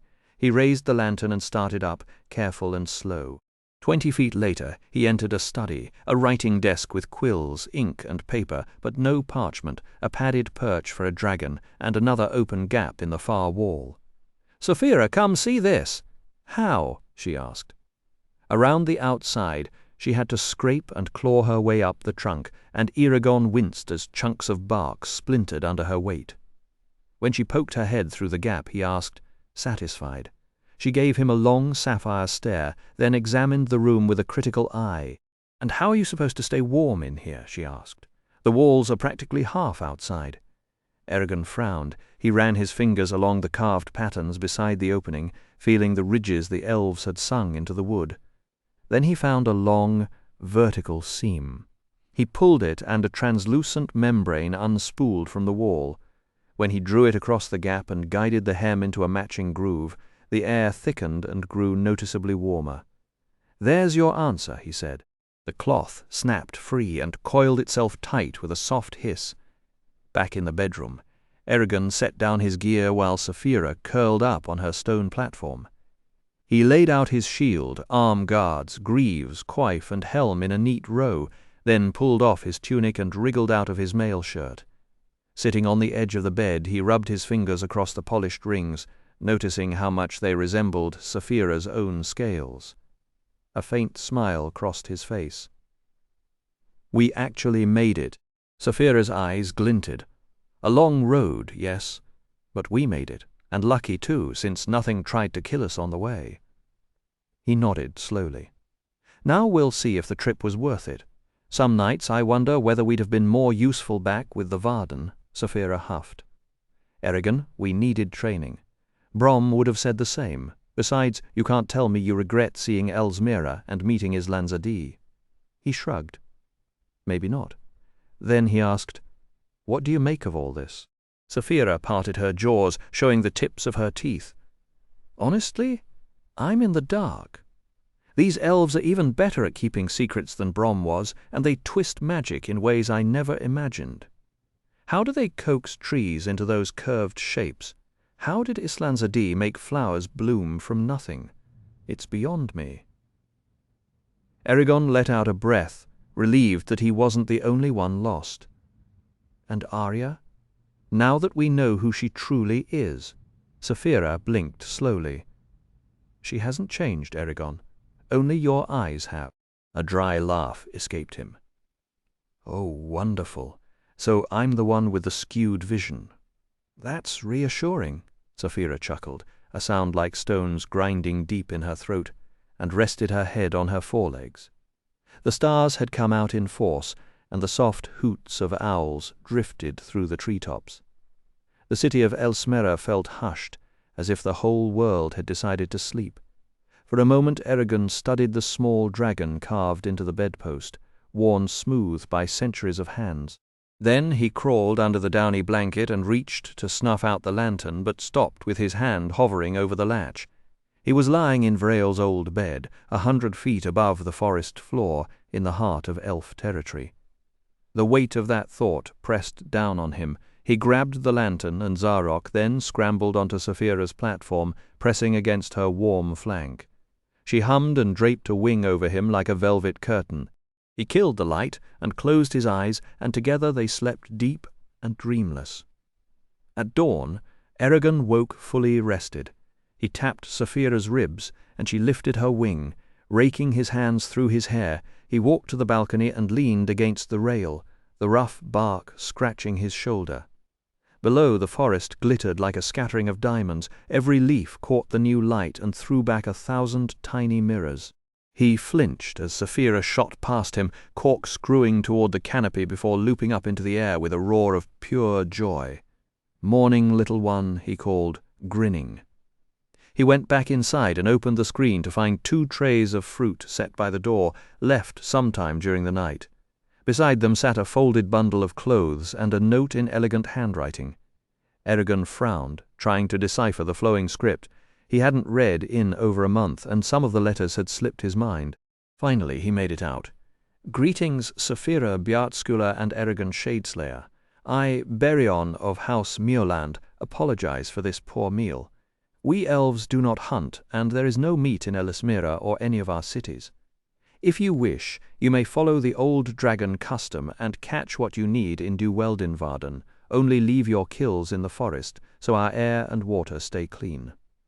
Eragon, these clothes are a gift from Nidra of Islanzadi's house.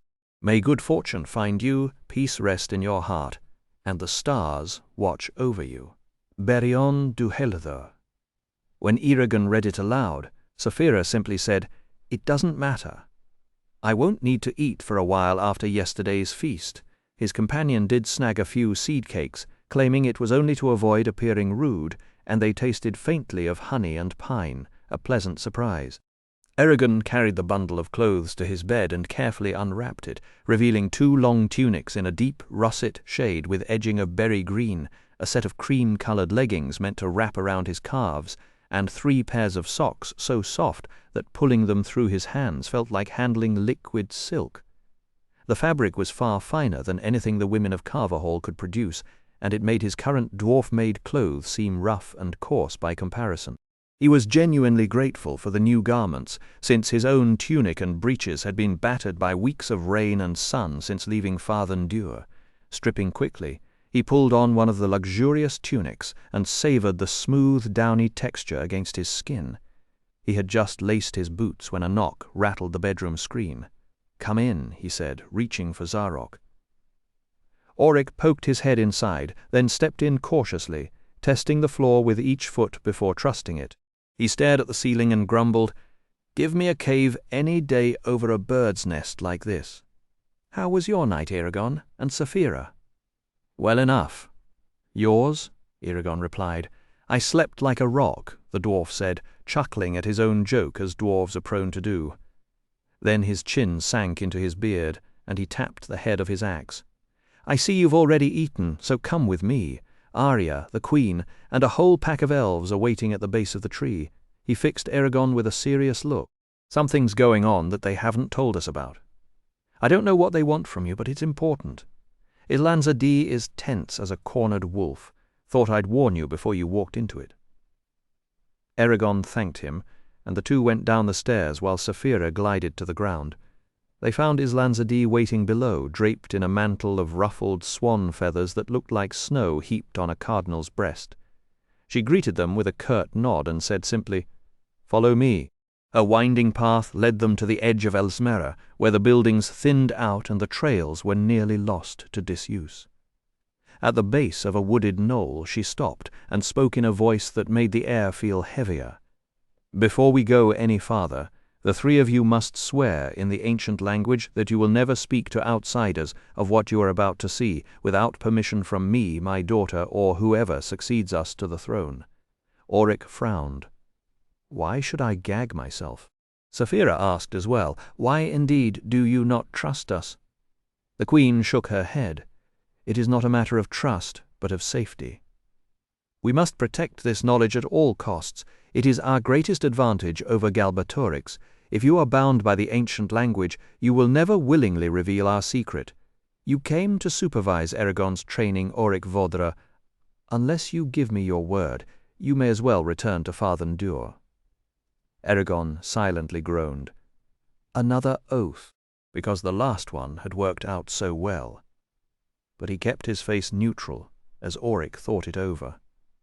At last the dwarf said, "I believe you mean no harm to dwarves or to the Varden, or I would never agree, and I hold you to the honor of your hall and clan that this is not a ploy to deceive us. Tell me what to say." While the queen coached Auric on the proper pronunciation of the phrase, Eragon asked Saphira, "Should I do it?" She replied, "Do we have a choice?" Eragon remembered that Arya had asked the same question the day before, and he began to understand what she meant. The queen left no room to maneuver. When Auric finished, Illanza-dee looked expectantly at Eragon. He hesitated, then spoke the oath, and Saphira did the same. "Thank you," said the queen. "Now we may proceed at the top of the knoll."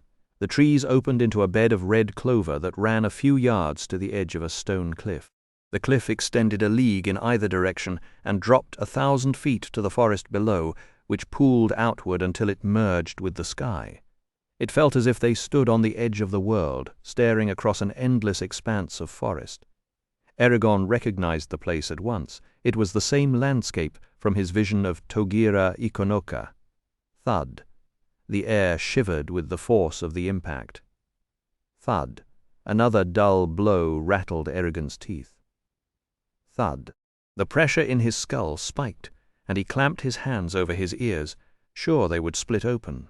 The elves stood frozen, not a muscle moving. Thud. The clover flattened under a sudden gust. Thud. Then, from beyond the cliff's edge, a colossal golden dragon rose into the air, a rider sitting tall on its back, conviction. Roran glared at Horst from where he lay, propped against the headboard in Baldor's small room. The smith paced at the foot of the bed, raking his fingers through that wild mane of his. "What was I supposed to do? We couldn't attack once you passed out. The men were in no shape to fight, and I can't say I blame them. I nearly swallowed my tongue when those things showed up." He paused, shaking his head. "We've wound up inside one of the old stories, Roran, and I don't like it one bit." Roran's expression stayed carved in stone. Horst let out a breath. "If you want to go after the soldiers, fine. But you need your strength first. You'll have plenty of volunteers. People trust you in a fight, especially after what you did to the soldiers last night." Roran said nothing. The smith sighed, gave his good shoulder a gentle pat, and left, pulling the door shut behind him. Roran didn't blink. For as long as he could remember, he had truly cared about only 3 things: his family, his home in Palancar Valley, and Katrina. His family had been torn away from him the year before, his farm had been wrecked and burned, though the land itself remained, and that had always been what mattered most. But now Katrina was gone, and a choked sob rose past the hard knot in his throat. He was caught between two impossible pulls: chase the Razak and try to rescue her, or stay and protect Carvahall from the soldiers. He couldn't do both, and he couldn't let go of either. My heart or my home, he thought bitterly. Neither was worth anything without the other. Killing the soldiers would only stop the Razak, and maybe Katrina, from returning. And if reinforcements were close, the slaughter would be pointless because Carvahall would burn anyway. A fresh stab of pain shot through his bound shoulder, and he ground his teeth. He closed his eyes, and the rage came roaring back. I hope Sloane ends up in a Razak's belly just like Quimby. No punishment was cruel enough for that backstabbing coward. He cursed him with every dark oath he could summon. Then, despite everything, a dry laugh caught in his throat. Even if he could walk out of this valley tonight, how would he find the Razak? Who would know where those monsters nested? Who would dare point him toward Galbatorix's own servants? It was more absurd than any tale the storytellers told around the hearth. Despair rolled over him like a wave, and he let it come for a moment. The smell of wood smoke from the hearth reminded him of mornings when Katrina would barge in with flour on her hands and order him to fix the loose shutter. He pictured himself wandering through the great cities of the Empire, pushing through crowds of strangers in dirty streets, looking for a hint, a glimpse, a trace of her. It was hopeless. He doubled over, groaning as grief and fear tore through him, and he rocked back and forth, blind to everything but the emptiness the world had become. Only when his sobs had faded to weak gasps did he wipe his eyes and force himself to take a long, shuddering breath. His lungs burned as if filled with splinters. I have to think, he told himself. He leaned against the wall and through sheer stubborn will began to wrestle each unruly emotion into submission. His neck and shoulders shook with the effort, but bit by bit reason took control. He arranged his thoughts the way a master carpenter laid out his tools, carefully, deliberately, in precise rows. There has to be a solution hidden in what I know. If only I'm clever enough. He couldn't track the Razak through the air, that much was certain. Someone would have to tell him where to find them, and of all the people who might know, the Varden were the best bet. But the Varden were just as hard to locate as the desecrators themselves, and he didn't have weeks to waste searching for them. Still, a quiet voice in his head reminded him of the rumors he'd heard from trappers and traders that Surda secretly supported the Varden Roran had never seen a map of Alagaesia, but he knew enough. Surda sat at the far southern edge of the Empire, and reaching it by horseback would take weeks longer if he had to dodge patrols. A ship would be faster, but that meant riding all the way to the Tark River, then down to Tierm, then praying a vessel was waiting there. Too slow, too risky. He muttered, if, could, would, might, as he squeezed his left hand into a tight fist. North of Tierm, the only port he knew was Nada, but to reach it, he would have to cross the entire spine, an impossible journey even for the most hardened trappers. He almost laughed at himself. Here he was, mapping out escape routes while Carvahall was slipping away. Tears burned the corners of his eyes again.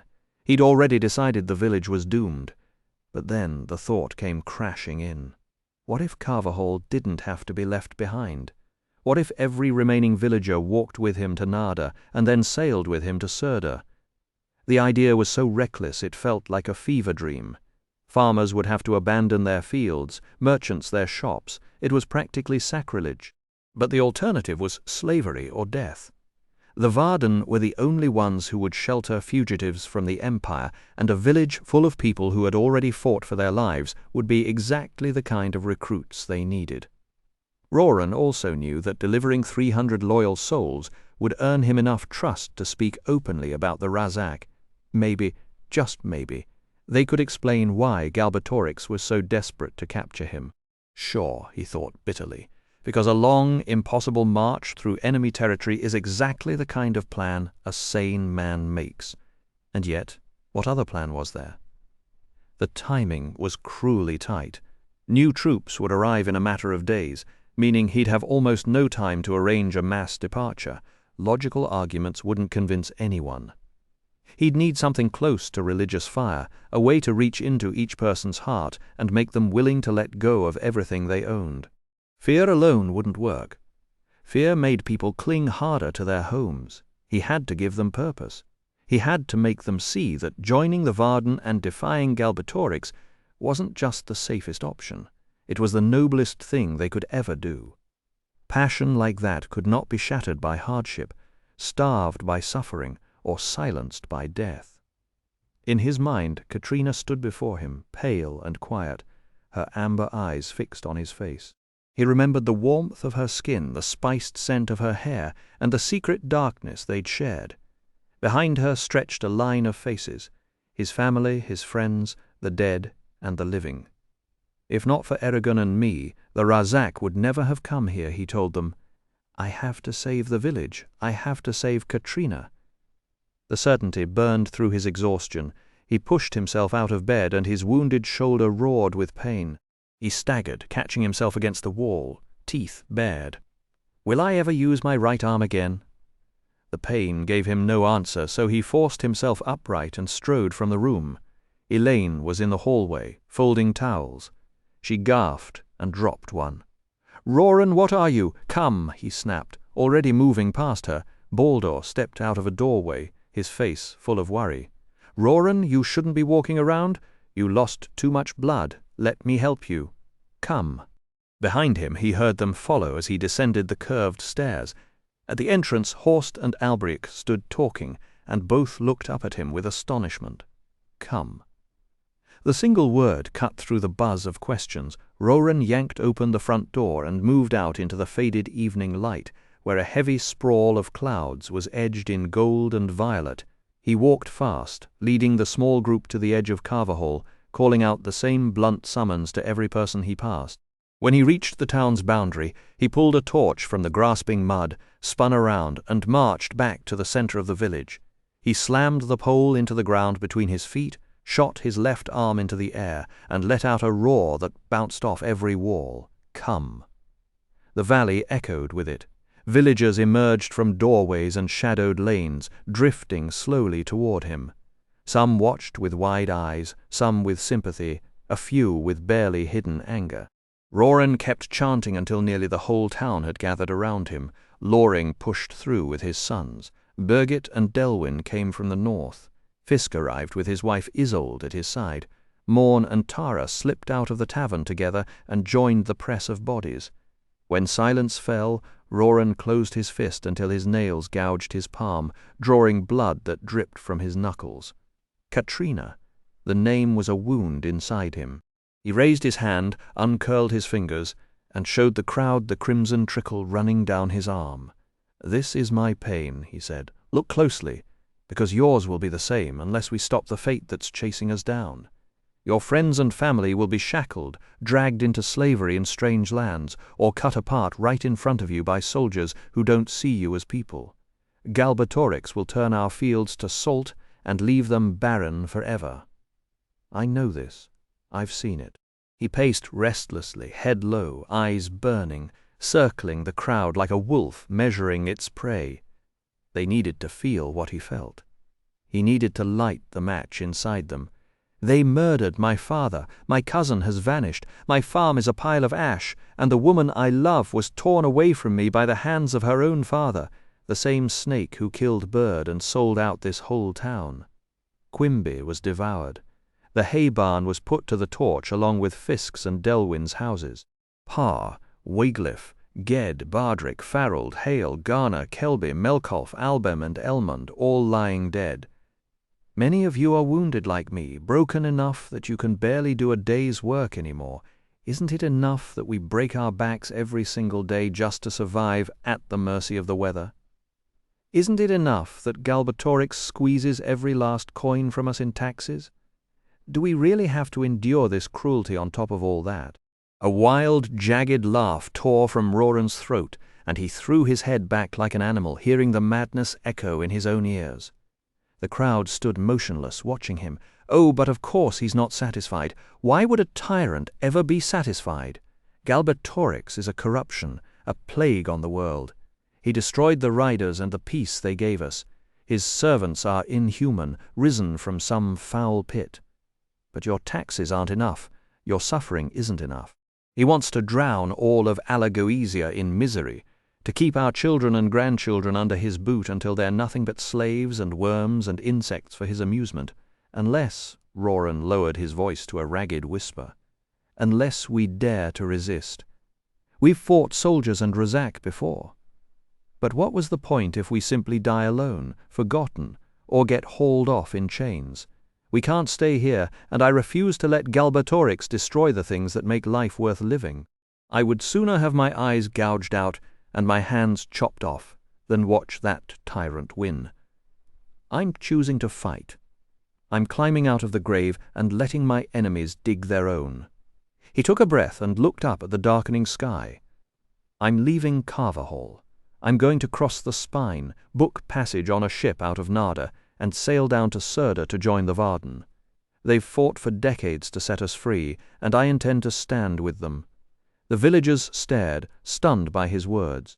Some shook their heads, others exchanged glances. But I don't want to make this journey alone. Come with me and take this chance to carve out a future worth having. Roran swept his finger from one face to the next, letting it hang on each of them in turn. Break the chains 100 years from now, who will the bards still mention? Horst, Birgit, Kisselt, Thane. They'll sing the epic of Carverhall, because Carverhall was the only place brave enough to defy the Empire. Tears of pride stung his eyes. What's more honourable than scrubbing Galbatorix's filth out of Alagasia? No more lying awake while our fields burn, no more wondering if we'll end up as food. The grain we grow would stay in our own barns with a little extra sent to the rightful king as a gift. The rivers would shine with gold, we'd be safe, we'd be happy, we'd be fat. That's not a fantasy, that's our destiny. Roran lifted his wounded hand and slowly closed his fingers over the open cuts. He stayed bent forward, feeling the whole village's gaze like a weight, waiting for a reply that didn't come. Then he realized they were waiting for him to go on. In the back of his mind, Katrina's face flickered. He forced it away and straightened. Our world is over. If we want our children to be free, we have to side with the Varden now. He spoke with fury and tenderness, but under both was a desperate certainty that kept the crowd spellbound. Roran almost laughed at the word destiny. It sounded like something out of a song, a thing for heroes, not for a man with blood drying on his hand. But there was nothing else to call it. When he had nothing left to say, he looked at the faces he'd grown up with and said, I march in 2 days. Come with me if you want, but I go alone if I have to. Then he lowered his head and stepped away from the light. Above him the moon was a pale smear behind clouds. A breeze moved through Carverhall, and an iron weather vane creaked as it turned. Somewhere beyond the houses a dog barked. Birgit was the first to step into the light. She picked her way carefully, clutching her skirt so she wouldn't trip, then adjusted her shawl with a tired face. Today we saw something. She stopped, laughed at herself, and shook her head. It's hard to speak after Roran. I don't like his plan, but I think it's necessary, only for my own reason. I want to hunt down the Razak and avenge the man I lost. I'll go with him, and I'll bring my children. She moved back into the crowd. Another minute passed in silence. Then Delwyn and his wife Lena came forward, arms around each other. Lena looked at Birgit and said, We understand that need, sister. We want revenge too, but more than that, we want the rest of our children to live, so we're going with him. Several other women who had lost husbands nodded and stood with them. The rest of the village murmured, then went still. Nobody else could face such a decision. Roran understood. He was still trying to make sense of it himself. Finally, Horst walked to the torch. His face was pale in the flame. Enough talk for tonight. We need time to think. Every man has to choose for himself. Tomorrow might make it clearer. He shook his head, lifted the torch, and pressed it into the ground, killing the light. The crowd scattered, finding their way home by the moon. Roran caught up with Albric and Boldor, who walked a few paces behind their parents. Neither brother would look at him. Unsettled, Roran asked, Do you think anyone else will go? Did I do enough? Elbric let out a short, harsh laugh. It wasn't a warm sound. Good enough, someone muttered, but Baldor's voice cut through the murmur with a strange, hushed awe. Roran, you could have convinced an Urgle to trade his axe for a plough tonight. Roran blinked. That hadn't been the plan. His goal was to get the village to accept a hard truth, not to turn him into some kind of banner to charge behind. He almost laughed at the absurdity of it. A year ago, the idea of anyone hanging on his words would have made his stomach twist. Now it just felt like another weight on shoulders already bent by too many storms. Fine, he thought, letting the tension drain. If following me is what it takes to get Katrina back and keep these people alive, then let them follow. Baldur leaned toward his brother Albric and said in a lower voice, "Father would lose most of his tools." Albric gave a slow, solemn nod. Roran understood the weight of that. A smith's tools weren't just iron and wood, they were a map of every job he'd ever mastered, a legacy handed down from father to son, master to journeyman. For Horst to surrender them would strip away a lifetime of work, but so be it. Everyone was giving up something, and Roran couldn't carve out exceptions for one family, no matter how much he respected the old smith. When they reached the house, he slipped into Baldur's room and lay on the bed. The ache in his leg pulsing with each heartbeat through the thin walls, he could make out the low murmur of Horst and Elaine arguing, their voices rising and falling like a river deciding its course. He fell asleep with that sound in his ears, imagining every home in Carverhall buzzing with the same hard conversation, and knew, with a dull certainty, that their fate now hung on his words. The next morning Roran looked out the window to see 12 men tromping up the muddy road toward Igualda Falls, packs slung over their shoulders and faces set in grim lines. He yawned, limped downstairs, and found Horst alone at the kitchen table, knuckles wrapped around a chipped mug of ale, his knuckles white. "Morning," Roran said, tearing off a heel of bread. Horst just grunted. Roran sat across from him, chewing the dry crust as he studied the smith's bloodshot eyes and unkempt beard. The man had not slept. "Why are they heading to the falls?" Roran asked, though he already suspected the answer. "They have to talk with their families," Horst said, setting the mug down with a sharp crack. "They've been out in the spine since dawn. You have no idea what you did last night, Roran. You asked us to leave, and suddenly there's no middle ground left. You pushed the whole village into a corner, and the only door out is the one you pointed to. Some people hate you for it, and, well, a fair number of them hated you long before this, so it's nothing new." Roran bit into his bread and found it tasted like sawdust. Hate him? Sure, because he was the one who brought the stone into their lives. Never mind that Eragon was the one who actually dragged the thing home. He swallowed the dry bite and asked flatly, "And the others?" Horst took a long sip of ale and grimaced. "The others adore you. I never thought I'd live to see Garrow's son stir my heart with speeches, but you did it, boy, you did it." He waved a gnarled hand around the room. "All this, I built it for Elaine and the boys. 7 years to finish. That beam over the door. I broke 3 toes getting it into place. And you know what? I'm going to give it all up because of what you said." Roran stayed silent. There was nothing to say. Leaving Carverhall was the right move, the only move, and he had already decided to walk that road without looking back. Guilt was a luxury for people who had other options. "But," Horst said, leaning forward on one elbow, black eyes burning beneath his heavy brow, "just remember this. If reality falls short of those pretty dreams you spun last night, there will be debts to pay. Give people a hope and then snatch it away and they'll tear you apart." Roran shrugged inside his mind.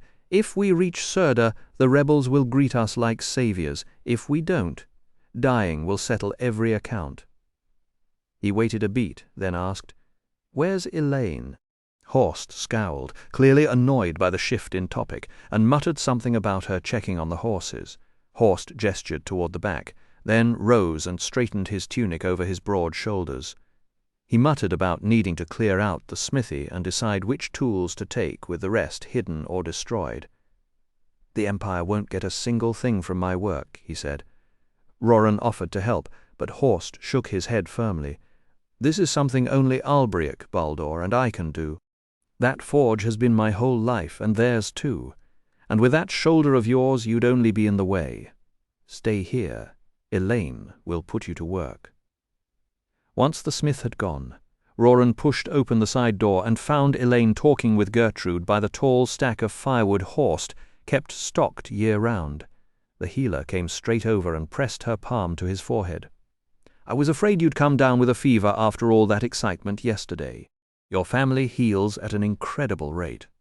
I could barely believe it when Eragon was walking around after 2 days in bed with his legs scraped raw." Roran stiffened at the name, but she didn't seem to notice. "Let's see how your shoulder is doing, shall we?"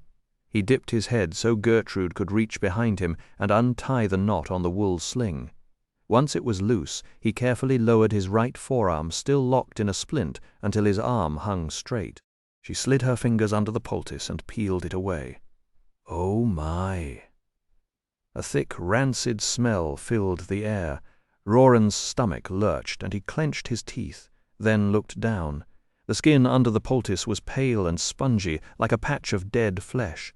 The bite itself had been stitched up while he was unconscious, leaving a jagged pink line crusted with blood across the front of his shoulder.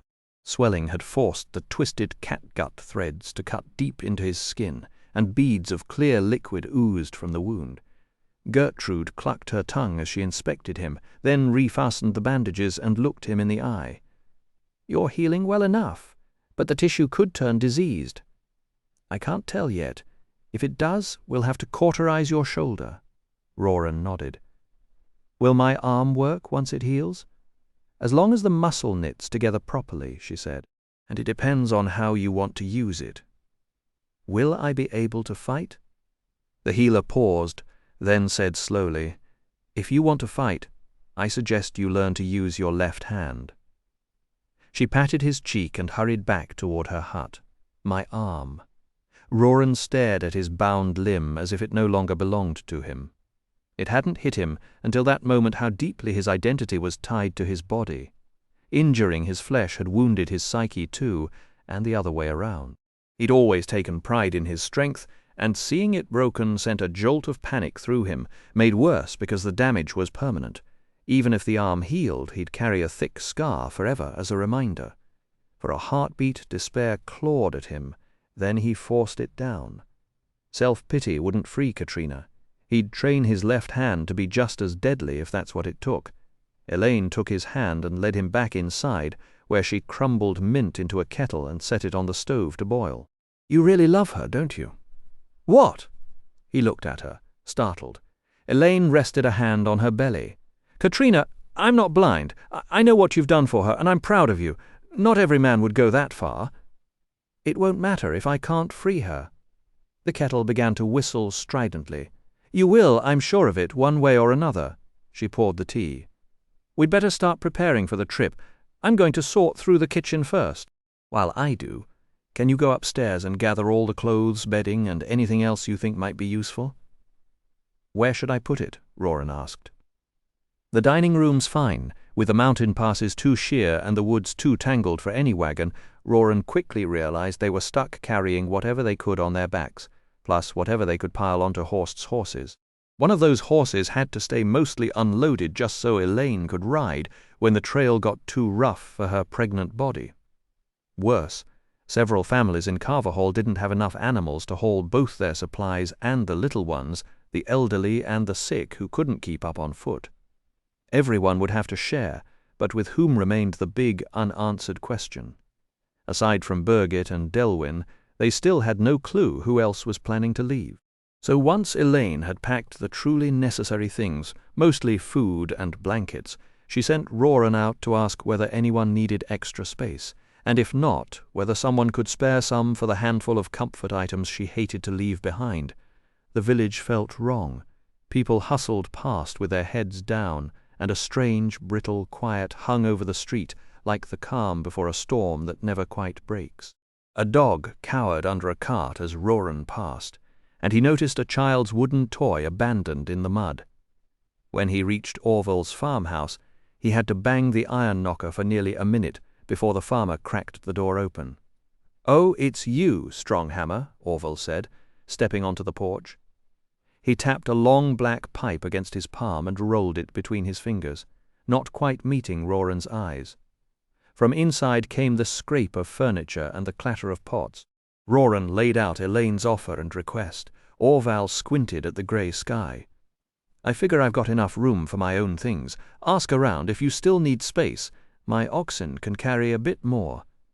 So you are going, then? Roran pressed. Orval shifted his weight. I wouldn't go that far, just getting ready in case there's another attack. Right? Roran muttered, and moved on to Kizolt's place. But nobody would give him a straight answer, even when their packed crates were practically sitting on the front porch. What unsettled him more was how they treated him now, like he was some kind of living monument. They offered condolences with lowered eyes, fell silent when he spoke, and nodded at everything he said. It was as if his deeds had made him a stranger in the town where he'd grown up. I'm branded, he thought, limping through the mud. He stopped by a puddle and studied his reflection, half curious, half defiant. A man stared back with a sunken spine, a crooked arm bound across his chest, clothes stiff with dried blood. His beard grew wild, and his hair was a nest of snarled ropes. His eyes had sunk deep into his skull, and from those hollow pits his gaze burned like hot metal, full of grief, fury, and a hunger he couldn't name. And then he broke into a crooked grin. Great, he thought, a scarecrow with a death wish. Perfect for terrifying children, and maybe a few Razak too. He liked it. He liked how the ugliness on the outside finally matched the fire inside. No wonder the villagers kept their distance. He bared his teeth. This image could be a weapon. He would use it, use all of it, to tear the Razak apart. He lifted his head and slouched on, feeling something almost like purpose stirring in his chest. Just then Thane appeared and grabbed his left forearm with both hands. Stronghammer, you have no idea how glad I am to see you. Really? Roran blinked, wondering if the world had flipped upside down overnight. Thane nodded hard.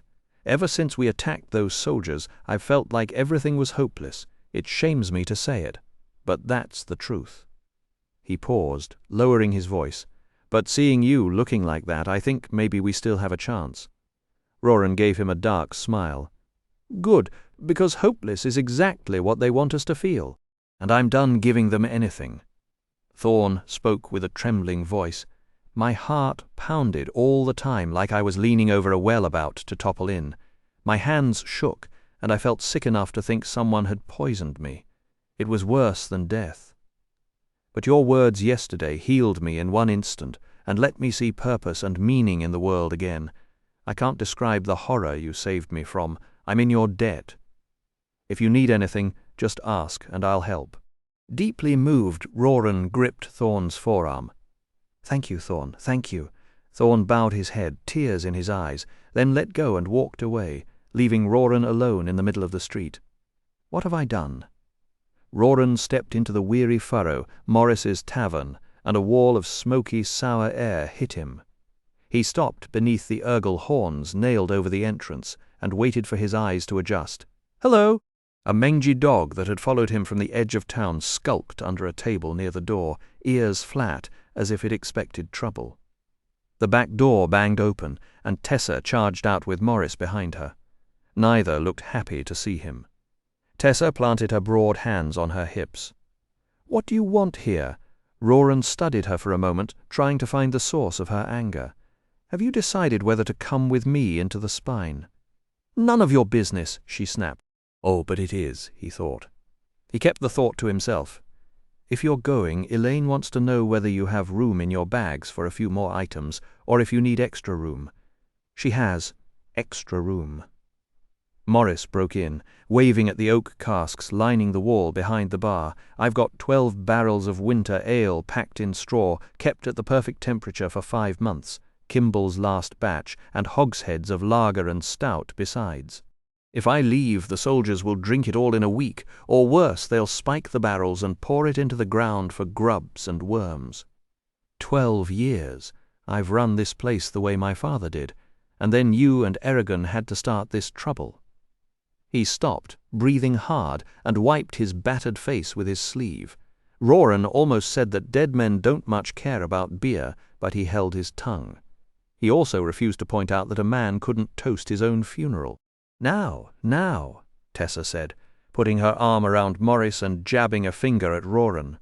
Who gave you permission to rouse Carverhall with your fancy talk? If we go, how will my poor husband make a living? He can't pack his trade like Horace or Gerald. He can't squat in an empty field and farm it like you.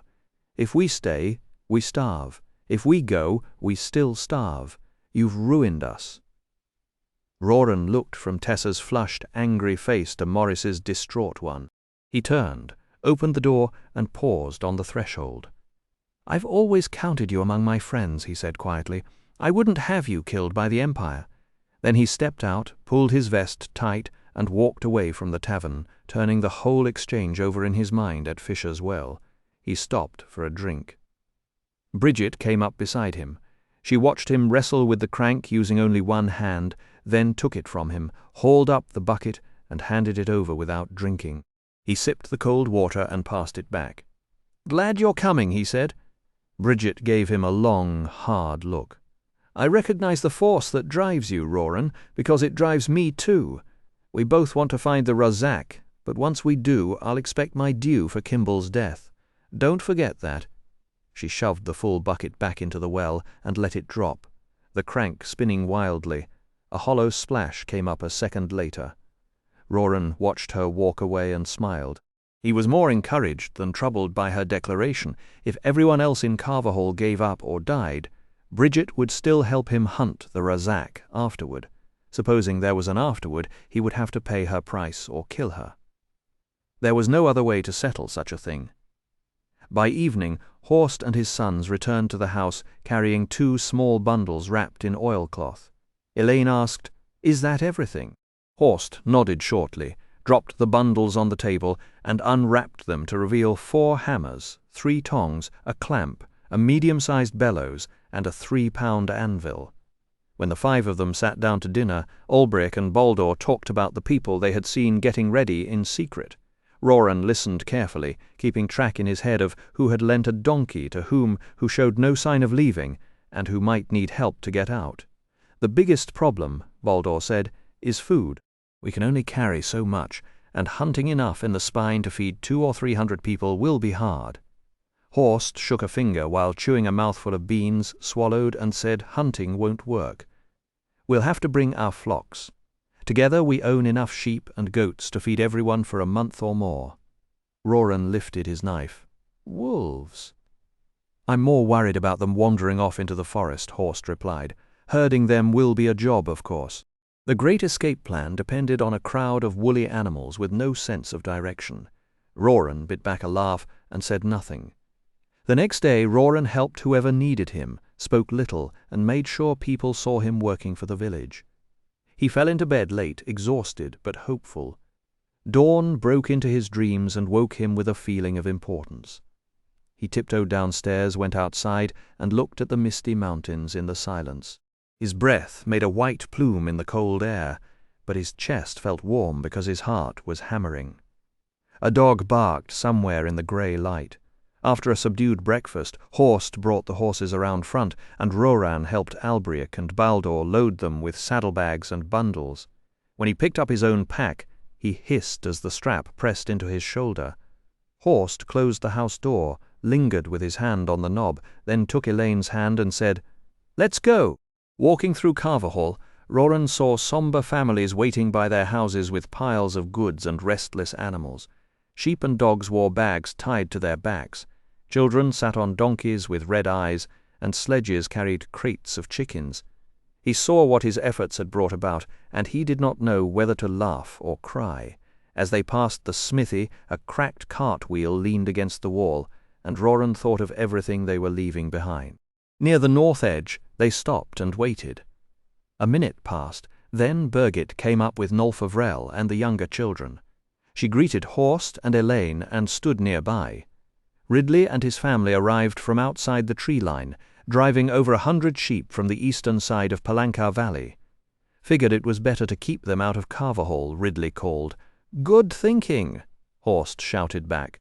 Then came Delwyn, Lena, and their 5 children, Orval and his family, Loring with his sons, Calitha and Thane, who gave Roran a broad smile, and Kizult's clan. The newly widowed women, including Nolla, gathered around Birgit. By the time the sun cleared the peaks, most of the village stood along the wall. But not all. Morn, Tara, and several others had not appeared, and Ivar arrived without a single supply. "You're staying," Roran said, stepping around a knot of bad-tempered goats that Gertrude was trying to control. "Aye," Ivar said, drawing the word into a tired admission. He shivered, folded his bony arms, turned to the rising sun, and lifted his chin to catch the light. Svart refused to leave. It was like trying to cut against the grain to get him into the spine in the first place. Roran fell into step beside Ivar, still trying to wrap his head around the old man's choice to stay. "Someone has to keep an eye on him, and I've got no kids, so—" Ivar trailed off with a shrug. "Though I reckon I couldn't walk away from the farm, even if I wanted to." Roran asked what he'd do when the soldiers arrived, and Ivar said he'd give them a fight they wouldn't forget. Roran let out a hoarse laugh and clapped Ivar's arm, pushing aside the heavy truth that staying meant a final stand for most of them. The morning air smelled of wood smoke and pine, and somewhere a tired dog barked as the villagers milled about. Then Ethelbert, a thin, middle-aged man, marched to the edge of the crowd and shouted that they were all fools. "I've held my tongue through this madness, but I'm not following some raving lunatic. Open your eyes. He's leading you straight to destruction. I'm going to slip past the soldiers and take my chances in Therinsford. At least those are our own people, not the barbarians you'll find in Surda." He spat on the ground, spun on his heel, and stomped off. Roran scanned the crowd, his pulse hammering, but he only heard restless muttering. No one else moved. Fine, let him run. Therinsford sounded like a real paradise if you liked bowing to a tyrant. Still, Roran didn't want to wait long enough for doubt to spread, so he muttered to Horst, "How much longer?" Horst sent the brothers out for a quick sweep. "Albric, you and Baldur run around and check if anyone else is coming. Otherwise, we leave." The two sprinted off in opposite directions, and half an hour later Baldur returned with Fisk, Isolde, and a borrowed horse. Isolde hurried toward Horst, shooing people out of her way, oblivious to the fact that most of her hair had escaped its bun and stuck out in odd tufts. She stopped, wheezing. "I'm so sorry we're late, but Fisk had an absolute meltdown closing the shop. He couldn't pick which planers or chisels to bring." She laughed, shrill and almost hysterical. It was like watching a cat cornered by mice, trying to decide which one to chase. Horst gave a dry smile. "I know that feeling well." Roran, though, was still straining for a glimpse of Albric. "Where is he?" Horst tapped his shoulder. "Right, over there, I believe." Albric came weaving through the houses with 3 heavy beer casks tied to his back, wearing an expression so aggrieved and comical that even Baldur laughed aloud. On either side of him walked Morn and Tara, staggering under enormous packs, as did the donkey and 2 goats they towed behind them. To Roran's disbelief, the animals were burdened with even more casks. "They won't last a mile," he said, his anger rising, "and they don't have enough food. Do they expect us to feed them? Or—" Horst cut him off with a chuckle. "Don't worry about the food. Morn's beer will lift morale, and that's worth more than a few extra meals, you'll see." As soon as Albric set down the casks, Roran asked the brothers, "Is that everyone?" When they nodded, Roran swore and struck his thigh with a clenched fist. Excluding Ivar, 3 families were determined to remain in Palancar Valley. Ethelberts, Pars, and Newts. He couldn't force them, he sighed. All right. No sense waiting longer. Excitement rippled through the villagers. The moment had finally arrived. Horst and 5 other men pulled open the wall of trees, then laid planks across the trench so the people and animals could cross. Horst gestured. "I think you should go first, Roran." But before he could step forward, Fisk ran up and with clear pride handed Roran a blackened 6-foot staff of hawthorn wood with a knot of polished roots at the top and a blued steel ferrule tapering to a blunt spike at the base.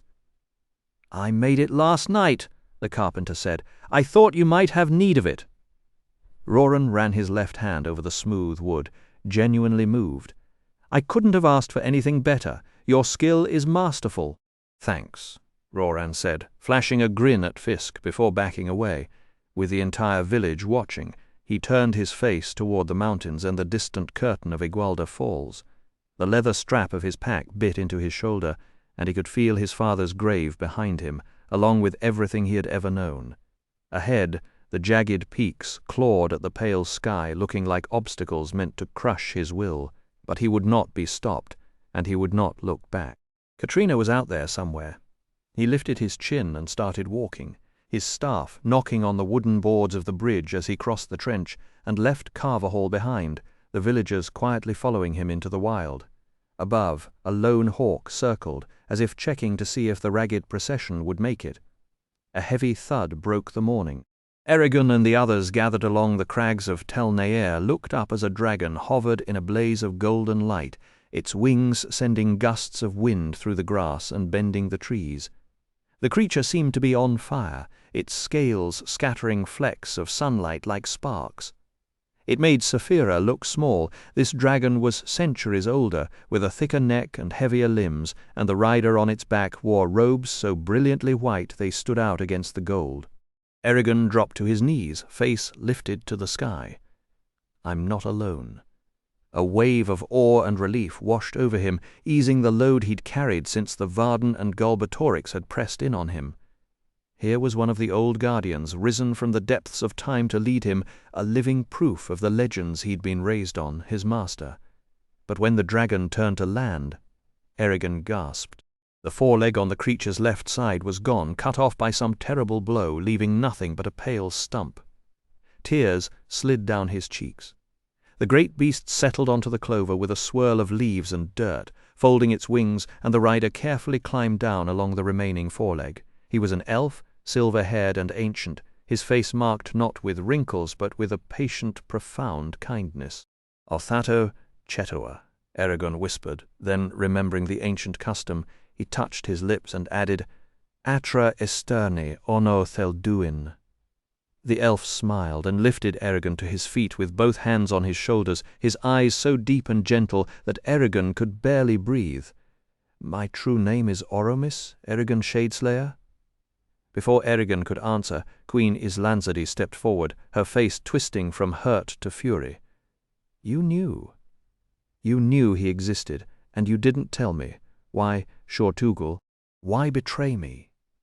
Oromis released Eragon and turned his calm gaze to the Queen. "I kept silent because it wasn't certain Eragon or Arya would survive the journey. I didn't want to give you a hope that could be ripped away in an instant." Islanzadi spun, her feathered cape flaring like wings. "You had no right. I could have sent warriors to Farthen-Dur. I could have guarded them and brought them here safely." Oromis's smile was sad and steady. "I hid nothing that you hadn't already chosen not to see.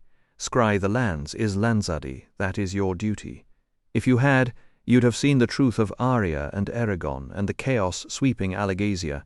Grieving for the Varden and the dwarves is one thing, but Brom, Vinra Alfakin, the last of the elf friends, you closed your eyes to the world, and your throne has grown cold. I couldn't risk hurting you further with another loss." The rage went out of her, leaving her pale and stooped. "I am diminished," she said softly. But Oromis reached out and touched her shoulder. "Diminished, but not broken," he said. "A queen who knows her own blindness is already learning to see." A wave of muggy heat rolled off the golden dragon as he lowered his massive head, his jewel-covered eyes glittering with intense curiosity. "We are well met, Eragon Shadeslayer. I am Glader," the voice hammered through Eragon's mind like a mountain avalanching down a slope, deep and unmistakably male. Eragon could only touch his lips and manage a quiet, "I am honored." Glader then turned his attention to Saphira. She stood perfectly still, neck arched stiffly, while the great gold dragon sniffed her cheek and along the edge of her wing. A tremor fluttered through the muscles in her legs, though she refused to back down. "You smell of humans," Glader observed, "and everything you know about your own kind is learned from instinct alone. But your heart is the heart of a true dragon." While that silent exchange unfolded, Auric stepped forward to face Oromis. "This is more than I ever dared hope for," the dwarf said, banging a fist over his chest. "You are a welcome sight in these dark times, Rider. If it is not too bold, I would ask a boon on behalf of my king and my clan, as was the custom between our people." Oromis nodded. "And I will grant it if it lies within my power." "Then tell me why you stayed hidden for so long." "We were in desperate need of you, Argetlam." "Ah," said Oromis. "Many sorrows exist in this world, and one of the greatest is watching suffering and being unable to help. I could not risk leaving this sanctuary. Had I died before one of Galbatorix's eggs hatched, there would have been no one left to pass on our secrets to the new rider, and defeating Galbatorix would have become far harder." Auric spat onto the grass. "Those are the words of a coward. Those eggs might have never hatched at all." A grim quiet settled over the clearing, broken only by a low growl rumbling in Glader's throat. Queen Islanzadi's eyes narrowed. "If you were not a guest here," she said, "I would strike you down myself for that insult." But Oromis actually smiled, a thin, wry smile.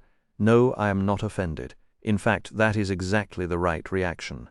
Let me explain, Auric. Glader and I cannot fight. He has his disability, and I am also maimed. The Forsworn broke something inside me during my captivity. I can still teach and learn, but I can no longer command magic beyond the simplest spells. The power slips away from me no matter how hard I struggle. In battle, I would be worse than useless. I would be a weakness, a liability, someone who could be captured and used against you, so I removed myself from Galbatorix's reach, even though I yearned to oppose him openly." "The cripple who is whole," Eragon murmured under his breath. "Forgive me," Auric said, his face stricken. "I spoke out of turn." "It is of no consequence," Oromis said. Then he placed a hand on Eragon's shoulder. "Islanzadi Drutning, by your leave." "Go," she said wearily. "Go and be done with you." Glader crouched low, and Oromis nimbly climbed up the dragon's leg into the saddle. "Come, Eragon and Sapphira, we have much to talk about."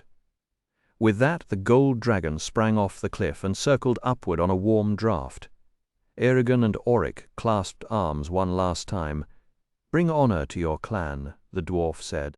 As Eragon settled himself on Sapphira's back, he felt as though he were leaving a part of his old life behind. He caught Arya's eye and smiled, letting his wonder and excitement radiate through that glance. She half frowned, looking troubled, but before he could say anything, Sapphira's eager wings carried him upward. A gust of wind whipped through the grass at the cliff's edge, and the two dragons flew north, the only sound their great wings beating against the open sky. Sapphira drew level with Glader, and her enthusiasm flooded into Eragon's mind, sharpening his own joy. After several miles, they landed in a grassy clearing at the cliff's edge, just before the exposed stone crumbled away into the earth. A rough trail wound from the cliff edge to the door of a tiny cabin squeezed between four ancient trunks, one of which grew directly over a stream that spilled out of the dark heart of the forest. Glader could never have fit inside. The whole structure might have rested comfortably between his ribs. "Welcome to my home," Oromis said, swinging off his dragon with surprising fluidity. "I chose to live here on the edge of the crags of Tel Neir because it gives me silence for deep thought and study. Away from Elismera, away from the endless talk of others, my mind works far better." He ducked into the hut and came back with 2 wooden stools and tankards of cold, clear water, handing one to Eragon. Eragon drank, then let his gaze travel across the open vista of Du Weldenvarden, partly to steady his nerves, and partly because he did not want the elf to see just how overwhelmed he was. Beside him, Sapphira crouched, her amber eyes fixed on Glader while her talons slowly churned the dirt.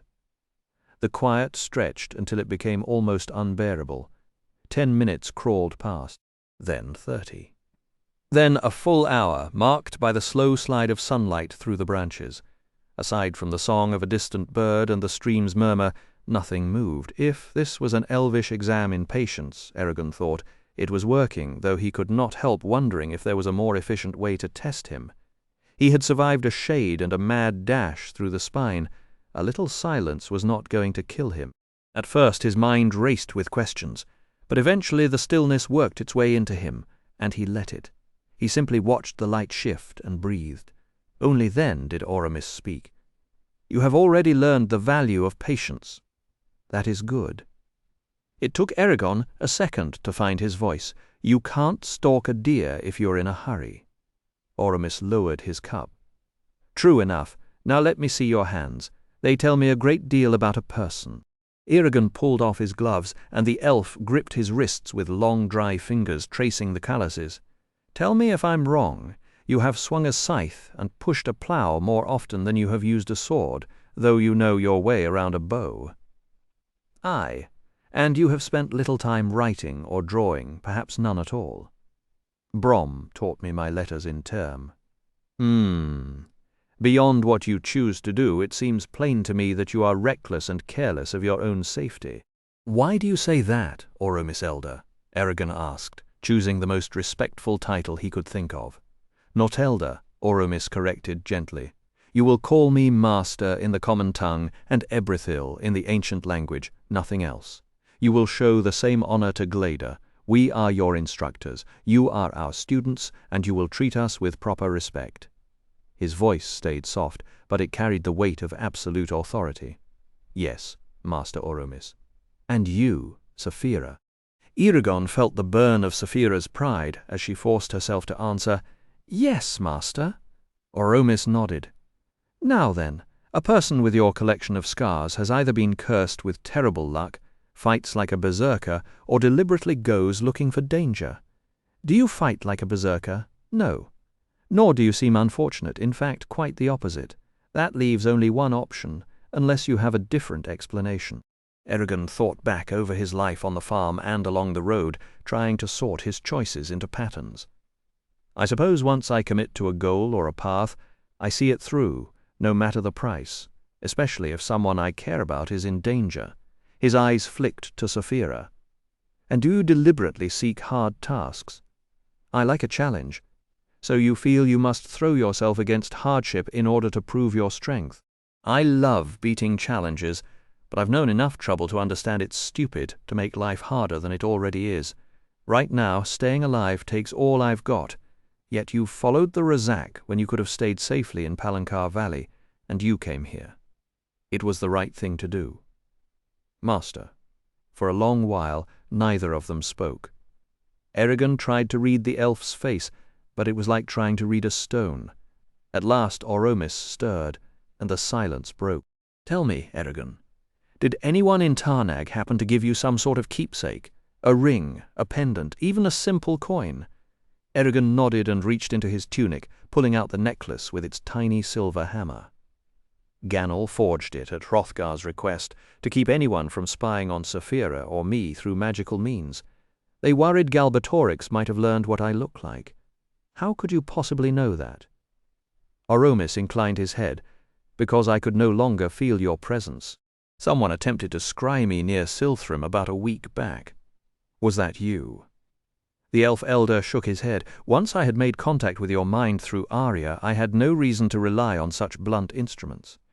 I could simply extend my consciousness and find you directly, much as I did when you lay wounded within Farthendur."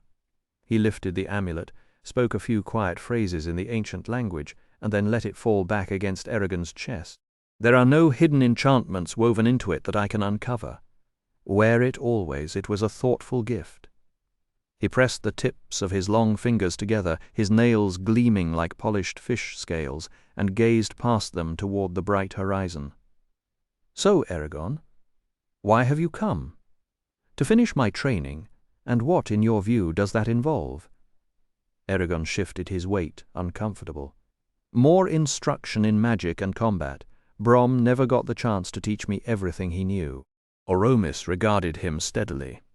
"Magic, swordplay, and similar talents are meaningless unless you understand when to use them and when to refrain. That discernment is what I intend to teach you." His tone softened, then sharpened with a hint of dry humor. "But as Galbatorix has proven beyond any doubt, power without a moral compass is the most destructive thing in existence. I have no desire to train a second tyrant, no matter how handsome a dragon he rides. So my chief responsibility is helping you and Saphira determine what principles shape your choices, so you never do the right thing for the wrong reasons. You must learn who you truly are and what you are capable of becoming. That is the real purpose of your time here." "When do we start?" Saphira asked. Oromis opened his mouth to answer, then froze. His face flushed crimson, and his fingers curled into stiff claws that tore at his robe like burrs. The transformation was abrupt and alarming. Before Eragon could even flinch, the elf relaxed once more, though his entire frame seemed heavier now, drained, concerned. Eragon ventured, "Are you all right?" A faint wry smile tugged at the corner of Oromis's mouth. "Not as well as I would prefer. We elves like to imagine we are immortal. But even we cannot escape certain afflictions of the body. Things are magic and slow, but never truly cure. Don't worry," he added, noticing Eragon's expression. "It isn't contagious, but it also isn't going away." He let out a long breath. "I've spent decades weaving hundreds of minor spells, each one weak on its own, but layered together they imitate the power of greater enchantments I can no longer manage. I bound myself this way in the hope of living long enough to see the dragons reborn and the riders restored from the ashes of our failures." "How long do you have?" Oromis arched a thin eyebrow. "You mean how long until I die?" "We have some time, but not nearly enough for either of us, particularly if the Varden summon you to battle. Which is why," he said, turning his attention towards Saphira, "your training begins today, and why we will move faster than any rider in history. Decades of knowledge must be compressed into months, perhaps even weeks." Eragon hesitated, heat rising to his cheeks as shame coiled in his chest. "You know about my own disability." He forced the word out, hating its taste. "I am just as broken as you are." Oromis's gaze softened with understanding, though his voice stayed steady. "Eragon, you are only crippled if you believe yourself to be. I know the temptation to dwell on what has been lost, but a pessimistic mind is far more limiting than any physical wound. That is not empty advice. I live it every day. Self-pity is a chain you choose to wear, and it serves neither you nor Saphira to keep it on.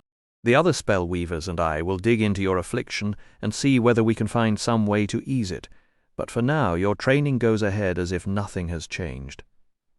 Eragon's stomach dropped, and a sour wave of panic rose in his throat. Surely Oromis would not make him endure that same unbearable torture again.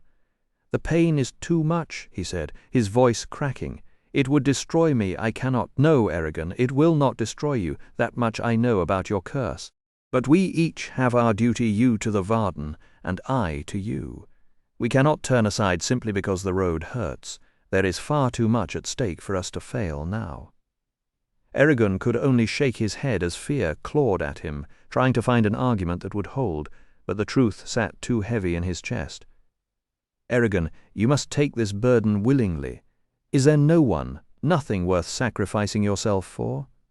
He thought of Saphira first, but this was not for her, not for Nasuada, not even for Arya. So what drove him? When he had sworn to Nasuada, he had done it for Roran and the countless people trapped inside the Empire. Did they mean enough for him to walk back into that fire? Yes, he realized. They did. Because he was the only one who might actually help them, because he would never be free of Galbatorix's shadow until they were free too, and because this was the only purpose he could claim for his own. "Wonderful," a small, bitter voice added. "Another day of agony, and the sun hasn't even burned off the dew yet." He swallowed, then forced the words out. "I accept, for the people of Alagacia, every race that has suffered under Galbatorix's cruelty. No matter what it costs me, I swear I will work harder than any student you have ever taught." Oromis inclined his head with grave approval. "I expect nothing less." He glanced at Glida, then said, "Stand and take off your tunic. I want to see what you are made of." "Wait," Saphira said. "Did Brom know you were here, Master?" Eragon stopped, his hands frozen at the laces. "Of course," Oromis answered, a touch of warmth in his voice. "He was my pupil as a boy in Illyria. I am glad you gave him a true burial. He lived a hard life, and very few ever showed him kindness. I hope he found peace before he crossed over." Eragon frowned slowly. "And Morzan? Did you know him too?" "He was my apprentice before Brom, and Galbatorix. I was among the elders who refused him another dragon after his first one died." No, I never had the misfortune to teach him myself. He made certain to kill each of his mentors personally. Eragon wanted to press further, but he sensed he should wait. He rose, pulled at the laces of his tunic, and shrugged the cloth off in the cool morning air, it seems. He told Saphira that we will never learn all of Brom's secrets. A shiver ran through him as he squared his shoulders and lifted his chest. Oromis walked around him, then stopped with a startled breath when he saw the long pale scar crossing Eragon's back. "Did Arya or one of the Varden's healers not offer to remove this? You need not carry it." "Arya did offer, but—" Eragon faltered, unable to put the feeling into words. At last he said, "It is part of me now, just as Murtagh's scar is part of him." "Murtagh's scar?" "Murtagh had a mark like this. His father, Morzan, threw Zarok at him when he was only a child." Oromis regarded him in silence for a long stretch before nodding and moving on. "You have a fair amount of muscle, and you are not as lopsided as most swordsmen. Are you ambidextrous?" "Not really. I had to teach myself to use my left hand after I broke my wrist near Tyrm." "Good. That will save us some time. Clasp your hands behind your back and lift them as high as you can." Eragon obeyed, but the position pulled at his shoulders and he could barely get his fingers to touch. "Now bend forward, knees straight, and try to touch the ground." That proved even worse. He ended up hunched like a crooked old man, arms dangling uselessly while his hamstrings screamed in protest. He was still bent over, his fingertips hovering 9 or 10 inches from the stone floor, and the cool air carried the scent of pine and old rock. "At least you can stretch without pain," Oromis said. "That is more than I dared hope. You have enough range for several flexibility exercises, and none of them should strain you." "Yes." Then he turned his attention to Saphira. "Now I need to see what you can do as well, dragon." He pushed her through a series of exacting poses that forced her to coil and fold every inch of her long body, and he ended with an aerial routine so graceful that Eragon nearly forgot to breathe. The only maneuver that defeated her was a backward loop with a corkscrew twist at the top. When she landed, Glader spoke first.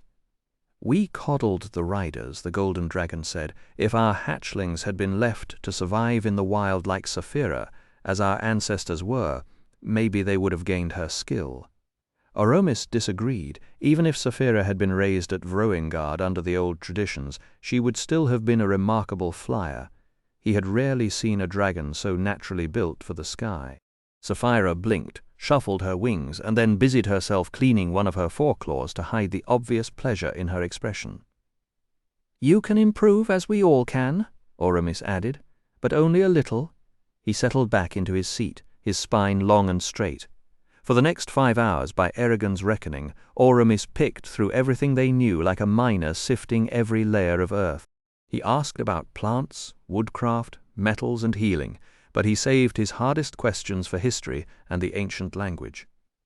Eragon half expected the elf to demand how many feathers a sparrow carried, and he almost missed Brom's old habit of testing him on the long roads to Term and Dras Leona. Brom had a way of making a wrong answer feel like an adventure. Oromis simply filed the mistake away and moved on. The whole session was oddly comforting, though, because it reminded Eragon that Brom's lessons had never been random. Every dusty fact had a purpose, even if that purpose only became clear much later. At lunch, Oromis invited Eragon into his house, while the 2 dragons remained outside in the sunlight. The elf's quarters were bare, holding only what was needed for food, cleanliness, and quiet thought. 2 walls were lined with cubbyholes stuffed with hundreds of scrolls. Beside the table hung a golden scabbard, exactly the color of Glader's scales, paired with a sword whose blade shimmered like iridescent bronze. On the inside of the door, set into the center of the wood, was a flat panel about a span tall and twice as wide. It showed a towering city built against a cliff, bathed in the ruddy glow of a harvest moon just breaking over the horizon. The moon's cratered face was cut in half by the ridgeline, so it looked like a speckled dome resting on the earth, vast as a mountain. The image was so sharp and precise that Eragon first took it for a magical window. Only when he noticed that nothing moved did he accept it as a piece of art. "Where is this?" he asked. Oromis's angular features tightened for an instant. "Memorize that landscape, Eragon," he said. "It is the heart of your misery. That was once our city of Illyria, burned and abandoned during Dufyrn Skullblacker. It later became the capital of the Brodring Kingdom, and now it is the Black City of Urubain. I made that Firth on the night we fled, just before Galbatorix arrived." "You painted a Firth?" Eragon asked. "No, not a painting," Oromis said. "A Firth is an image fixed by magic onto polished slate that has been prepared with layers of pigment. That door shows exactly what I saw when I spoke the spell." Eragon could not stop his next question. What was the Brodring Kingdom? Oromis's eyes widened. "You do not know?" Eragon shook his head. "Given your life and the fear Galbatorix has forced on your people, I might understand growing up in darkness, unaware of your heritage. But Brom would never have been so careless.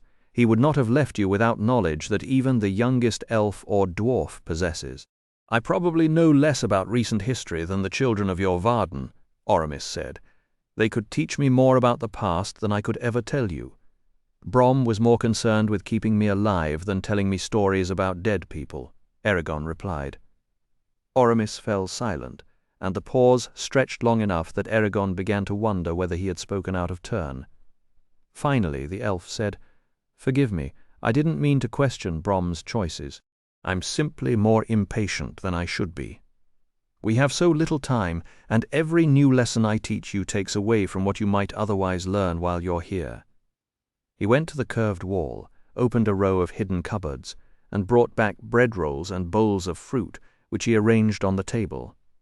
He stood quietly over the meal with his eyes shut before he began to eat. The Brodring Kingdom was the human homeland before the riders fell. When Galbatorix killed Vrail, he flew into Illyria with a forsworn, deposed King Angrenost, and claimed his throne and titles as his own. That kingdom became the center of everything Galbatorix later conquered. He added Vroengard and the lands to the east and south, and what you know as the Empire slowly took shape. The Brodring Kingdom still exists on paper, but I doubt it is much more than a name printed on royal proclamations at this point. Eragon stayed quiet, not wanting to trouble the elf with more questions, and focused on his food. But his face must have shown something, because Oromis said, "You remind me of Brom when I first took him as my apprentice. He was younger than you, just 10, but every bit as curious. For a year I doubt I heard a single word from him that was not how, what, when, or, above all, why. Do not hold back the questions that live in your heart." "I want to know so much," Eragon said in a low voice. "Who are you? Where do you come from? Where did Brom come from? What was Morzan like? How, what, when, why? I want to understand everything about Vroengard and the riders. Maybe then my own path would finally make sense." A silence settled between them as Oromis carefully took apart a blackberry, pulling out one juicy piece at a time. When the last of it disappeared, he wiped his hands together, polishing his palms, as Garrow used to say, and spoke. "Then here's what I can tell you. I was born centuries ago in our city of Luthivera, tucked away in the woods near Lake Tudostin.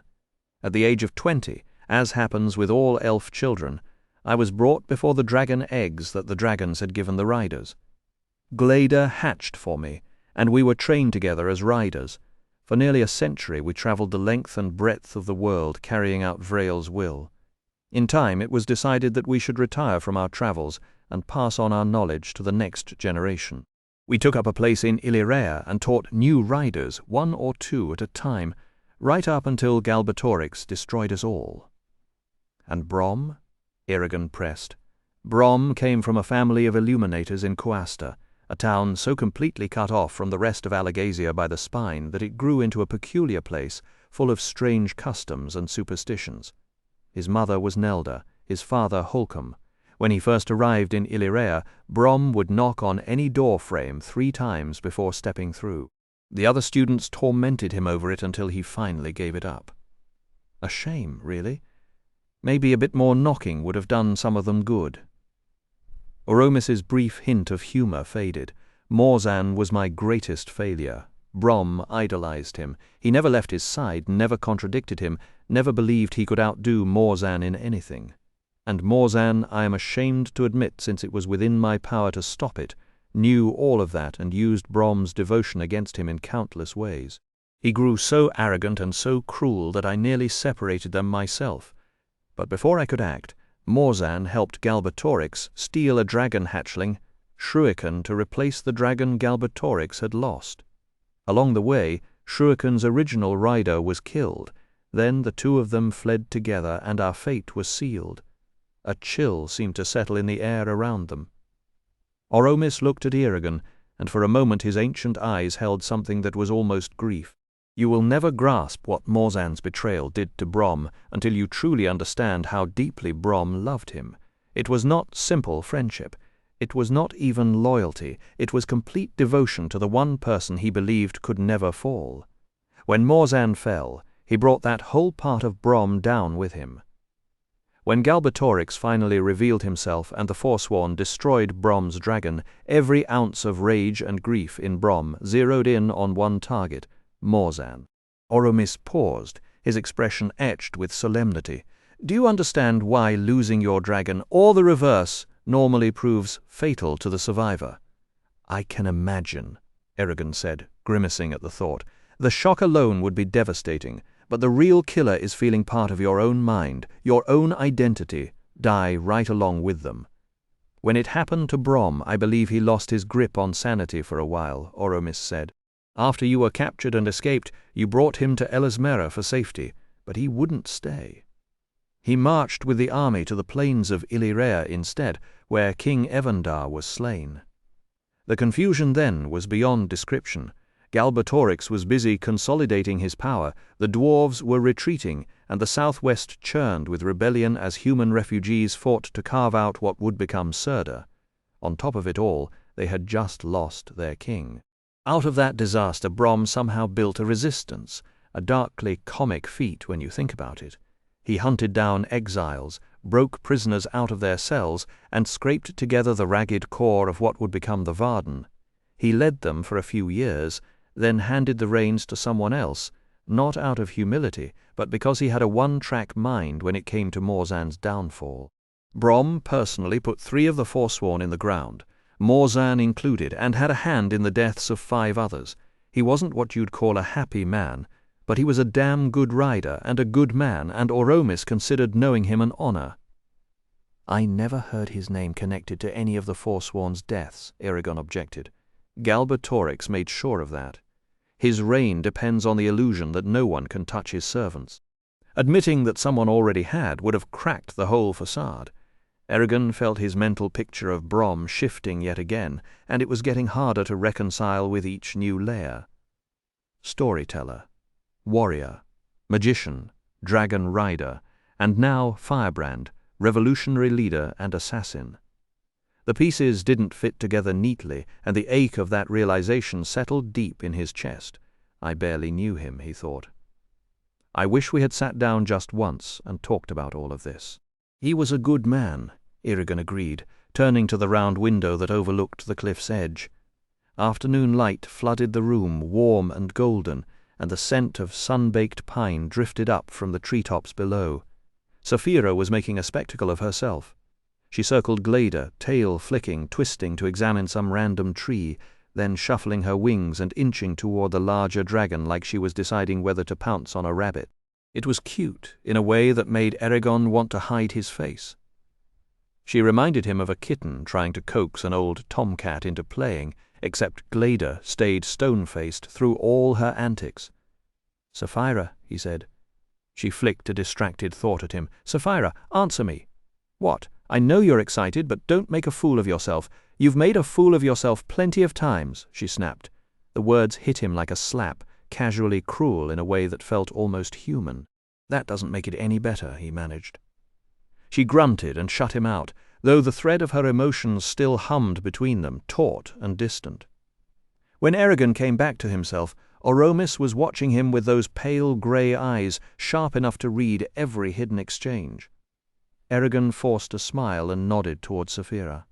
"Even linked as we are, I can never predict what she'll do. The more I learn about her, the more I realize how different we are." Oromis considered this. then offered what Eragon thought was the first genuinely wise thing he'd heard all day. "Those whom we love are often the most alien to us." He paused. "She is very young, as are you. It took decades for Glader and me to truly understand each other. A rider's bond with a dragon is never finished. It's always a work in progress, like any deep relationship." Oromis looked at me with those calm, knowing eyes. "Do you trust her?" I answered without a moment's hesitation. "With my life." "And does she trust you?" "Yes." "Then humor her," he said. "You grew up as an orphan. She grew up believing she was the last sane one of her entire kind. Now she's found out she was wrong. Don't be surprised if she keeps bothering Glader for a while before she turns her attention back to you." I rolled a blueberry between my thumb and forefinger, my appetite suddenly gone. A cool breeze drifted through the open window, carrying the scent of pine and damp earth. "Why don't elves eat meat?" "Why should we?" Oromis held up a strawberry, turning it slowly so the light caught its dimpled skin and the tiny hairs on its surface. "Everything we need, we sing from the plants, including our food. It would be barbaric to make animals suffer just so we could have a few extra courses on the table. Our choice will make sense to you soon enough." I frowned. I had eaten meat my whole life, and the thought of living only on fruit and vegetables in Elsmere didn't exactly thrill me. "Don't you miss the taste? You can't miss something you've never had." "But what about Glader? He can't live off grass." "No, but he doesn't needlessly cause pain either. We all do the best we can with what we're given. You can't help what you were born as. And Islanzadi? Her cape was made of swan feathers." "Loose feathers collected over many years," he said. "No birds were killed for her garment." We finished the meal, and I helped Oromis scour the dishes clean with sand. As he stacked them in the cupboard, he asked, "Did you bathe this morning?" The question caught me off guard, and I admitted that no, I hadn't. "Please do so tomorrow, and every day after that." "Every day," I protested. "That water is freezing. I'll catch a chill." He gave me an odd look. "Then make it warmer." I stared back. I'm not strong enough to heat an entire stream with magic. The house echoed with his laugh, and I felt like a complete fool. Outside, Glader swung his massive head toward the window, took one look at us, and settled back into his original position. "I assume you explored your quarters last night," Oromis said. I nodded. "And you saw the small room with the depression in the floor?" "I thought it was for washing clothes or linens." "It's for washing you. 2 nozzles are hidden in the wall above the hollow. Open them, and you can bathe in water of any temperature." Then he gestured at my chin. "While you're my student, I expect you to stay clean-shaven until you can grow a full beard if you ever choose to, and not look like a tree with half its leaves blown off. Elves don't shave, but I'll have a razor and mirror sent to you." I winced at the blow to my pride, then agreed. When we went back outside, Glader announced that they had settled on a curriculum for Saphira and me. "You will start," Oromis said, "an hour after sunrise tomorrow, in the time of the Red Lily. Return here then, and bring the saddle Brom made for you, Saphira. Do what you wish in the meantime. Elsmere holds many wonders for a foreigner if you care to see them." "I'll keep that in mind," I said, bowing my head. "Before I go, Master, I want to thank you for helping me in Trondheim after I killed Durza. I doubt I would have survived without your assistance. I am in your debt." "We are both in your debt," Saphira added. Oromis smiled slightly and inclined his head. The moment they were out of sight, Saphira burst out, "Eragon, another dragon! Can you believe it?" I patted her shoulder, grinning despite everything. "It's wonderful." High above Due Weldenvarden, the only sign of habitation in the forest was an occasional ghostly plume of smoke that rose from the crown of a tree and soon faded into clear air. I had never expected to meet another dragon, aside from Shruikan. Maybe rescue the stolen eggs from Galbatorix, sure, but that was the ceiling of my dreams. Then suddenly this, Saphira squirmed beneath me, giddy as a hatchling. "Isn't Glader magnificent? He's ancient and fierce, and those scales could blind a man. He must be twice, no, 3 times, my size. Did you see his claws?" She rattled on for minutes, praising every inch of him. Beneath her babbling, I caught a storm of feelings, delight, hunger, and a strange, longing devotion. I tried to tell her what Oromis had taught me, since she'd clearly zoned out, but she would not drop Glader. So I rode in silence, watching the green ocean of land go by, lonelier than I'd ever been. Back in our rooms, I skipped any exploring, too wiped out from the journey. Sapphira was thrilled to stay on her bed and swoon about Glader while I poked around the elves' mystery wash closet. I found a silver spigot that hissed hot water at the twist of a knob, and I must have spent 10 minutes just turning it on and off, convinced it was a trap. Morning arrived, but instead of relief I got a package, Oromis's promised razor and mirror. The blade was elvish, of course, so no stropping needed. After a scalding bath, I lifted the mirror and faced myself. Great, older, worn. My cheeks had carved themselves into sharp, hawkish planes. No one would mistake me for an elf, but a purebred human. That was a stretch. I pulled back my hair to expose ears now tapering into points. The bond with Sapphira had marked me. I touched the strange edge, hating it and fascinated. I'd always known this would happen, even welcomed it as proof that I was truly a rider. But the reality was a bitter puzzle. My body was changing without asking, and yet I burned to see where it would lead. Plus, I was still in the middle of human adolescence, with all its joys and confusions. When would I finally know who or what I was? Spoiler, not that morning. I dragged the razor along my cheek the way Garrow used to, but my technique was pathetic. Hairs came off in uneven strips. I adjusted the angle, did okay for a while, then hit my chin and the blade jumped. It sliced from the corner of my mouth all the way down to my jaw. I howled, dropped the razor, and clamped my hand over the cut as blood poured. Ways a hail, I hissed through my teeth, and magic stitched the wound closed. My heart still drummed. Eragon, Sapphira shoved her head and shoulders into the doorway, flaring at the smell of blood. "I'll live," I told her. She eyed the pink water. "Be more careful." "I'd rather you look like a molting deer than have you cut your head off trying to impress a mirror." I gave her a sour look. "Same. Now, shoo." She snorted and pulled back. I sat there glaring at the razor. "Forget this," I muttered. I pulled up a string of ancient words from memory, shaped them into a new spell, and let it fly. A shower of black powder sifted off my face, stubble gone, cheeks as smooth as river stone. Perfect. Still, I couldn't shake the thought that the razor had won the morning, and I had only my pride to blame. After a long and satisfying look at the clear sky, Eragon mounted Sapphira and let her climb high above the forest before turning east toward the distant crags of Telne Air. They touched down near the familiar hut, where Oromis and Glader waited in silence.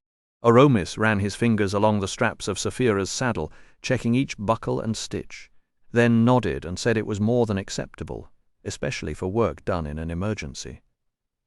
Brom always had a gift for leatherwork. Use this one when you need speed, but for comfort, he disappeared inside and returned with a thicker, richly ornamented saddle edged in gilded patterns. Use this. It was made in Vroingard and carries many spells, so it will never let you down. Eragon took the saddle and nearly stumbled. It was far heavier than it looked. As he examined it, he noticed the deep seat, cleverly shaped so a rider could sit upright or stretch flat along Sapphira's neck, while the chest straps had extra loops to allow for growth. A row of wide ties near the pommel drew his attention, and Glader explained, "Those keep your wrists locked so Sapphira can perform radical maneuvers without you being flung off like a rag doll." Eragon couldn't help but mutter, "Great, just what I always wanted. Extra ways to look foolish if I fall." Oromis helped him swap the saddles, then told Sapphira to follow Glader for the day while he remained behind to train Eragon. Sapphira crowed with excitement and launched into the air after the golden dragon, leaving Eragon on the ground with a churning stomach. Oromis led him to a patch of hard dirt beneath a willow and said, "This is the Rimgar, the dance of snake and crane. We use it to train warriors, but every elf practices it for health and balance. It has 4 levels. We start at the first." Eragon clenched his fists, convinced this would be agonizing, and stared at his feet. "Relax," Oromis said lightly. "You're as tense as a bundle of rawhide." Eragon forced his shoulders down, but a knot stayed in his belly.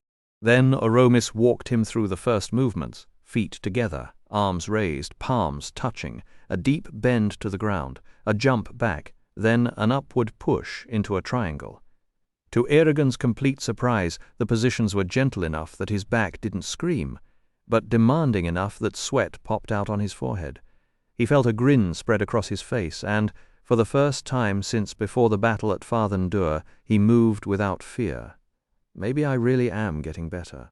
Oromis flowed alongside him, bending so deeply that he could press his forehead to his toes, a flexibility that made Eragon stare in awe.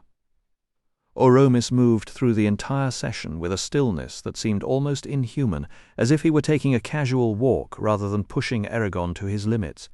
His teaching style lacked Brom's rough edges, but it was just as rigid, calm on the surface, unyielding underneath, with no room for shortcuts.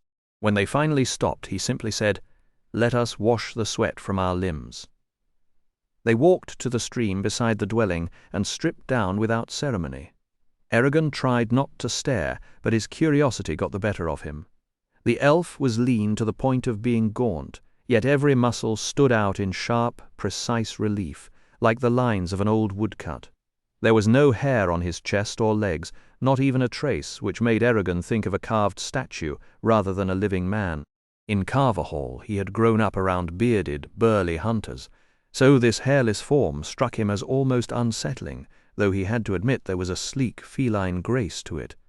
Once they were clean, Oromis led him deep into Du Weldenvarden to a hidden glade where the trees bent inward and thick tangles of lichen blocked out the sky. The ground was soft, and their boots sank into moss that swallowed them past the ankles. The silence pressed in from all sides. In the middle of that quiet hollow stood a white stump, its flat, polished top wide enough for 3 people to sit on. Oromis pointed to it. "Sit here." Eragon obeyed, folding his legs and closing his eyes. Darkness wrapped around him. Then he heard the elf's whisper, "Open your mind, Eragon. Listen to the world around you, to every thought in this glade, from the ants crawling through the bark to the worms turning in the soil. Listen until you hear them all, understand what they are, and know their purpose. When you can hear no more, come and tell me what you have learned." Then the forest fell silent again. Eragon wasn't even sure Oromis was still there. Carefully he lowered the walls around his mind and reached outward, the same way he did when he tried to touch Saphira from a long distance. For a moment there was nothing but emptiness. Then tiny sparks of light and warmth appeared in the darkness, and before long he was floating in the middle of a galaxy made of living things, every glimmer a different creature's awareness.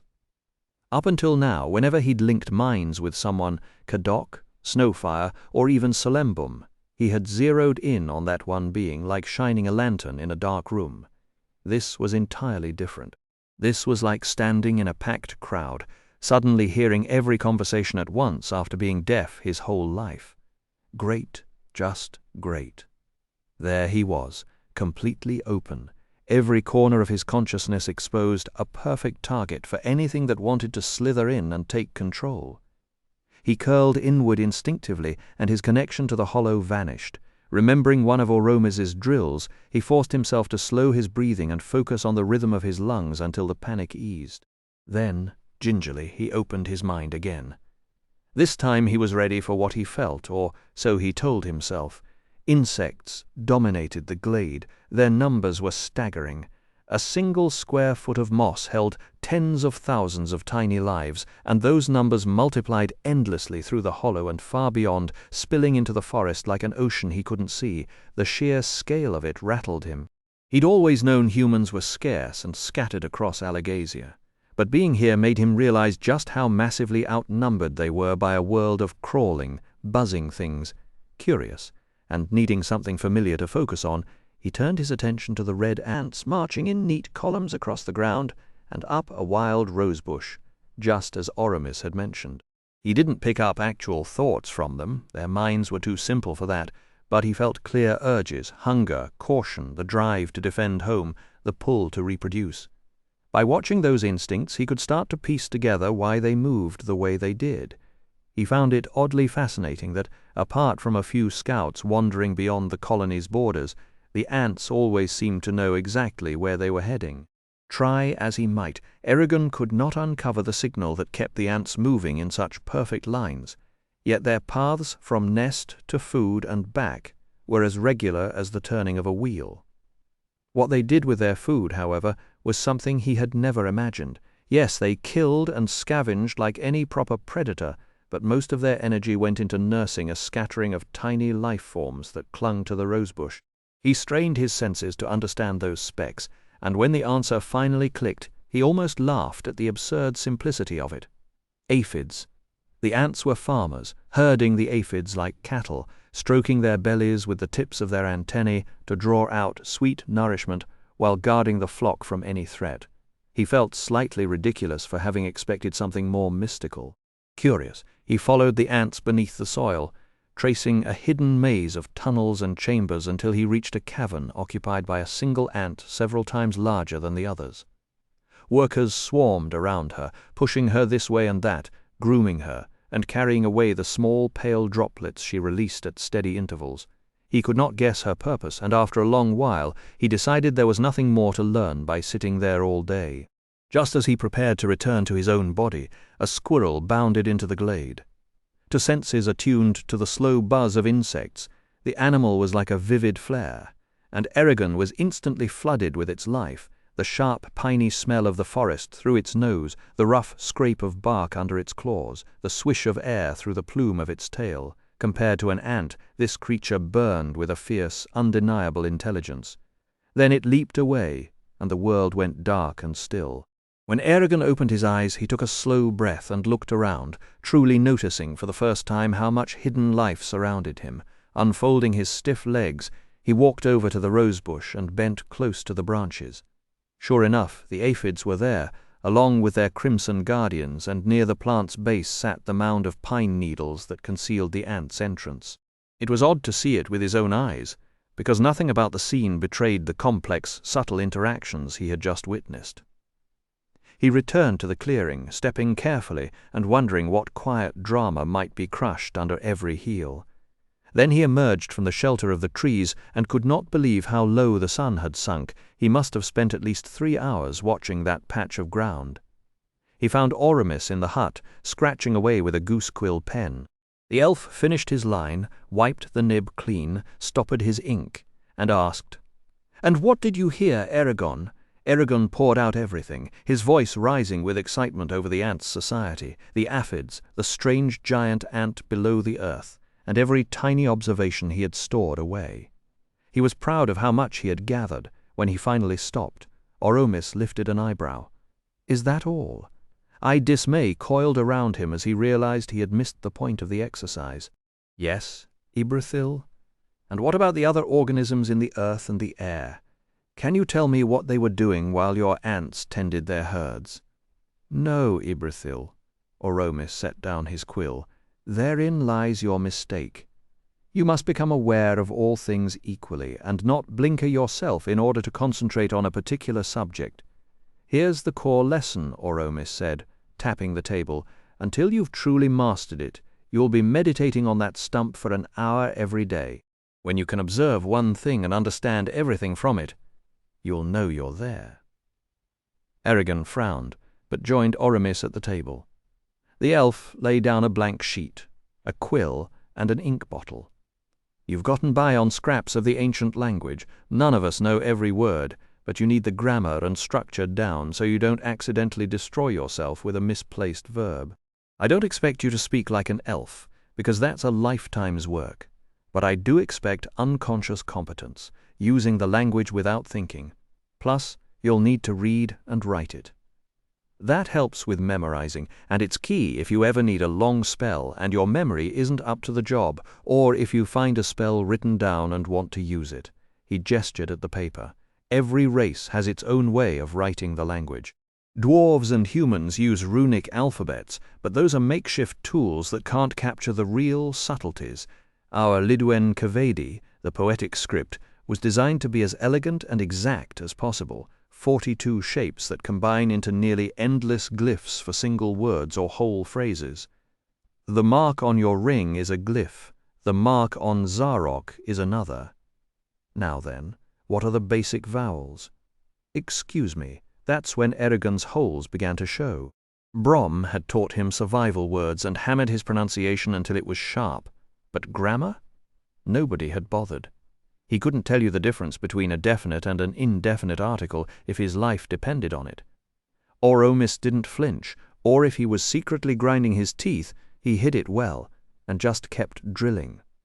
At one point Eragon shrugged. I've never needed much vocabulary for magic. Brom said it was a gift that I could do so much with just Breisinger. The most I've said in the ancient language was the message to Arya in her mind, and a blessing for an orphan back in Farthen Dur. Oromis went still. You blessed a child in the ancient language? Do you remember the wording? Sure. Say it. Eragon repeated the blessing, and Oromis's face went white. You said Scolir. Are you absolutely certain? Not Scoliro. Eragon frowned. No, Scolir. Why, it means shielded. May you be shielded from misfortune. It was a fine blessing. That wasn't a blessing. It was a curse. Oromis's normally calm voice shook. The suffix o makes the past tense for verbs ending in r and I. Scoliro means shielded, but scolir means shield. What you actually said was, may luck and happiness follow you, and may you be a shield from misfortune. Instead of protecting that child from fate, you handed her to it. She'd become a lightning rod, absorbing pain and suffering so others could live in peace. Eragon felt the world tilt. No, it can't be. But intent matters. I didn't mean any harm. Intent can bend a word, but it can't turn a word into its own opposite. Oromis pressed his fingertips together, stared at the table, his mouth a thin white line. Oromis regarded Eragon with a weary patience.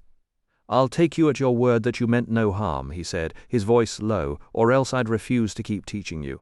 If your heart truly was pure, perhaps this blessing won't produce as much evil as I fear, but it will still become the seed of more pain than either of us would wish. Eragon's hands began to shake as the weight of what he'd done pressed down on him. I know I can't undo my mistake, he mumbled, looking at the floor, but maybe it can be softened. Saphira marked the girl on her forehead, just as she marked my palm with the Gedway Ignasia.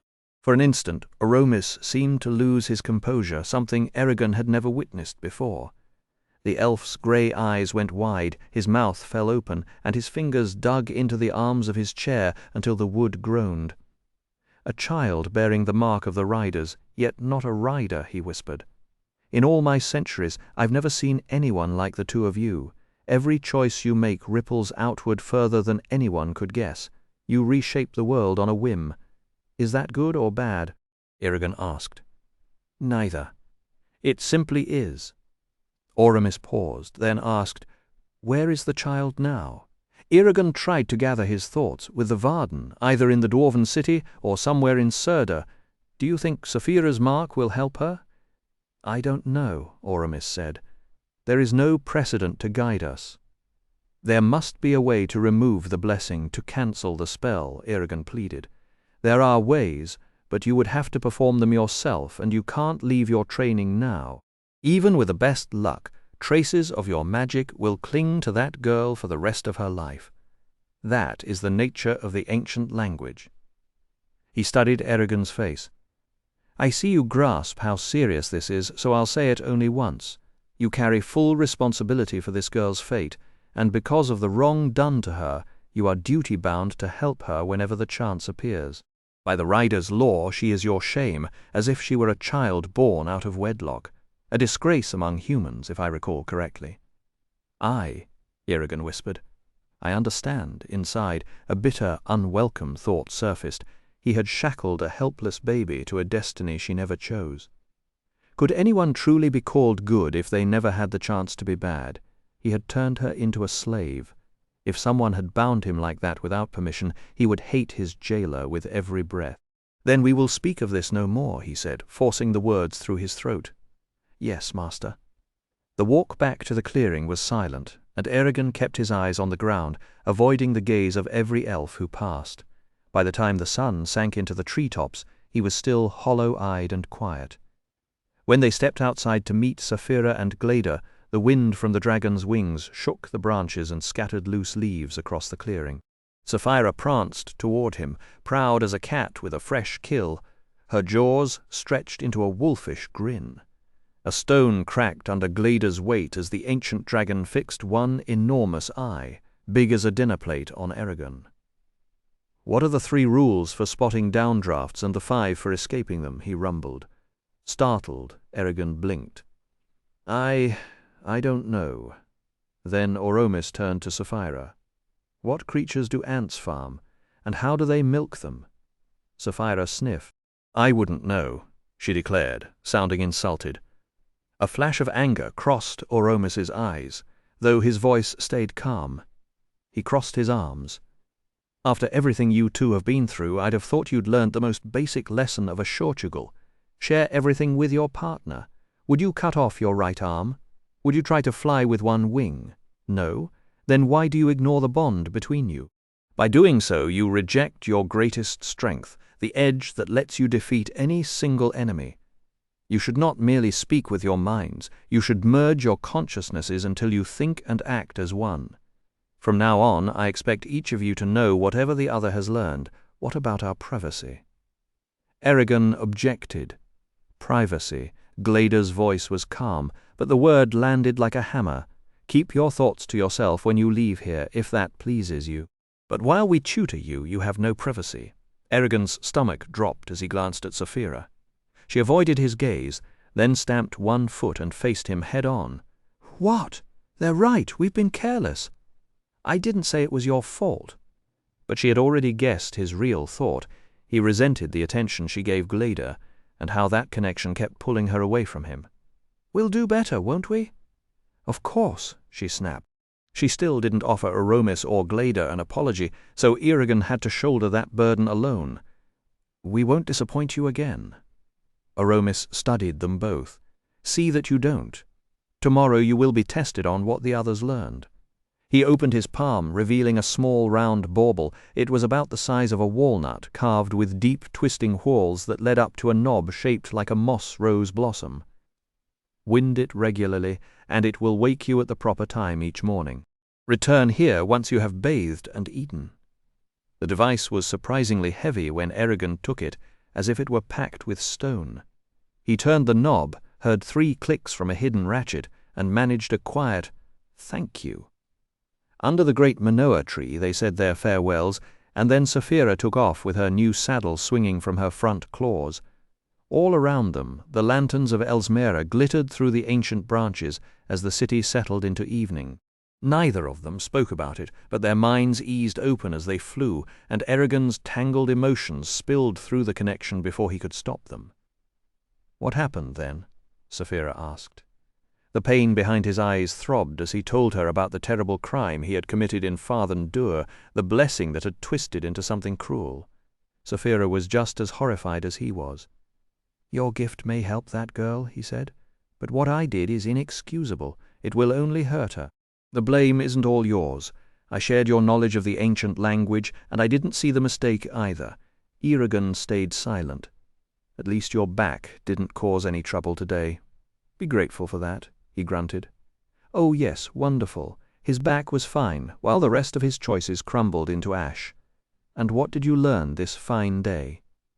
"How to identify and avoid dangerous weather patterns." She paused, as if ready to share the memory with him, but he couldn't bear that kind of closeness right then, too busy drowning in his own guilt. So Saphira withdrew into a quiet sulk for the rest of the flight. Back in their bedroom, a tray of food waited by the screen door, just as it had the night before. Eragon carried it to his bed, which had been remade with fresh linens, and sat down to eat, muttering curses at the lack of meat. His muscles ached from the Rimgar, and he was propping himself up with pillows when a soft knock came at the opening to his chamber. "Enter," he growled, reaching for his water. He nearly choked on it as Arya stepped through the doorway.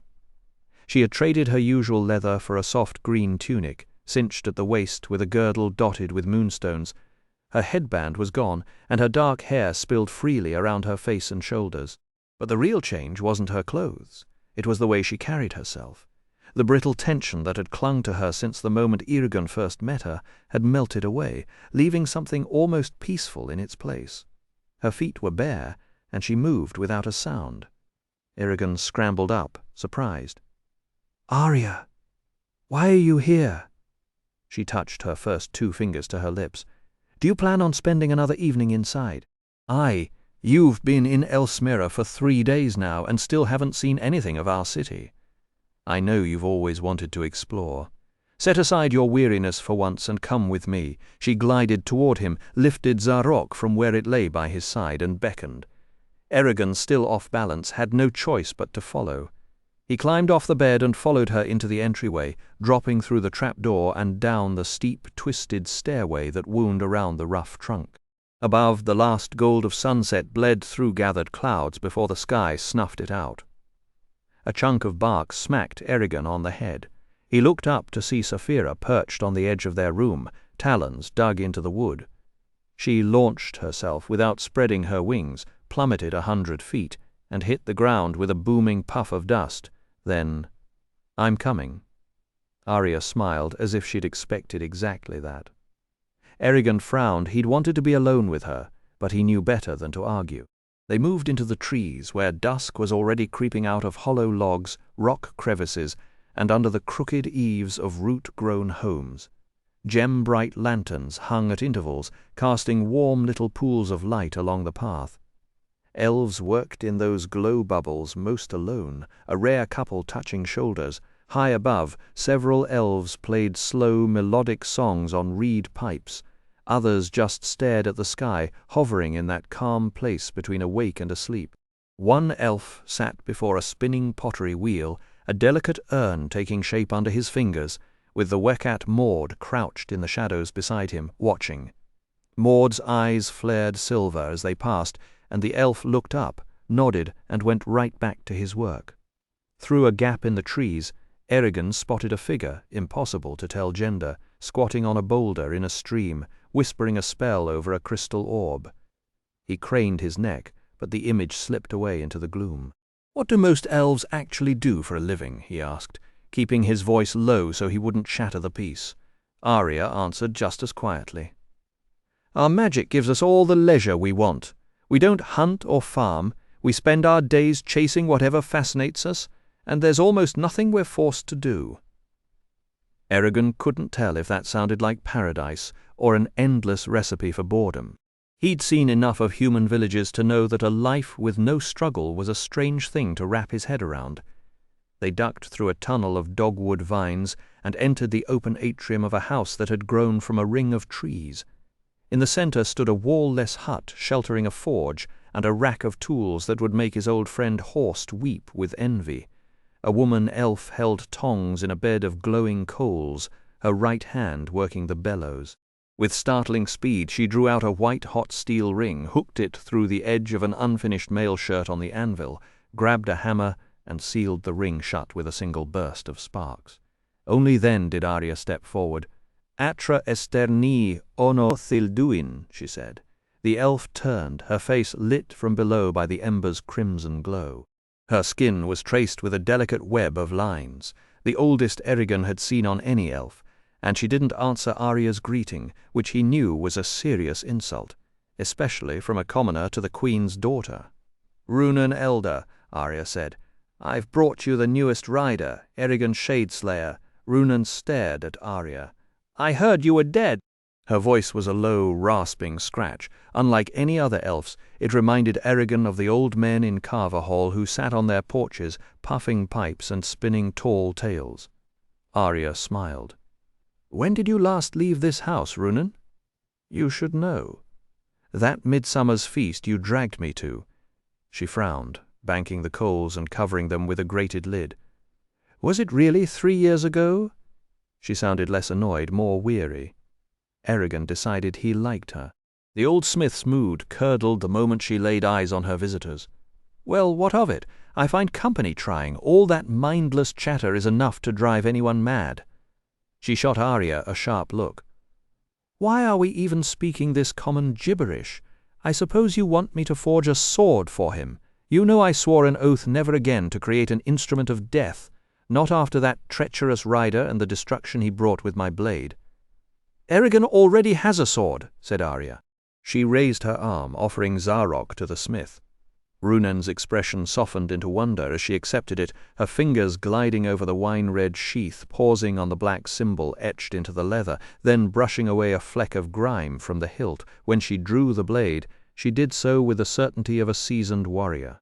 She sighted down each edge, flexing the steel between her hands until Eragon feared it might snap, then, in a single motion, swung Zarok overhead and brought it crashing down on the tongs resting against her anvil, cleaving them clean in half with a ringing shriek that echoed through the forge. Zarok, she breathed, cradling the weapon as if it were her firstborn child. I remember thee. Turning away, she studied the pommel's curves. I spent my whole life hammering blades out of ore. Then he came and destroyed it all. Centuries of work wiped away in an instant. I thought only 4 of my pieces had survived, his, Oromis's, and 2 others kept safe by families clever enough to hide them from the Weirdfell. Weirdfell? Eragon dared to ask Arya through their bond. Another name for the Forsworn, she answered. Runan whirled on him, her eyes suddenly keen. Now Zarok has returned to me. Of everything I ever forged, this was the last sword I expected to hold again, except for his, perhaps. How did you come to possess Morzan's blade? Brom gave it to me. Brom. She hefted Zarok, testing its balance once more. Brom, yes, I remember Brom rather well. He came begging me to replace the sword he'd lost. I wanted to help him, truly, but my oath bound my hands. My refusal drove him into such a rage that Oramis had to knock him senseless, just to drag him out of my smithy. Eragon latched onto the story with interest. Your handiwork has served me well, Runan Elder. I'd be long dead without Zarok. I killed the Shade Durza with this very blade. Did you now? A dry smirk crossed her weathered face. Well, at least some good has come of it. That certainly beats rotting in a vault somewhere. She sheathed the sword and returned it to him, though not without hesitation, then looked past him to Saphira. Ah! Well met, Skullblacker. Well met, Runan Elder. Without bothering to wait for permission, Runan walked up to Saphira's shoulder and tapped a scale with a blunt fingernail, twisting her head from side to side as she studied the translucent surface. Fine color. Not like those brown dragons, all muddy and dull. A rider's sword should match the hue of his dragon, and this blue would have made a gorgeous blade. The thought seemed to drain the vitality from her, and she shuffled back to her anvil, staring at the shattered tongs as if the will to replace them had fled. Eragon felt it would be wrong to end the conversation on such a grim note, but nothing tactful came to mind. His eyes drifted to a glimmering corselet resting nearby, and he was stunned to see every ring welded shut. Human smiths couldn't manage that. The tiny links cooled too quickly, so even the finest mail, like his own hauberk, had to alternate welded and riveted links. But elven fingers worked with a precision that defied such limits. I've never seen mail like this, he said, not even among the dwarves. How do you have the patience to weld every single link? Why not just use magic and spare yourself the exhaustion? The burst of passion that animated Runan was entirely unexpected. She tossed her short-cropped hair, eyes flashing. And rob myself of the only pleasure left in this work? I could snap my fingers and conjure whatever I wanted. Plenty of elves do, and more power to them. But then what meaning is left in a life of convenience? Where's the soul in a spell? The sweat in a wish? Runan fixed Eragon with a sharp look, and asked how he would spend his time if he truly had all the time in the world. He admitted he didn't know. Then pursue what you love most, she said, her voice as rough as the stone around her forge. When you can have anything by uttering a few words, the goal doesn't matter, only the journey. Remember that, boy. You'll face the same dilemma someday if you live long enough. Then, with a grunt of dismissal, She yanked a new pair of tongs from the forge, buried a ring in the coals, and gave all her attention to the bellows. Arya bowed her head. "Lady Runan, I'll return for you on the eve of the Ageti Blodren." The elf smith answered with a single wordless grunt. The ring of steel on steel, lonely as a night bird's cry, followed Eragon and Arya through the dogwood tunnel and onto the forest path. Behind them, Runan was only a dark shape bent over the fire's dull glow. Eragon asked whether she had really forged every rider's sword. "That and more," Arya said. "She's the greatest smith who has ever lived. I wanted you to meet her, for her sake and yours." "Thank you." Saphira's whispered thought came to Eragon. "Is she always that surly?" Arya laughed softly. "Always. Only her craft matters to her, and she has no patience for anything or anyone that gets in its way. But we tolerate her eccentricities because her skill is beyond compare."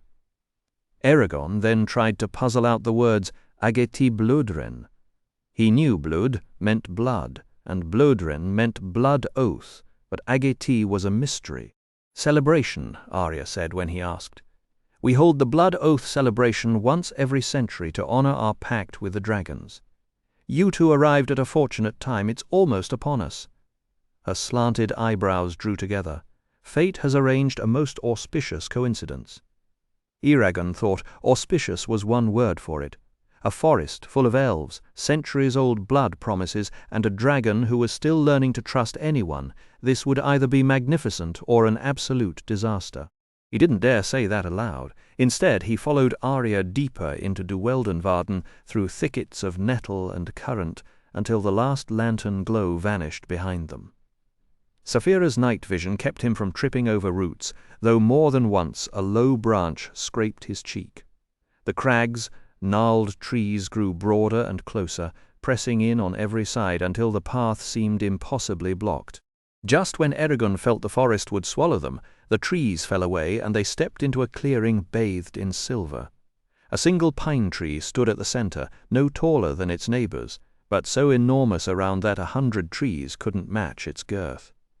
Its roots spread like bark-covered rivers, flowing outward into the ground as if the entire forest had grown from this one trunk. It dominated the grove like a quiet queen, sheltering everything beneath her wide branches. "The Manoa tree," Arya whispered. "We observe the Ageti Blodren in her shade." A chill crept over Eragon's ribs as the name struck him. In Term, after Angela read his fortune, Solimbum had spoken cryptic words. "When the time comes and you need a weapon, look under the roots of the Manoa tree. Then, when all seems lost and your power is insufficient, go to the rock of Kuthian and speak your name to open the vault of souls."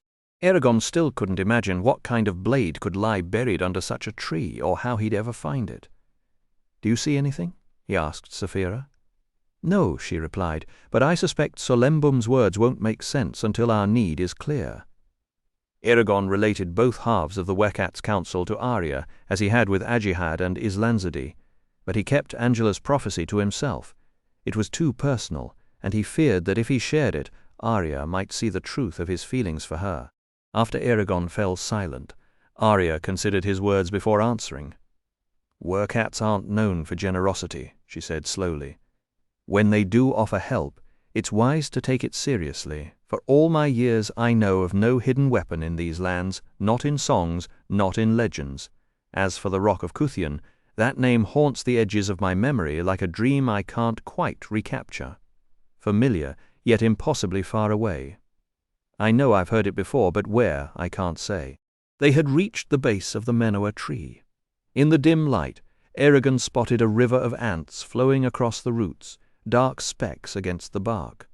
Oromis's training had taught him to perceive the life around him, and he felt their tiny, primitive awarenesses, each one a faint spark. He relaxed his mental guard and let his senses spill outward, brushing Saphira's fiery consciousness and Arya's cool, guarded mind, then reaching farther into the clearing. What he touched next sent a shock through him, an entity of such staggering vastness that his own thoughts felt like pebbles in an ocean. Not even the towering intellect he'd once sensed in Fathan Dur could compare. The air itself seemed to breathe with slow, ponderous power, and the source was unmistakable, the tree. Its mind moved with the deliberate, inexorable slowness of ice, creeping across granite, unconcerned with any single person, utterly absorbed in the slow unfolding of leaves, roots, and blossoms. A couple of dead leaves skittered across the clearing, and Eragon had the absurd impression that even they were moving in deference. "It's awake," he blurted out. "I mean it's intelligent, right," he thought, because a talking dragon, a magic sword, and a world-ending prophecy weren't enough. Now we have a tree with an ego the size of a mountain. Saphira felt it too. She cocked her head at the enormous branches, each as thick as the road between Carverhall and Therinsford, then flew up to perch on one, her tail hanging and swaying like a pendulum. A dragon lounging in a tree was so ridiculous that Eragon almost laughed out loud. A flash of white cut across the night sky and landed beside Saphira, Blagden, the raven. With his hunched shoulders and crooked neck, he looked like a miser gloating over invisible riches. He lifted his pale head and let out a harsh cry. "Weirder." "Let me tell you about the Manoa tree," Arya said, her voice low and soft. "Many ages ago, before the war with dragons, before the elves surrendered their mortality, a woman named Linnea lived here. She had grown old without love or children, and she had convinced herself she didn't need them. Her life was filled with a rare art, singing to plants. A whispered melody could make a flower unfold.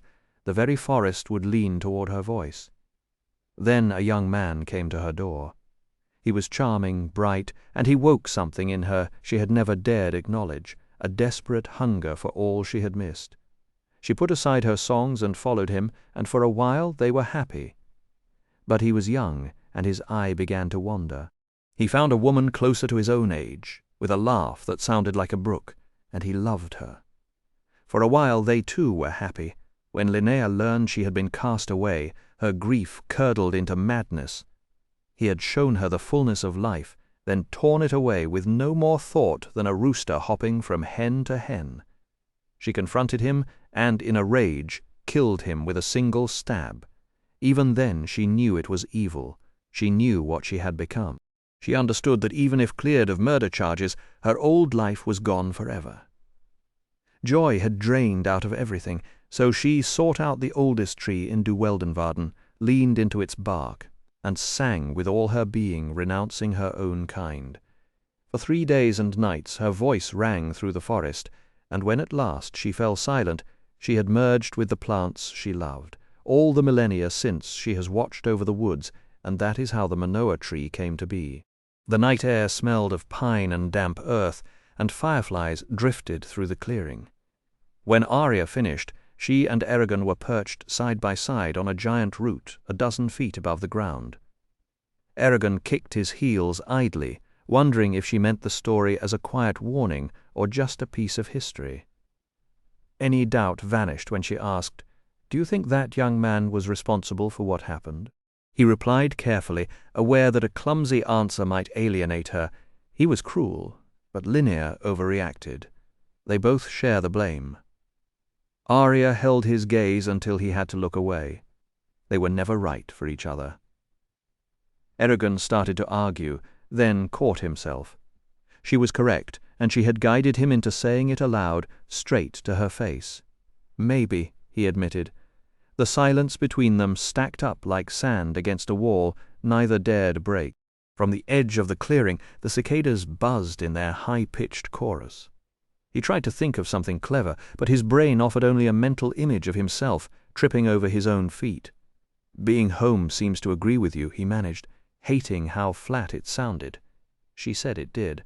Then, with an easy grace, she picked up a fallen twig from the Manoa tree and began weaving the needle clusters into a tiny basket. Heat flooded Eragon's face. He prayed the moonlight wasn't strong enough to show his blotchy cheeks. "So, where do you actually live? Do you and Islanzadi have a palace or a castle?" "We live in Tialdari Hall, our family's ancestral home in the western part of Elsmera," she said. "I'd be happy to show it to you." "Oh." A practical thought cut through his awkwardness. "Arya, do you have any brothers or sisters?" She shook her head. Then you're the only heir to the Elven throne. Of course. Why do you ask? She seemed amused. I'm just surprised you were allowed to be an ambassador to the Varden and the dwarves, and to ferry Saphira's egg all the way to Trondheim. That seems too dangerous for a princess, let alone the future queen. Arya's expression sharpened. You mean too dangerous for a human woman? I've told you before, I'm not one of your helpless females. You still don't understand we see our monarchs differently than you or the dwarves do. For us, a king or queen's highest duty is to serve the people wherever they're needed. If that means dying in the line of duty, we welcome the chance to prove our commitment to what dwarves call hearth, hall, and honor. And if I died, the nobles would simply choose another successor from one of our houses. Even now, if I decided I didn't want the crown, I wouldn't have to take it. We don't force leadership on anyone who isn't willing to give everything to the role.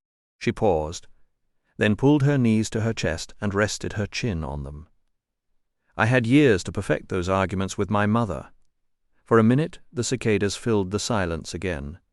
Then she asked, How are your studies with Oromis going? At the mention of that name, Eragon's good mood curdled. Memories of endless painful lessons flooded back, and all he wanted was to crawl into his bed and forget the day. Oromis Elder, he said, biting off each word, is very thorough. She gripped his arm hard enough to bruise, and he winced.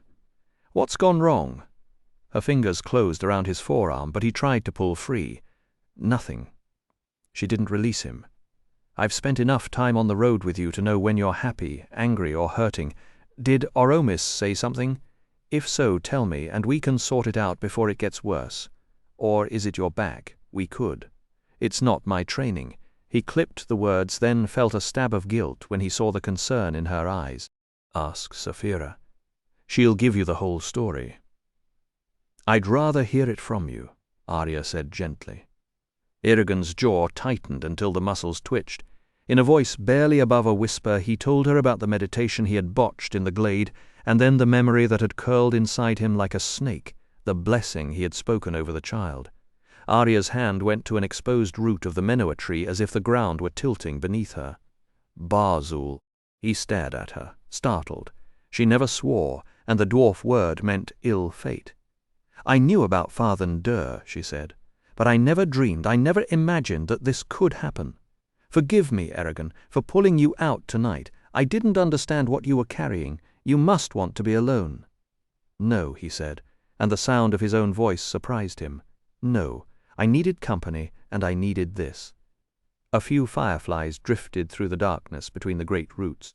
He smiled at her, and after a beat she smiled back. They sat together at the base of the ancient tree, quiet and small, watching the moon climb over the forest until the gathering clouds swallowed it. I just keep thinking about the child, Eragon said. Whatever happens, what kind of life will it have?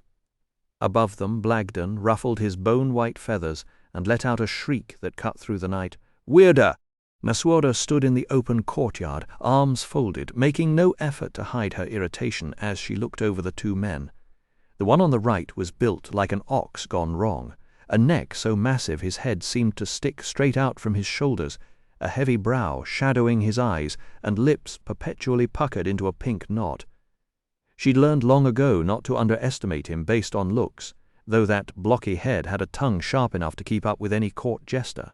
The other man was pale, stubbornly pale. Despite weeks under Surda's sun in Aberon, his colouring said he came from the Empire's cold northern reaches. He clutched a wool cap and twisted it into a dense rope. You, Nasuada said, pointing. How many chickens did he take? 13, ma'am. An unlucky number, Master Gamble. She turned her gaze to the ox-necked man. You've admitted to theft and willful destruction of property, with no restitution offered. I never denied it.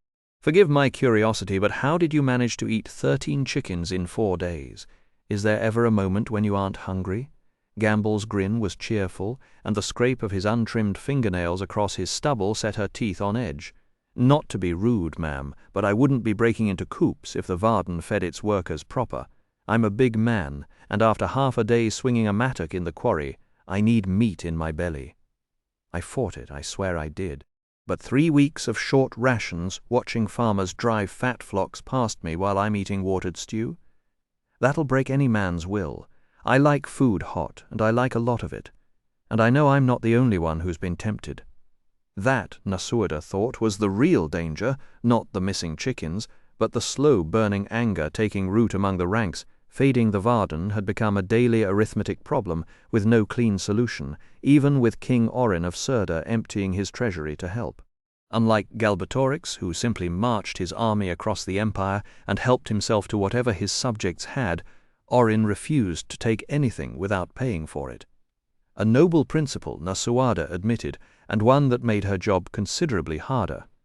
But she also knew that this restraint, this insistence on remaining decent, was exactly what set her, Orin, Hrothgar, and Islanza Dee, apart from the despot they were fighting. It would be dangerously easy to cross that line without noticing one small theft, one convenient excuse at a time. Standing before her now was Master Gamble, looking every bit the sheepish thief, and beside him a pale, wiry man who twisted his cap in his hands as though trying to wring the sweat out of it. "I understand your reasons, Master Gamble," Nasuada said, her voice calm but carrying an edge. "But the Varden may not be a country, and we may answer to no one but ourselves. That does not mean you're free to ignore the laws my predecessors laid down, nor the rules observed here in Surda. Here's my judgment. You'll pay a copper for every chicken you stole." Gamble surprised her by bowing to the verdict without argument. "As you wish, ma'am, but the pale man was not so easily silenced. That's it. That's no fair price at all," his cap twisted even tighter. "Those birds would fetch 3 times that in any market in town, and you know it." Nasuada had reached the end of her patience, and a dry, almost amused smile crossed her face. "Oh, I'm sure they would. But here's the part you keep forgetting. I'm the one who pays Master Gamble's salary, and yours as it happens. If I decided the Varden needed your poultry and offered you a copper a bird, you'd be lucky to see a single coin. So tell me, do we understand each other?" The man tried once more. "He can't? Do we understand each other?" After a long pause, the pale man dropped his gaze and muttered, "Yes, ma'am, very well. You're both dismissed." Gamble gave her a look of sardonic admiration, touched his brow, and bowed his way out, dragging his sullen companion with him. "You two as well," Nasuada told the guards. The moment the door closed, she slumped in her chair, let out an exhausted sigh, and reached for her fan. The heat of Surda pressed down like a damp wool blanket, and the fan only pushed the stifling air around. Sweat beaded on her forehead, no matter how briskly she waved it. She suspected she'd feel this drained even in the dead of winter. It had taken her weeks to move the entire Varden out of Farthen Dûr through the Beor Mountains and into Aberon, and the memory of those long saddle-sore days still clung to her bones. There had been one night when a supply wagon lost a wheel, and the whole column ground to a halt while the farrier and the carpenter argued over whose job it was to fix it. She'd ended the debate by ordering both men to handle it together. They had in sullen silence, and the column rolled on at first light. There was never enough time in a day to untangle all these problems. Every week she held open court and listened to grievances, and no matter how carefully she ruled, someone always walked away angry. Her father used to say, after negotiating with Hrothgar, that a good compromise leaves everyone angry. She'd never fully understood that when she was young. Now she lived it weekly. But sitting there with the weight of 1,000 small disputes pressing on her shoulders, she remembered something else her father had told her. When the burden stops feeling heavy, that's when you should start worrying. A ruler who found this job easy was a ruler who had stopped caring about the people in front of her. She straightened in her chair, dropped the fan, and reached for the bell-pull. Farrica appeared through the hidden door behind the cherrywood desk, the banner rippling as it slid shut. "Any more?" Nasuada asked. "No, ma'am." Nasuada tried not to let her relief show. "I want Gamble reassigned. Give him a position where his way with words will be an asset, quartermaster perhaps, somewhere he'll earn full rations. I don't want to see him back in front of me for stealing again." Farrica moved to the desk and noted the order on a parchment scroll, a skill that made her invaluable. "Where can I find him?" "One of the work gangs in the quarry." Farrica nodded. Yes, ma'am. While you were busy, King Orin sent word that he wanted to see you in his laboratory, the messenger told Nasuada. She rinsed her wrists and neck with lavender-scented water, checked her reflection in the polished silver mirror Orin had gifted her, and adjusted the sleeves of her overgown until they fell just so. Satisfied, she swept out of her chambers with Farika close behind. The morning sun was so bright that the corridors of Borromeo Castle needed no torches, and the air already carried a hint of summer heat. Shaft of light cut through the narrow arrow slits, casting warm bands of golden dust across the stone floor. As she passed one window, Nasuoda paused to glance toward the Barbican, where 30 or so of Orin's orange-clad cavalry were riding out on yet another patrol into the countryside around Aberon. A servant carrying a stack of linens pressed himself against the wall to let her pass, and she caught a faint smell of bread drifting up from the kitchens. A waste of effort, she thought grimly. If Galbatorix ever chose to strike personally, all those riders would amount to nothing more than a colourful sacrifice. The only real protection the Varden had was the mad king's pride, and she hoped his fear of Eragon. Every ruler lived with the fear of being overthrown, but usurpers were even more haunted by the thought of one determined person slipping through their defences. Nasuoda knew she was walking a razor's edge with the most dangerous man in Alagacia. Misjudge how far she could push him, and she and the whole Varden would vanish, taking with them the last hope of ending Galbatorix's reign. The clean scent of the castle took her back to the summers she had spent there as a girl, back when Orin's father, King Larkin, still sat on the throne.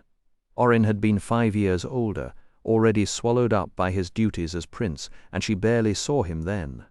These days, though, it seemed she was the one keeping the kingdom from falling apart, and now, somehow, she was expected to humour him in his laboratory as well. At the laboratory door, she waited while his bodyguards announced her presence. Moments later, Orin's voice boomed down the stairwell. "Lady Nasuoda, I'm so glad you came. I have something to show you." Bracing herself, she stepped inside with Farika. The room was a maze of benches crowded with every imaginable piece of glassware, alembics, beakers, and retorts clustered together like a fragile crystal forest waiting to snag a sleeve or catch a hem. The air was thick with metallic vapors that made Nasuoda's eyes water. She and Farika lifted their skirts and wended their way single file through the clutter, past hourglasses, scales, ancient books bound in black iron, dwarven astrolabes, and piles of phosphorescent prisms that gave off erratic blue flashes. They found Orin standing at a marble-topped bench, stirring a crucible of quicksilver with a glass tube nearly 3 feet long, but only 1/4 of an inch thick. "Sire," Nasuoda said, remaining upright as Farika curtsied, "you seem to have recovered from the explosion last week." Orin grimaced good-naturedly. "I learned not to mix phosphorus and water in an enclosed space. The results can be quite violent, and has all of your hearing returned?" "Not entirely, but I've discovered a benefit." Grinning like a boy showing off his first dagger, he used the coals from a brazier. Nasuoda had no idea how he could stand the heat in such weather to light a taper, then touched it to a pipe packed with cardus weed. "I didn't know you smoked," she said. "I don't really," he admitted, "but since my eardrum hasn't fully healed, I found I can do something rather amusing." He took a long draw, puffed out his cheeks, and a thin tendril of smoke curled out of his left ear, rising along the side of his head like a snake slipping out of its den. Nasuoda watched the smoke coil upward, and then laughed despite herself. "You've turned yourself into a chimney, Your Majesty." Orin shrugged with mock pride. "It's not exactly kingly, but I think it's worth the hearing trouble." Nasuoda laughed so suddenly that Orin nearly dropped his pipe, and a puff of smoke burst from his grinning mouth. "It's the strangest feeling you can imagine," he admitted, tapping the stem against his palm. "It tickles all the way down your throat." But her smile faded fast, and she drew herself up. "Sire, was there something else you wanted to discuss with me?" Orin blinked, then snapped his fingers. "Right?" He dipped a long glass tube into the crucible, filled it with quicksilver, sealed the top with his thumb, and held it up. "You'd say the only thing in this tube is quicksilver, wouldn't you?" "I would," she said, already wondering if this was really worth her time. He flipped the tube over and plunged the open end into the crucible, releasing his thumb. Instead of the metal flooding out the way she expected, it dropped halfway, hovered, and then held still. Orin pointed to the empty space above the silver column. "What's in that space?" "Air, clearly," Nasuada said. Orin shook his head, delighted. "But how could air get past the quicksilver or through the glass? There's no path for it to enter." He turned to Farika. "What do you think, maid?" Farika studied the tube, then shrugged. "It can't be nothing, sire. Ah, but that's exactly what it is. Nothing. I've finally proven a vacuum exists." Orin practically glowed. "This completely destroys Vacca's old theories, and it turns out Lardin was right all along. Those blasted elves are always correct." Nasuada pressed her lips together, fighting for patience. "And what's the point of it?" "Point?" Orin looked genuinely puzzled. "None that I can think of. But don't you see this unravels the entire mechanics of the natural world? Why things move, how they hold together, what causes them to change. It's a magnificent breakthrough, and who knows what else it might lead to." He emptied the tube, wiped it carefully, and placed it in a velvet-lined box with the rest of his delicate instruments. "The truly thrilling part is what magic could do here. Just yesterday, Triana cast a single spell for me, and we discovered 2 entirely new gases. Imagine applying real magic to every branch of natural philosophy. I'm even tempted to learn the art myself, if I have the talent, and if any magic users are willing to share their secrets. It's a shame your dragon rider, Eragon, didn't come with you. He could be a great help." Nasuada turned to Farika. "Wait for me outside?" The maid curtsied and left, and as soon as the laboratory door clicked shut, Nasuada faced Orin with a cold stare. "Orin, have you lost your mind? What are you talking about?" "While you shut yourself in here playing with toys, no one understands. Risking your health no less, your kingdom is slipping toward war. There are 100 matters awaiting your command, and you stand here blowing smoke and splashing quicksilver." Orin's face went tight. "I know my duties perfectly well. You may command the Varden, Nasuada, but I am still king of Surda. Remember that before you speak to me with such disrespect. Or have you forgotten that your protection here rests entirely on my good will?" She knew he wouldn't follow through. It was nothing but a bluff. Too many Surdans had relatives in the Varden, and too many Varden soldiers had homes in Surda to ever let the two break apart. The real reason his pride stung had nothing to do with loyalty. It was about who held the crown and who dared to challenge him. Keeping a standing army fully armed for months was impossible, and Nasuada had learned that lesson the hard way. Thousands of idle fighters meant thousands of hungry mouths, so the Varden had begun hiring themselves out, planting fields, and sinking roots into the kingdom that had taken them in. And yet that raised a silent question. Where did that leave her? A general with no soldiers, a counselor to a king who didn't want her, or a ghost of the force that had won at Farthen-Dur. She knew that pushing ahead too boldly would make Orin see a rival, especially now that the glow of that victory clung to her. Yet waiting too long would waste the one moment when Galbatorix was still reeling. Her only real card was Eragon and Saphira, and once that card was played, what would be left? She set her shoulders. "I never meant to challenge your command, Orin. If that's how it appeared, I apologize." He gave a stiff, quick nod, the kind that closed a conversation rather than opened one. She pressed her fingertips against the bench. "It's only that there is so much to handle. I keep a writing tablet by my bed, but I still wake up with half my tasks undone, and every day feels like walking a plank above a fire." Orin picked up a black-stained pestle and rolled it between his palms. "Before you came, before your rider materialized as if from some old fountain tale like Moratensis, I expected to live my life the way my father and grandfather did, opposing Galbatorix from the shadows. You must excuse me if it takes time to adjust. That was as much concession as she would get." "I understand," she said. The pestle stopped. "You are new to power, while I've held mine for years. If I may be bold, I've found it necessary to keep a slice of the day for myself. Otherwise madness creeps in." Naswoda nearly rolled her eyes, easily said by a king whose biggest struggle was choosing which flask to bubble. "I can't spare an hour," she said.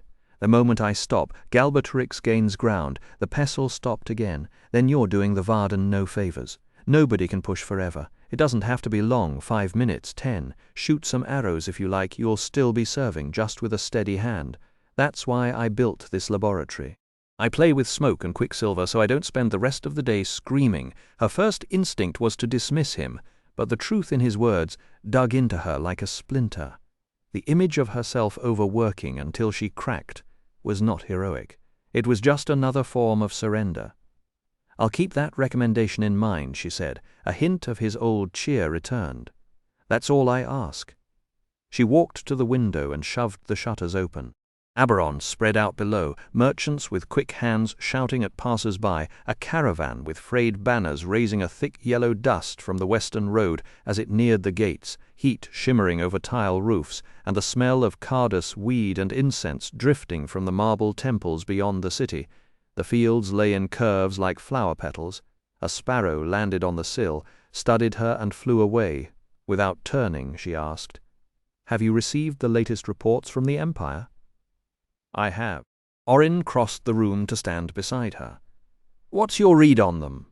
"They're too thin and patchy for any solid conclusion. Still, they're the best we have. Give me your suspicions, your guesses. Treat it as if you were running one of your experiments." She smiled to herself, still looking out at the city. "I swear I won't read anything into whatever you say." She waited through a long, weighted pause. When Orin finally answered, his voice felt like a verdict. "Taxes are climbing, garrisons have been stripped, and horses and oxen are being seized across the Empire. It looks like Galbatorix is consolidating his strength against us, though I can't tell if he means to attack or defend." A cloud of starlings whirled over the sun, casting shadows that cooled their faces. "The real question is how quickly he can move. That will determine everything we do next. Weeks, months, years. I can't predict his choices." He nodded. "Are your agents still spreading tales about Eragon?" "It's far more dangerous now, but yes. My hope is that if we saturate cities like Dras Leona with stories of his power, then when we finally march in and the people see him, they'll join us willingly. We might avoid a siege altogether. War is rarely so simple." She let that pass. "And what of your troops? The Varden remain ready to fight." Orin spread his hands in a placating gesture. "Rousing a nation takes time, Naswoda. There are nobles I have to win over, arms to build, provisions to gather.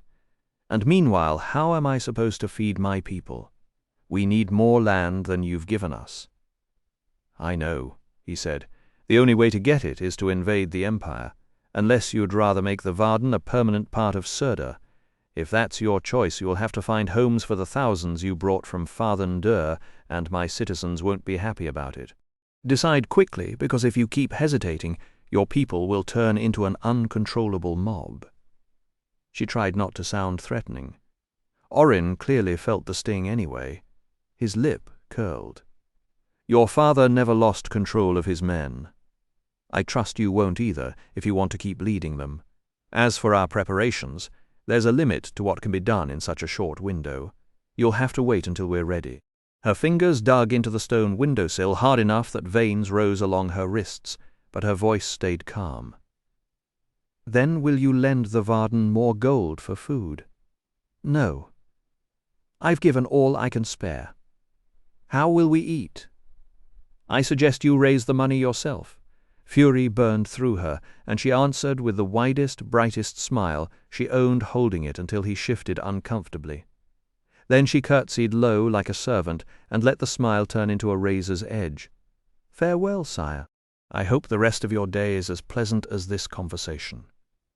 Orin muttered something, garbled, as she swept toward the door. In her haste, her sleeve caught a jade bottle on a bench. The vial tipped, cracked, and flooded yellow liquid across her skirt. She flicked her wrist and kept going. Farika caught up with her in the stairwell, and they wound through the maze of halls to Naswoda's quarters.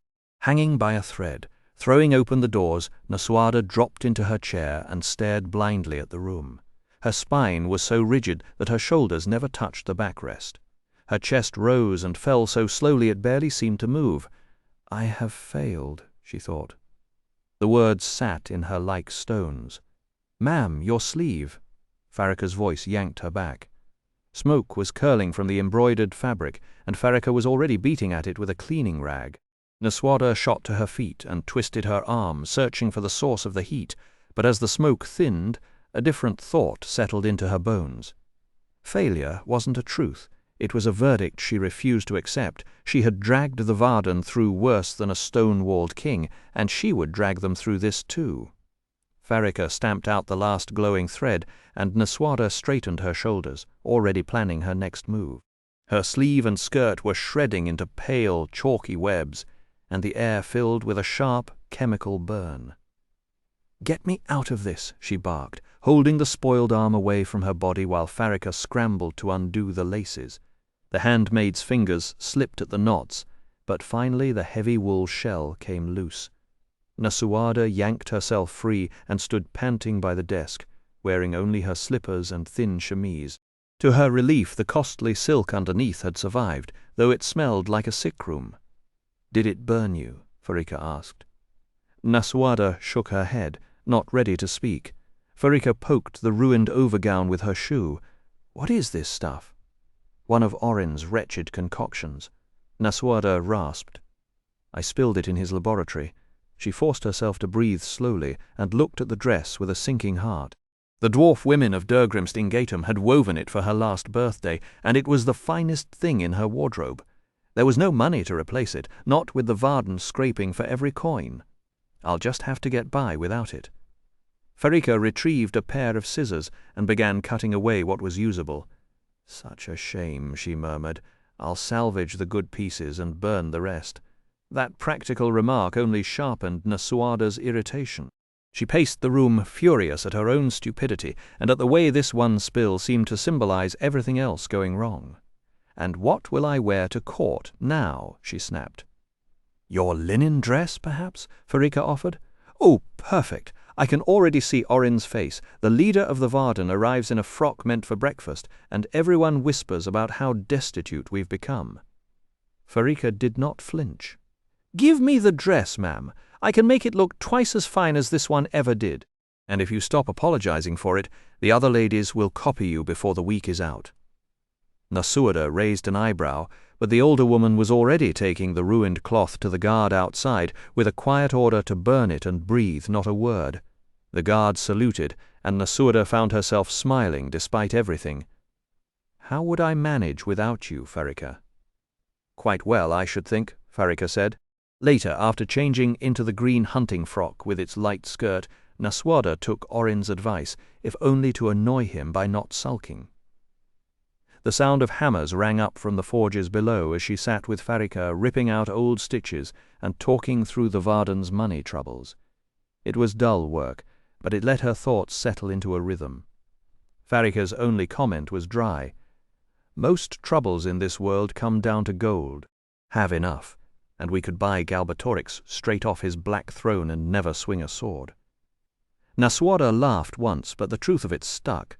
She had led the Varden into this hardship, and she would lead them out. She reached for a seam, and the tip of her knife caught on a strip of bobbin lace, slicing it clean in half. She stared at the tiny ruin, wondering if the fates were trying to tell her something. She stared at the torn lace, the ragged gap where delicate parchment-colored threads now curled and twisted like tiny worms beneath the flickering candlelight. A laugh caught in her throat, wild and nearly hysterical, while a tear burned at the corner of her eye. Of all the things to damage, why did it have to be the bobbin lace, the most expensive part of the entire gown? Lace wasn't costly merely because of the skill involved, though skill mattered plenty. It was costly because of time, endless, grinding, soul-numbing stretches of time. A single veil could devour months of painstaking work, and ounce for ounce it was worth more than gold. She ran her fingers across the frayed strands, feeling the ruin she'd caused. It wasn't as though lace took much energy, just patience, and she dreaded making it herself. Energy. Energy. The word snagged on something, and suddenly a cascade of memories tumbled through her mind. Orin talking about using magic for research, Triana leading Duvrangagata since the twins' deaths, a healer explaining the principles of magic to her years ago when she was barely old enough to grasp them. The pieces clicked together in a chain of reasoning so daring and improbable that the laugh she'd been holding finally burst free. Farika shot her a puzzled glance. Naswoda stood quickly, half the overgown sliding onto the floor. "Fetch Triana immediately. I don't care what she's doing. Bring her to me." Farika's jaw tightened briefly, but she curtsied. "As you wish, ma'am." She slipped out through the hidden servant's door.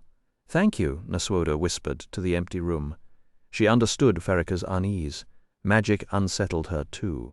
She trusted Eragon only because he was a rider, which was hardly a guarantee of virtue, as Galbatorix had proven, and because of his oath, which she knew he would never break. The thought of magicians made her skin prickle. A seemingly ordinary person could kill with a whisper, invade your thoughts, cheat and steal without a trace, and defy society's rules with near impunity. Her heart quickened. How could any kingdom enforce its laws when some among the population wielded such power? At its core, the Varden's War was nothing more than an attempt to bring a man to justice for his monstrous abuse of magic and to prevent him from committing further atrocities. So much pain, so much destruction.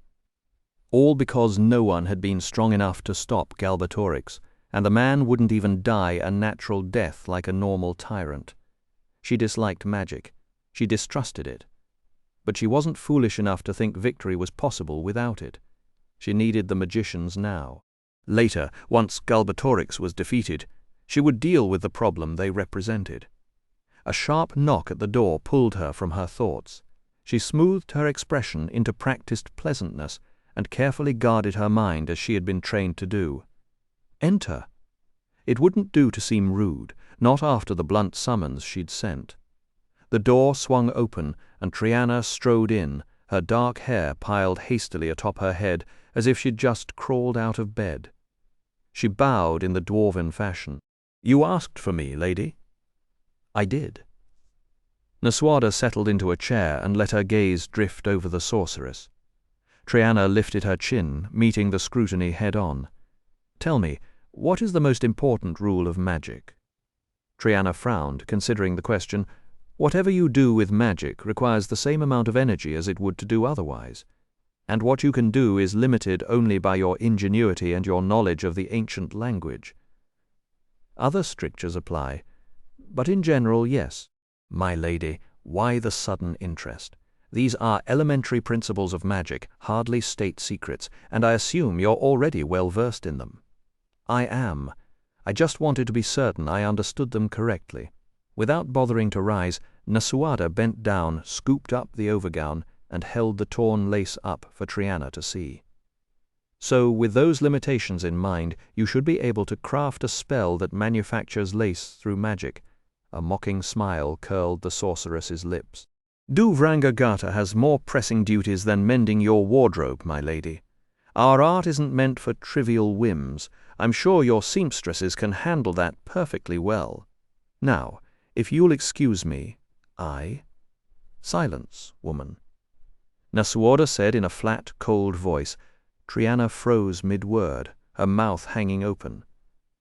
"I've already taught the Council of Elders this lesson. I may be young, but I won't be patronized. I'm asking about lace, because if you can produce it quickly and affordably with magic, we can flood the Empire with cheap bobbin and needle lace. Galbatorix's own people will line our war chest with gold." "That's ridiculous," Triana protested. Even Farika looked doubtful. "You can't fund a war with lace." Naswoda raised an eyebrow, a faint sarcastic edge creeping into her voice. "Can't I? Think of every woman who has ever dreamed of owning lace but could never afford it. They'll jump at the chance to buy ours. Farmers' wives who want to look richer than they are, merchants' daughters eager to show off, even nobles will pay handsomely for something finer than any human hand could stitch. We'll build a fortune that rivals the dwarves. That is, if your magic is actually up to the task." Triana tossed her hair. You doubt my abilities? Can it be done? Nasuada pressed, ignoring the question. Triana hesitated, then took the overgown and studied the lace strip for a long moment. It should be possible, but I'll need to run some experiments before I can say for certain. Run them immediately. From this moment, this is your top priority, and find an experienced lace maker to advise you on patterns. Yes, Lady Nasuada. Nasuada let her voice soften. Good.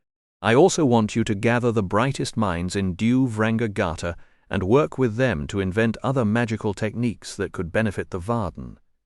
That responsibility falls to you, not me. Yes, Lady Nasuada. You're dismissed. Report back tomorrow morning. Yes, Lady Nasuada. Satisfied, Nasuada watched the sorceress leave, then closed her eyes and allowed herself a rare moment of pride. No man, not even her father, would have thought of this approach. This is how I'll make my mark on the Varden, she told herself, wishing Ajihad could have lived to see it. A cool breeze from the window stirred the discarded lace on the floor, as if mocking her doubts. Louder, she asked. Did that surprise you, Farika? You always surprise me, ma'am. Elva, ma'am.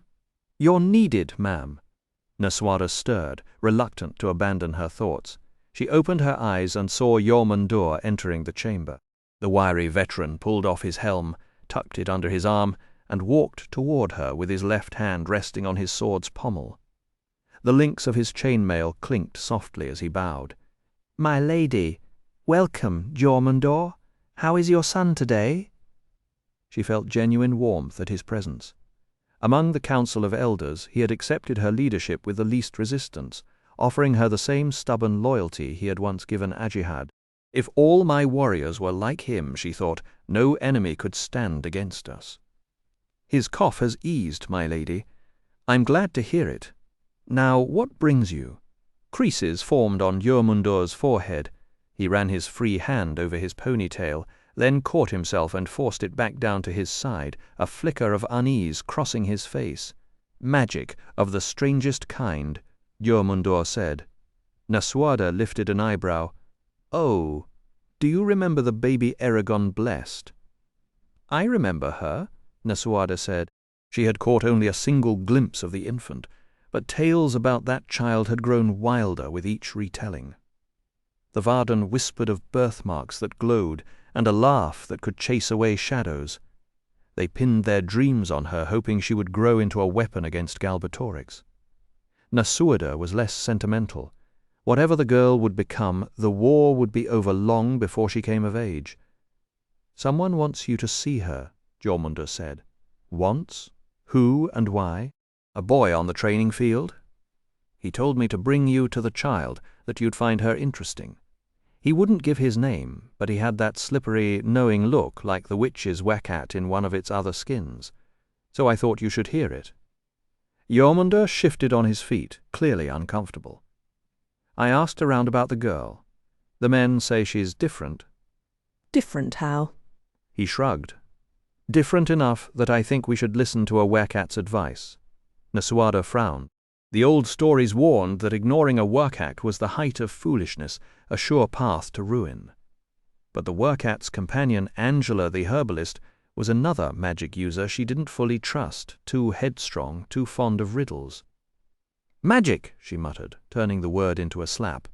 Jormundur repeated it, but his voice held a note of awe and dread. Fine, Nasuada said. Let's go. Is she inside the castle? Orin gave her rooms on the west side of the keep. Lead the way. She gathered her skirts and told Farah to clear her afternoon appointments. She swept out, Jormundur snapping his fingers and 4 guards falling into step. They crossed a sun-scorched courtyard where a one-eyed veteran was drinking from a fountain. He saluted, and Nasuada nodded back. The heat inside the keep had swelled into something oppressive, like standing too close to a forge. The air rippled along the windowsills, and her own dress clung to her skin. She knew she had an easier time than the armored men around her. Her darker complexion turned away the sun's worst sting. But Jormundur and the guards were soaking through their padding, breath coming in rough rasps. Since the Varden entered Aberon, 2 soldiers had already died of heat stroke. Nasuada would not lose more to hubris. She called a halt twice, overriding their protests, and made them sip water from a servant's pitcher. "I can't have you dropping like bowling pins," she said, with a hint of a smile. They stopped twice more before reaching a plain door tucked into a shadowed alcove. The floor around it was littered with gifts, dried flowers, honey cakes, a ragged cloth doll. Yermundor knocked. A quavering voice asked, "Who is it?" "Lady Nasuada, come to see the child," he answered. "Are you of true heart and steadfast resolve?" Nasuada's reply came without hesitation. "My heart is pure, and my resolve is iron." "Then cross the threshold and be welcome." The door opened onto a dim anteroom lit by a small dwarf lantern, glowing like a dying ember. No one held the door, it swung as if on its own. Nasuada stepped inside and felt a sudden chill, as if she had walked into an autumn night. The walls and ceiling were draped in layers of dark cloth, turning the room into a cave-like den. The scent of drying herbs hung in the air. A black, filmy curtain blocked her path, and when she brushed it aside, she entered what had once been a sitting room. All the furniture had been removed except for a row of chairs pushed against the draped walls. In the center, on a low table, a cradle carved with strange symbols swayed gently, as if an unseen hand had just touched it. Nasuada's stomach tightened.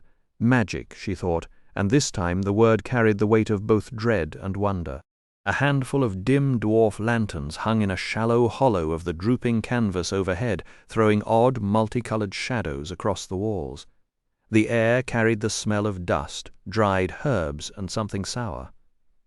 From the far corner, a hunched old woman watched Nasuada, flanked by Angela the herbalist and the wecat, whose fur bristled along his spine. In the middle of the floor knelt a small, pale child. Nasuada guessed she was 3, maybe 4. The girl toyed with the food on a platter in her lap, and not a soul made a sound. Puzzled, Nasuada broke the silence. "Where is the baby?" The child raised her head. Nasuada's breath caught at the dragon mark glowing on the girl's forehead, and when she looked into those violet eyes, something cold slid down her back. The little girl's mouth curved into a knowing smile far too wise and far too cruel. "I am Elva," she said. Without thinking, Nasuada jerked back and grabbed for the dagger strapped to her left forearm. The voice coming from that child was not a child's voice. It carried years of hard experience, and it felt obscene in such a small throat. "Don't run," Elva said. "I'm on your side." She set the platter down. It was clean, scraped bare, then looked at the old woman and said, "More food." The crone scurried out. Elva patted the stone beside her. "Sit. I've been waiting for you since the day I learned to speak." Nasuada kept her hand around the dagger hilt and slowly lowered herself to the cold floor. "When did you learn?" she asked. "Last week," Elva said. She clasped her hands together in her lap and locked those dreadful eyes onto Nasuada. The stare was unnaturally heavy, like a violet spear shoved straight through the skull, twisting through Nasuada's thoughts and yanking up old memories. Nasuada barely swallowed a scream. Then Elva leaned forward and touched Nasuada's cheek with a soft, cool hand. "You've done better than Ajihad ever could have, you know. You took the right road. People will sing your name for 100 generations because you had the nerve to march the Varden to Surda and strike at the Empire when everyone else called you insane." Nasuada stared at her, stunned. Elva's words had slipped into the exact cracks. Nasuada kept hidden. The fears that made her lie awake at night, the doubts that soaked her sheets with sweat. A wave of emotion hit her, sudden and overwhelming, and with it came a stupid, giddy confidence she hadn't felt since before Ajihad's death. Her eyes flooded, tears rolled down her face without permission, and then, just as quickly, she hated the girl for it. What kind of person used comfort like a blade? Her relief curdled into disgust, and the piece pushed into her head felt like a stolen thing. She didn't trust the motive. "What are you?" she snapped. Elva shrugged. "Erigon's spell made me this way." "Then he blessed you," Nasuada murmured. Elva blinked, and for a moment those ancient eyes went dim. He didn't know what he was doing. Ever since Erigon's spell took hold, every person I look at shows me every injury they carry and every injury heading their way. As a baby I couldn't change any of it, so I made myself grow faster. Why would the magic woven into my blood forces me to protect people from hurt? Elva cut in. No matter what it does to me, no matter whether I care about them or not. Her smile twisted. Fighting the urge hurts almost as much as obeying it. Naswada sat with that for a moment, and the pieces clicked into place. The girl's unnerving stillness wasn't something evil, it was a scar. Elva had been drowning in other people's pain since she was a baby, forced to feel it without being able to lift a finger. Naswada shuddered. That kind of helplessness could crack anyone. Against her better judgment, sympathy crept into her chest. "Why are you telling me all this?" "Because you deserve to know what I am," Elva said. She paused, and the fire in her eyes sharpened, "and to know that I'll fight for you with everything I have. Put me to work like an assassin, hidden, silent, merciless." Then she laughed, a high, thin sound that raised the hairs on Naswada's arms. "You don't understand why, do you? I can see it. It's because unless this war is finished soon, and I mean soon, it will drive me out of my mind," Naswada confessed. "I already struggle with the pains of daily life, and now I have to face the horrors of war too." Elva responded, "Use me to end it, and I'll grant you a happiness few humans ever taste." At that instant the crone shuffled back into the chamber, dipped her head to Elva, and set down another platter. The room reeked of cooked meat, and Naswada breathed out in relief as Elva dove for a leg of mutton, tearing it with both hands like a starved wolf. With her violet eyes hidden and her dragon mark tucked under black bangs, she once more resembled a harmless little girl.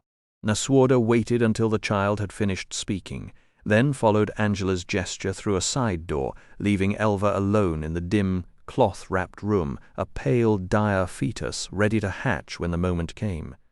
After closing the door, Angela whispered, "She eats non-stop.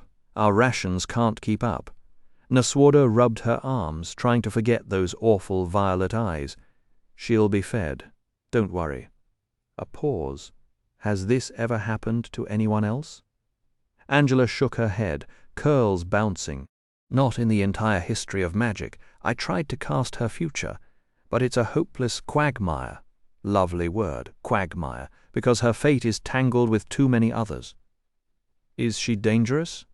Naswada pressed. "We're all dangerous," Angela said with a shrug. "You know what I mean? She's more dangerous than some, less than others. The one she's most likely to kill is herself. If she encounters someone about to be hurt and Erigon's spell catches her off guard, she'll take the doomed person's place. That's why she stays indoors most of the time. How far ahead can she see? 2 or 3 hours at most." Naswada leaned against the wall, her mind racing. Wonderful. Another magical complication wrapped in a child's body, but Elva could be a weapon. Through her, Naswada could uncover her opponent's fears and weaknesses, learn what would please them, and turn them to her advantage. In a crisis, the girl could also serve as a perfect shield for Erigon or Saphira. Yet Elva could not be left alone. She needed a keeper, someone versed in magic, secure enough in their own identity to resist Elva's pull, and utterly reliable. Triana was out. Angela, though, the herbalist, had handled the most delicate matters for the Varden, healing Erigon without a single request for payment. No one else had the time, the willingness, or the skill. "I know this is presumptuous," Naswada said, "since you're not under my command, and I know little of your life, but I have a favor to ask." Angela waved. "Proceed." Naswada faltered, then pushed on. "Would you watch over Elva for me?" "Absolutely, and I'll give her both eyes if I can spare them. I'd love the chance to study her." "You'll need to report to me," Naswada warned. "The poison dart hidden in the raisin tart?" "Ah, well, I suppose I can manage. I have your word? You have it." Exhausted, Naswada collapsed into a nearby chair. "What a mess, what a quagmire. As Erigon's legal lord, I'm responsible for his deeds, but I never imagined he'd do something so dreadful. It's a blight on my honor as much as his." Angela cracked her knuckles with a series of sharp pops. "Yes." When he finally returns from Elismera, I'm going to have a serious talk with him about that." Her voice turned razor-sharp, and her stare was so intense that Nasorda felt a chill run down her spine.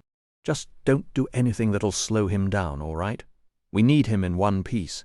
A sly, crooked smile tugged at the corner of the woman's mouth. "Oh, don't worry. I won't leave any marks that won't heal.